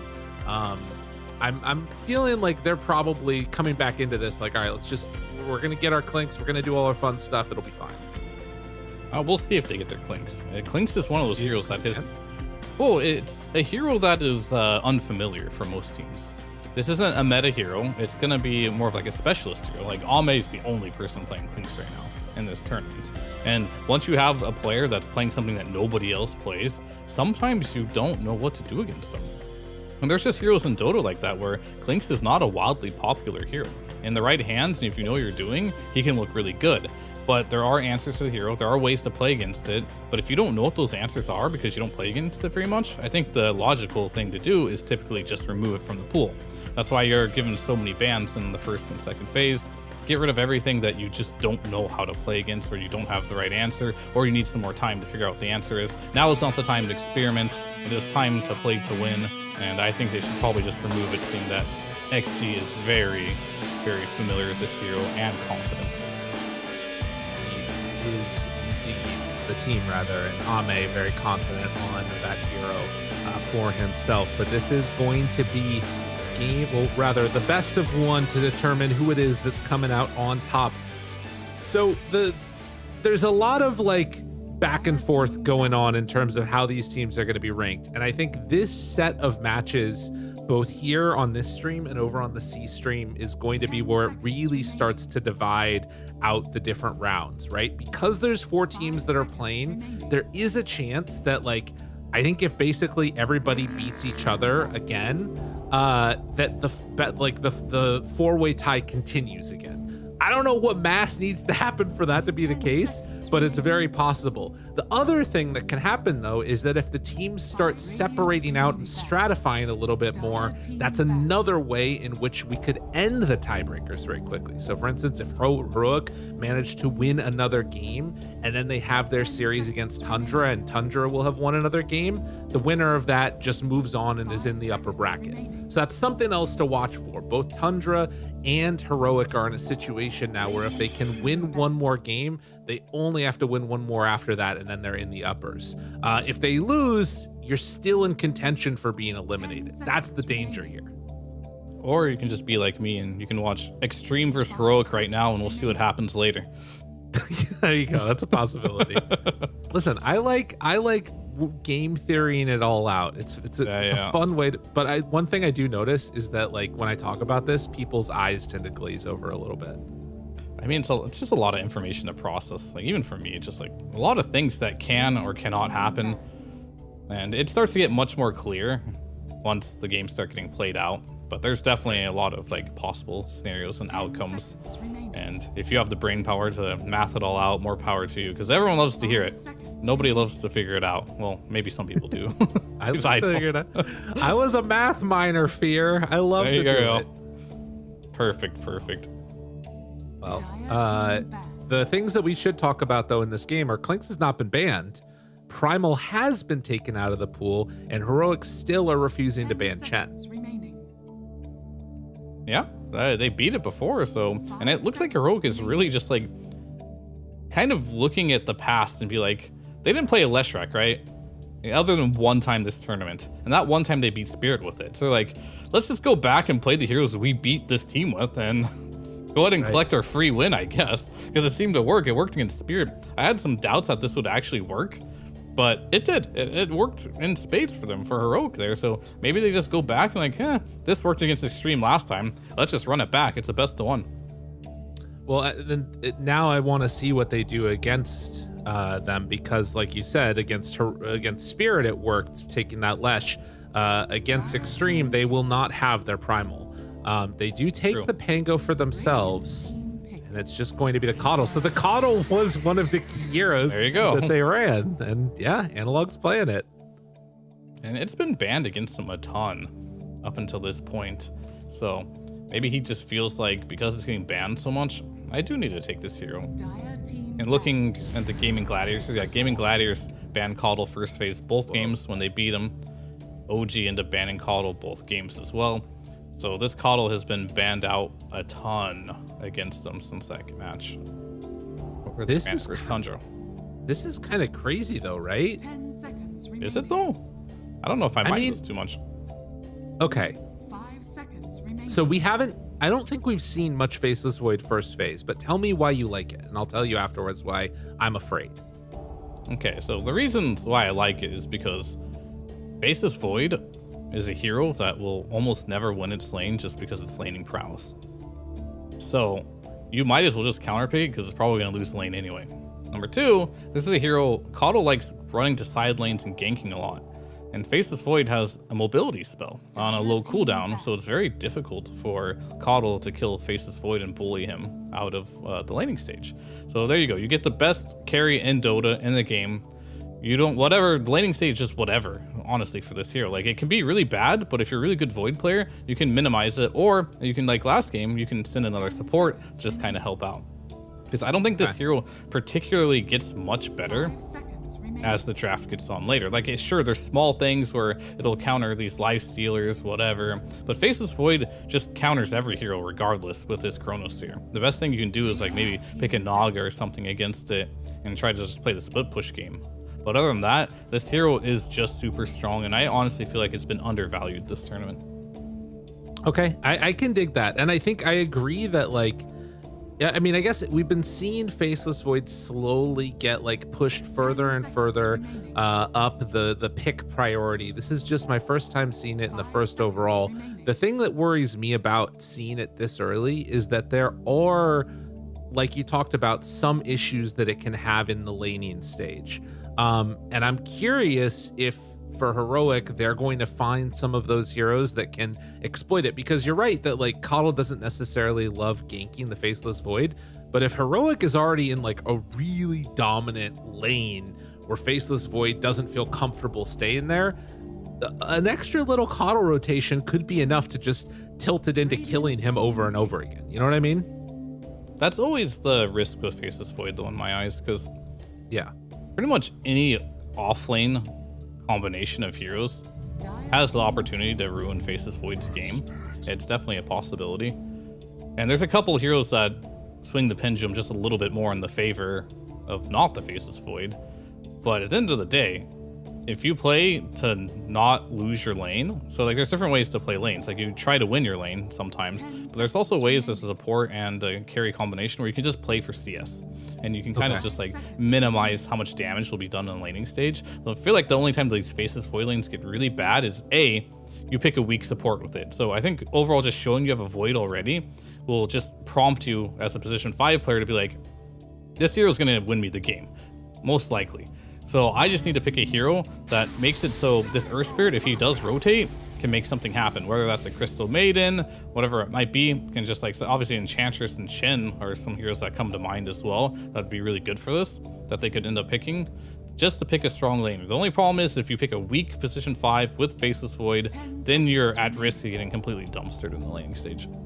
Okay, so they need to pick up something strong here, maybe a Bane, maybe a CM, something like that, that will help mitigate some of those issues. I mean, I will also say that I like the Earth Spirit. I wasn't sure if I was gonna like it or not, but it sort of feels similar to that tiny pick that we're having right now of somebody that can TP to rotate and try and like kill an overextending hero. Heroic, they take the combination that we've seen from them that looks really solid, Gyrocopter Tiny. I'm expecting these are some of the heroes that might start to get banned against Heroic, more so than maybe a few of those other core heroes, because it feels like the Schofield KJ combination of having killers has been the engine that propels them to success. Yeah, for sure. And Schofield looked really good on pretty much any melee hero. And we're going to get a Venomancer. So that's that strong laning hero I talked about. Veno, very strong in the laning stage. Going to try and protect the Faceless Void as much as possible. You do have options, of course, as an offlaner to kind of combat that. I mean, Abaddon was a hero that used to be very popular against the Venomancer. If you want to run that into the offlane, always a possibility. Zoo typically has been very good against Venomancer. Zoo and Dispels and Illusions. Those are like the best heroes against Venomancer if you want to just fully deal with it. Because if you don't pick a hero like that, I guess Timbersaul's still in the pool. The Timber could be good too, but Timber typically doesn't harass Void very much. Like when you play against Void, you want to just constantly be doing either damage over time abilities, or you want to just like be right clicking him all the time. So the point that he can't just use his time walk every time you nuke him, right? So those are going to be the ideal situations of playing against the Faceless Void. But Venomancer, definitely a hero that can just throw a Gale, right? And if Earth Spirit ever comes in, well, you're probably dead, right? You're not running away from that one. So they're going with that type of logic there. They're also going to try and accelerate the Faceless Void's farming speed here by picking up the Magnus, which is also good. And one thing all these heroes kind of have in common, except for the Venomancer, the Faceless Void, the Magnus, and the Earth Spirit, these are all heroes that can get on top of the Coddle and kill him in the later stages of the game. In the early stages of the game, Coddle's king. So these heroes have an escape mechanism where if Coddle ever goes on you, you kind of have a free way of getting out. So they're going for that mobility, but if Veno ever gets caught, he's gonna die, whatever. You can't just pick 5 mobility heroes in the game of Dota. Their pos 5 is gonna be the sitting duck in this one, but it's Venomancer. This hero loves to die. He loves to just sit there and hold his ground, get his spells off. As long as he gets the spells off, he doesn't care too much. Dude, I was gonna say that this is like already such a good PL game in terms of the like supports not being able to do much to him. I mean, there's always the worry of just Faceless Void being the be-all end-all carry in the late game, and particularly when you have like a Maggot powering it and hitting away. But PL for Hector feels like a good pick here. I'm wondering now with the last pick having a lot of options available, do you like something that's sort of more trying to bully down the Faceless Void, or would you be interested in something that's like more focused on pulling the rest of the draft together and not worrying as much about like destroying him in lane? For which pick? They need an off lane, right? The last pick on heroic. Like, oh yeah. The things I'm thinking about are like maybe even a Darkseer or something like that, to just or like I don't know, I guess Bruise Band. Like it was one of those more aura oriented heroes as opposed to some of the stuff from Devi Lama we've seen, which is like him trying to be a bully. I mean, maybe there's a couple things you can think of. Like he might just go back for the Timber because he wants Schofield to roam. I think this pick is gonna be creative from heroic one way or another. Whether it is like some Abaddon that can sit there. It's a very good Abaddon game. It's a super good Abaddon game. You can just take off a lot of spells here with the shield. If you ever get RP'd, you can just press R, right, and get out of it for free. So that's always nice. You can be in the front line. Legion Commander is the hero that has good lockdown, some Dispel as well. If they want to go the route of like the Beastmaster or something, they could try that. But after last game, I don't think they're too keen on something like that. Honestly, don't know if there's... I don't know what sounds like an obvious pick here. I have no idea what the obvious pick will be for heroic. They banned the Night Stalker, which, you know, sure, that makes sense. The silence is good here. I think the Nigma down the Zoo route where I was thinking Beastmaster is very similar in that regard, where they don't have the ability to kill like summons very well. If they do want to go for like some Lycan Beastmaster type of situation. So Zoo or Dispel is what I'm looking at, and if it's neither of those, then I'm not entirely sure. I guess we'll just be Comfort at that point. Okay. Well, I like either the Darkseer or the Abba. The Abba pick to me sounds really nice. Okay. I mean, that's the better Darkseer, right? Better Surge. Just get the hell away from everybody. I think that's just Comfort, honestly. Yeah. This is not a hero, and there's a... Whoa, where's Faceless Void going, guys? Is this a...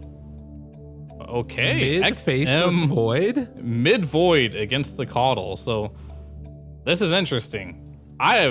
Don't know if this is good, but it is something. So every time you blast him, he's just gonna time walk it off.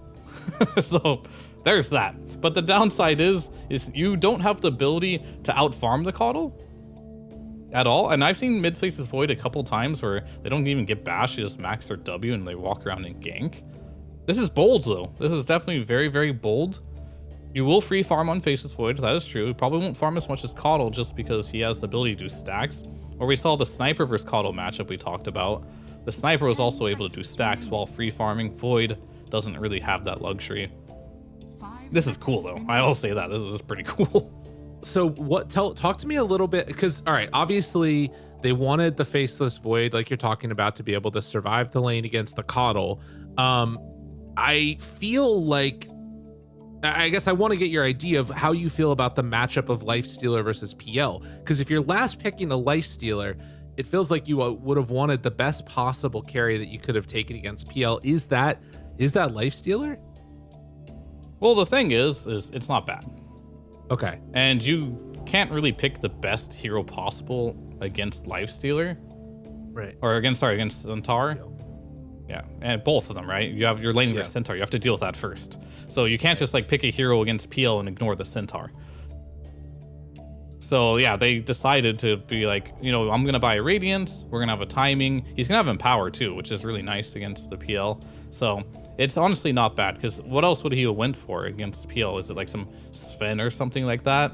But maybe his laning stage just wouldn't be good enough, and then Analog would be able to kill him. So now if you kind of look at this lineup, you can't gank the Void, he's in your lane. You can't gank the Lifestealer because he has the Rage already available for him. I guess you can gain XXS and DY, but those are the only heroes you can really kill on Analog. So they're just saying you can free farm on Coddle, but you're not going to do what Coddle likes to do best, which is kill heroes, because you don't have any killable lanes. So you really think that he's not, like, even if they bring in KJ and Schofield, they're not going to be able to kill that Void in the mid lane, you don't think? I mean, if they bring 3 heroes against 1 and you don't react on Extreme, yeah, sure. But okay, if the supports react to this, I feel like, yeah, maybe you kill them, but then you get like a fat time dilation onto like 3 heroes, you're definitely getting a return kill or 2. Okay, interesting. Yeah, I want to see what the skill build ends up being for XM. How good of a time dilation game is it? Coddle has a lot of spells. It's good. Jeez. It's very good versus Coddle, and you have to max it too because it's not a value point anymore. It scales the same as it did before, but only at max level. The earlier levels are really doo-doo now. But I'm assuming that I'm assuming Time Walk is what you're maxing first still though, right? Yeah, for sure. Okay. Interesting. Just don't go bash, I think. I'm pretty sure you just don't get bashed until later in the game. You're not going to be right-clicking many things. I wonder if he goes like a different talent tree or something too. Probably not. Oh, I think you do. Oh, you think so? Yeah. Battle begins. You're not the carry of this game. Okay, all right. Sure then. XM not able to quite get his hands on that rune quickly enough. It is still going to be 2 apiece, but Divine Llama taking some hits. They bring in KJ, and that might be enough to put DY in trouble. Hoof stomp back up again in a moment. Doesn't even need it. That's big. Divine Llama going to take first blood. They already took Beast. They know Ame doesn't have Rage, but they won't go for any more, it looks like. Q is just... This is not going great right now. Yeah, but it will leave K1 in a 1v1 situation. At least for now. And KJ, he can't TP because Jin... Oh, he's actually going to turn on Jin Q here. Oh, wow. Forces the kick out. Boulder Smash, yeah. More damage. For this DQ? Got him! Oh my god, KJ, what a monster. He has no mana now. He doesn't have TP. But he doesn't have TP and he took Boulder Smash. I mean, luckily for him, though, that KJ used all his mana, so he can't even harass the XXS with this, so he can just walk up here, and KJ's gonna be like, yo, bro, I want to do something to you right now, but I can't. But he's bringing in clarity. It won't be punished that hard. It's just the Shin-Q will be up to his top lane momentarily, but still a great series of events here for the side of Heroic. Really well done there. Mid lane.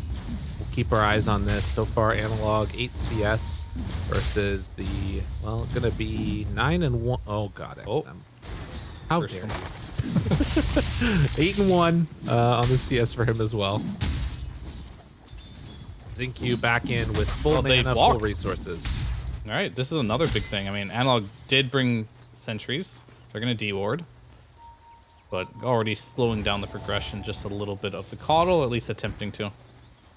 I wonder if you just, every time you see Coddle and the lane is void, maybe you do max time dilation, and every time he shows up, you just press W on him, and he just can't keep spamming the blast. And that'll really slow down his progression potentially as well. He's saving his skill point. He's truly thinking about it. There it is, 2 points in dilation. He's actually gonna maybe max this one first and just spam it on the Coddle, so he can't just keep blasting the lane and then go jungle and blast that next. I mean, it's one of those moments where in like these best of ones, you know that a team has a particular interest in playing these specific heroes. I mean, he's still gonna. They've come up with a weird answer in this Faceless Void mid. We'll see how effective it is, because I can't imagine that they've scrimmed this or something, right? Maybe they have. I don't know. I don't know, but I had to check his Dota 2 Pro tracker to see if he's played any pubs with it, and he has not. Okay. not in the last 8 days, so this is definitely not practiced in pubs, at least. If it's been practiced in the scrims, that I do not know. Yeah. We'll see. Shall indeed see. And he actually missed the stack. I'm pretty absorbed in like these weird, funky matchups that you don't get to see very much. Right. Apologies if I'm not watching the super exciting lanes like Lifestealer versus Centaur. Unbelievable. How dare you? Yeah, I know. Ame still has taken 8 points in rage. He's just going double Ghoul Frenzy with the feast. He's a passives kind of guy.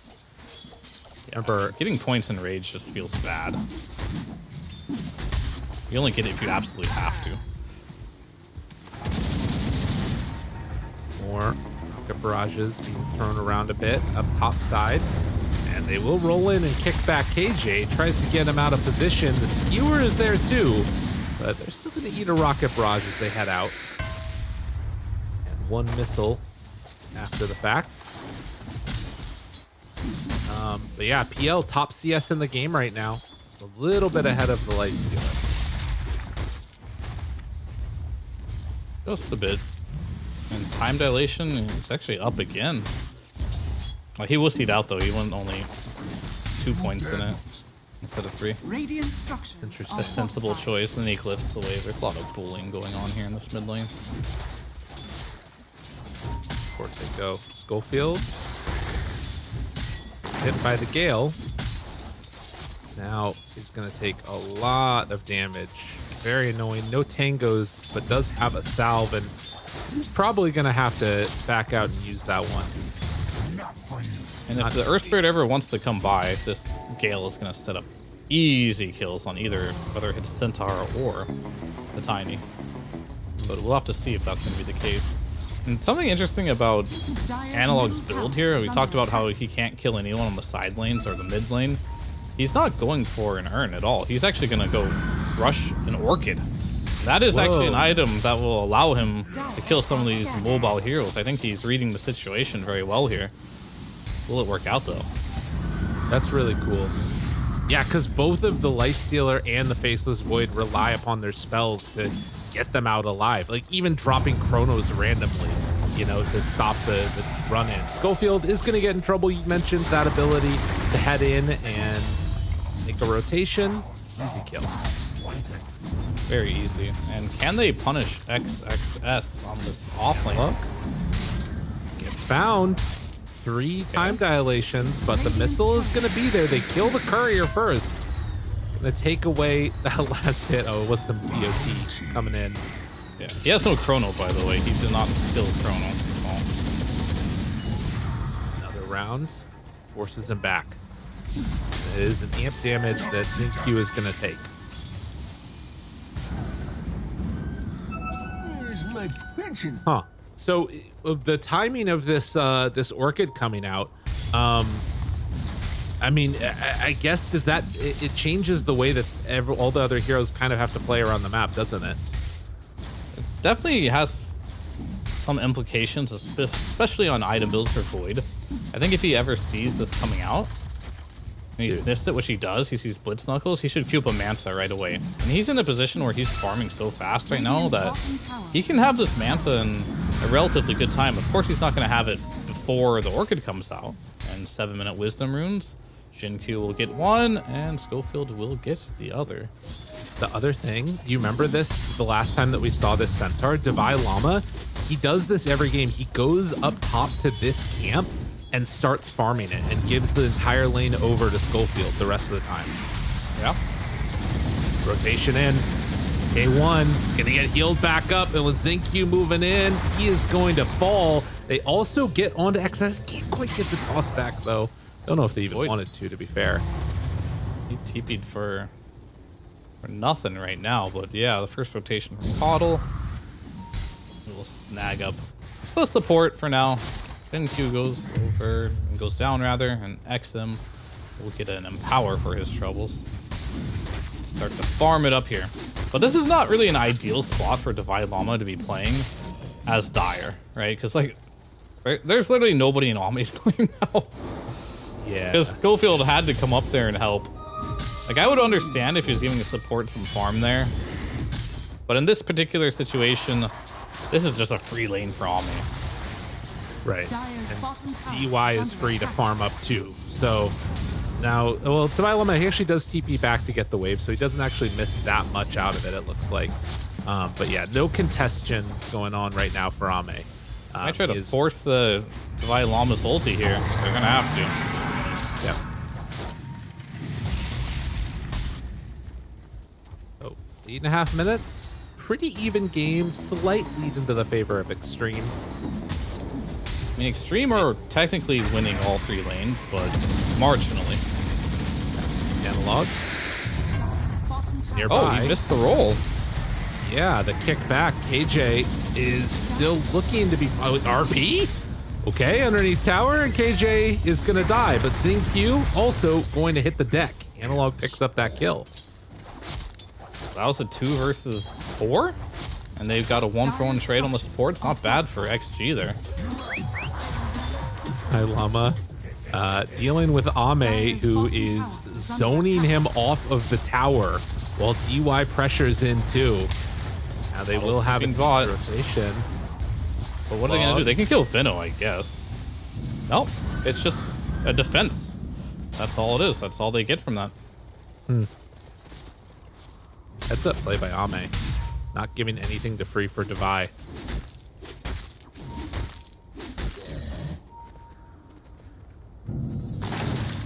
When is this Orchid coming online? It's coming pretty soon. He's about 500 gold away from the Orchid, and that's when the potential magic might happen. But you do have to keep in mind, this is an Orchid without a Spirit Vessel. So you're going to be missing a lot of that damage component from the Solar Bind, because the reason why Solar Bind with Vessel is so good is it's percentage-based damage that reduces your magic resist, right? So it's just an absurd amount of damage that gets put on you just by clicking 2 buttons. So you're not really going to have that damage done to you with an Orchid on you, other than the Soul Burn effect.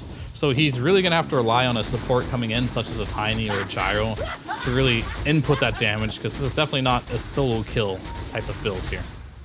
No. Well, unless they really misplay and get hit by, you know, an Illuminate Blast or 2 in the duration.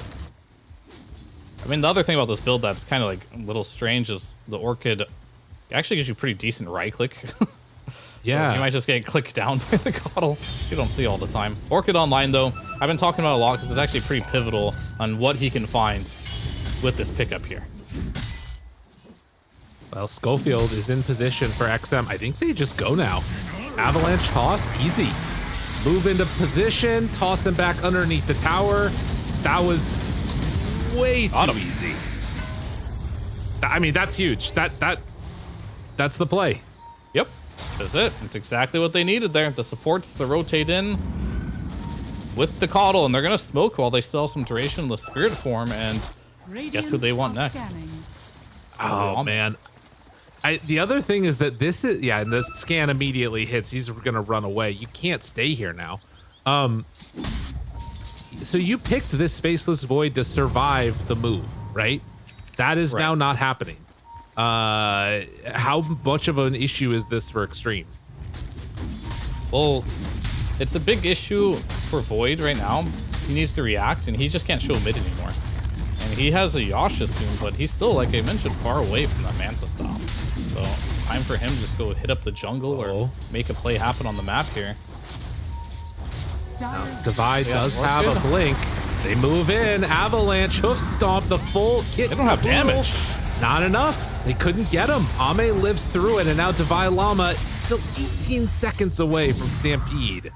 That's what you get when you only have 1 point and double edge. Schofield hides.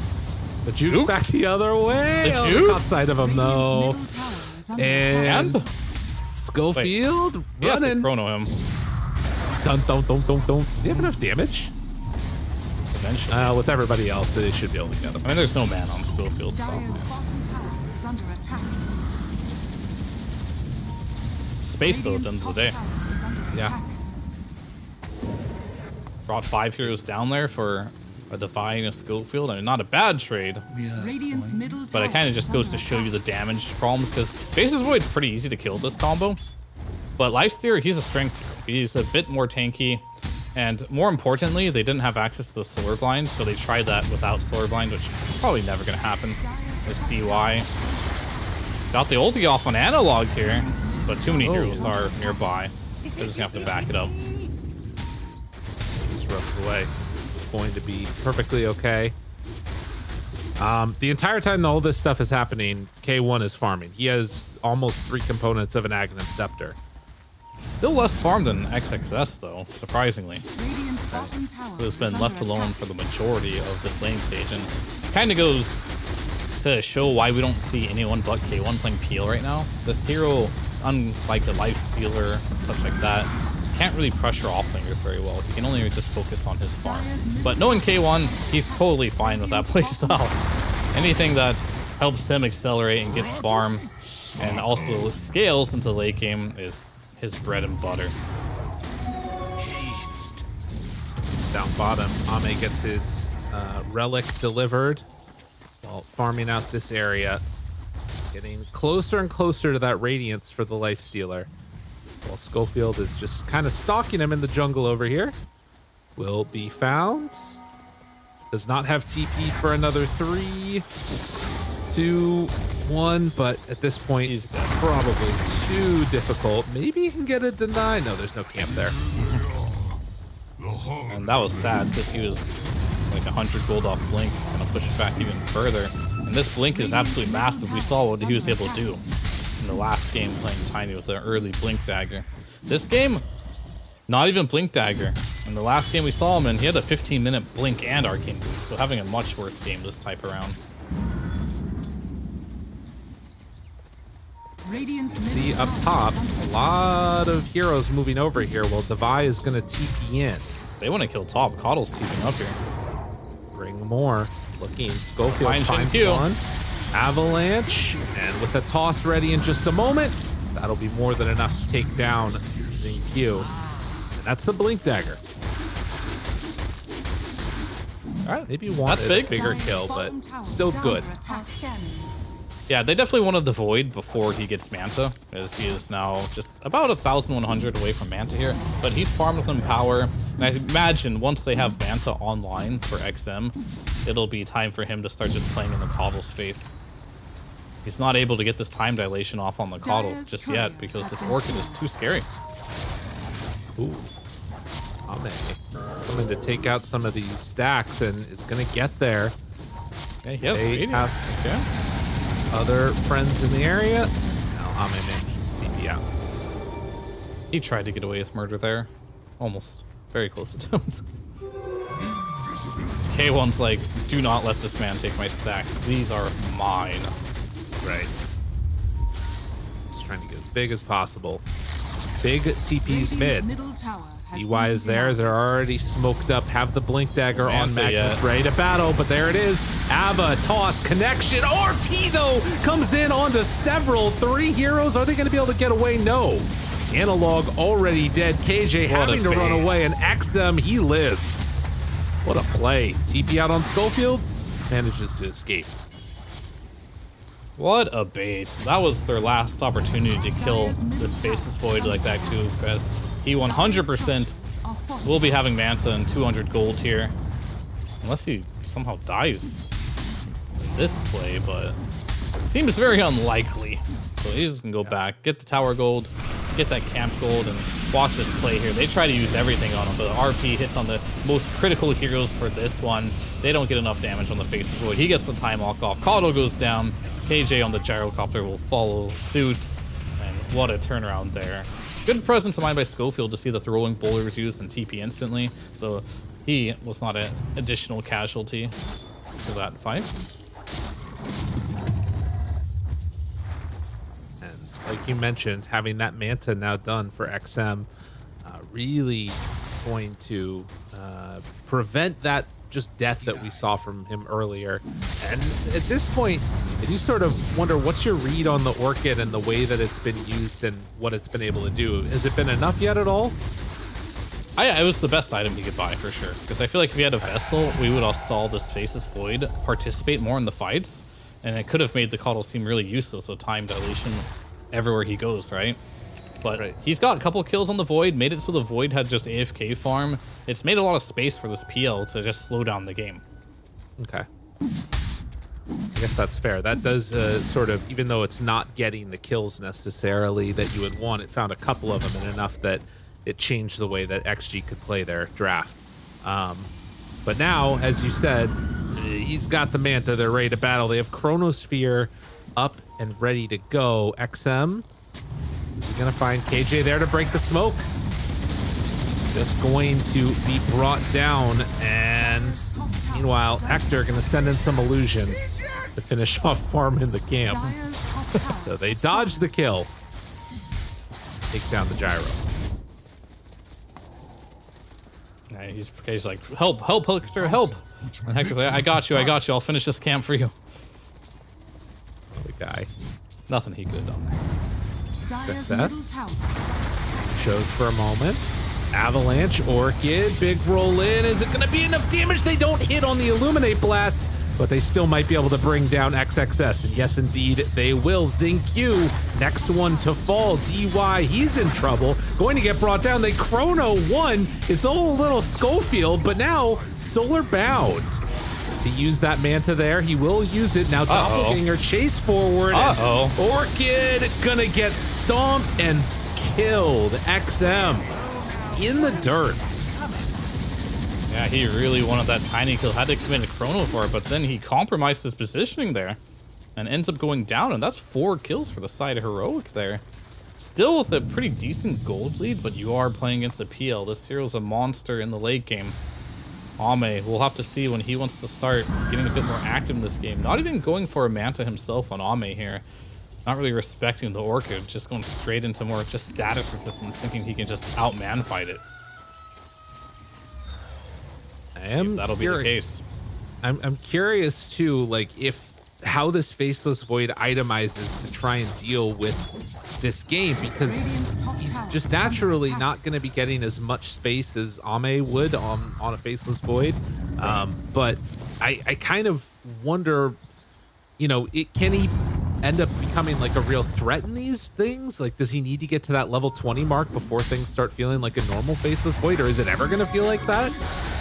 That's a great question. We don't see a lot of mid Faceless Void, and he's not going to be doing a lot of things that most Faceless Voids do end up doing, right? And that's getting space to farm, and he's not buying mid laner items either. He's just buying carry items. And a lot of this does have to do with maybe he would be more comfortable in this game if he didn't have to go Manta first. Maybe go something a little more cheeky. But he's got an Empower at least, so I feel like he's not going to ever be that far behind. I just watched him farm mid wave. That was pretty fast. He's going for a Maelstrom to help deal with the PL. Let's just put it this way. They just got 2 hard carries. Okay. On the side of Extreme Gaming. And if they get to a point where both of them are very farmed, it will be a bit scary. But they're not going to have these cool things like Hexes, Orchids, right? You know, these Parasmas that mid laners normally buy. They're just going to have a bunch of carry items, and it is a lot of overlap. We'll see how they can use it, though.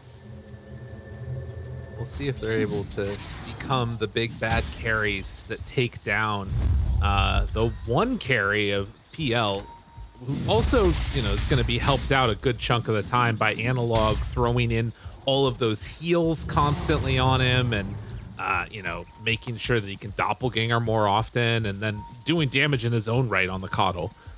It feels like a strange game in that regard. And I heard a lot of these Chinese teams play on Southeast Asia server, and I've heard enough players say everyone's a carry on that server. True enough. Stomp out, Chrono used, heal is there, blinding light. This is the saddest face K1 though in the world. K1 doppelganger in 1. Able to get out. Oh, they got him. No, not able to get out. And another kill onto KJ now. Time dilation back up. To chase down Analog, but the BKB should allow him to escape. Divine Llama goes for the TP, or excuse me, the hoof stomp, but no way for him to get away from all that action. I mean, vice versa, I think both the Faceless Void and the Coddle both have to buy items they don't want to buy in this game because of each other. Like, the Coddle is going to have to buy like this BKB, maybe a Lotus Orb or something to keep taking time dilation off of him. And same thing for the Faceless Void. Like, he probably didn't want to have to go Manta, but he's going to have to buy some items to deal with the Orchid. As Schofield, no way he doesn't get a bash, right? He may not have got that bash, actually. XSS has to come in and get the skewer off, and right into Roshan, they go. Okay. This is Zonosphere, that's all it was. All right, fair enough.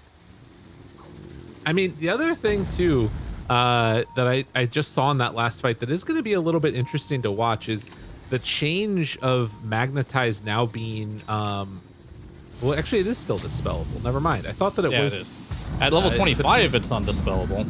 Right. The so you got doppelganger, a few levels. Yeah, he's got a little bit of time before he can get there. Roche goes down, Ame's gonna have the Aegis. But when you do get there, I mean, I'm a first spirit player myself. When you do get to that talent, all hell breaks loose and you become OP. Super Feels OP. pretty cool. So Fear, I've done the math. Perfect. I'm kind of while we're watching these games, keeping an eye on the other ones that are happening a little bit. Right now, Extreme winning. Right now, slightly Spirit winning. I don't like where this is going. It's the pathway towards infinite four-way tiebreakers. I'm just saying, like, you know, it's not saying that we're at the destination, but we're on the road. We'll see what happens. I mean, some people like the journey. Oh, DY. Look at DY. I just want the result. You see up there? The Veno? DY? What's happening? Oh. Death by Stater. He's stuck in there. Dude, he's he actually dying to it. The Stater is killing him. Oh, no, who will kill him? He got stuck in there. He was stuck in there for so long. I mean, technically the Stater ends up killing him there, but... Yeah. Well, he's done for. Rough life. And do you see what DY has queued up? I'm a little bit flabbergasted, and this is going to be his first real item of the game. Right. Venomancer is going for a nullifier as his first item. Position 5. It's pretty hyped, to be honest. Ooh, Atos. Avalanche onto 2, tossed up in the air. PL shows up. Ooh, Orchid on to Ame. He'll back away though. Illusions will get spammed out, but that's the end of the aggression. The only question I have is why? Yeah, I don't know. What is he dispelling? A Yule's on Centaur? I don't even have a Force Staff. Dire's courier has been killed. Preemptively buying it for the E-Blade that Schofield has queued up? Orchid. Good pull back and away. Oh, he has the shard, I see. Now he can grab allies. Okay. That'll allow Ame to play more up. As we do have a pause, DC. Is DY actually thinking that far ahead into the future? I mean, I don't know. That he's like, somebody eventually is going to have a Wind Waker or an E-Blade. I'm just going to make my first item a nullifier instead of getting like the normal Venomancer item, which would be like an Aghanim Scepter, right? Because you're probably going to die anyway. Might as well buy yourself an item that is very useful on death.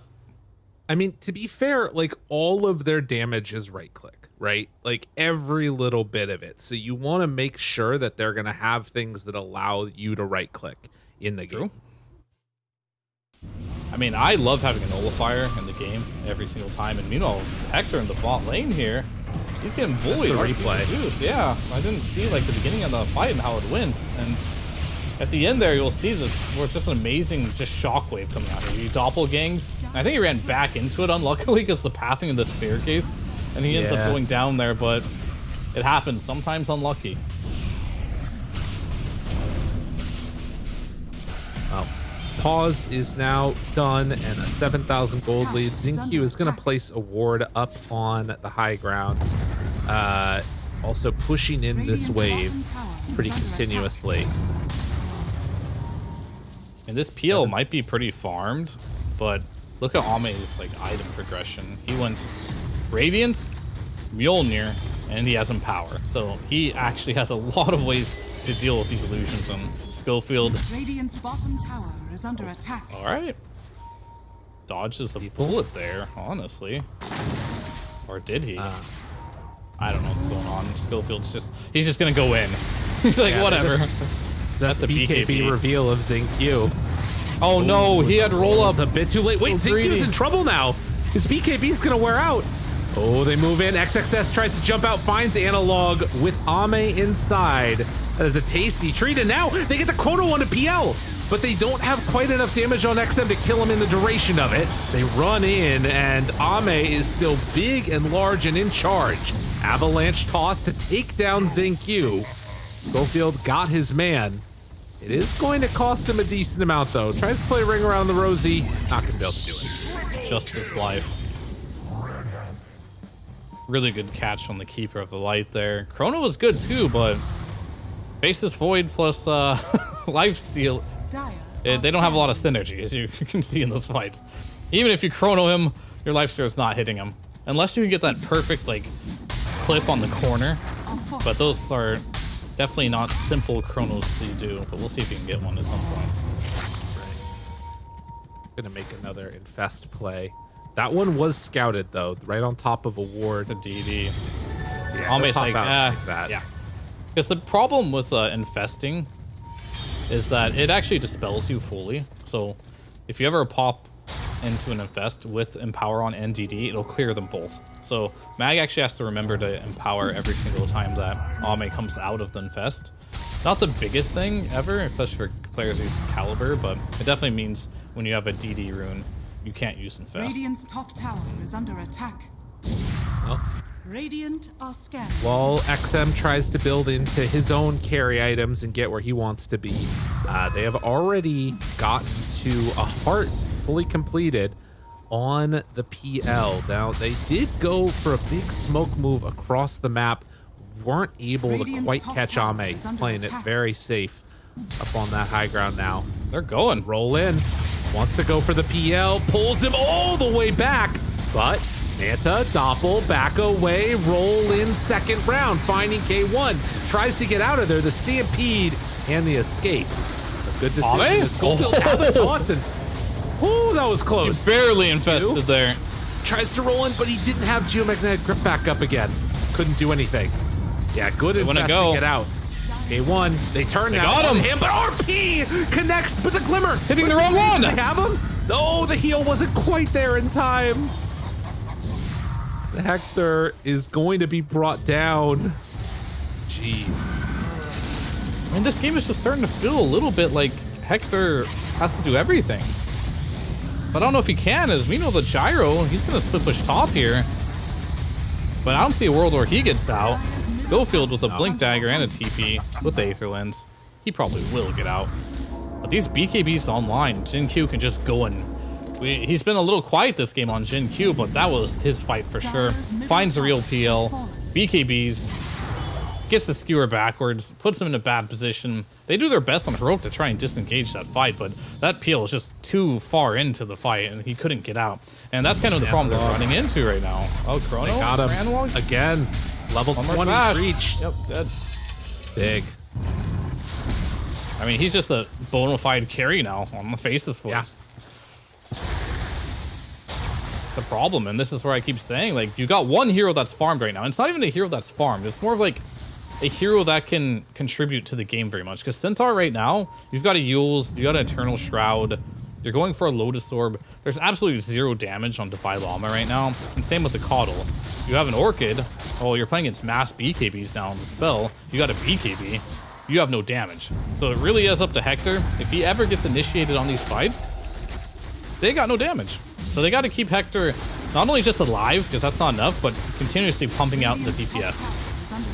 Right. Well, and to be honest, like the way that Hector would carry this game, it's not like you find that big burst in the duration of like one stun or something like that, right? The goal for Heroic is to sort of whittle you down through a combination of Illuminate blasts and, you know, the Spirit Lance spam and all the rest of this stuff. So the fights need to last a while, and if they just chrono, like, that's not going to happen. Hector is not going to be able to stand there and just spam spells. Yeah, and if you look at Schofield as well, he's going for that E-Blade, but already preemptively made the Nullifier. Ame pops it, tries to get away. Second round, silence onto Divine Llama. Xingqiu, BKB wearing out.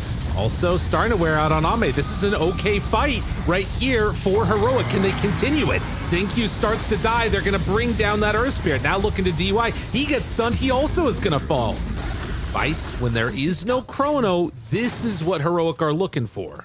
Yeah, and they just couldn't find the real PL there. Like, Ame was just hitting everything he could. Like, is this real? Is this real? Is this real? Nope, nothing's real there. Chrono was down. I think RP was down for a couple more seconds as well. I think they're a little bit fortunate there to only get away with 2 deaths on their support. But that could go straight into Roshan here. This is definitely a step in the right direction here for Heroic.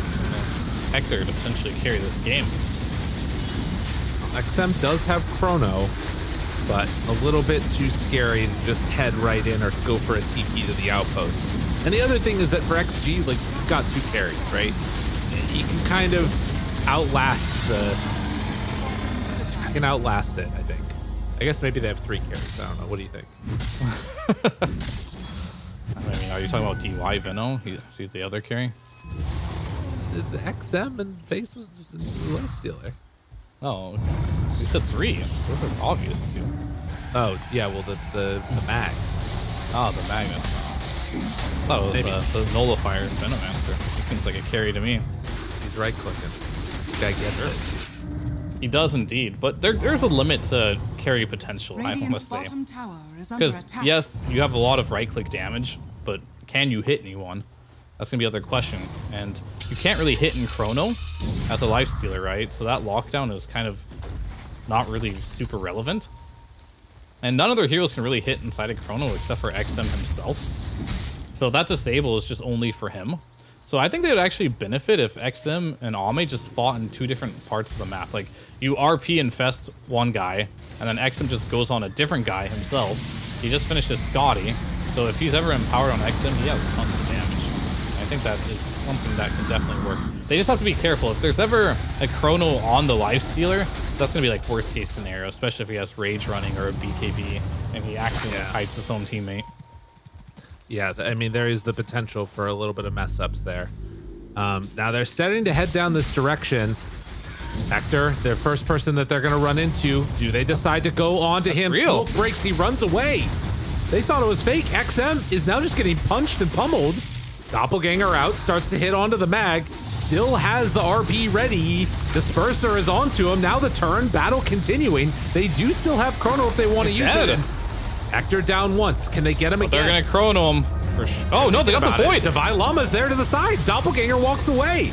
Now the roll in, wanted to find him, gets on top of one, RP used, and the PL is going to start to fall. Half HP, gets the Doppelganger to try and back out, runs away, gets some separation. Ame still on the chase, runs to the other side, gets the away. point's He's dead, fighting maybe. this entire time, but will it be enough? A horn toss, they try and take him down, but it's not going to happen.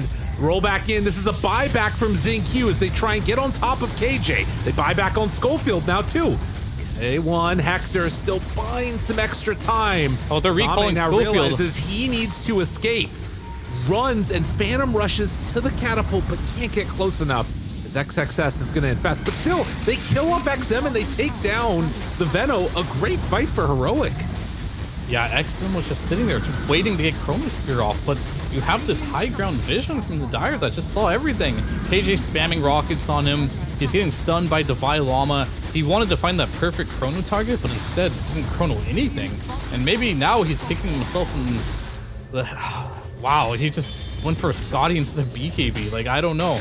if he had a BKB there, it would have been so much more simple for him to play that fight. Yeah. Well, and it starts to really feel like, you know, there's this window for Heroic where if they can take a solid fight before he can get BKB, if they can continue to kill XM and he's not getting Chrono off, they're going to do okay. But I don't know. It feels like it's a crazy thing to have to rely upon, but it keeps working for them. They're pulling it back.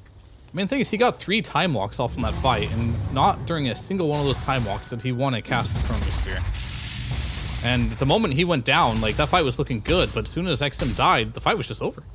They really need to use the network that he has. They need to use this Chrono Spear on someone, and I think he realized that as well, and that may be just a one-off fight. But if you can manage, because he was just sitting under vision, right? There's just a Dire ward there, seeing everything, and he didn't see anything, and it was nighttime. So they probably need to make sure they play around vision a bit more so XM can feel a bit more comfortable with getting in and out of these fights. What a bizarre series of events we've seen in this game. And I think, you know... And XXS might be caught here. Running. Atos. Toss back. They're onto him. BKB skewer. Hector chasing. He runs right into the RP. Schofield. Oh, he actually manages to get away. But he's bringing Lifestealer with Never him. mind. Okay. Yeah, now they are in pretty far on Ame. Roll in from ZingQ. Infest still has 10 seconds until it's going to be back off cooldown. DY ends up nullifying himself. Roll in looking for more. Chrono onto the Coddle. That's a good one to get. Yep. And they do any more. It looks like Devi is going to be the next one to fall. Hector left a while ago. He's like, I'm out of here, guys. Probably the right choice there, as that time you found your target on XM. You kill that pesky Coddle who's just sitting there casting spells after spells on the back line. Exactly what they needed there. And get level 24 now. On top of the Faceless Void, but the Lifestealer now level 25 as well. Extra rage duration. Picked up the Ags that fight, which really helped solidify the kill onto Schofield there. There's no Chrono now. Maybe this will be another opening here for Heroic when your heroes do respawn. Maybe you have to force a buyback, potentially from Devi Llama. We'll see. 39 seconds seems like a long time against these empowered carries hitting your base. True. The glyph will come out, kill off the creep wave. Jumps get thrown, illusions get spammed, and they will also have, ooh, jumps in, horn toss, doppelganger runs away, XM half HP, RP on the RP nothing. illusion. Oh, well played by K1 Hector. They're on to another. There's the second round of horn toss, still living. Doppelganger backs away. Half HP roll in ZingQ. The right click's coming, trying to find the real one, and they do just no that. Buyback. Hector is gone, and this game might have fallen through their hands. There is no carry left to defend against this as the jump in hoof stomp comes out, but there is no follow-up. Wait, XM? Low? XM dead. Okay. That's something, but they're going to lose at least this Rax. How much more will they lose in the 70 seconds where, again, Hector dies without buyback? Fought out for the Abyssal Blade in that fight. Toss back underneath the tower, trying to get him. Ame falling. Ame super low. The tower is billing into him. Get away, Centaur. You're doing more healing than hurting. As KJ is now infested, going to get rolled on and killed. They weren't able to do enough there. Even with the toss back underneath the tower.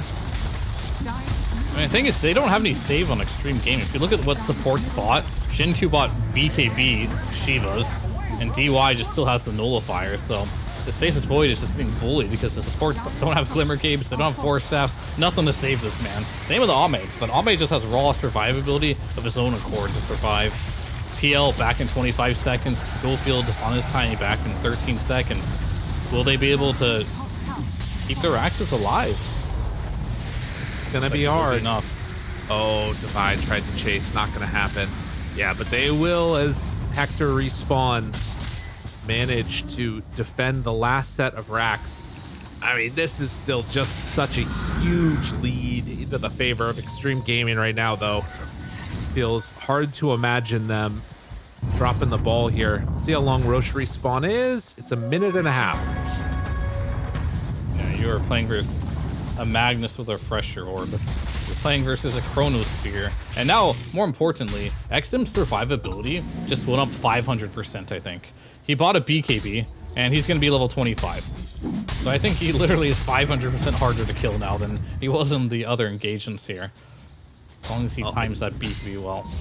I did a little bit of research, and I will say that XM is going to, if they can close this game out, move his win percentage from Faceless Void up from 37% in professional games, because he's only played it 8 times total. This will be his 9th game. But see if they can finish it. Or does he go Chronos for AoE damage? No, he doesn't. Oh, good. Horn toss into the RP. No! Yule's double runs away. They're out. Devi Llama's still in some trouble here. Schofield has an E-Blade to save a life for a moment, but will it be enough? To the top side, the chase is on. XXS killing off one. Now they're starting to throw out the Spirit Lance as they buy back on the Centaur Warrunner. KJ, he's up on the high ground. Ian Award given some vision. ZingQ pulls him back in. That's enough to find him. Now PL continues to beat into these heroes, trying to take him down. Good Infest save. A toss back on to PL, and they find Analog yet again. Barely survives through that Chrono and ends up dying to the last little ticks of it. Hector tries to run away, but there is no running from your fate. They will have a stun if they wanted in just a moment. Doppelganger to back away, taking down the mana from Zinq. He's gonna die, but Ame gets the last hit. That is an ultra kill for this Lifestealer. Has had all of the answers that he needs for PL in this game. Yeah, and if they want to, I don't see a reason why they can't just go smack this throne down. But I think they just don't understand that there's no buyback on Hector. Seems to be a common thing for Hector. He much prefers just buying out the items for the immediate team fight instead of buying back for the game. Ame is going to hit the racks, and then I'm sure at that point go in and check out. But yeah, 60 seconds with no PL, and that should be a good chunk of it. Roche is up. If they wanted to back, they could go for it, but you can see G not gonna make that move. They pull in one. It's going to be Devi Llama who pops the Stampede, still in trouble, stuns Schofield, E-Blade to try and save. Lifestealer's inside of him, but it won't end up being enough. Ame, Manta to get away from him. Schofield is going to fall. They continue to hit the tier 4 towers. Still 25 seconds until PL is up. And it's looking like it's just gonna be slightly too late. Tiny is there. Avalanche, buy what time they can. Silence onto Devi Llama. E-Blade is out. They're trying to take down DY. It is enough. Pulling in the Coddle. Coddle tries to run away. Throne still exposed. 8 seconds until PL is there. Ame giving Devi Llama the tip after he dies. And an Ava toss combo after the recall too to make sure that the Tiny gets out of trouble. Now PL runs forward. Roll in from Zinq. Tries to find him, but Ame hitting the throne. PL trying to hit heroes. Trying to do what he can, but your throne is exposed. They're gonna take it. GG is called. That is Extreme Gaming taking the best of 1 over Heroic, keeping their hopes alive of potentially making upper bracket. Who the hell knows what it could be? You begged the question at the beginning of the game. Will the Lifestealer be enough to counter the PL as Ame ends the game 16-0? Very easily answered that question. It was definitely enough. I think the ability of being empowered has definitely helped a lot. Lifestealer just kept right-clicking away at these illusions here. XM on the Faceless Void mid. It was unique. It was something. And it was successful. That's all we can say about that one. Like, I think it was a very difficult game for Faceless Void to use Chrono just because he has, it's a 4 melee draft. Only 1 Venomancer, and that's not your particularly best range hero to even dump damage into Chronosphere. So he had to do things his own. He had to find that Coddle. He made it happen, and I think this draft was just very interesting to watch for Extreme Gaming. But at the end of the day, they just couldn't deal with the Lifestealer and the Magnus. I think these 2 heroes did most of the work in this game, and they're just going to take it away from Rogue. All right, we'll see what ends up happening. More math to be done as we try and work out what's happening with tiebreakers, but we're going to go to a quick break. When we come back, we will have the last best of 1.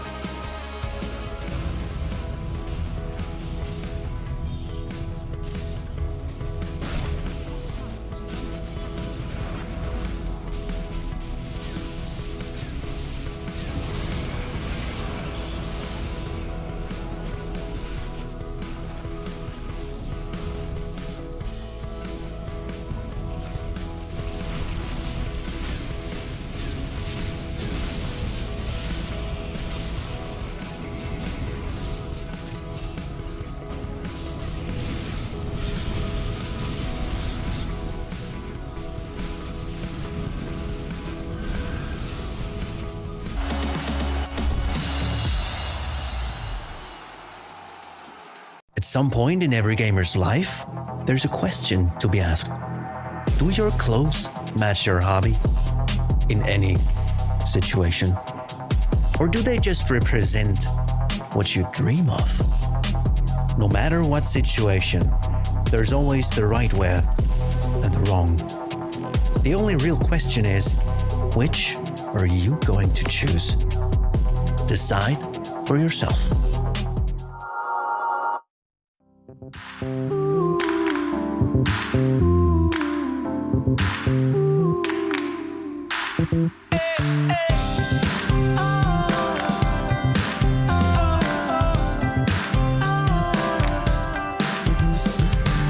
Take over the world. Let's begin.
Welcome back, everybody. Things have become a little bit more clear in these tiebreakers that we are seeing as we get ready for our next round of them here on Group B. Group A is already concluded. Spoiler alert for all you fine folks out there that were wondering and keeping track of all of it. Liquid is not in the upper bracket. It's BetBoom and Falcons that are going to be moving on in that one. But Fear, here, we're going to be taking a look at a different game. It's going to be Team Spirit versus Extreme Gaming. So for the first time, we're not going to get to cast Heroic, which is a bit strange for us. But first of all, thoughts going into this. Again, the context that all you should know is that Tundra were able to take Team Spirit out. So Team Spirit are fighting for their life here. If they want any chance of being able to move on and not get eliminated, they have to win this game. Yeah, and I guess that's only thoughts I have here. Team Spirit down 0-2 already in this 4-way tiebreaker. Do they have what it takes to claw their way back into it? I don't have a lot of thoughts, honestly. It's just going to be a wild ride. I'm just here to watch it all unfold. I already made my prediction that Spirit was like, oh, they're used to the situation. They'll probably find a way to bounce back. But here we are. I'm completely wrong. There's 0-2 elimination's edge here. And it even looked like in the game that we did cast, obviously we can't watch every single game that are going on simultaneously, but the one we did watch, it seemed like they were a little bit shaky, not only in the draft, but their play seemed a little uncharacteristic too. So if they want to bounce it back, they have to do it now. And whether they can do it or not is entirely up to them. Because their opponents, they just came off a pretty, I wouldn't say it was an easy game, but it was a pretty clear cut as Ame ended up 16-0 on Lifestealer, feeling good. Right. I think that's the thing that's going to be interesting to watch in this is that I also feel like from what we saw from Spirit earlier, I'm trying to remember what happened in that game that we watched. That was the Leshrac one with the Beastmaster that got taken last by Team Spirit. And it kind of felt like nothing ever went right for them in the game itself. So that was sort of a bit of a strange one where it was pretty even and then eventually they just lost.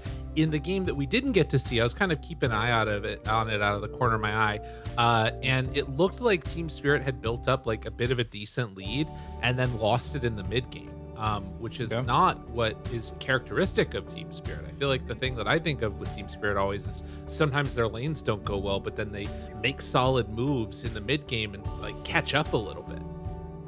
But luckily for them, they're on an upward trajectory then, doing a little bit better each game. So maybe this is the game where it all comes together. We'll have to see. Yeah, there's a chance. Just need to make sure that they get out of this with like a decent draft. Because as much as like the last game, there was definitely good plays, it felt like that switch up of putting Ame on the Lifestealer from a draft perspective gave that slight edge to Extreme Gaming. That is part of what helped propel them to the victory. Yeah, definitely. And now you go into this game and you realize Extreme Gaming, they're more than willing to just do, I'm going to call it an experimental draft because I have not seen that before and it ended up working. That has to make you a little scared. It can't be like, oh, they picked this hero. Ame for sure is going to play that carry. XM is like, nah, I'll play a couple of these in the mid lane if you don't keep an eye on me. And that can be a little bit something that gets in your head in the drafting stage here for Team Spirit. And as I recall, I think Ame is one of the players that he kind of like looked after as a carry player for a while when he was coming up. So there's a lot of respect there as well. And going into a potential elimination match, playing against, I guess we'll call him your idol, right? That could add additional more pressure. I mean, that's an interesting point that, obviously has been talked a lot about. The subreddit and various communities in Dota 2 sphere love to talk about Yatoro and his love affair with Ame and how much they appreciate each other. But it is kind of an interesting moment where it could be his idol that knocks him out of the freaking tournament. That would be nuts. Because that's what they're playing for at this point. Now, I don't know necessarily this match that we're watching is not going to determine Tundra's fate. Obviously, they're still having to play a match against Heroic at the same time. If they can win that one, they're going to go through straight and upper bracket, which is pretty hype for them. And then I'm not sure what the calculus is over here with regards to how we would get the infinite tiebreakers. But I think it is technically still possible. If Heroic can manage to beat Tundra, then there's a chance it could happen. So we'll just keep our eyes on that, see what all ends up happening as we are getting ready to get underway. Team Spirit facing off against Extreme. elimination this early stages of the tournament for Extreme, hoping to make their way out of that one because they were not looking good through the first couple of days. And the one thing I can say, just going into this game, all draft predictions are out of the window for me. The Beastmaster coming out of left field from Team Spirit, the mid Faceless Void. These teams are trying to pull out all the stops, trying to get that draft advantage by picking unorthodox heroes. Will it continue going into this game, or will we finally see a game where both teams just want to play a standard lineup and just try to outskill each other? Yeah, do that. That'd be fun. It was funny because you actually said at the beginning of the cast, will we see any like cheese picks or anything? I'm like, nah, there's no way. And then Meeples are coming out, mid-face voids are coming out. The Beastmaster is trying to come back from the grave. Like, yeah, I think we're definitely hit the nail on the head on that one. People are trying their best to do these more of like unorthodox drafts. I don't know why that is. Maybe it's just like every team sort of feels like they can beat any other team. So there's like some worry that you're going to throw a game or something. The thing that I feel like oftentimes happens in these best of ones is that like the team that has the better late game lineup tends to win. But I'm not seeing people like transition to try and, you know, build their own success by doing that, with the exception of Extreme, where they take like, you know, 2 right-clicking carries to be played out of mid and safe lane. Yeah, I think that was just a very cheeky answer to the coddle. Yeah, and that they wanted to try. And I would say, I mean, it technically worked, I guess. The laning stage went well. He, in multiple fights, was able to kill the coddle with the Chronosphere. So these teams showing that they got some surprises up their sleeves still. Can't sleep on them. And Mango coming out. This is a hero that doesn't get picked very much, and they cover their bases pretty well here too. On the side of Team Spirit, they banned the Bloodseeker, they banned the Bane. These are 2 heroes that are incredibly good versus the Pangolier.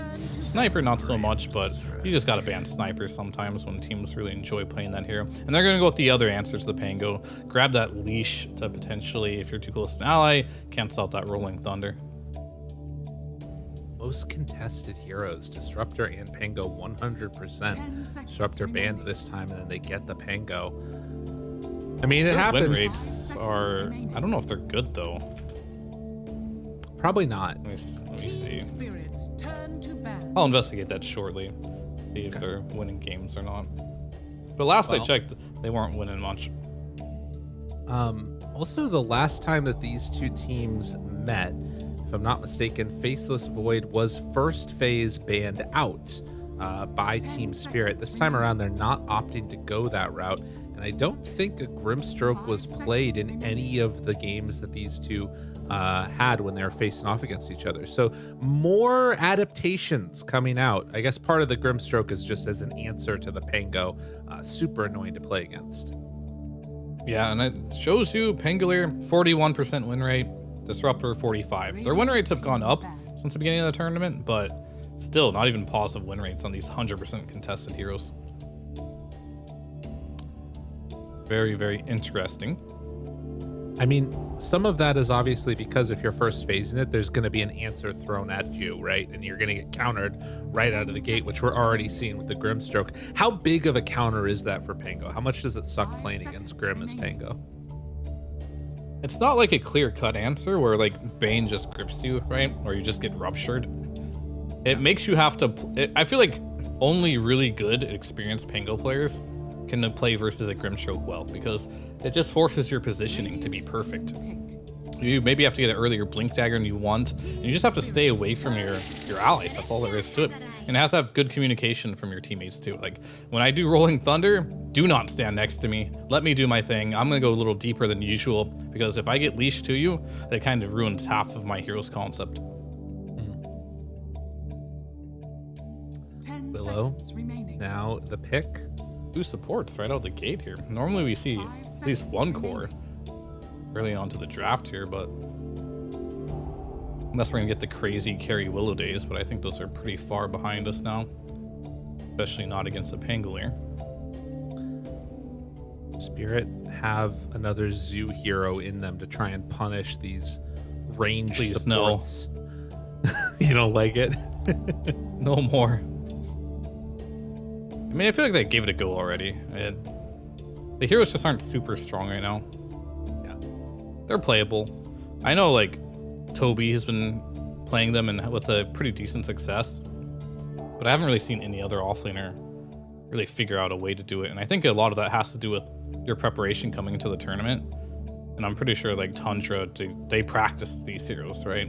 Because your team has to know how to play around them, what needs to happen, and if you don't play with them for some time, sometimes you can forget there. And Maposhka will pick up his Siggy and the Elder Titan here. We'll see what they pair that with.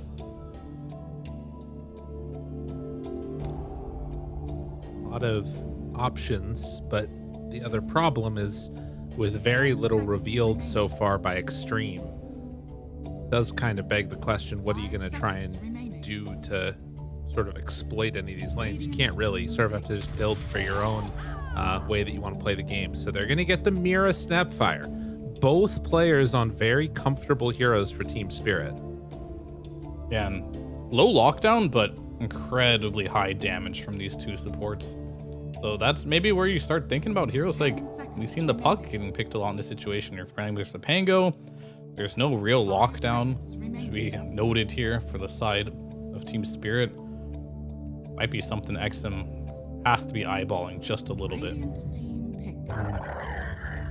Interesting. They're gonna go Primal. Could go in two lanes. Could be their mid. Could be their offlaner. I think in this situation here, you probably most likely want to pick... Okay, they're gonna just go straight for the TA. So I was gonna say, you probably want to pick your mid and offlane here and save Ame's hero for last. But with this TA pick, the cool thing about it is it can be flex. It can either be your carry, or it can be mid versus Pango. This hero has really good versus Pango in the mid lane. So part of me feels like this is most likely going to be a mid TA and an offlane Primal, and they're still waiting for Ame's pick on the last pick here. And we'll see if Team Spirit agrees with me here with their last two bans. But first, they got to pick a hero for themselves. Now I think you could actually just pick your carry if you're Team Spirit. But you could also pick your offlaner if you want. It really just comes down to how many heroes do we have in each position that are left, because two more are going to get banned in this next phase for sure. And they're just going to go straight ahead into the Zeus, which means we might be getting an offlane Pango here. I mean, it could be offlane Pango, it could be carry Zeus potentially. It's a little funky, but we've seen it before. Yeah, I have seen it. I've dabbled. Let me see if Yatoro has played it recently in his pubs or not. If he has, then I'll be a bit more of a believer. Let's check it out. Yatoro. Any carry Zeus's in your wheelhouse? Nope. Not recently, at least. But this is a time where teams do scrim probably more than they play pubs. So yeah, maybe they experimented a bit more inside of the scrims. I do feel like it's kind of an interesting answer for Primal in the early stages, right? Because your Lightning Bolt, whether it's mid or carry on Zeus, you can sort of interrupt that onslaught and maybe create some extra separation with the jump away. It's maybe more survivable than other either mid or safe laners would be. But they're gonna take out the Faceless Void. That was a pretty safe bet for something they could have run. I feel like if you're Team Spirit, you've got to think about banning the Darkseer. I mean, I don't know. I guess I'm worried about that if they run Primal mid, but I guess it depends on what their safe laner is. Yeah, I mean, there's definitely a world in which this TA could be safe lane now against the Pango, for sure. Lifestealer looks good for both teams, as per usual, if they want to go that route. Weaver got banned out. Yeah, you don't have much control for the Weaver, so that makes a lot of sense there. 5 seconds remaining. The hero that can get on top of him. What hero does Spirit want? I mean, I think they want to carry, most likely. And they banned the Lifestealer. It's probably better for Extreme than it was for Spirit, but I still think it would have been fine for Spirit. And now you're playing versus the Primal. Two things to note when you play versus Primal. Typically, you want to play a hero that either has a disengage, so you can get away from the trample in the lane, or heroes that have stuns, so you can just stun him and kind of just walk away from that. And that's kind of what he has to deal with the most right now. It's just, can Grimstroke Primal bully him, or Dark Willow Primal, whatever, same thing. It's basically stun plus stun combination. But he's going to need to find a way to survive this laning stage. And it's going to be Luna. The Lucent Beam helps you a little bit in that regard. And just a generally really high move speed hero. If you get early boots on this, it'll be a little more difficult for Primal to stick on top of you, unless you hit a really good Bramble Maze, of course. But even then, same problem. It's really hard to hit these spells against a hero that has very fast move speed. So it works. It's not like the ultra hard counter to any of these, but it is a very solid hero that gets farmed really quickly. It works with their lineup pretty well, just because as ET, you put a lot of these spirits on enemy heroes, and you have pretty good magic damage too for the Luna. So magic damage on Team Spirit in spades this game. And we'll see what they do with this TA. Is it going to be carry for Ame? Or will Ame want to select a new hero for himself? Which I think most likely it might be the case, because I think TA should be fine against Zeus mid. Don't imagine that being a hard matchup. Last game, Team Spirit picked Luna and they ran against Medusa. This time, it's going to be the Juggernaut. Okay. Rarely seen, but much appreciated. What did they Don't appreciate that it made at them all. want Jug? Well, I think Juggernaut is a absolute trash can of a hero right now. However, Okay, cool. this is a good Juggernaut game. This is what they see, right? They see massive AoE damage over time. Mortimer Kisses, Zeus's Arc Lightning, Zeus's Thunder God's Wrath, right? Pango rolling in as well, potentially with an Axe. This healing ward is not easy to kill, and it can heal for a lot. And of course, Blade Fury makes you magic immune. Tons of magic immune. Like I said before, Team Spirit's draft, massive amounts of magic damage. If Lifestealer was in the pool, 100% Ame would take it. He's taken Lifestealer number 2 here in Juggernaut. But this hero is just not nearly as strong as Lifestealer right now, so that's why I always have my question marks. But we'll see if Ame can make it work. First Juggernaut of the tournament has not been taken yet. And we'll see if Ame has what it takes to pull this one out, or if it is going to be giving a second life here maybe to Spirit and try and stay in this tournament. Again, backs up against the wall. They've lost to every other team in this tiebreaker so far. Team Spirit have to get a win here. See if it ends up happening though. Do or die. The lanes themselves, they look pretty promising, I must say. I mean, Pango is a decent answer to the Juggernaut in theory, because you always have that swashbuckle to kind of get away from the spin. Right. So they definitely didn't pick Ame's hero with the intention of trying to crush collapse in the laning stage. They just wanted a hero that can help the whole team out with the healing ward and provide their own magic immunity. And of course, Juggernaut is very good against heroes like Gyro, very good heroes to Sven, very good heroes like Luna. And the reason for this is these heroes just kind of have to tank the Omni Slash to the face. They can't just like be like a faceless void and leap away and be like, haha, you just wasted your ultimate. They don't have the ability to do that.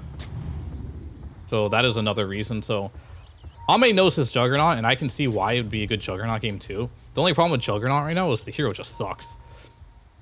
Fair. Well, we'll see if it is going to be good enough to get them over the finish line for now. And I'm wondering if there's any... Actually, how does the Astral Spirit work with Jug? Because that's the thing that actually is the other change that we've had, right? Because you have Natural Order, which is going to reduce like the base amount of magic resistance, but you still get the bonus magic resistance from Blade Fury. I'm assuming it doesn't reduce that at all. I have no idea. Yeah, that's a good question. I imagine Ame will still be pretty healthy in spin, but I'll keep an eye on it for sure. It can make a difference later on in the game. The battle begins. Yadaro trying to battle out for this one, as are the rest of them. And it is going to be 2 for 2 on the runes. Now, that did come at the cost of Yadaro having to skill up Lucent Beam level 1. Like you talked about, not the worst thing in the world against Primal Beast, but it does mean he's not going to be having that extra right-click damage.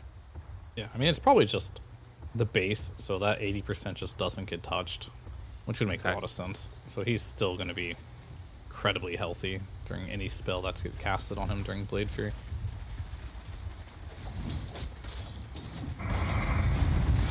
Is it 80 or 50? Is Jug? Jug is 80. Jug is 80, right? It's such a weird mechanic. I'm not used to it at all. Spin. I'm gonna Blade Fury here. And Mira steps forward into it, tanking a bit of the leftover Blade Fury, and also taking one of those strokes of fate. Pretty low, and it's going to have to solve at the ready, though. Yep. Hit another stroke of fate? Not going to go for it. He'd rather just secure the range creeps here. Yeah. More important, both supports taking the range creeps. Jug, he has no ability to take range creeps whatsoever, whereas both supports do it, so might as well give it to them. And yeah, very interesting. Bottom lane, a lot of poking and prodding, but at the end of the day, nothing really happens there. Mid lane, Zeus getting pretty low here to XM. He's getting bullied a little bit. Almost taking that CS away. Going for the bait, but I think you should have a bottle coming on XM here. Wonder if there's an ability for him to take runes away. He definitely wants to bully on XM as much as he possibly can. As I recall, this is still a good favored matchup for TA. Oh man, Zinq is doing work up top here. Pushka will get a couple of extra hits in, but starting with these boots first, manages to block out that camp for a moment. Pushka will get the D ward on it, but has been keeping some pretty good distance between him and Maposhka. Now XXS is going to chase in a bit with the trample. Will not be able to do anything else after the fact. And in fact, with Lucid Beam out, going to get some extra hits on him. Yeah, both teams need to be careful in the top lane because you have a lot of damage coming out in Makoshka if he gets a really big Astral Spirit, plus the Lunar Blessing. Then they're going to be in a position where they're just going to get chomped down here. Vice versa, a big trample on top of a bramble could spell the death of either of these heroes on Team Spirit. Or the other lanes, probably not going to be so exciting, more than likely, but I could be wrong in that half as Ame is going to go in. Or the Lotus. Bottom. Just a Not Lotus going to be able play. to do anything else there. And we were keeping an eye on that onslaught up top, which I believe was either interrupted or canceled by XXS, so not deciding to go all the way in on Maposhka. Yeah, kind of volatile lanes in terms of how quickly things can fall apart. You did also see in the mid there, Laurel had to head all the way to the bounty rune to go and pick it up to get the refill. No rotations mid to help out, and at 3.5 minutes, no first blood yet either. Yeah, a lot of these lanes probably don't have the capability of getting a kill. I think they're also probably playing a bit more safe. And I wonder if Yatoro has those Dota lab hockeys as he tips XSS, and the reason for that is he was sitting on top of the creep so he couldn't get the beam, but he got the beam anyway. So maybe Yatoro is using the new tech here. I think he probably is. That would make sense. Mira will get hit by that stun. Don't anticipate they can do that much more. We'll be able to pick up the bounty rune and then backs away. In that meantime, you did see Zinq make the move all the way over to mid and deny Laurel another rune. So Laurel not really getting the refills that he needs, but still last hitting very effectively in this lane. But need to be careful. Oh, that's an unfortunate deny there. But would love one of his teammates to die to give him a bottle refill. Aren't you guys feeding? I need you to die. He's gonna walk home. Everyone is so healthy in this game, minus the Zeus. Everyone's pretty high mana, high HP, especially on the Radiant side. They're just not casting spells. Definitely makes sense. Juggernaut doesn't want to use that spin for the wrong reasons. Primal also losing the lane to collapse. I don't think I've seen a Pango win a lane in the off lane in a really long time. Yeah, it's because you haven't seen a Juggernaut be played in a Dota game in a long time. Yadro going to their dive room with some beam and okay, Ame, he is level 3. That's a little spooky. He really wants that healing ward. Chose to go for the crit instead, so damage or health, what do you choose? Just cracks level 4, gets the healing ward. Oh, Godero dodged every bramble there, and it's gonna be enough to keep him alive. Wow, that was really good. Okay, yeah, Maposhka just walks into it. But Dark Willow is such an annoying hero to play. It makes you have to increase your APM by 200% if you want to play against this hero. Yeah. Oh, got him on that one. Doesn't have a Lucent Beam. Does have a big stick, though. Can he get it off in time? He will. It's not enough to keep him alive. Success. Drawing first blood. He did that Lucent. Even so, it's still not very easy. This is where Primal Beast like shines the most in laning stage. As meanwhile, Ame, more punishment in the bot lane here. Not able to stand up to the lane very much here. And it looks like the Pangolier is just going to go straight for Diffusal Blade as well. Before Arcane Boots, which is a little strange. But he opted to go for double Bracer into Diffusal Blade. Collapse is unkillable bot lane, just by these two heroes alone. Like, if they bring... I don't know, who can they even bring? Maybe if they bring the Willow, potentially? As they'll just trade one wisdom apiece. But Collapse is having a good game and will continue to have a good game. You know, Ame and TY, they're just family farming the jungle here. Nice move by Laurel. Rotates in. Big. Sets up for the kill. They take down XXS. They knew that they were going to not have the Willow nearby. Make sure that they bring him down. And the Fairies Trinket, always love to see that for the Zeus. Yeah, we're seeing a couple of pretty cool things here. This DY, they have a cookie ready if they wanted to go. But the combination of like Little Shredder into a Swashbuckle is pretty gross. I like it a lot. Stomp? XM? Not opting to go for Maposhka. I don't know, Lyrical. XG had the chance to make it so Team Spirit is the one that's eliminated to go home potentially, then they pick Juggernaut. Not working out so well for them at the current point in time. Yeah, it's a little rough. Oh, Maposhka His gets DS the haste. looks okay, but those are all like neutral camps stacked. Yeah. Yeah, that's a good point. He is what? How much is that? Radiant's bottom tower is Can't do under the math. He's 800 gold below the Luna right now. I was trying to find her on the net worth card, but she's right next to him. Yeah. Mira? That's too obvious. Back away. Won't be able to do much. At the very least, it's a good game right now for TA. True. Dire's middle tower is under attack. The good news is it's a good game for TA. Bad news is your Luna's getting jumped again. Does have Lucent Beam at the ready. If they want to go, need to bring in people for the help, and they will indeed. Pango is there, thinking about the roll, not doing it yet. Finally, will let it fly.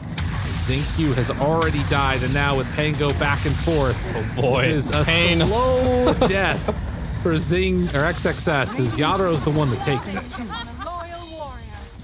And they kill his courier, bro. Oh my God, TP's out. Oh, but the stun. They got Mira though. No way away. Yeah. That helps. It didn't go to, unfortunately, the Juggernaut. He would have really loved to have that kill. Radiant are scanning. But TA, as you mentioned, pretty much the only hero right now from XG, having a really good game. Primal had an okay game, but they keep ganking him, so can XM carry this game? Well, he's getting stacks, which is a nice start to all of this at the very least. I mean, XG running the double carry strat yet again here. See if it'll work out. I have a feeling in this type of game, though, it's going to be a little bit different. Because Ame, he's going to need a lot of space on this hero. And TA can't really provide that space, especially with the build he's going right now. He's going for a Dragon Lance instead of a Blink Dagger, which is going to slow down his rotations. Which means if you start getting a little aggressive here on the Pangolier and Zeus, your mid laner isn't going to have the highest impact to really help you out here. So that puts a lot of effort or emphasis on XSS to try and make something happen on the map. And you can see he's the one that wants to go Blink Dagger first item. I mean, really important to see what he can achieve with that one. Is under attack. Not ideally what he wanted to go. I mean, it's definitely true. Like the XXS is gonna need to make moves happen because you look at the two jungles. In one jungle is Yadro on Luna, the other jungle is Ame on Juggernaut. There's a very big difference between what these two heroes can do in the jungle. And, I mean, Ame is stacking up camps. They're stacking camps with the Willow too to try and give him ways to go. And you know, you can't even maybe go for a spin play if you want to, but it just feels really bad to be Ame right now. Dude, he might die to these camps if he's not careful. Holy moly. Rough life out here. But it's not so bad for him right now. He decided to opt going for phase boot, so he's gonna have a decent Maelstrom timing. So he's still farming for sure, but no matter what he does, he's not gonna out-farm Luna. Luna is just the fastest jungle farming hero in Dota, period. He will just get incredibly farmed there. But as per mentioned before, this healing ward, they do lots of work in this game. Yeah. I mean, as long as Snapfire doesn't snipe it, which speaking of which, Snapfire and Collapse gonna pair together to take down DY. Collapse with the Diffusal Blade reveal? No boots Diffusal Blade here. Very interesting build, but who needs boots when you are Pangolier? Got a lot of mobility built in here, and he just got mana boots straight up, so scratch that. Diffusal Blade plus mana boots 12 minutes into the game. This is a crazy timing. And it's also with a Lightstone plus 2 bracers. He's very tanky, does lots of damage. Collapse is a problem. And definitely a big problem. This is scary. And Poshka will be the one that goes down up top as XXS able to get busy. Needs to Blink keep Dagger this reveal. momentum going. Absolutely. Dire's top tower is under Radiant's bottom But they tower take the has bottom fallen. tier 1 tower. Team Spirit, do they want to make a move to defend their own? It does not look like it. It's already going to go down. XXS comes in for the last hit. Dire's top tower has fallen. And Juggernaut trying to just stay off the map and not present himself as a target. He does have his farming item though. Maelstrom online. 13 minutes in the game. Not too shabby. They're gonna smoke up here on Mirror and Collapse. It looks like they're gonna take the gate. But little they know, nobody is really up there right now. As there's also a smoke coming out from XG. Going in to try and find Yatoro, but Yatoro's not there either.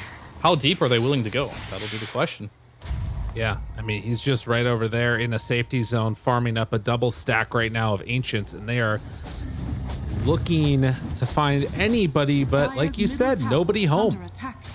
Yadro, will he show on this wave? He might. Given farming patterns, he wants to farm that big camp, go back and get the Wisdom Rune. Will he be any wiser to this? He wants that wave, and he wants to go back and get the Wisdom Rune, but he's playing it safe. He realizes, yeah, I mean, he realizes he'll probably die for it, so good call here. And he, well, he didn't block it. Jumps in, collapsed. We're just gonna blink and realize, oh, we do not actually want to be here. Both teams recognizing that there was some smoke on smoke action, but that was Rolling Thunder used, so maybe a window here where XG can get some stuff done. Potentially. They really want to as well, so they will find Collapse. Pulverizes down. Cookie tries to survive. Oh, Swash to get away. He barely gets out. Oh man, that was close. For whom? Oh wait, no, he didn't get out. Never mind. I thought he got out. It was actually the last hit from TA. It was following him, so TA got the last hit. Jug would have loved to get that last hit, but no such luck.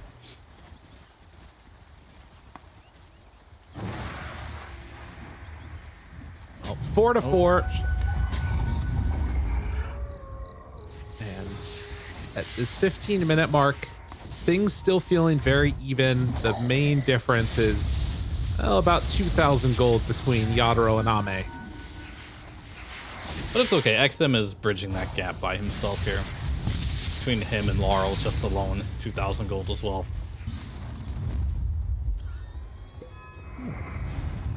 Addis for the Elder Titan. Very cool, very cool. Yatoro. And Yatoro. Manta runs away. No way. Stomp. Dude, he actually got out. Now Earth Splitter is available if they want to drop it. XM. Through the refraction. Gone. Oh, they walloped him. What a really good Manta. Yeah, that was an amazing Manta there. I think that might have dodged just like everything? The onslaught. Yeah, I mean, it did everything, of course, but and like the position where the Manta, maybe there's a little luck involved too, where the Manta places your hero just far enough away at the edge there. Either way, really good play by Yatoro there, and they even managed to get a kill onto the TA. That was the #1 farmed hero in the game, going out the way of Yatoro. Now Yatoro is #1 farmed, and he's going straight in for the Conda as his next item here. Very aggressive. No BKB, probably realizing it's TA, Jug, and Primal. What's the point? But there's definitely some heroes that potentially could be an issue for him because, you know, you do have a lot of spell damage too on the side of Grimstroke and Jin Q's Dark Willow. So we'll see if this is the right play. But it's definitely a play for sure.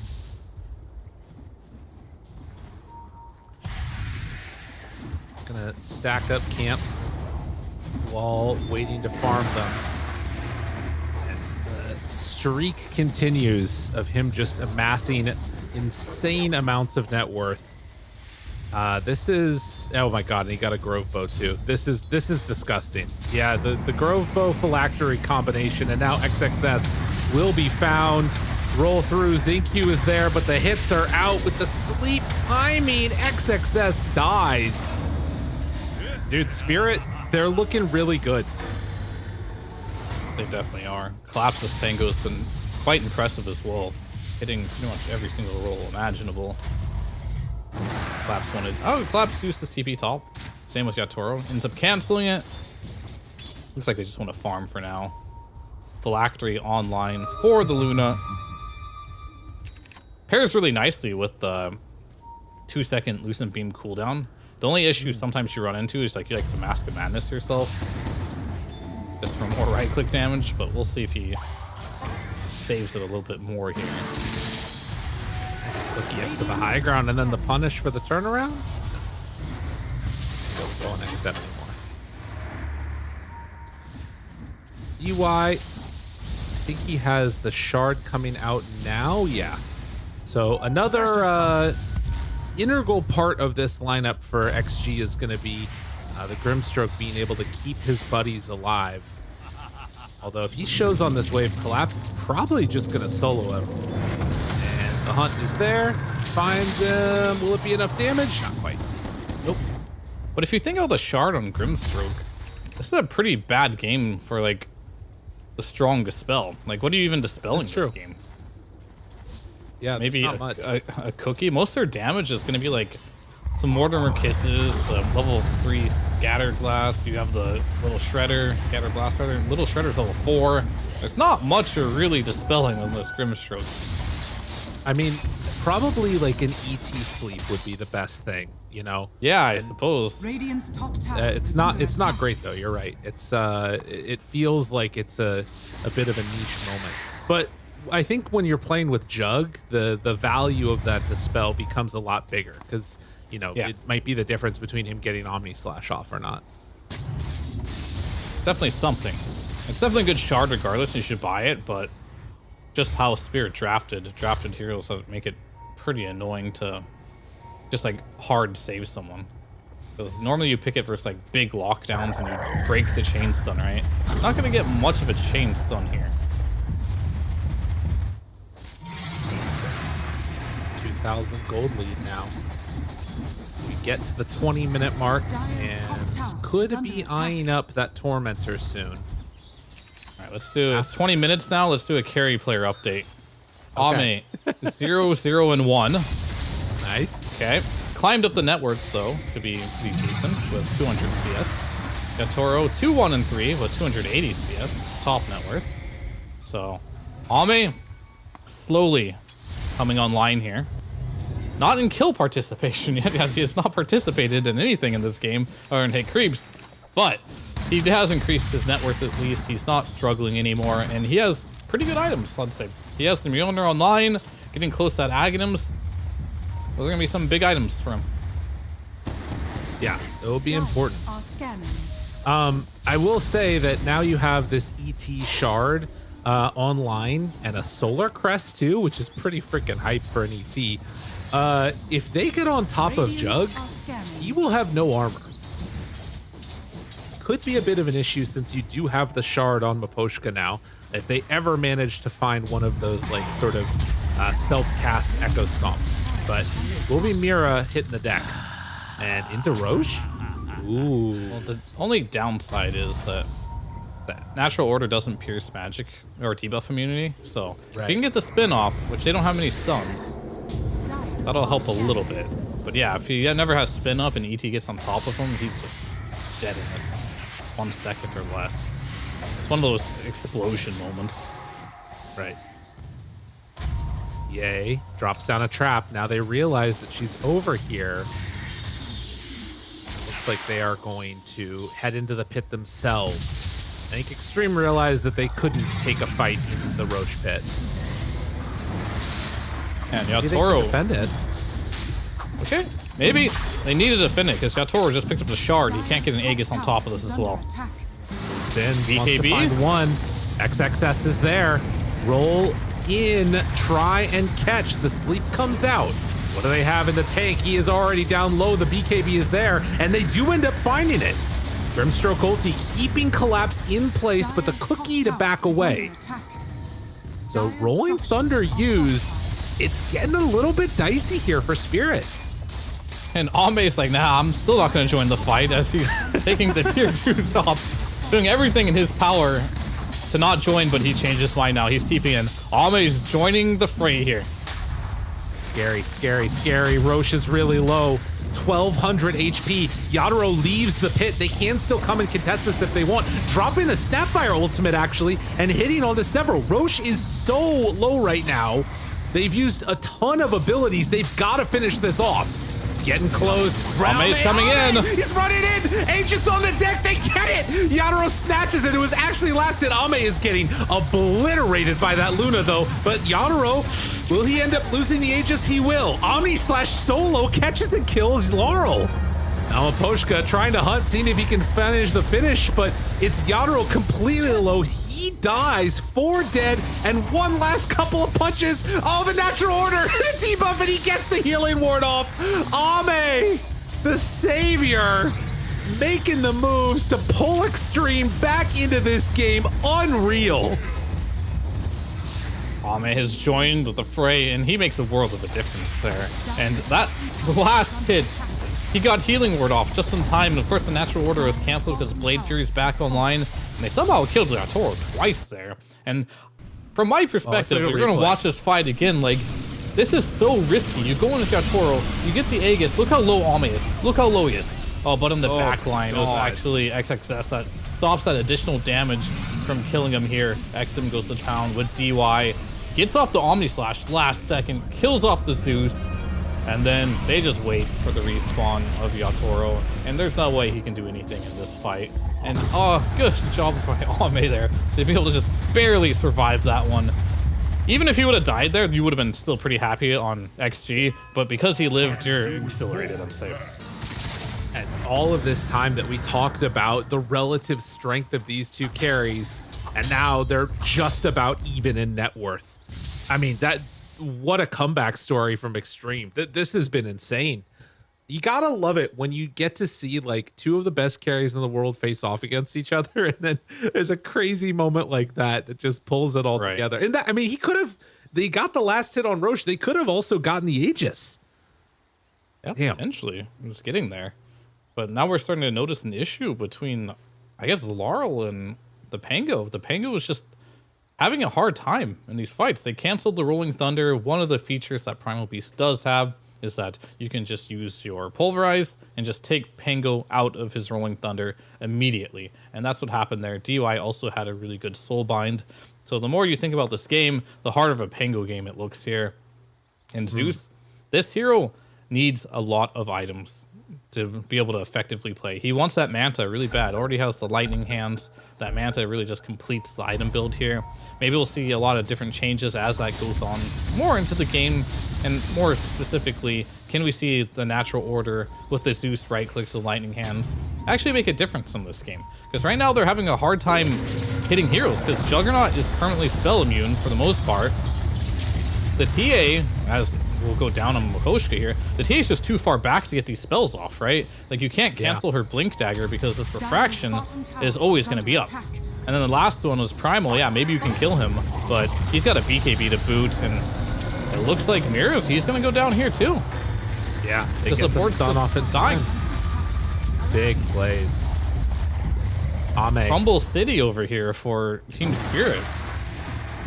Ame moves on into bottom, and it's going to be right up next to the Luna, farming out those camps, while the rest of the team is running to the side. I mean, XM is hitting the mid tower.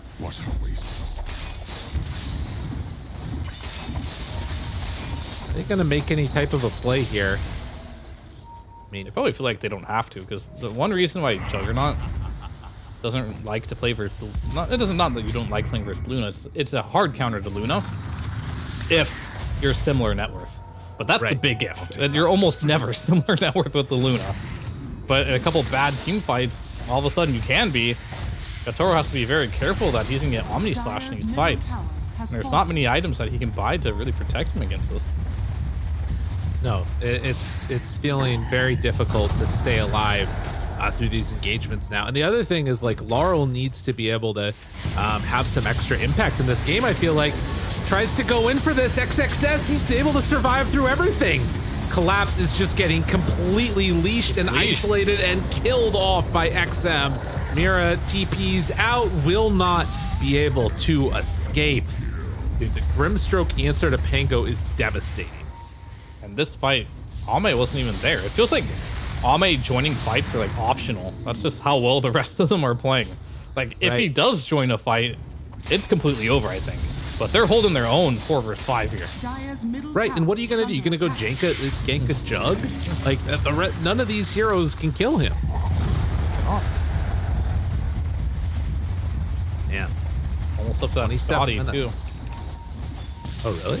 Oh my god. Yeah, Jug almost has Scotty, and now Luna's gonna really feel the pain if you ever get on top of her. Scotty complete.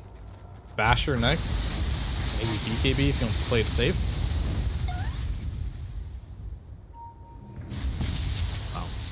They are going to take over this area and secure a Wisdom Rune for themselves.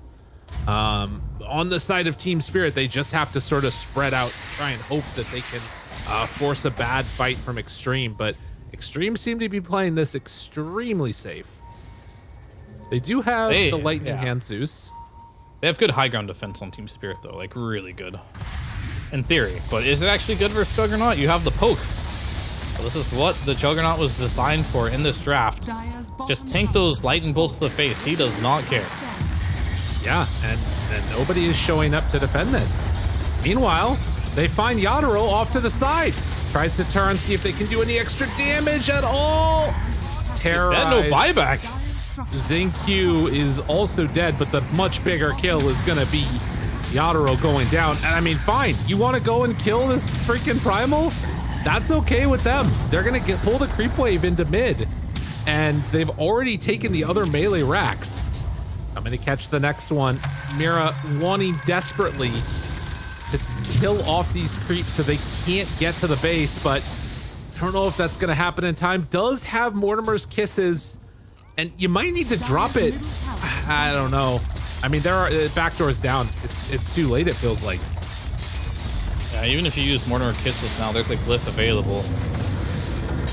You do want to go for it. He gets the healing ward, but at what cost? At what cost? Oh no, Collapse Tavis to try and keep him alive. Another hit, roll up, backs away. Mira in some trouble. They are actually bringing XM down fairly low. We have Thunder Gods already used. So XM will survive. And they will also keep their second set of racks alive. For now. I can't believe Collapse lived. Yeah, that would have been huge. If you would have went down there with no buybacks, that for sure would have been your mid to the barracks there. But now it's at the stage of the game here. This Juggernaut, level 20 now, 60% Blade Dance lifesteal. So every time he uses his Swift Slash, he's going to get a lot of HP back, or Omni Slash. Has the Healing Ward talents, both of them, the Radius and the cooldown reduction. And this is what allows them to just continuously go high ground here. And I wouldn't be surprised if they just wait for Roshan before they go again. But I don't even know if they need to. We'll see. So far, they've been getting the picks and allowing some free opportunities to do building damage. But without the picks, they might have to wait for another Roshan fight here. Scan connected. That revealed this smoke move coming from Team Spirit. So they will not be caught here. Well, maybe they will now. XM goes back in. Thought he was safe. Is definitely not. And okay, I mean, there's another element to Luna that we didn't talk a ton about. If you manage to win a couple of fights, if somebody dies without buyback, which, you know, TA is now, and it's later in the game, they will be up racks. Team Spirit will be. They will chew through those. But they still need to get through the tier 2s. That was still just a tier 1 taken. Yeah. Collapse is just gonna backdoor the mid wave here. Creep at it, rather. But Luna is caught here. Top side, in trouble, dead. That was just 2 heroes, by the way.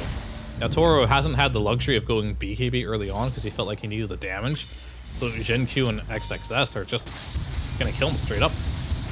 2 heroes. And now he's getting closer to that BKB. No buyback again. But as he respawns, he still will not have a BKB available to play with. And it kind of feels like at this point in the game, it's not even the Jug killing him. I don't think the Jug has even interacted once with this Luna. It's just the supports and the Primal Beast killing him. Ooh, good reactions and getting out of there by Collapse. They killed off the other wave, so it's only the wave top right now. And Extreme will force back all of Team Spirit to their base. But they will not opt to go high ground. Like you said, waiting for that next Roche, which is 50 seconds from respawning. Yeah, and it almost certainly has to be bottom lane based on when Roche could have spawned around 30 minutes. But they'll probably make their way down there. And I think once you get the Aegis, you throw that on the Juggernaut. Maybe even the TA, both are fine. I'd say the Juggernaut would be better. And you could actually just start sieging high ground with Healing Ward. As long as you keep that Healing Ward alive, nothing's there to stop you. Yeah. And they do have ways to deal with it, right? Like Zeus Illusion, Mira is probably, it's too scary for the Snap to run up there and kill it. But, you know, there is some possibilities for ways to deal with it. Collapse. Running over. Oshka. Oh, yeah, he's a dead guy. Goodbye. That is definitely a dead guy.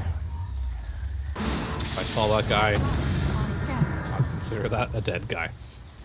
True. Just like the other dead guy on the bottom right side of the map. He might not know it yet, but he's a dead guy. Goodbye. So Roche going to be claimed. They'll have Roche's banner. Very important. I mean, do you think there's any chance that it could be a little bit important now since you're going high ground for XG most likely? No. I think if this item was in the game or if it didn't exist, it would not change the outcome of this game. Okay. And most games that it is a part of. That's fair. You want it to be cool, you know? I mean, it is cool. It's just not very useful. Okay. Can't have them both. Collapse. Chilling for the moment, as is XXS. They're waiting. They know he's going to come for this wave. All right, banner. How are we going to use the banner? DUI with the banner. This is the most important part of the game, and he drops it in the mid lane. Nice. Surprise, surprise. The unexpected play there. I was hoping he'd at least put it closer so it starts affecting some of these creeps, but not wanting to give away the gold, I guess, too. So instead of the wave exploding in 0.25 seconds, it will now explode in 0.3 seconds. Ame hit with the Conda. His Healing Ward died, though. It's kind of big. Oh, they don't care. They're going. Onto one. Swift slash, Omni slash. Do they have enough damage to take down Yadaro? Yes, indeed. But Ame, 80 HP, tries to go in for it all. Will it be able to make it work? No, it's not enough. They needed just a bit more. Pango also going to fall. Ooh, God, it hurts. I mean, that still only would have been Aegis. Yeah, Toro didn't get off his W or the Black King bar there. Just completely chain stunned. Yeah. And dead again without a buyback. Healing ward going to be dropped. Everyone got really low from all the Zeus pulls, all the AoE. But not anymore. Healing ward will top them all off here. Ame will probably micro his ward a little bit better this time. Oh, we'll see how much time is actually left in this. They do manage to get the Zeus away for a moment. Ame underneath tower, but pops his BKB and takes down the melee racks. Something special about this Ame player. I don't know, man. He's pretty good, yeah. He just knows what he needs to win, you know, and he builds it. Like, I feel like his itemization is always so clutch. Swift slash in, looks for another. Does he want to go for it on Maposhka? Just the Blade Fury for now. Still has Omni Slash at the ready. Oh, one big hit comes in from the TA to connect for the kill. Now the roll in right on top of him is Collapse. He's gonna start to fall very quickly though. And now the Omni Slash saved for Yadaro, switching over onto Illusions, but will it be enough? The Swift Slash, he's into the fountain. Finds the kill right as he gets into it, and GG is called. XG take the victory and knock Team Spirit out. Team Spirit definitely have a lot to look back after this tournament here. They're for sure going to be the ones to exit here, losing every single game in the tiebreaker. And they ran Luna too those games as well. Things are looking good, but things are just not working out for this team. They have plenty of time to get back in form and figure things out, but XG, what a comeback from this squad. I'm not gonna lie to you, after day 2, their first match or whatever, I kind of mentally counted them out. I was like, okay, they won a tournament, they goofed around too much, they didn't take it too seriously coming to this next tournament. They're gonna get a wake-up call, but they skinned by just barely here from elimination. I guess maybe not just barely, since it was a 4-way tiebreaker, but they brought it back. That's all I'm saying. They brought it back from that first day and start beginning of day number 2 there, and they're getting much better. And I think they're starting to realize themselves that like these games are like, we need to get better, we need to improve, because the first couple days did not go the way we want to, and this is a team that we know has tons of potential, and that's scary, the fact that they're getting back into form. Absolutely. Yeah, if you're one of the other teams, you were really hoping that XG was going to get out, because they are the type of team that could turn it up and pull everything together. There is still one more game going on. Don't know what the outcome of that is yet, but we'll let you all know when we know. For now, we are going to end off here and go to a break. C-Stream games still going on. Go check that one out, and maybe we'll see you all on the other side.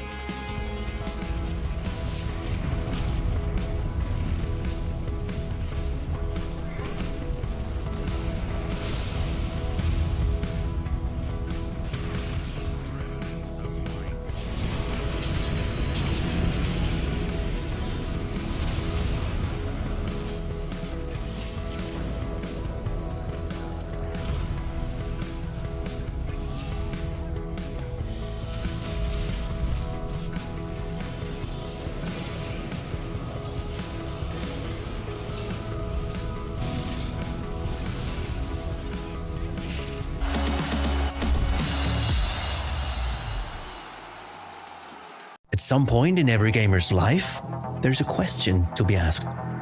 Do your clothes match your hobby in any situation? Or do they just represent what you dream of? No matter what situation, there's always the right way and the wrong. The only real question is, which are you going to choose? Decide for yourself. When I wanted you, I never wanted to be the third person you'd be searching for. I had 5 reasons in 1996. 7 minutes in this heavenly sin. I'm picking you up, I made you a mixtape, I praise you. I'm calling you up, meet me at Twin Pines Mall. The future's in. Back to the future, I'll never lose it. I'm at your door, door. Back to the future, I'll never lose it. I'm at your door. Ate my heart for lunch. We're just 90s kids, and there's 10 reasons that you hated this. I could count the ways that I love you so. Every petal from a bouquet of roses. I'm picking you up, I made you a mixtape, I played it. I'm calling you up, meet me at Twin Pines Mall. The future's in. Back to the future, I'll never lose it. I'm at your door, door. Back to the future, I'll never lose it. I'm at your door. In a memory so sensory, I still smell your Camry. Whoa, I'm at your door, door. Back to the future, I'll never lose it. I'm at your door.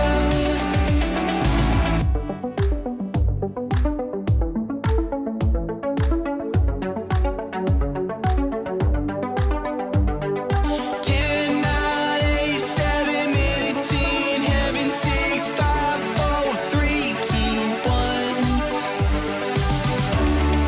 Back to the future, I'll never lose it. I'm at your door, door. Back to the future, I'll never lose it. I'm at your door. In a memory so sensory, I still smell your Camry. Whoa, I'm at your door, door. Back to the future, I'll never lose it. I'm at your door.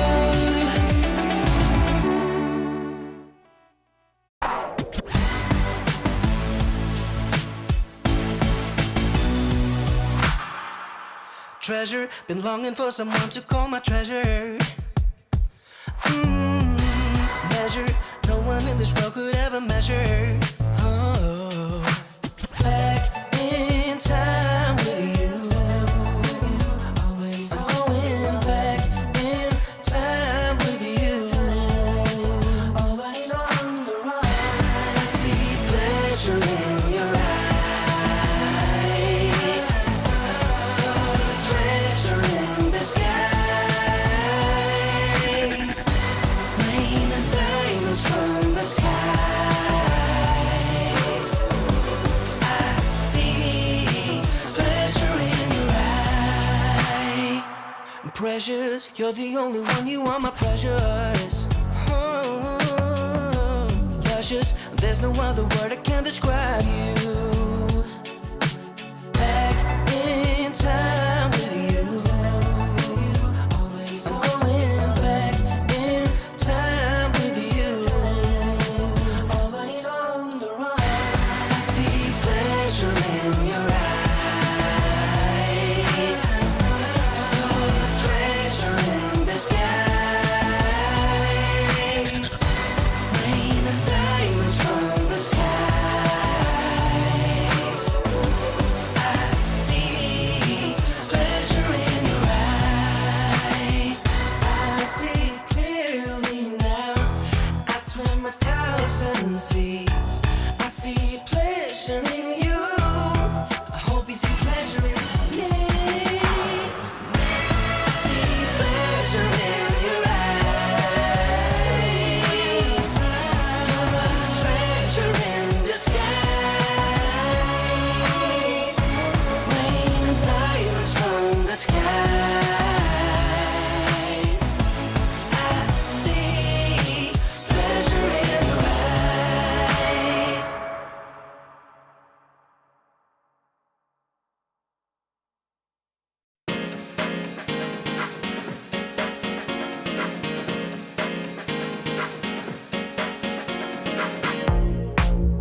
feels so wrong.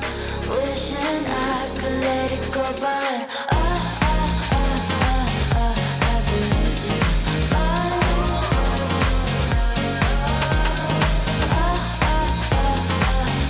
I've been losing my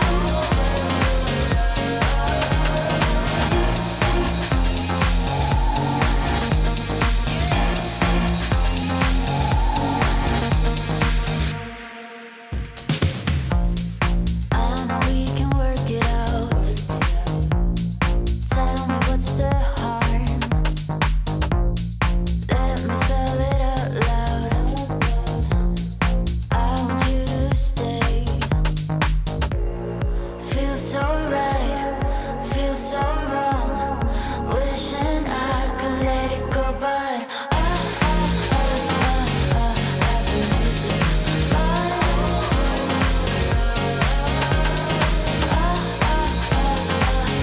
I've been losing my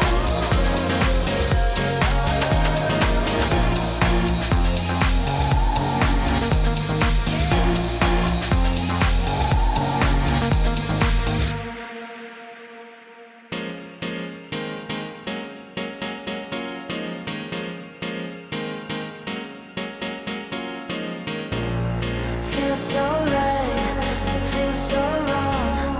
Wishing I could let it go, but feels so right, it can't be wrong.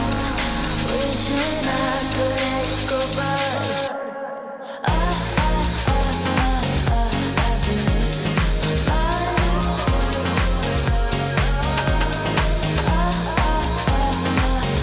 I've been losing my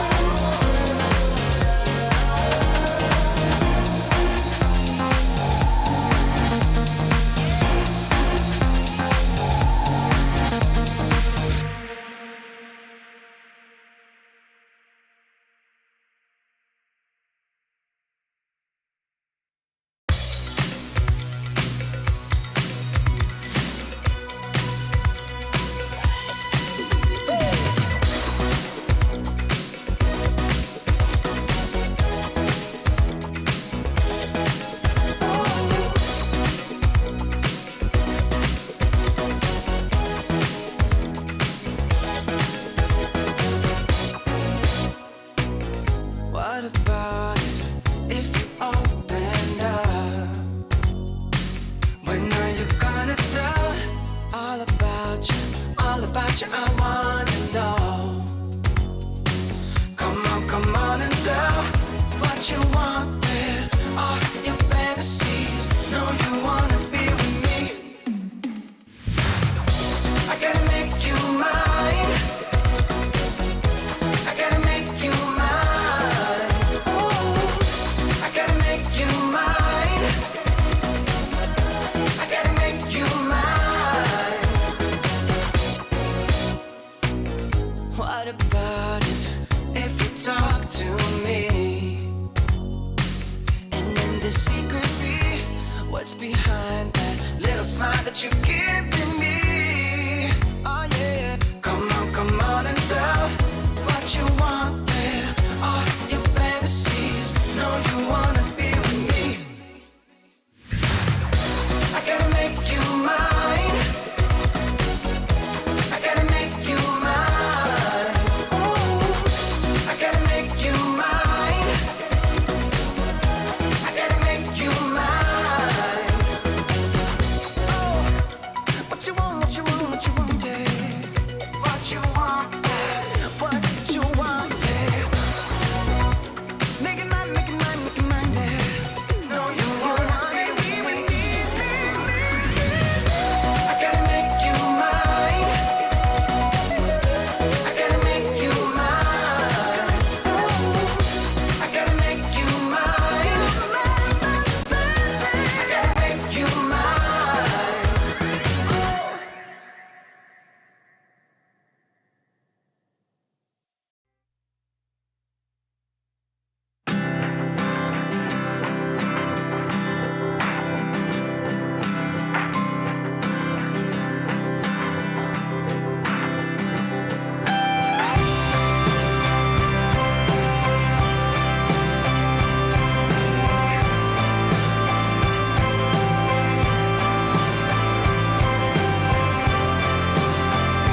Welcome back, everybody. We have finished up the tiebreakers. It is not infinite forever, fear, but we did just get to see the end of that last game.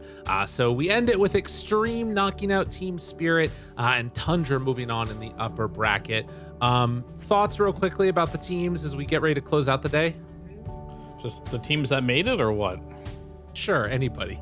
Sure. I mean, I saw at the beginning of the day that Falcons were potentially in jeopardy of going home, right? And now they find themselves first place in Group A with Bedroom team. So that was pretty impressive for me, because I was like, oh wow, Falcons not doing so well, XG not doing so well, Gaiman not doing so well. Two of those three teams managed to pull it back and actually get decent results here. But I'm pretty happy that Heroic gets to stay in it. Of course, it's sad that Team Spirit does have to go home after this tiebreaker here, but it's nice to see some new faces every once in a while. We've seen a lot of Team Spirit. Of course, the diehard fans are going to be very sad about this, but there'll be plenty of Team Spirit games to come, and this is a team that we know will be back and will show results. But now we get to see a little more of South America. And Heroic, they make it in there. Of course, they are going lower bracket, but it's fine. It's still being a run. And of course, Tundra, I wouldn't say they brought it back. They're kind of at the top of the group the whole time, but they're able to secure it at the very end and be able to go to the upper bracket here. So the groups came out with a little bit of surprise here and there. Obviously, Team Spirit and Gaiman going home. No one would have really predicted that from the beginning. But the good news is we get to see a whole new side of Dota 2, some fresh new teams coming into it.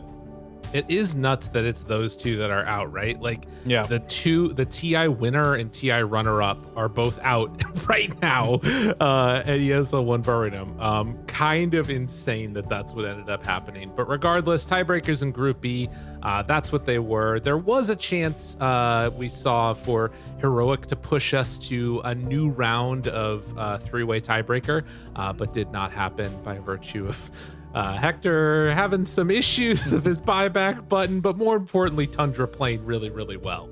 And we'll see how Heroic does going forward, because I feel like they kind of hit their peak on those first couple of days, and now they've had a little bit of struggling, whereas Tundra and Extreme, they're two teams that are on the up and up.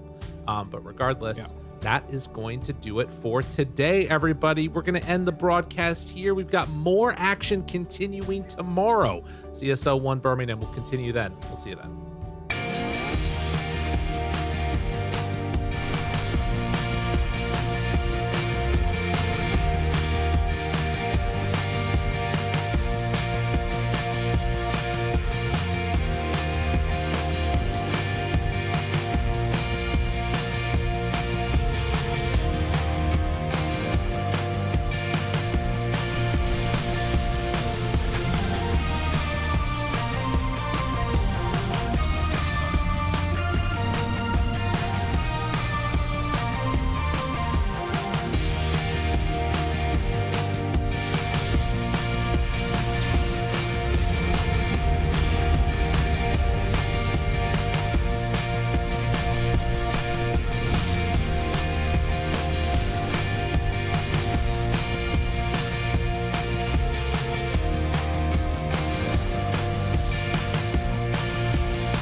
At some point in every gamer's life, there's a question to be asked.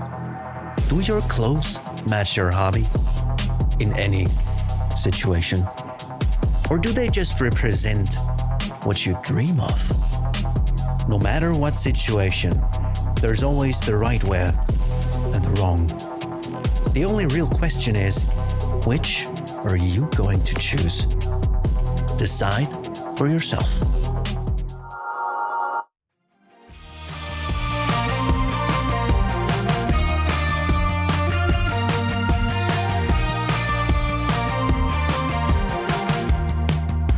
Laying on the floor again, watching all the stars rolling. The grass is staining. Met you at the park with your friends, waiting till the sun went down. Smoke came out and you turned thin. Call me when it's 10:30. Sneak out of your window again. Burning rubber on a pavement. Bottom of the bottle again. Thinking of where you went. Laying on the floor again. It's easy come, it's easy go. Back when we're together, back when we're together. You know that I can't let you go. We should stay together, we should stay together. It's alright if you call me. It's the summer, we were 18. It's easy come, it's easy go. We should be together, never say never.